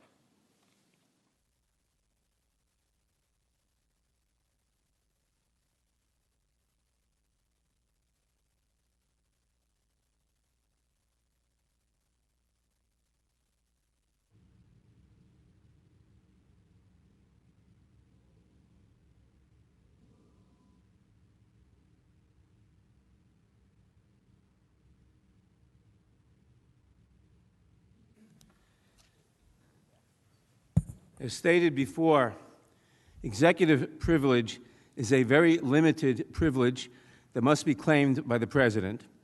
He has at no time claimed executive privilege. Rather, he's claimed absolute immunity, a non-existent concept that every court that has ever considered it has rejected it. Instead, he has simply said, we will oppose all subpoenas, we will deny to the House all information, whatever they want, they can't have. This is way beyond the pale. And it is intended to, because he fears the facts. And the facts are, he tried to extort a foreign government through withholding military aid that this Congress had voted. He broke the law to withhold the aid that this Congress had mandated be sent to them in order to pressure them into announcing an investigation of his political opponents. Those are the facts.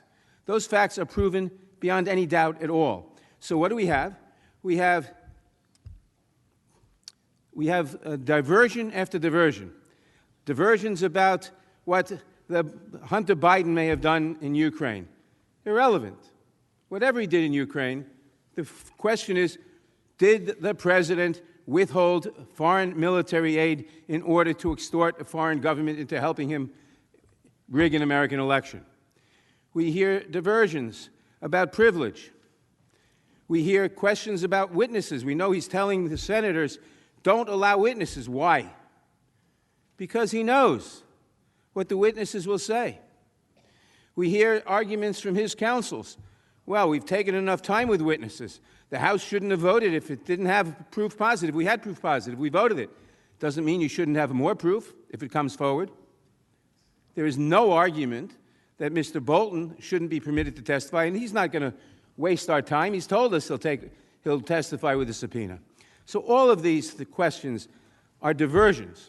They're diversions by a president who is desperate because we have proven the facts that he threatened a foreign government, not just threatened them, did in fact withhold mandated American military aid from them in order to blackmail them into serving his political purposes for private political purposes. We know that.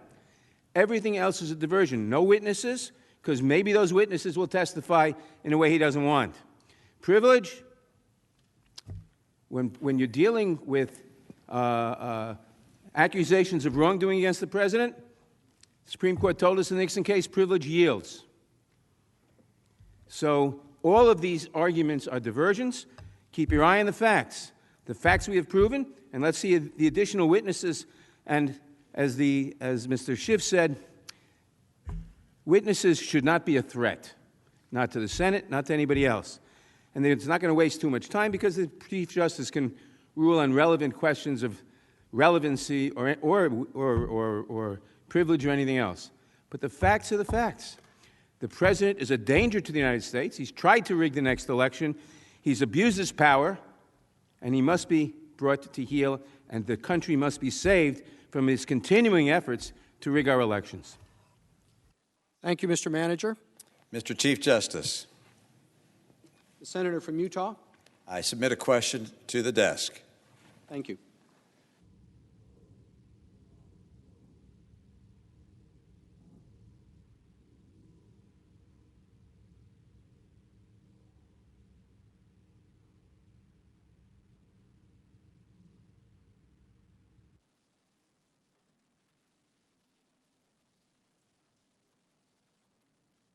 The question from Senator Romney is for the counsel to the President. On what specific date did President Trump first order the hold on security assistance to Ukraine, and did he explain the reason at that time?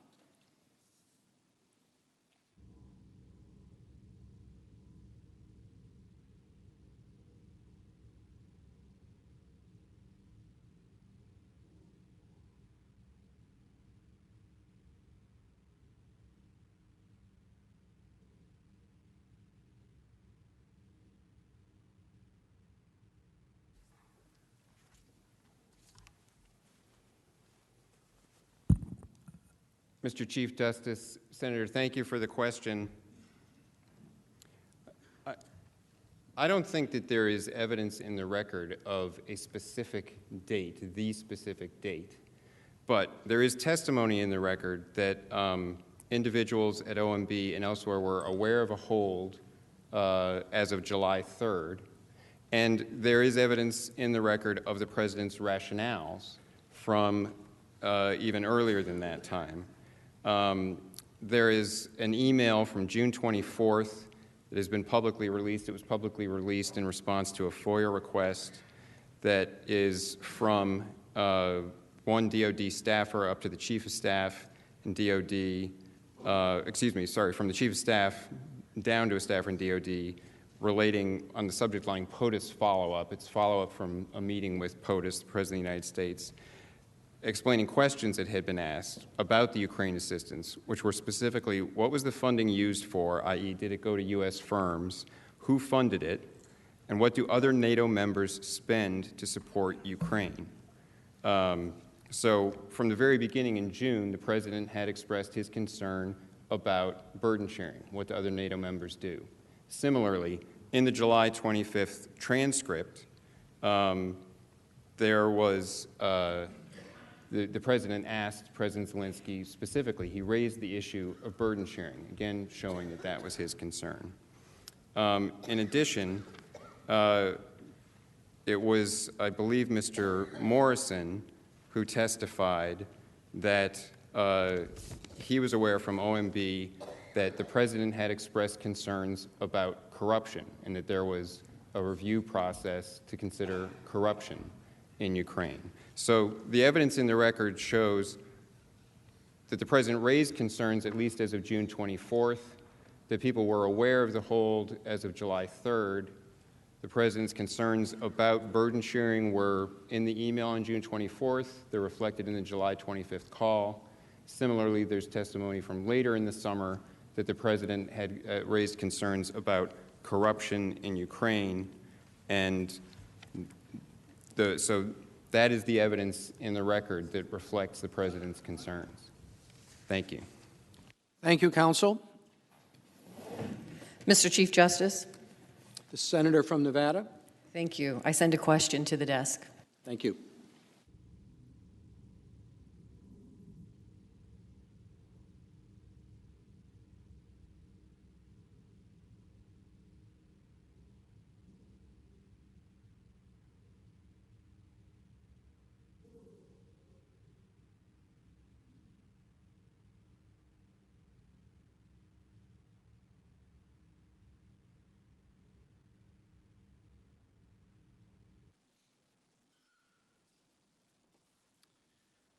The question from Senator Cortez Masto is to the House managers.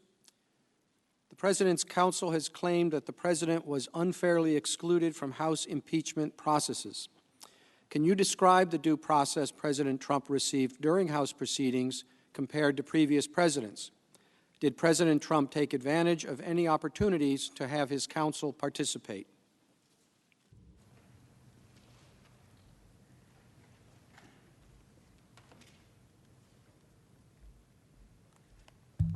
Mr. Chief Counsel, and to the Senator, thank you so much for that question. Let me make this plain. The President is not the victim here. The victim in this case is the American people. President Trump was invited to attend and participate in all of the Judiciary Committee hearings. He could have had Mr. Cipollone, Mr. Sekulow, or any of the other attorneys who have joined at the council's table participate throughout the Judiciary Committee's proceedings in the House. They could have attended all of the judiciary hearings, and imagine this: cross-examine witnesses, raise objections, present evidence favorable to the president if they had any to present. And they could have requested to have President Trump's own witnesses called. But President Trump refused to participate. He wrote to the House, and I quote, "If you are going to impeach me, do it now, fast, so we can have a fair trial in the Senate." In every event, President Trump was asked, and indeed legally required, to provide evidence during the Intelligence Committee's investigation, but he refused, as we've already said over and over again, to produce any documents or allow witnesses to testify. We thank God for the 17 public servants who came forward in spite of the president's efforts to obstruct. In addition, Republican members in Congress had an equal opportunity to ask questions during the depositions and the hearings in both the Intelligence and the Judiciary Committee hearings. Republican members called 3 witnesses during the Intelligence Committee's hearings and an additional witness during the Judiciary Committee's hearings. Of course, a House impeachment inquiry is not a full-blown criminal trial. We do know that, but this is a trial, and obviously the president is being afforded every due process right during these proceedings. Thank you. Mr. Chief Justice. The senator from Alaska. Mr. Chief Justice, I send a question to the desk. Thank you.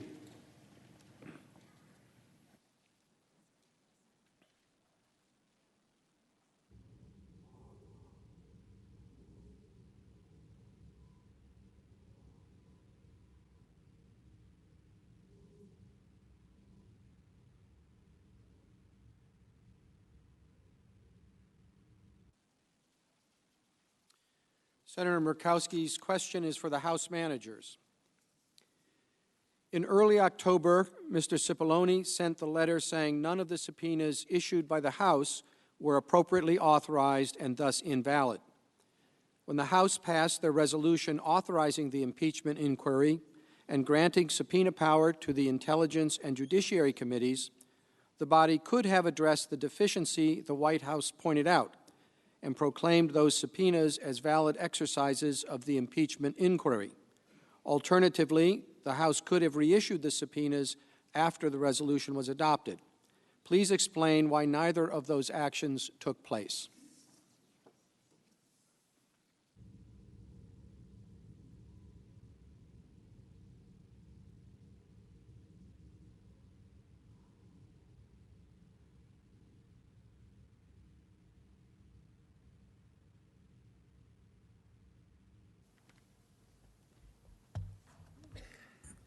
Mr. Chief Justice, Senator, I appreciate your question. These arguments, plain and simple, are a red herring. The House's impeachment inquiry and its subpoena were fully authorized by the Constitution, House rules, and President. It is for the House, not the President, to decide how to conduct an impeachment inquiry. The House's autonomy to structure its own proceedings for an impeachment inquiry is rooted in two provisions of Article 1 of the Constitution. First, Article 1 vests the House with the sole power of impeachment. It contains no requirements as to how the House must carry out that responsibility.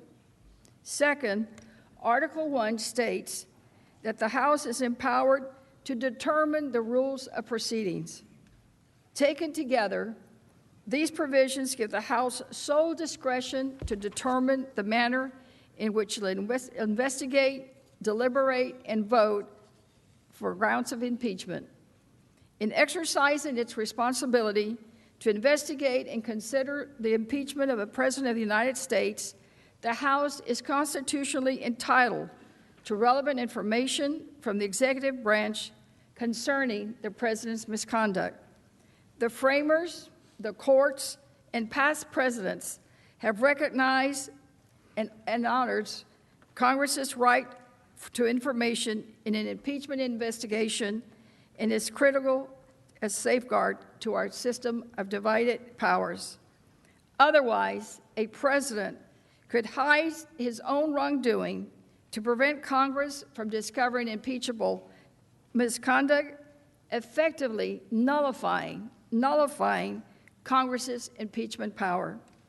That is precisely what President Trump has tried to achieve here. The president has asserted the power to determine for himself which congressional subpoenas he will respond to and those that he will not. The President's counsel would have you believe that each time anyone in the executive branch gets a subpoena, it's open season for creative lawyers in the White House and DOJ to start inventing theories about House rules and parliamentary precedent. This is not how the separation of powers works, and to accept that argument would wholly undermine the House and Senate's ability to provide oversight of the executive branch. It would also make impeachment a nullity. The President argues that there was no resolution fully authorizing the impeachment inquiry. But again, there is no requirement for the full House to take a vote before conducting an impeachment inquiry. President Trump and his lawyers invented this theory. As Chief Judge Howell of the U.S. District Court in D.C. has stated, and this is a direct quote, "This claim has no textual support in the U.S. Constitution or governing rules in the House. The Constitution itself says nothing about how the House may exercise its sole power of impeachment, but instead confirms the House shall have the sole power to determine the rules of its own proceedings. This conclusion is also confirmed by precedent. Numerous judges have been subjected to impeachment investigations in the House and even impeached by the House and convicted by the Senate without any previous vote of the House authorizing an impeachment inquiry. As recently as the 114th Congress, the Judiciary Committee considered impeaching the IRS commissioner following a referral from another committee and absent a full House vote. The Judiciary Committee began an investigation into President Nixon's misconduct for 4 months before approval of a full House resolution. The House rules also do not preclude committees from inquiring into the potential grounds for impeachment. Instead, those rules vest the relevant committees of the House with robust investigatory powers, including the power to issue subpoenas. Each of the 3 committees that conducted the initial investigation of President Trump's conduct in Ukraine, Intelligence, Oversight, and Foreign Affairs, indisputably had oversight jurisdiction over these matters. The President's Counsel has pointed to the Nixon impeachment where the full House. Thank you very much. Thank you. Thank you. I yield back. Mr. President. The Senator from Rhode Island. Mr. President, I send a question to the desk, and because my question references an earlier question, I have attached that earlier question as a reference to the presiding officer and the parliamentarian in case it should be of interest. Thank you.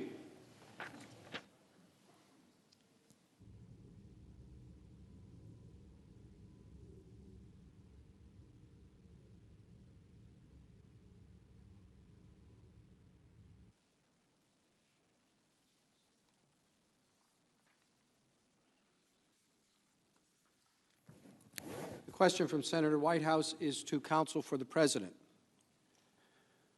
White House counsel refused to answer a direct question from Senator Collins and Senator Murkowski, saying he could only cite to the record.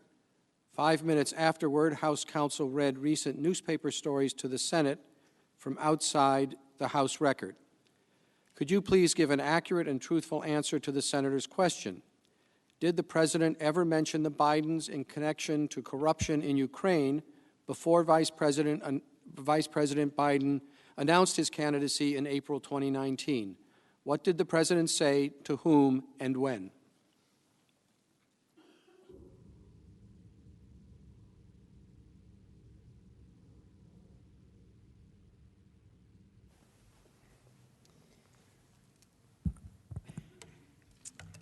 Mr. Chief Justice, Senator, thank you for the question. I don't think that I refused to answer the question at all. We had been advised by the House managers that they were going to object if we attempted to introduce anything that was not either in the public domain, so things that are in newspaper articles, things like that that are out there we could refer to, or things that were in the record. And so I'm not in a position to go back into things that the President might have said in private, and there's been no discovery into that. It's not part of this inquiry. So I can't go telling now about things that the President might have said to cabinet members. I'm not in a position to say that. I can tell you what's in the public, and I can tell you what's in the record. And I answered the question fully to the best of my ability based on what is in the public domain and what is in the record.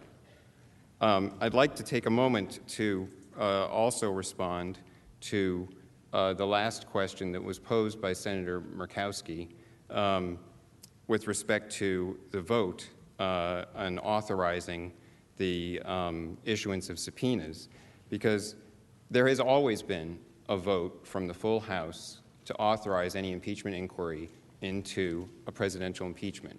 It was that way in the Johnson impeachment. It was that way in the Nixon impeachment. There have been references to the fact that the House Judiciary Committee began some investigatory work before the House actually voted on the resolution. I think it was Resolution 803 to authorize the impeachment inquiry. But all of that work was simply gathering things that were in the public domain or that had been already gathered by other committees. And there was no compulsory process issued.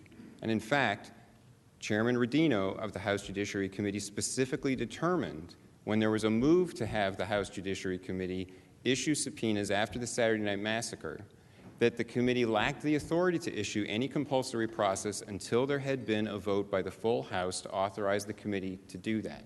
And this is not some esoteric special rule about impeachments. As I've tried to explain, this is just a fundamental rule under the Constitution about how authority that has been given by we the people to chambers of the legislature, to either the House or the Senate, once it's given there to the House, how does it get to a committee? It can only get down to a committee if it's delegated by the House. That can only happen if the House votes. And there is no standing rule that gives the House Judiciary Committee authority to use the power of impeachment as opposed to the authority to legislate. There's no rule that gives it the power to use the authority of impeachment to issue compulsory process. Rule 10 doesn't mention impeachment at all. The word doesn't appear in it.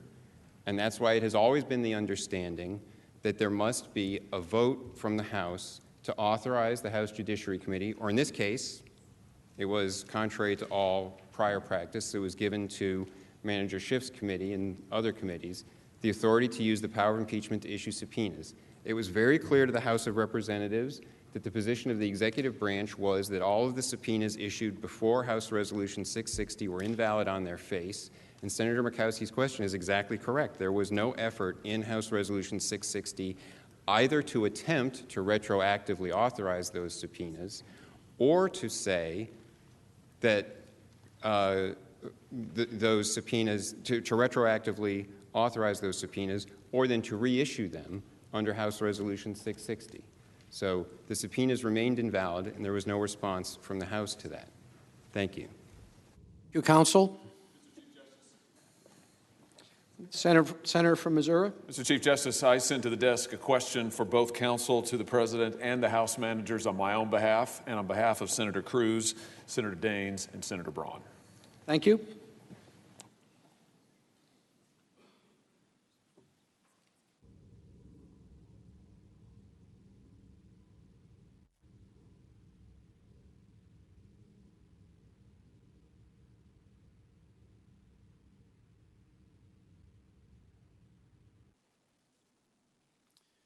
The President's Counsel will respond first to the question from Senator Hawley and the other senators.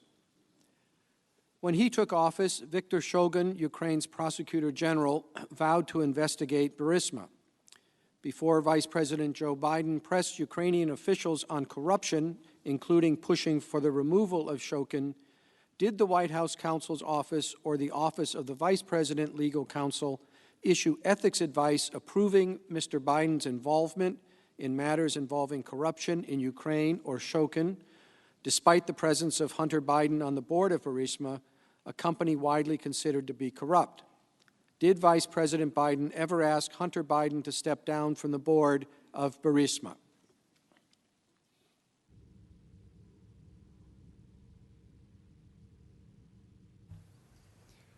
Mr. Chief Justice, Senators, thank you for the question. We're not aware of any evidence that then Vice President Biden sought any ethics opinion. We are aware that both Amos Hochstein and Deputy Assistant Secretary of State Kent testified, Amos Hochstein is in the public domain. Deputy Assistant Secretary Kent testified in the proceedings before the House that they each raised the issue with Vice President Biden of the potential appearance of a conflict of interest with his son Hunter being on the board of Burisma. Deputy Assistant Secretary Kent testified that although he raised that issue with the Vice President's office, the response was that the Vice President's office, the Vice President was busy dealing then with the illness of his other son, and there was no action taken. So from what we know, there wasn't any effort to seek an ethics opinion. We're not aware of an ethics opinion having been issued. Although the issue was flagged for the Vice President's office, we're not aware that President Biden asked his son to step down or that any other action was taken. And I believe that Vice President Biden has said that he never discussed, he said publicly, he never discussed his son's overseas business dealings with him. Thank you. So,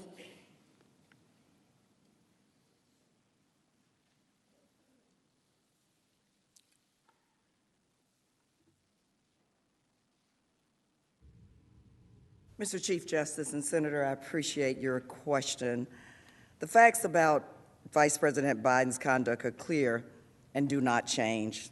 Let's go through them. First, Every witness asked about this topic testified that Mr. Shulkin was widely considered to be a corrupt and ineffective prosecutor who did not prosecute corruption. Shulkin was so corrupt that the entire free world, the United States, the European Union, the International Monetary Fund, pressed for his office to be cleaned up. So I would caution you to be skeptical of anything that Mr. Shulkin claims. Second, witnesses, including our own anti-corruption advocate, Ambassador Yovanovitch, remember that very dedicated anti-corruption ambassador, testified that Shulkin's removal made it more likely that investigations of corrupt Ukrainian companies would move forward. Let me repeat that. The dismissal of Shulkin made it more likely that Burisma would be investigated. Third, Burisma was not under scrutiny at the time Joe Biden called for Shulkin's ouster. According to the National Anti-Corruption Bureau of Ukraine, an organization several witnesses testified is effective at fighting corruption. Shulkin's office investigated Burisma, but the probe focused on a period before Hunter Biden joined the company. But again, in another investigation was warranted, dismissing Shulkin would have made that more likely. Thank you. Yes. Senator Mr. Chief from Maine. Justice. Mr. Chief Justice, I have a question for the House managers I will send to the desk. Thank you.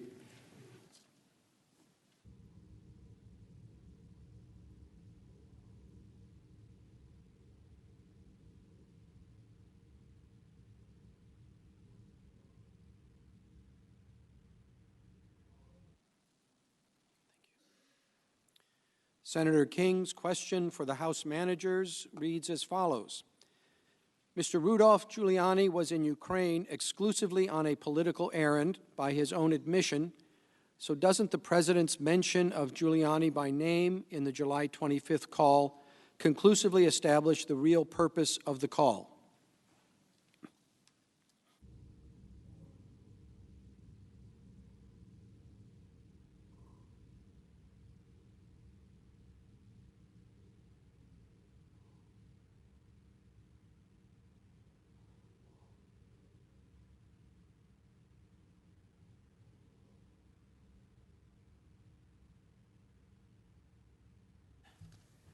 Mr. Chief Justice, members of the Senate, Mr. Giuliani played a key role in President Trump's months-long scheme to pressure Ukraine to announce political investigations to benefit the president's re-election campaign. Remarkably, the president's defense is wrapping themselves in Rudy Giuliani's involvement in Ukraine while trying to minimize his role.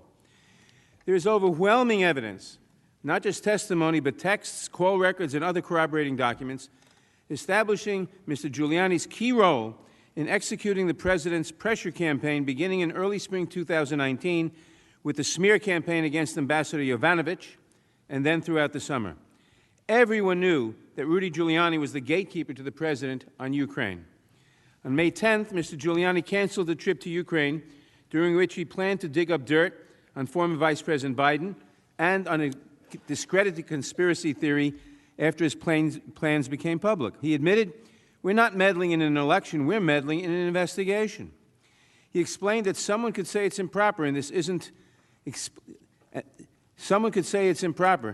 foreign policy. I'm asking them to do an investigation that they're already doing and that other people are telling them to stop. And he was talking about the investigations of the Bidens. During a May 10th appearance on Fox News, Giuliani also said that he canceled his trip because there are enemies of Trump around President Zelensky. Mr. Giuliani's associate, Lev Parnas, produced a set of documents to the House Intelligence Committee that included a letter, and I believe we have slide 50 here, Mr. Giuliani sent to President-elect Zelensky during this time period. In the letter dated May 10th, Mr. Giuliani informed Zelensky that he represented President Trump as a private citizen, not as President of the United States. He also requested a meeting with President Zelensky on May 13th and 14th, along with Victoria Toensing in his capacity as personal counsel to President Trump and with his knowledge and consent, close quote. Mr. Giuliani confirmed President Trump's knowledge of his actions with regard to Ukraine, stating, "He knows what I'm doing." Sure, as his lawyer, he added, "My only client is the President of the United States. He's the one I have an obligation to report to. Tell him what happened." President Trump repeatedly instructed senior American and Ukrainian officials to talk to Rudy, demonstrating that Mr. Giuliani was a key player in the corrupt scheme. In a May 23rd Oval Office meeting to discuss Ukraine policy, President Trump directed his handpicked three amigos to talk to Rudy. In response, Ambassador Sondland testified, "Secretary Perry, Ambassador Volker, and I worked with Mr. Rudy Giuliani on Ukraine matters at the express direction of the President of the United States." After two explosive White House meetings on July 10th, in which Ambassador Sondland explicitly conveyed the President's demand for political investigations to Ukrainian officials, top Ukrainian aide Andrei Yermak texted Ambassador Volker, "I feel that the key for many things is Rudy." And what was Rudy asking? Investigations of two American citizens, not corruption in general, investigations. In fact, he wasn't even asking for an investigation. He was just asking for an announcement of an investigation so that American citizens, the Bidens, could be smeared. On the July 25th call with President Zelensky, President Trump mentioned Rudy Giuliani by name no less than 4 times and informed Zelensky that Rudy very much knows what's happening. He told President Zelensky, "Mr. Giuliani is a highly respected man." He added, "Rudy very much knows what's happening." In August, Mr. Giuliani met with a top Ukrainian aide and conveyed that Ukraine must issue a public statement announcing investigations. Ambassadors Sondland and Volker then worked closely with Giuliani and the Ukrainians to ensure that the planned statement would meet Mr. Giuliani's demands. Specifically, Mr. Giuliani insisted that the statement include specific references to Burisma and the 2016 election and Biden. Throughout this process, Sondland stated that he knew that they needed the approval of Giuliani for the press statement and that they knew Giuliani represented the interests of the President. Rudy Giuliani admitted on live television to pressuring Ukraine to look into Joe Biden, not into corruption, into Joe Biden. In September 2019, Chris Cuomo asked Giuliani, "So you did ask Ukraine to look into Joe Biden?" In response, Giuliani insisted, "Of course I did." Mr. Giuliani insisted that Ukraine look into an American citizen on behalf of his client, President Trump. Finally, during the pendency of the impeachment proceedings, Mr. Giuliani has not ceased in his efforts to dig up dirt to benefit the President. In December, he again traveled to Ukraine to meet with Ukrainian officials, which he described as a secret assignment, and after which the President reportedly called him immediately upon landing and asked, "What did you get?" To which Mr. Giuliani responded more than you can imagine. It's worth noting that in Ms. Raskin's presentation about Giuliani, she never mentioned his repeated requests for investigations into Biden, not into corruption. Mr. Chief Justice. The Senator from Florida. I send a question to the desk on behalf of myself, Senator Sass, Braun, Risch, McSally, Roberts, and Hoeven. Thank you.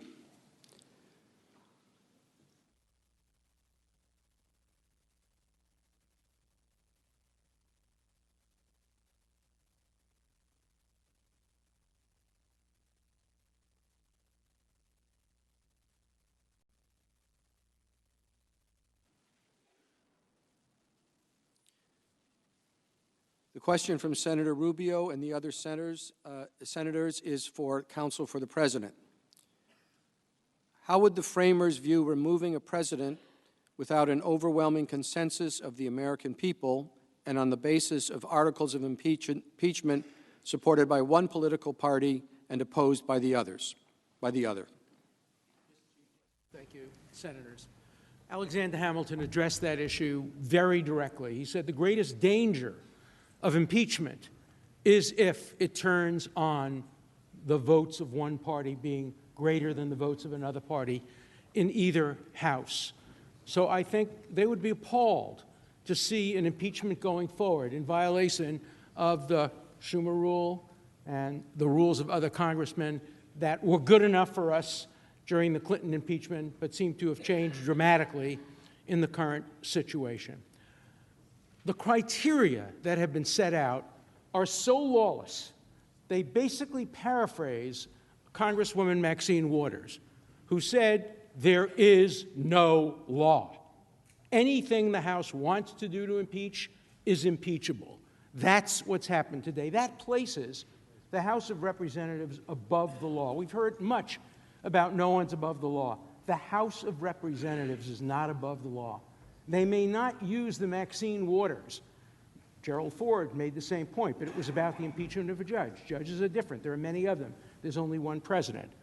But to use that criteria, that it's whatever the House says it is, whatever the Senate says it is, turns those bodies into lawless bodies in violation of the intent of the framers. Manager Schiff confused my argument when he talked about intent and motive. You've said I'm not a constitutional law, but you admitted I'm a criminal lawyer, and I've taught criminal law for 50 years at Harvard. And there is an enormous distinction between intent and motive. Somebody shoots somebody, the intent is that when you pull the trigger, you know a bullet will leave and will hit somebody and may kill them. That is the intent to kill. Motive can be revenge, it could be money. It almost never is taken into consideration except in extreme cases. There are cases where motive counts. But let's consider a hypothetical growing out of the situation that we've discussed. Let's assume that President Obama had been told by his advisors that it really is important to send lethal weapons to the Ukraine. But then he gets a call from his pollster and his political advisor who says, we know it's in the national interest to send lethal weapons to the Ukraine, but we're telling you that the left wing of your party is really going to give you a hard time if you start selling lethal weapons and getting into a lethal war, potentially with Russia. Would anybody here suggest that was impeachable? Or let's assume President Obama said, I promised to bomb Syria if they had chemical weapons, but I'm now told by my pollsters that bombing Syria would hurt my electoral chances. Certainly not impeachable at all. So let me apply that to the current situation. As you know, I said previously, there are three levels of possible motive. One is the motive is pure. Only interest is in the way what's good for the country. In the real world, that rarely happens. The other one is the motive is completely corrupt. I want money, kickback. But then there's the third one that's so complicated and that's often misunderstood. When you have a mixed motive, a motive in which you think you're doing good for the country, but you're also doing good for yourself. You're doing good for me, you're doing good for thee, you're doing good, and you altogether put it in a bundle in which you're satisfied that you're doing absolutely the right thing. Let me give you a perfect example of that from the case. The argument has been made that the President of the United States only became interested in corruption when he learned that Joe Biden was running for a president. Let's assume, hypothetically, that the president was in his second term. And he said to himself, you know, Joe Biden's running for president. I really should now get concerned about whether his son is corrupt, because he's not only a candidate, and he's not running against me, I'm finished with my term, but he could be the president of the United States. And if he's the president of the United States and he has a corrupt son, the fact that he's announced his candidacy is a very good reason for upping the interest in his son. If he wasn't running for president, he's a has-been. He's the former vice president of the United States. Okay, big deal. But if he's running for president, that's an enormous big deal. So the difference the House managers would make is whether the president's in his first term or his second term, whether he's running for re-election or not running for re-election. I think they would have to concede that if he was not running for re-election, this would not be a corrupt motive, or it would be a mixed motive, but leaning on the side of national interest. If he is running for re-election, suddenly that turns it into an impeachable offense. Thank you, counsel.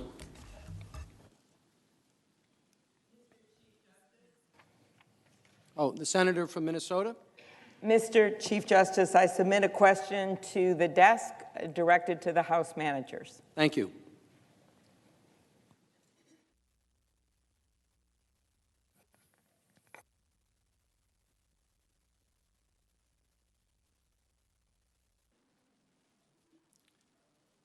The question is from Senator Klobuchar to the House managers. I was on the trial committee for the last impeachment trial in the Senate, which involved Judge Thomas Porteous, who was ultimately removed. During that time, the Senate Trial Committee heard from 26 witnesses 17 of whom had not previously testified in the House. What possible reason could there be for allowing 26 witnesses in a judicial impeachment trial and hearing none for a president's trial?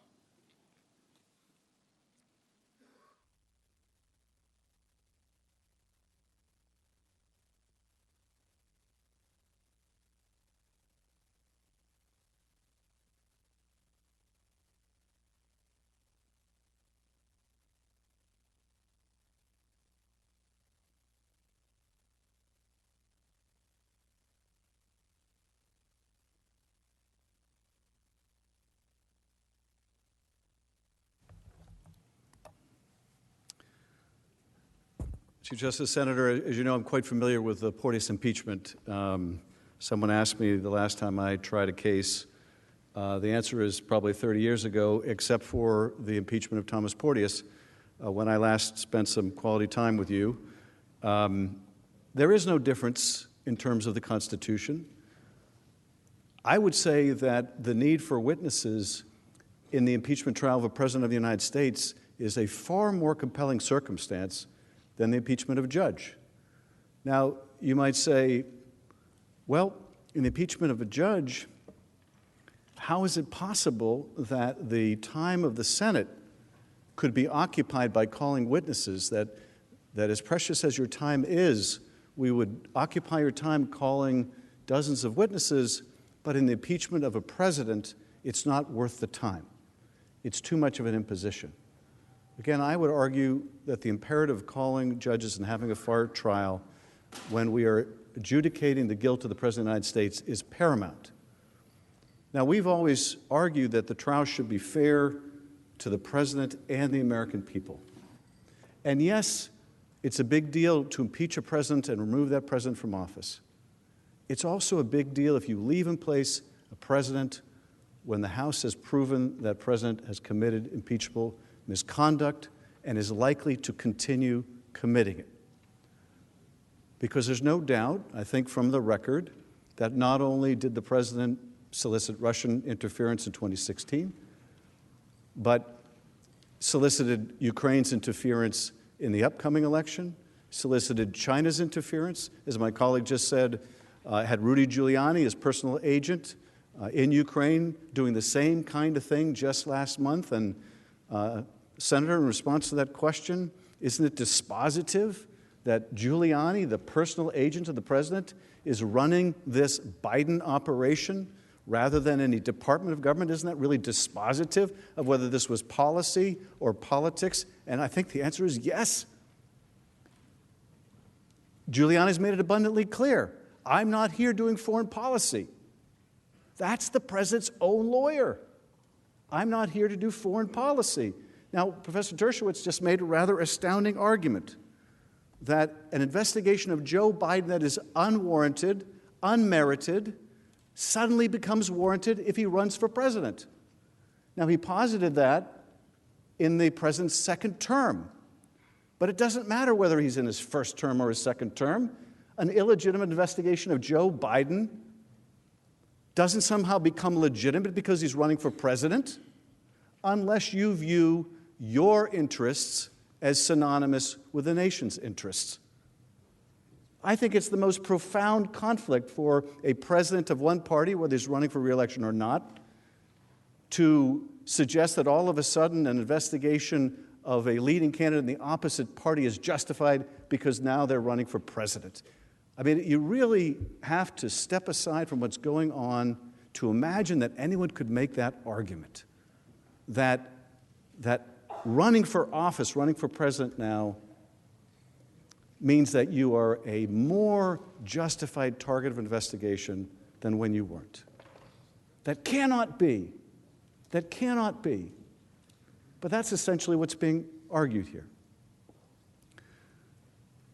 To conclude, Senator, the case for witnesses in a presidential impeachment where either on the one side you remove a president or on the other side you leave in place a president who may pose a continuing risk to the country is far more compelling to take the time to hear from witnesses than a corrupt Louisiana judge who only impacts those who come before his court.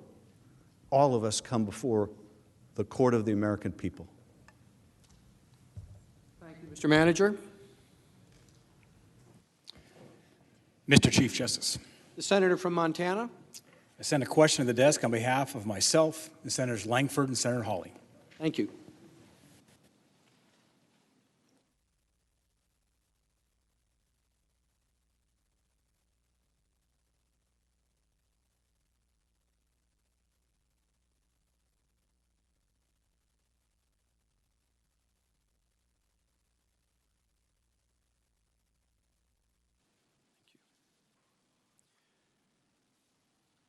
Excuse me. The question from Senator Daines, Langford, and Hawley is for counsel for the President.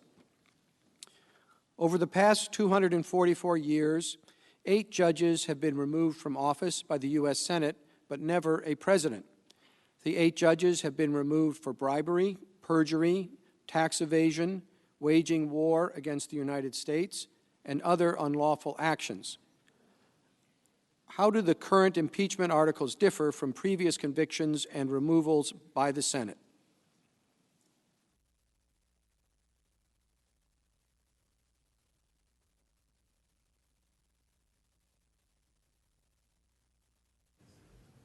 There's an enormous difference between impeaching and removing a judge, even a justice, and impeaching and removing a president.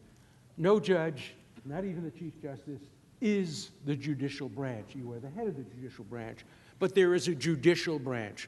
The president is the executive branch. He is irreplaceable. There isn't always a vice president. Remember, we had a period of time when there was no vice president. We needed a constitutional amendment. So there's no comparison between impeaching a judge and impeaching a president. Moreover, there's a textual difference. The Constitution provides that judges serve during good behavior. That's the Congressman Schiff standard. And it's a great standard. We wish everybody served only during good behavior.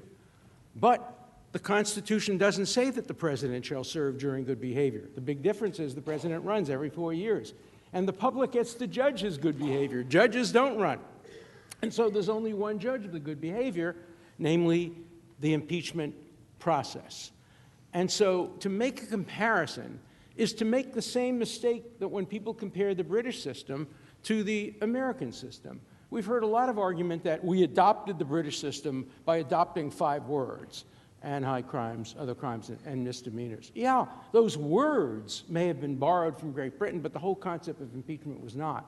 First of all, impeachment no longer exists in Great Britain, but when it did, it only operated for low-level and middle-level people. All the impeachment trials that have been cited involve this guy in India, this guy in the commerce, this guy here, this guy there, utterly replaceable people. The British system, on the other hand, you can get rid of the head of state, the head of government, rather, by a simple vote of no confidence. That's what the framers rejected. The framers rejected that for a president. And so the notion that we borrowed the British system has it exactly backwards. We rejected the British system. We did not want the president to serve at the pleasure of the legislature. We wanted the president to serve at the pleasure of the voters. Judges don't serve at the pleasure of the voters, so there needs to be different criteria and broader criteria. And those criteria have been used in practice. For the most part, judges have been impeached for criminal and removed for criminal behavior. But take an example that was given. If a judge is completely drunk and incapacitated and cannot do his job, it's easy to imagine how a judge might have to be removed for that. But the president, there's an amendment to the Constitution, the 25th Amendment, specifically providing, because there was a gap in the Constitution. And please, members of the Senate, it's important to understand your role is not to fill gaps that the framers deliberately left open. Good arguments have been made why it's important to make sure people don't abuse their power, people don't commit maladministration. But the framers left those gaps. Your job is not to fill in the gaps. Your job is to apply the Constitution as the framers wrote it, and that doesn't include abuse of power and obstruction of Congress. Thank you. Thank you, counsel. Mr. Chief Justice, The senator from Delaware. I send a question to the desk for the President's counsel. Thank you.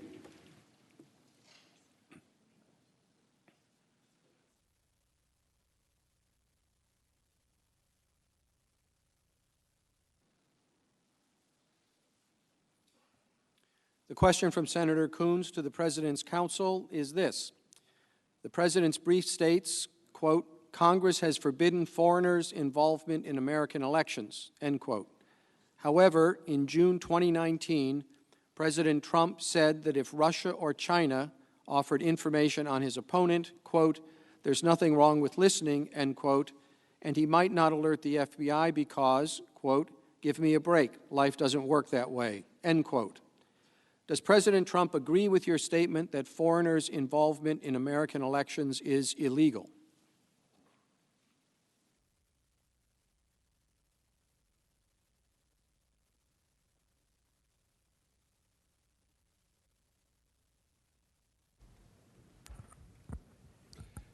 Mr. Chief Justice, Senator, thank you for the question.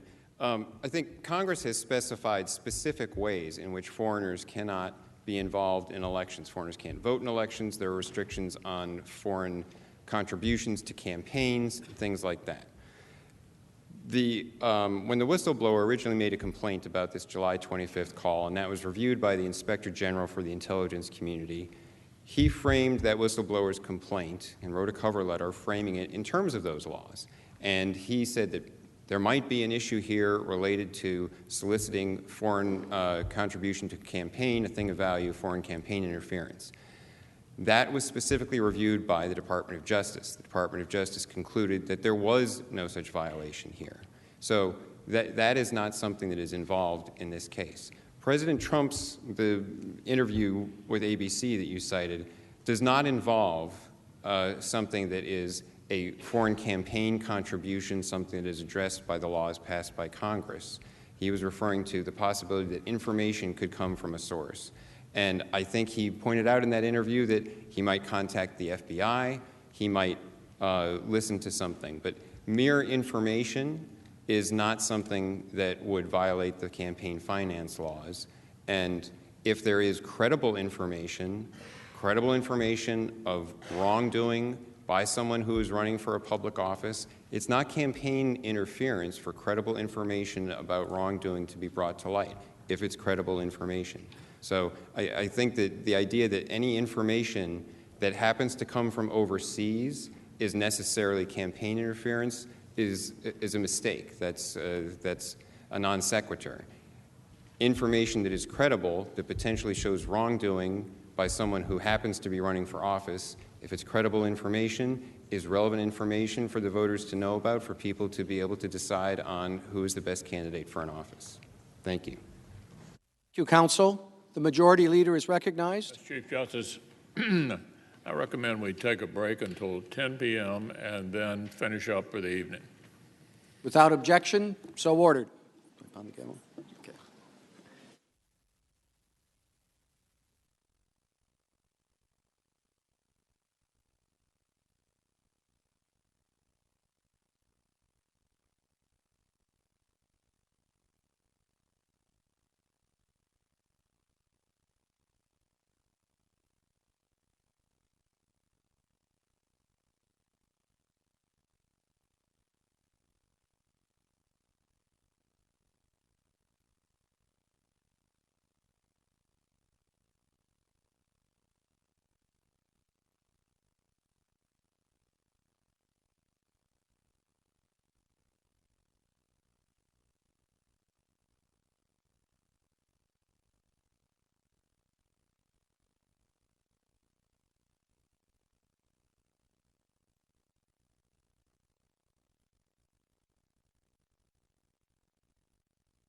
The Senate will come to order.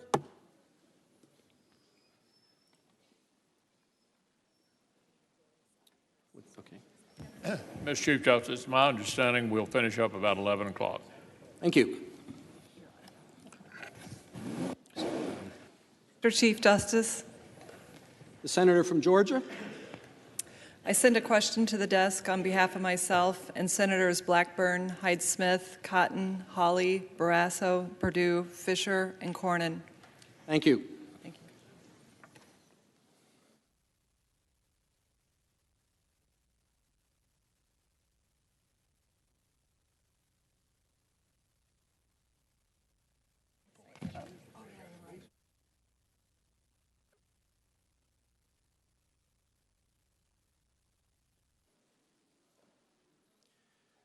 The question from Senator Loeffler and the other senators is for counsel for the President.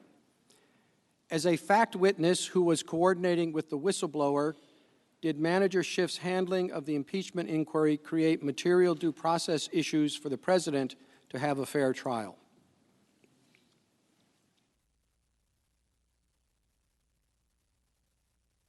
Mr. Chief Justice, Senators, thank you for that question.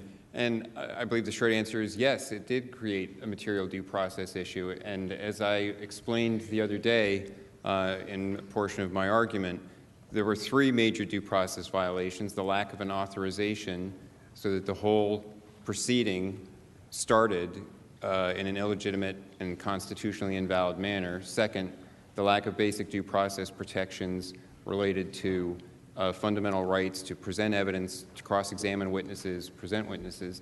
And then the final one is that Manager Schiff or his staff had some role in consulting with the whistleblower that remains secret to this day. And all attempts to find out about that, to ask questions about that, were shut down. Manager Schiff has said today that he had no contact with the whistleblower. It was only his staff. But the extent to which there was some consultation there hasn't actually been probed by any questioning. All of the questions that Republican members of the House tried to ask about that were shut down. And any questions, as a result, any questions into determining who the whistleblower was and what his motivations and his bias were also shut down. The Inspector General for the intelligence community noted, we heard that earlier this evening, in his letter to the acting director of the DNI, that the whistleblower there were indicia of political bias because the whistleblower had connections to a presidential candidate of another party. But the testimony from the Inspector General of the intelligence community remains secret. It was in executive session. It hasn't been forwarded from HPSI to the House Judiciary Committee and therefore is not part of the record here. There hasn't been any ability to probe into the relationships between the whistleblower and others who are materially relevant to the issues in this inquiry. If the whistleblower, as is alleged in some public reports, actually did work for then Vice President Biden on Ukraine issues, exactly what was his role, what was his involvement when issues were raised? We know from testimony the questions were raised about the potential conflict of interest that the Vice President then had when his son was sitting on the board of Burisma. Was the alleged whistleblower involved in any of that and in making decisions to not do anything related to that? Did he have some reason to want to put the deep six on any question raising any issue about what went on with the Bidens in Burisma and firing Shokin and withholding $1 billion in loan guarantees and enforcing a very explicit quid pro quo? You won't get this $1 billion until you fire him. We don't know. And because Manager Schiff was guiding this whole process, because he was the chairman in charge of directing the inquiry and directing it away from any of those questions, that creates a real due process defect in the record that has been presented here. So yes, that is a major problem and a major defect in the way the House proceedings occurred that infects this record and means that it is not a record that could be relied upon to reach any conclusion other than an acquittal for the President. Thank you. Thank you, counsel.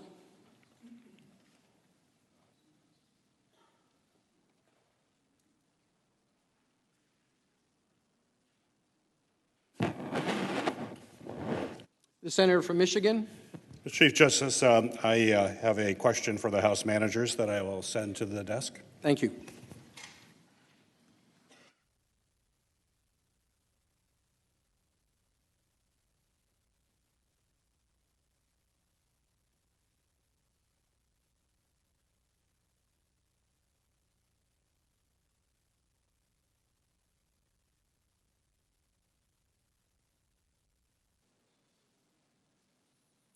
Senator Peters asks the House managers, does an impeachable abuse of power require that a president's corrupt plan actually succeed?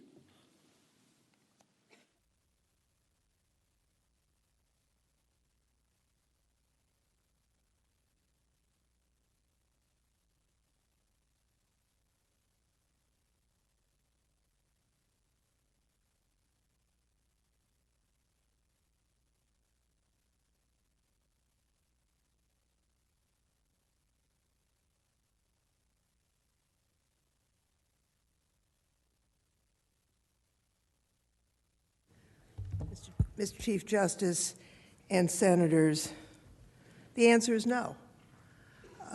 Just as, although this is not a criminal offense, if you attempted murder but didn't succeed, you would not be innocent.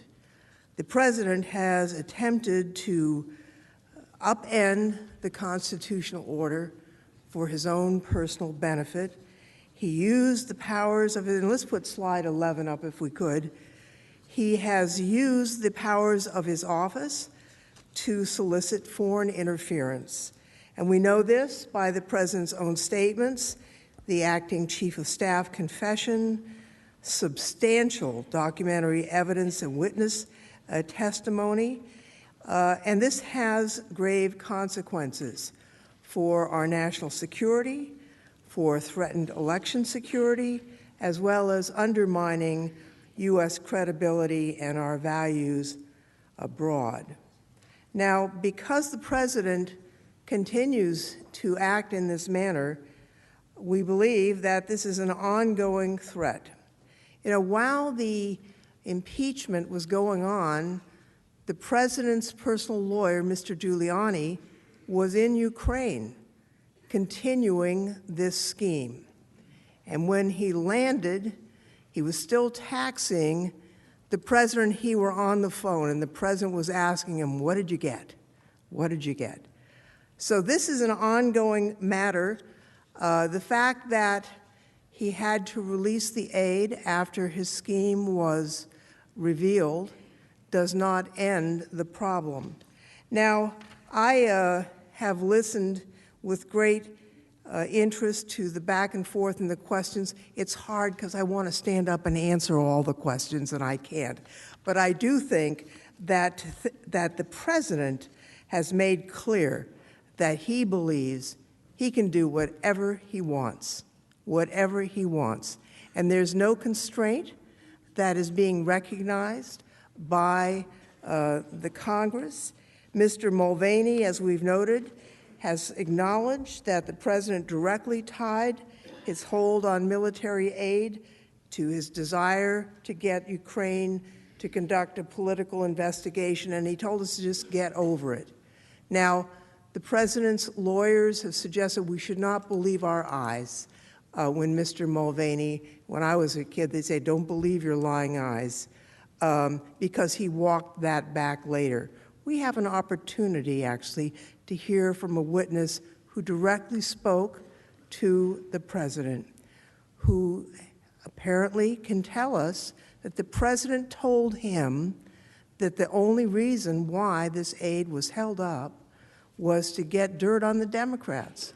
Now, if we just think about it, put Ukraine to one side. If a chief executive called the Department of Justice and said, I want you to investigate my political opponents, I want you to announce an investigation, there wouldn't be any question that that would be an improper use of presidential power. And it's really no different when you involve a foreign government, except that it's worse, because one of the things that the founders worried about was involvement of foreign governments in our matters, in our election. So yes, the fact that he didn't succeed in that particular instance does not mean that we are safe. And the idea, and I was stunned to hear that now apparently it's okay for the president to get information from foreign governments in an election. That's news to me. The election campaign laws prohibit accepting a thing of value.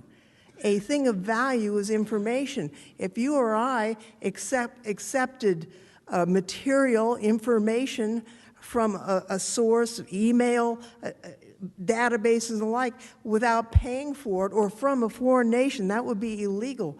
The thought that this, as we go forward in this trial itself, we are creating additional dangers to the nation by suggesting that things that have long been prohibited are now suddenly going to be okay because they've been asserted in the president's defense. I yield back. Mr. Chief Justice.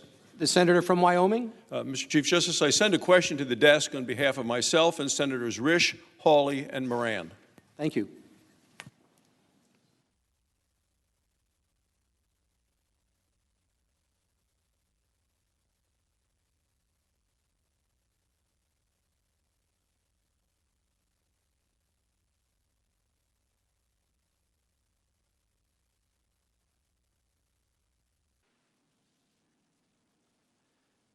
The question from Senator Barrasso and the other senators for counsel to the President. Can the Senate convict a sitting U.S. President of obstruction of Congress for exercising the President's constitutional authorities or rights?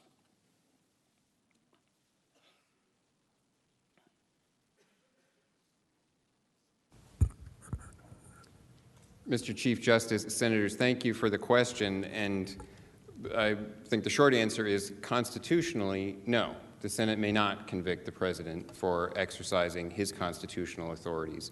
The theory that the House managers have presented, I think Professor Turley, testifying before the House, made it very clear, is itself an abuse of power by Congress and is dangerous for the structure of our government. Because the fundamental proposition at the heart of the obstruction of Congress charge that the House managers have brought is that the House can simply demand information, and if the executive branch resists, even if it provides lawful rationales, perhaps ones that the House managers disagree with, but that are consistent with long-standing precedents and principles applied by the executive branch, if the House managers disagree with them, they jump immediately to impeaching the President. And that's dangerous for our structure of government. We're talking about principles here, one based on simply the failure of the House to proceed lawfully. We've heard a lot about the President's not above the law, but as Professor Dershowitz rightly pointed out, the House of Representatives is not above the law. It has to turn square corners. It has to proceed by the proper methods to issue subpoenas to the executive branch. So if the House hasn't issued valid subpoenas, if the House attempts to subpoena a senior advisor to the President, and the President asserts the immunity of his senior advisors, a doctrine that has been asserted by virtually every president since President Nixon and goes back earlier than that, then there's a confrontation between the branches that doesn't suggest an impeachable offense. What it suggests, what it shows, is the separation of powers in operation. That friction between the branches is part of the constitutional design. And as Justice Louis Brandeis explained, that the separation of powers was enshrined in the Constitution not because it was the most efficient way to have government, but because the friction that it caused and the interaction between the branches was part of a way of guaranteeing liberty by ensuring that no one branch could aggrandize power to itself. And what the House managers are suggesting here is directly antithetical to that fundamental principle. What they're suggesting is once they decide they want to pursue impeachment, when they make demands for information to the executive has no defenses. It can have no constitutional authorities or prerogatives to raise in response to those subpoenas. It has to just turn over everything, or it's an impeachable offense. And what that would lead to, as Professor Turley explained, is transforming our system of government by elevating the House and making it really a parliamentary system. As Professor Dershowitz was explaining, in the parliamentary system, the Prime Minister can simply be removed by a vote of no confidence. But if you make it so easy to impeach the President that all the House has to do is demand some information, go to a response from the President that this is contrary to the principles that all presidents before me have asserted, I'm going to stick by the executive branch prerogatives, and then the House can say, well, that's it, you'll be impeached, and if the votes are there, remove the President. You make the President dependent on the legislature. And that's what Gouverneur Morris warned against specifically during the Constitutional Convention, that he warned the framers, when we make a method for making the President amenable to justice, we should make sure that we do not make him dependent on the legislature. It was the parliamentary system making it easy to remove the chief executive that the framers wanted to reject. And this theory of obstruction of Congress would create exactly that system of easy removal, effectively a parliamentary system of a vote of no confidence that is not the structure of the government that the framers enshrined in the Constitution for us. Thank you. The Senator from Connecticut. Thank you, Mr. Chief Justice. Mr. Chief Justice, I send a question to the desk on behalf of myself and Senators Warner, Heinrich, and Harris. Thank you.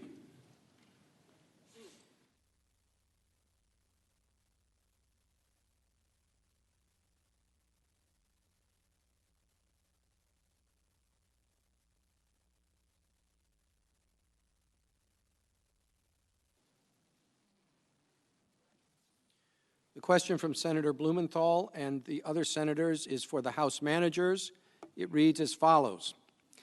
Before the break, the President's counsel stated that accepting mere information from a foreign source is not something that would violate campaign finance law, and that it is not campaign interference to accept credible information from a foreign source about someone who is running for office.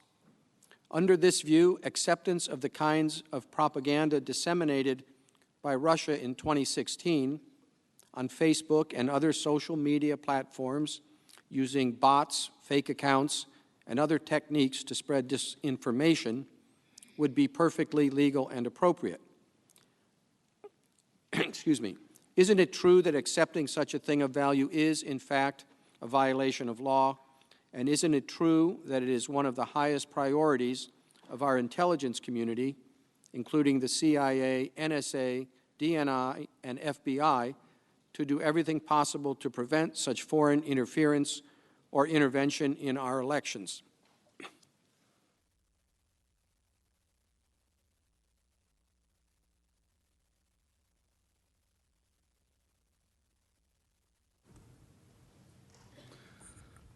It is without question among the very highest priorities of our intelligence agencies, our law enforcement, to prevent foreign interference in our election of the type and character that we saw in 2016. When Russia hacked the databases of the Democratic National Committee, the DCCC, when they began a campaign of leaking those documents, when it engaged in a massive and systemic social media campaign, our intel agencies and law enforcement have been devoting themselves to preventing a recurrence of that type of foreign interference. If I'm understanding counsel for the President correctly, and I think that I am, they're saying that not only is that okay to willingly accept that, but the very allegation against the President that Bob Mueller spent 2 years investigating, did it amount to criminal conspiracy? That is, could he prove beyond a reasonable doubt the crime of conspiracy? Again, we're talking about something separate from collusion here, although my colleagues keep confusing the two. Bob Mueller didn't address the issue of collusion. What he did address is whether he could prove the elements of criminal conspiracy. And he found that he could not. But what counsel for the President is now saying is, even if he could have, that's okay. It's now okay to criminally conspire with another country to get help in a presidential election. as long as the president believes it would help his campaign and therefore it would help our country. That's now okay. It's okay to ask for that help. It's okay to work with that power to get that help. That's not okay. I mean, it's been a remarkable evolution of the presidential defense. It began with none of that stuff happened here. It began with nothing to see here. It migrated to, okay, they did seek investigations of the president's political rival. And then it became, okay, those investigations were not sought by official channels to official policy. They were sought by the president's lawyer in his personal capacity. And then it migrated to, okay, we acknowledge that while the president's lawyer was conducting this personal political errand, the president withheld the money, but we think that's okay. We've witnessed over the course of the last few days and the long day today a remarkable lowering of the bar to the point now where everything's okay as long as the president believes it's in his reelection interest. You could conspire with another country to get their help in your election, either by intervening on your behalf to help you or by intervening to hurt your opponent. And now we're told that's not only okay, but it's beyond the reach of the Constitution. And why? Because abuse of power is not impeachable. Because if you say abuse of power is impeachable, well, then you're impeaching people, presidents, for mere policy. Well, that's nonsense. They're not the same thing. They're not the same thing. As Professor Turley has argued, they're not the same thing as Bill Barr has argued. They're not the same thing as Professor Dershowitz argued 21 years ago. And they're not the same thing today. They're just not. You can't solicit foreign interference. And the fact that you're unsuccessful in getting it doesn't exonerate you. A failed scheme doesn't make you innocent. If you take a hostage and you demand a ransom and the police are after you and you release the hostage before you get the money, it doesn't make you innocent. It just makes you unsuccessful, an unsuccessful crook. But it doesn't mitigate the harmful conduct. And this body should not accept, nor should the American people accept, the idea put out by the president's lawyers today that it is perfectly fine, unimpeachable, for a president of the United States to say, hey, Russia, or hey, Ukraine, or hey, China, I want your help in my election. Because that's the policy of the president. We're calling that policy now. It's the policy of the president to demand foreign interference and withhold money from an ally at war unless they get it. That's what they call policy. I'm sorry. That's what I call corruption. And they can dress it up in fine legalese, but corruption is still corruption. Thank you, Mr. Manager. Mr. Chief Justice, The senator from Maine. I send a question to the desk. Thank you.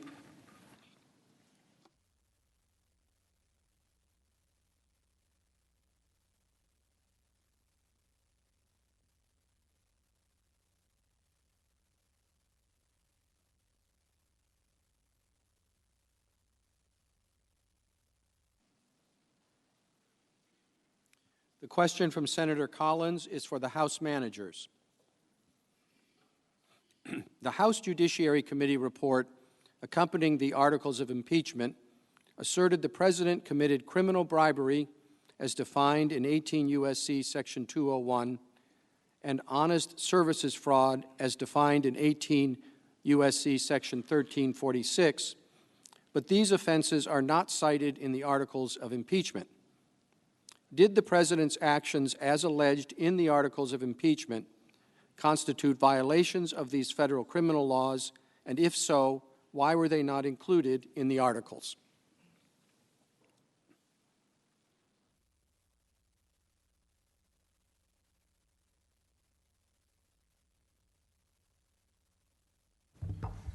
Thank you, Mr. Chief Justice, and thank the senator for her question. Article 1 alleges corrupt abuse of power. Corrupt abuse of power connected to the president's effort to try to cheat in the 2020 election by pressuring Ukraine to target an American citizen, Joe Biden, solely for personal and political gain, and then to solicit foreign interference in the 2020 election.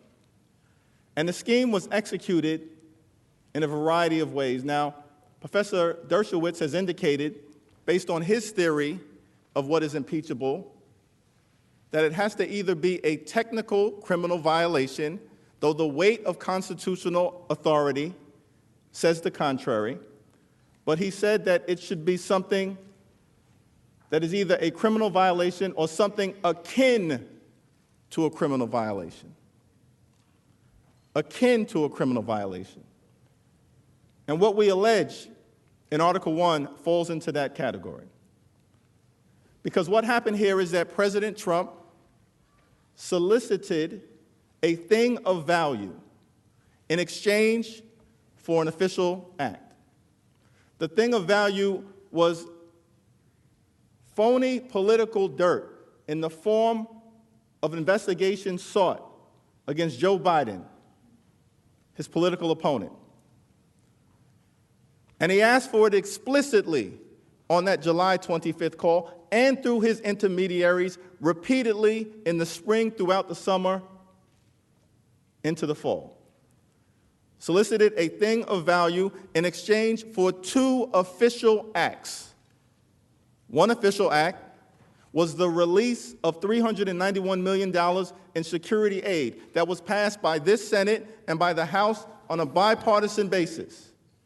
And the president withheld it without justification. Witnesses who said there was no legitimate public policy reason, no legitimate substantive reason, no legitimate foreign policy or national security reason for withholding the aid.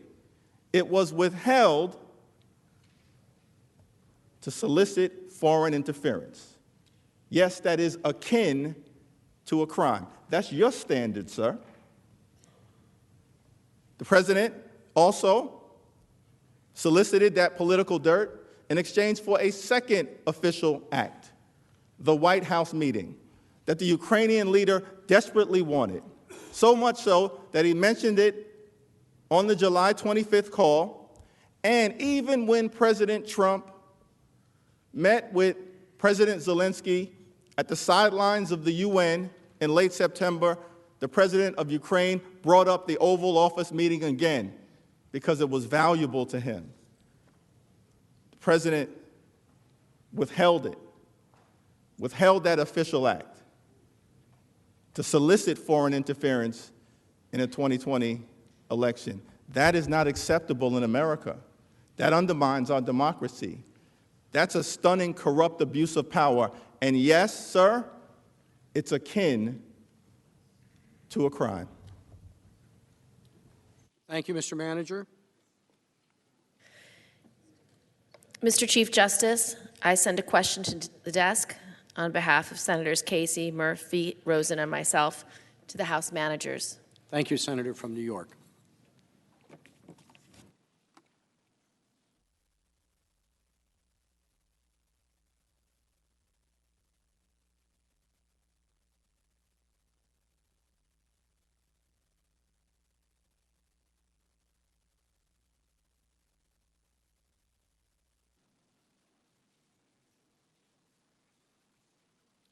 Question from Senators Gillibrand, Casey, Murphy, and Rosen is to the House managers. How do the President's actions differ from other holds on foreign assistance, and how is the hold and release of congressionally appropriated assistance to foreign countries supposed to work?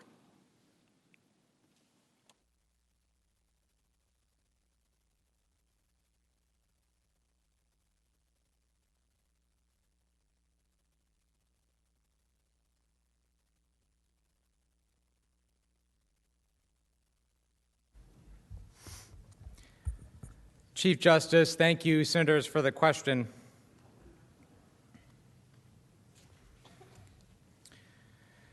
To be very clear, what the President did is not the same as a routine withholding or reviewing of foreign aid to ensure that it aligns with the President's policy priorities or to adjust the geopolitical developments.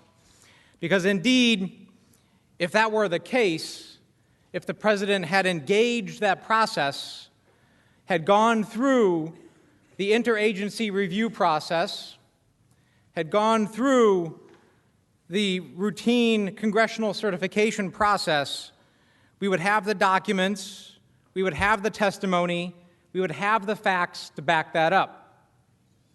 But indeed, what we have are none of those facts, none of those documents, in an almost 2-month period where none of the individuals who would normally be involved in that process were aware of the reason for the hold. Now let's look at some prior holds. In the cases of President Obama's temporary holds, Congress was notified for the reasons for those holds. And it was always done in the national interest, whether it be corruption, national security, in support of our alliances, never the President's own personal interests. But let's look at even President Trump's other holds. In Afghanistan, because of concerns about terrorism, or in Central America, because of immigration concerns. Were done for reasons related to official U.S. policy. They weren't concealed. They were public, widely publicized, and had engaged not only Congress, but the Department of Defense, Department of State, and the entire apparatus that's involved in conducting those holds. Again, none of which happened here.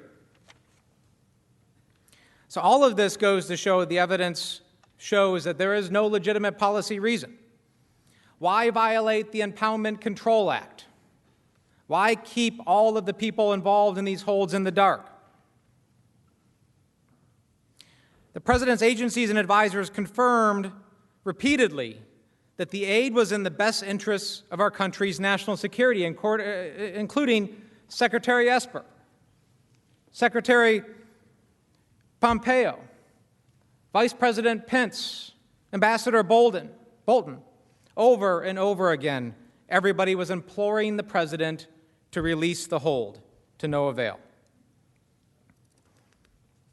The evidence also shows that even the process was unusual, as I talked about earlier, and you've heard over the last week. A career OMB official, Mr. Sandy, explained that Mr. Duffy, the President's hand-picked political appointee, who has refused to testify at the President's direction, took over responsibility to authorize the aid. Mr. Sandy confirmed that in his entire career at OMB, he'd never seen or experienced career officials having their apportionment authority removed by a political appointee. Senators, this is what we're talking about. There's been a lot of discussion. You haven't heard from me in a little while, and I suspect there's a reason for that. I suspect it's because we don't want to talk about the big issue. We don't want to talk about what happened here. The President abused his authority, put the interests of himself over the interest of the country, over the interest of our national security, over the interest of our free and fair elections. That is what we are here to talk about. That is what happened. That is what the evidence shows.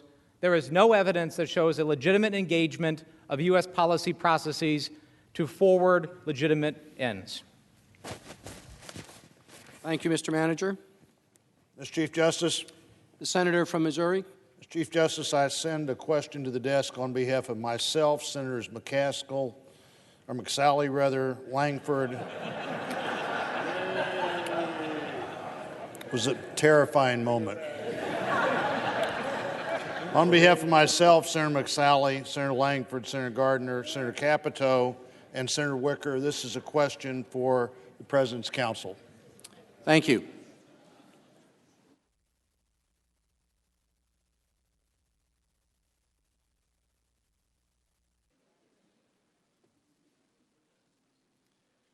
The question from Senator Blunt and other senators is for the counsel for the President. What does the supermajority threshold for conviction in the Senate, created by the framers, say about the type of case that should be brought by the House and the standard of proof that should be considered in the Senate?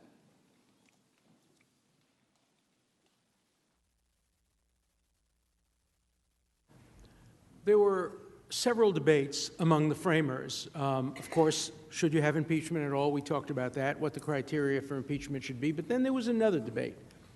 Who should have the ultimate responsibility for deciding whether the president should be removed?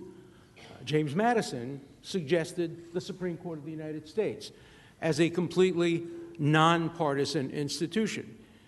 Alexander Hamilton was concerned about that issue as well, but he said the Supreme Court would be inappropriate because the judicial branch should not become involved directly as a branch, okay, to preside over the trial, because ultimately an impeached president can be put on trial for crimes if he committed crimes. And Hamilton said that if he were to be put on trial, he would then be put on trial in front of the same institution, the judiciary, that had already impeached him, and they might have a predisposition. So in the course of the debate, it was finally resolved that the Senate, which it was a very different institution back at the founding. Obviously, senators were not directly elected. They were appointed by the legislature. They were supposed to serve as an institution that checked on the House of Representatives, more mature, more sober, elected for longer periods of time, with an eye to the future, not so concerned about pleasing the popular masses. Remember, the framers were very concerned about democracy. Nobody ever called the United States a democracy, a republic if you can keep it, not a democracy. Very great concern about that. And then when it came time to assign it to the Senate, there was discussion about what the criteria and what the, obviously, vote should be. And the selection of a two-thirds supermajority was plainly designed to avoid partisan impeachments, plainly designed to effectuate the very wise philosophy espoused by the congressman and the senator during the Clinton campaign. That is, during the Clinton impeachment. Never, ever have an impeachment or removal that is partisan. Always demand that there be a widespread consensus, a widespread national agreement, and bipartisan support. What better way of assuring bipartisan support than requiring a two-thirds vote? Because almost in every instance, in order to get a two-thirds vote, you need members of both parties. Johnson case was a perfect example.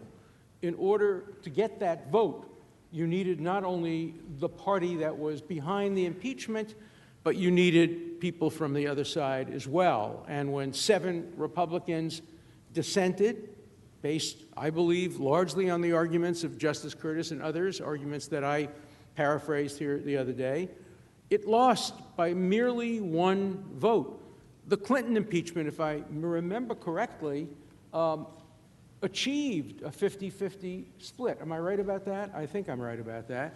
And it only lost, I mean, it could have been 51-49. It wouldn't have been enough.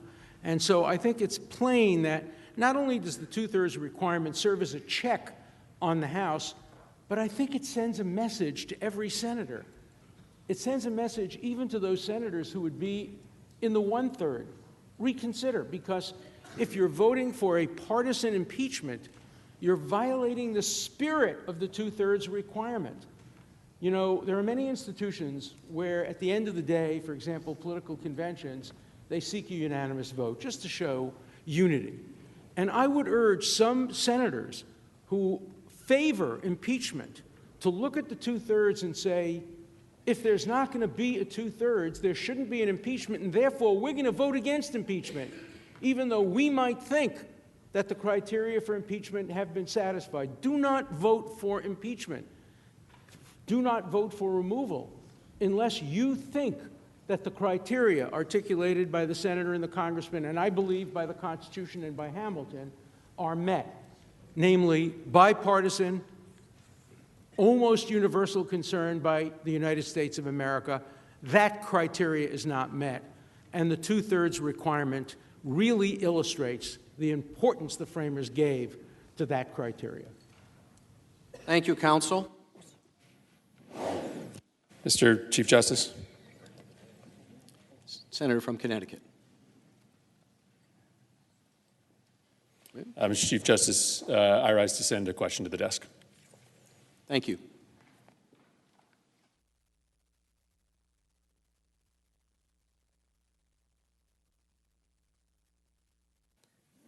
Mr. Chief Justice, while the question's coming up, I understand there are 2 more Democratic questions and 2 more Republican questions.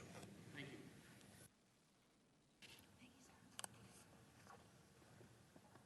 The question from Senator Murphy is to the President's counsel. The House managers have committed to abide by rulings by the Chief Justice regarding witness testimony and the admissibility of evidence, and that they will not appeal such rulings. Will the President's counsel make the same commitment, thus obviating any concerns about an extended trial?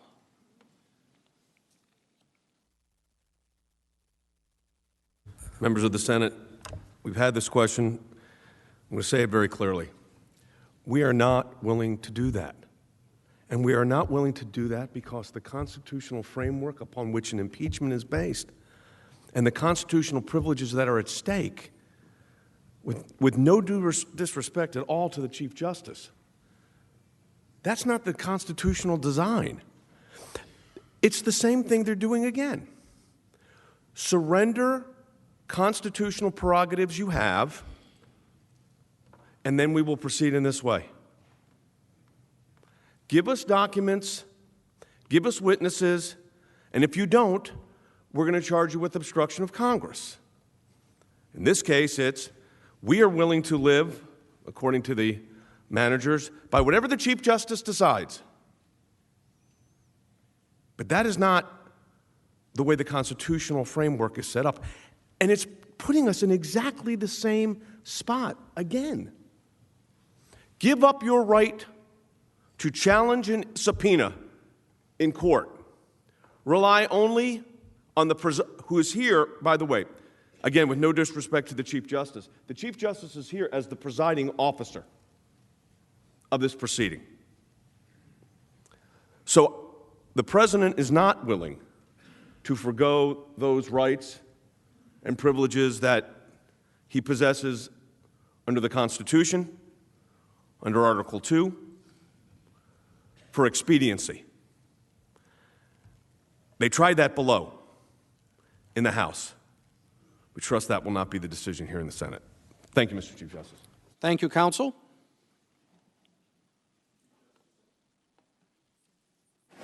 The Senator from Mississippi. Mr. Chief Justice, I send a question to the desk for Professor Dershowitz on behalf of myself and Senators McSally and Moran.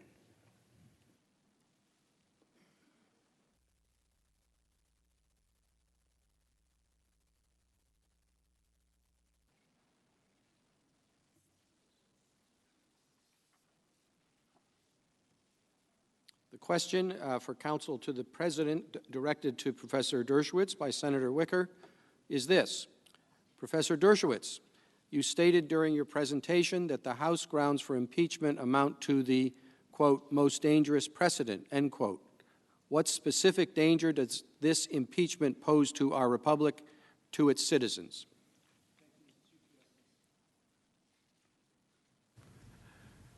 Thank you, Senators. I came of age during the period of McCarthyism. I then became a young professor during the divisive time of the Vietnam War.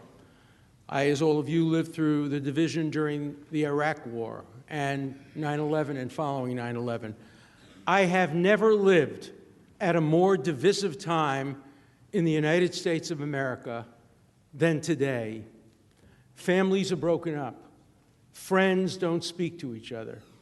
Dialogue has disappeared on university campuses. We live in extraordinarily dangerous times. I'm not suggesting that the impeachment decision by the House has brought that on us, Perhaps it's merely a symptom of a terrific problem that we have facing us and likely to face us in the future. I think it is the responsibility of this mature Senate, whose job it is to look forward, whose job it is to assure our future, to make sure the divisions don't grow even greater. Were a president of the United States to be removed today, it would pose existential dangers to our ability to live together as a people. The decision would not be accepted by many Americans. Nixon's decision was accepted, easily accepted. I think that decisions that would have been made in other cases would be accepted. This one would not be easily accepted because it's such a divided country, such a divided time. And if the precedent is established that a president can be removed on the basis of such vague and recurring and open-ended and targeted terms as abuse of power, 40 presidents have been accused of abuse of power. I bet you all of them have. We just don't know some of the charges against some of them. But we have documentation on so many.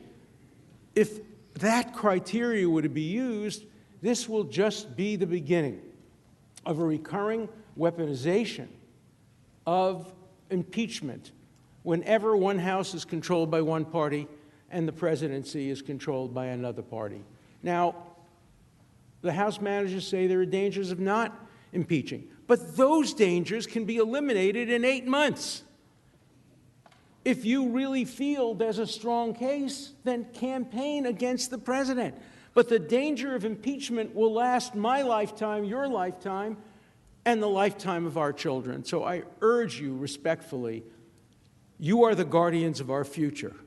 Follow the constraints of the Constitution. Do not allow impeachment to become a normalized weapon, in the word of one of the framers.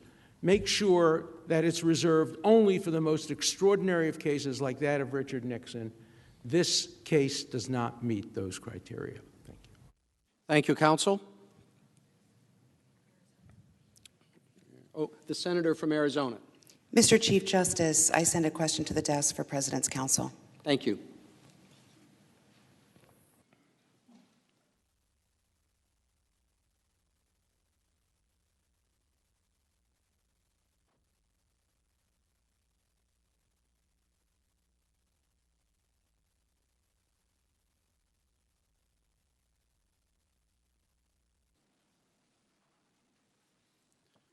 The question from Senator Sinema to the President's counsel is this. The administration notified Congress of the hold of Northern Triangle countries' funds in March 2019, announced its decision to withhold aid to Afghanistan in September 2019, and worked with Congress for months in 2018 regarding funds being withheld due to Pakistan's lack of progress meeting its counterterrorism responsibilities. In these instances, the receiving countries knew the funds were being withheld to change behavior and further publicly stated American policy. Why, when the administration withheld the Ukrainian security assistance, did it not notify Congress or make Ukraine or partner countries publicly aware of the hold and the steps needed to resolve the hold?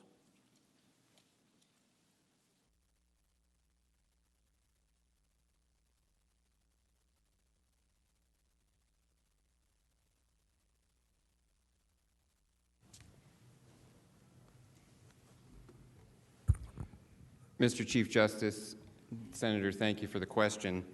I think that in all of those instances that were listed in the question, it was clear that withholding the aid was meant to send a signal. It was done publicly, and it was meant to send a signal to the country. I think that in the testimony before the House here, Ambassador Volker made clear that he and others hoped that the hold would not become public because they did not want there to be any signal to the Ukrainians or to others. And people have talked here, the managers, House managers have talked about how, well, even if the aid, when it was withheld, it didn't lead to anything not being purchased over the summer. It was still dangerous because it would send a signal to the Russians. But the whole point was it wasn't public. The Ukrainians didn't know. The Russians didn't know. It wasn't being done to send a signal.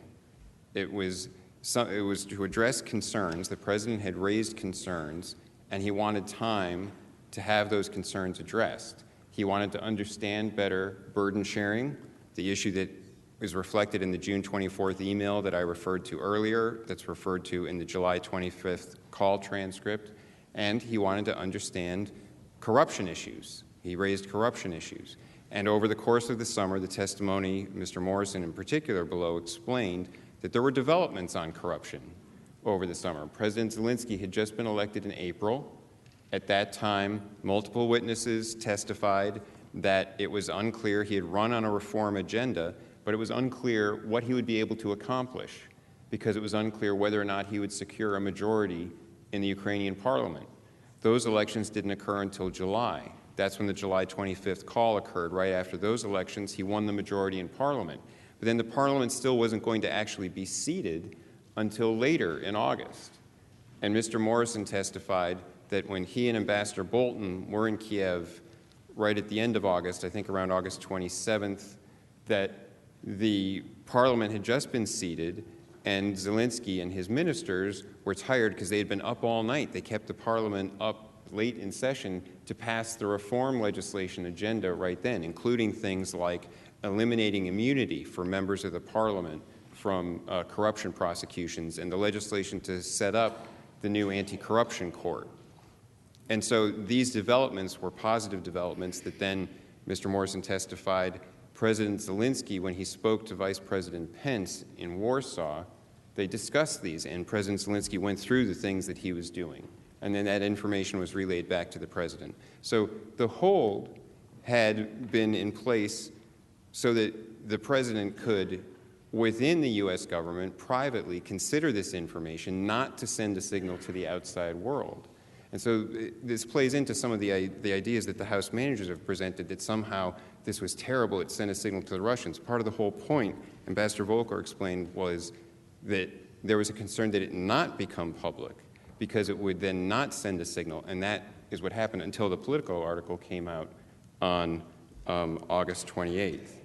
And I think that's the best way to understand the difference in approach there. Thank you. Thank you, counsel. Mr. Chief Justice. The senator from Indiana. I sent a question to the desk on behalf of myself and Senator Braun. Thank you.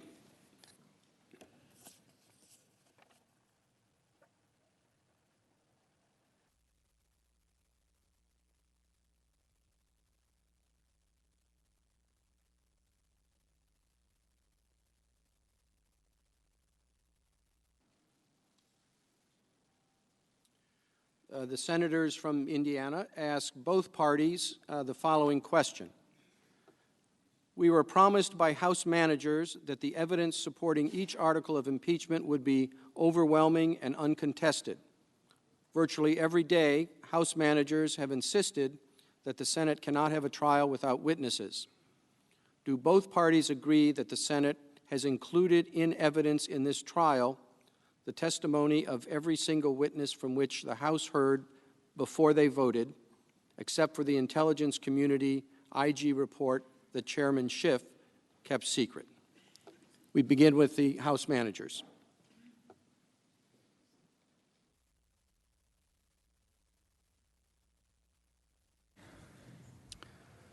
Let me take this opportunity, if I can, to answer a few questions. But first, is the fact that the testimony of the witnesses before the House sufficient to relieve the Senate of an obligation to have a trial? And the answer is no. There's no reason, and indeed every other Senate trial, impeachment trial in history, has involved witnesses who did not testify before the House. This will be the first departure. It shouldn't be, if it's to be a fair trial. I want to quickly respond to a couple other points. The question was asked, why didn't we charge bribery? And the answer is we could have charged bribery. In fact, we outlined the facts that constitute bribery in the article. But abuse of power is the highest crime. The framers had that in mind as the highest crime. The facts we alleged within that do constitute bribery. But had we charged bribery within the abuse of power article, I can assure you the counsel here would be arguing you have charged two offenses within the same article. That makes that invalid. Now, they wouldn't have had Alan Dershowitz making that argument because he says abuse of power is not impeachable. They would have Jonathan Turley here making that argument. If we split them into two separate articles, one for abuse of power and one for bribery, they would have argued you have taken one crime and made it into two. The important constitutional point here is not that the acts within abuse of power constitute bribery, although they do. The important point is we charged a constitutional crime, the most serious crime. The founders gave the president enormous powers, and their most important consideration was that the president not abuse that power. And they provided a remedy, and that remedy is impeachment. One final point. Mr. Sekulow said, that's not how the Constitution works. The Constitution doesn't allow the Chief Justice to make those decisions. But you know, he didn't say the Constitution prohibits it. The Constitution permits it if they will agree, but they won't. And he said it's the same as in the House, and it is the same as in the House. And it's the same in this way. If they were operating in good faith, if they really wanted a fair resolution, if they weren't just shooting for delay, they would allow the Chief Justice to make these decisions. But what they do not want is they do not want you to hear John Bolton. And why? Because when you hear graphically a man say, the President of the United States told me to hold aid from our ally, to coerce foreign assistance in his election, when the American people hear that firsthand, not filtered through our statements, they will recognize impeachable conduct when they see it. Thank you, Mr. Manager. Mr. Chief Justice. Mr. Sekulow, you have 2.5 minutes. Thank you, Mr. Chief Justice. With regard to the last statement, I'm just going to say asked and answered. I have answered the question about the issue of moving forward if there were witnesses and our view on that. I don't have to say anything else. Now, with regard to the question that was actually presented, 29 times the House managers have used the phrase overwhelming, uncontested, sufficient. Proved, they said 31 times. Now, that's just what the record says. It is true that the record from the House was accepted provisionally, subject to evidentiary objections. But they are the ones who have said overwhelmingly and proved. Now, we, of course, disagree with their conclusions as a matter of fact and as a matter of law. But for them to come up here and argue proved and overwhelmingly a total of, I guess, 64 times in a couple of days tells me a lot about what they want. What we're asking for is this proceeding to continue, and with that, we're done. Thank you, Mr. Chief Justice. Thank you, counsel. The majority leader is recognized. Justice, I ask unanimous consent that the trial adjourn until 1 p.m. Thursday, tomorrow, January 30th, and this order also constitutes the adjournment of the Senate.